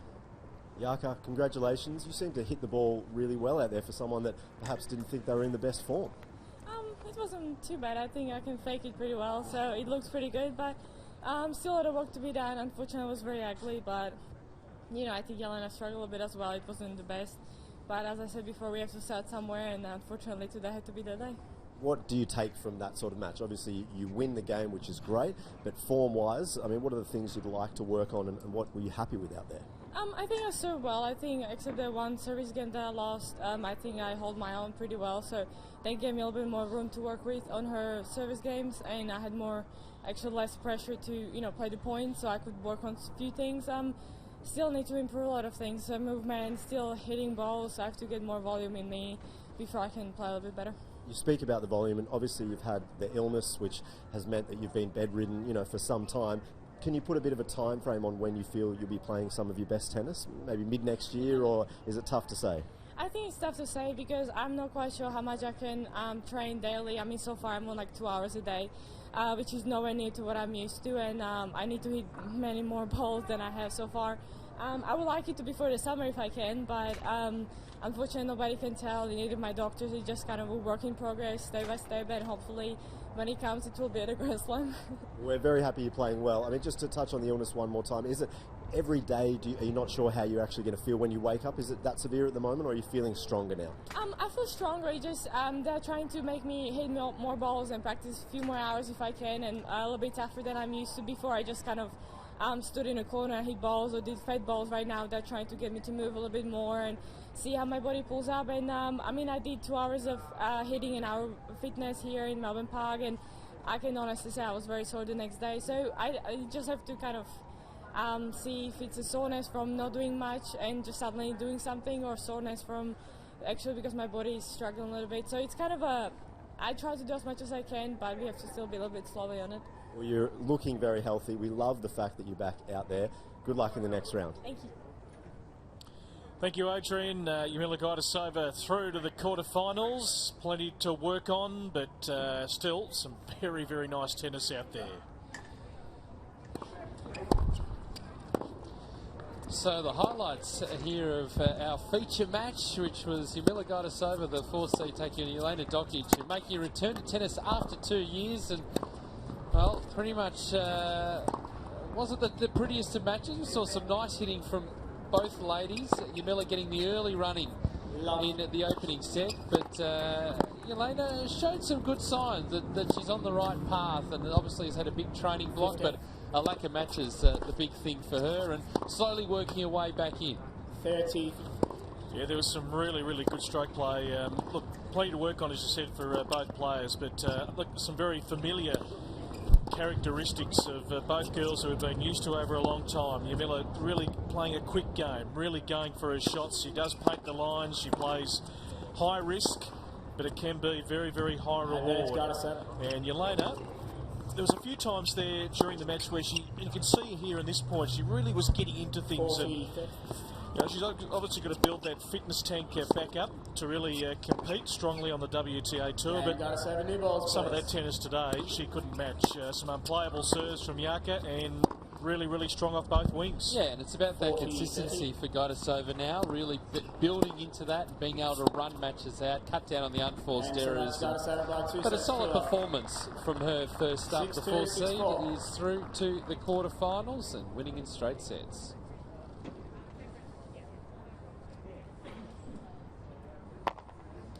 So the beautiful city skyline. This is obviously one of the best sporting precincts. I don't think I know of a sporting precinct that is on the doorstep of the CBD. We are very lucky here in Melbourne Town. There is still some tennis going on, so we'll bring you some of the live stuff in just a moment as we get through a lot of matches here on this Tuesday.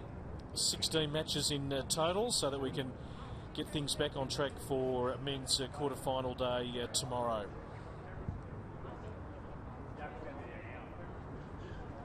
There's Jarmila Gajdusova chatting to the assembled media. It was the biggest story of the day. And I think they're answering plenty of questions. How she's feeling, how she's going. Her next match, which will be in a couple of days' time, so that the girls get a day off tomorrow. Yeah, taking on Tammy Patterson, so that'll be a really good matchup, because Tammy's a pretty aggressive player herself. She likes to go for her shots. But certainly you can see how, Yarka got to 25 in the world, because when she is on, she is a tough customer to play. I mean, she goes for absolutely everything. Yeah, she does. Plays very quickly. Big first serve, big forehand as well. But just harnessing that power. So she'll move through to the quarterfinals, and that lineup still being sorted out of the women's side. Done pretty well to catch up, considering a long day today. Plenty of matches, rain delays in there as well.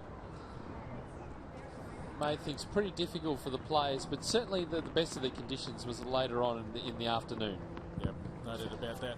Well, let's Pete, tell everyone what's happening here on our broadcast court tomorrow. Men's quarter-final day, we're going to be bringing you 3 matches.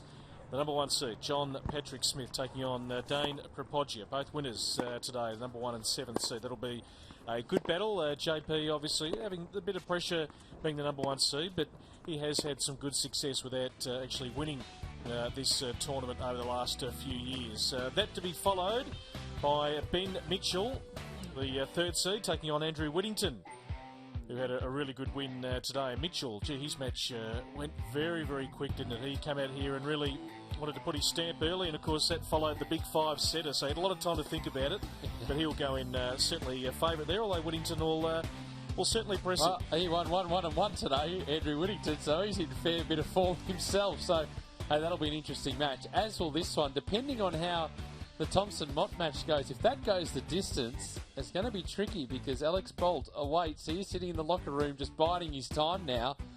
So that match could go on for another hour or so at least. We'll get an update on that a little bit later on, but that could be very interesting. That's the last match going to be on our feature court, and there is a match on court 7 as well. Yeah, indeed. Bolt 7-5, 6-3, 6-4 winning today. And other match will feature Luke Saville, and really the story of the day. Akira Santillan, the 16-year-old Queenslander, defeated Matt Reed, the number 2 seed. It was a classic match, a 5-setter. Well done to that young man. Hopefully he can back it up with another big game against Luke Saville tomorrow. Thank you, Pete. Thank you, Brett. Thank you to Adrian Franklin. Done a beautiful job. To all the crew helping us here. The busloads of them. Indeed. 70 or 80. It's growing by the day. And lunch didn't come either. They must have taken all the lunch. We'll be back from 9:50 tomorrow, Melbourne time, for a big quarter-final day. We bid you farewell from Melbourne Park.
3, 36, 36.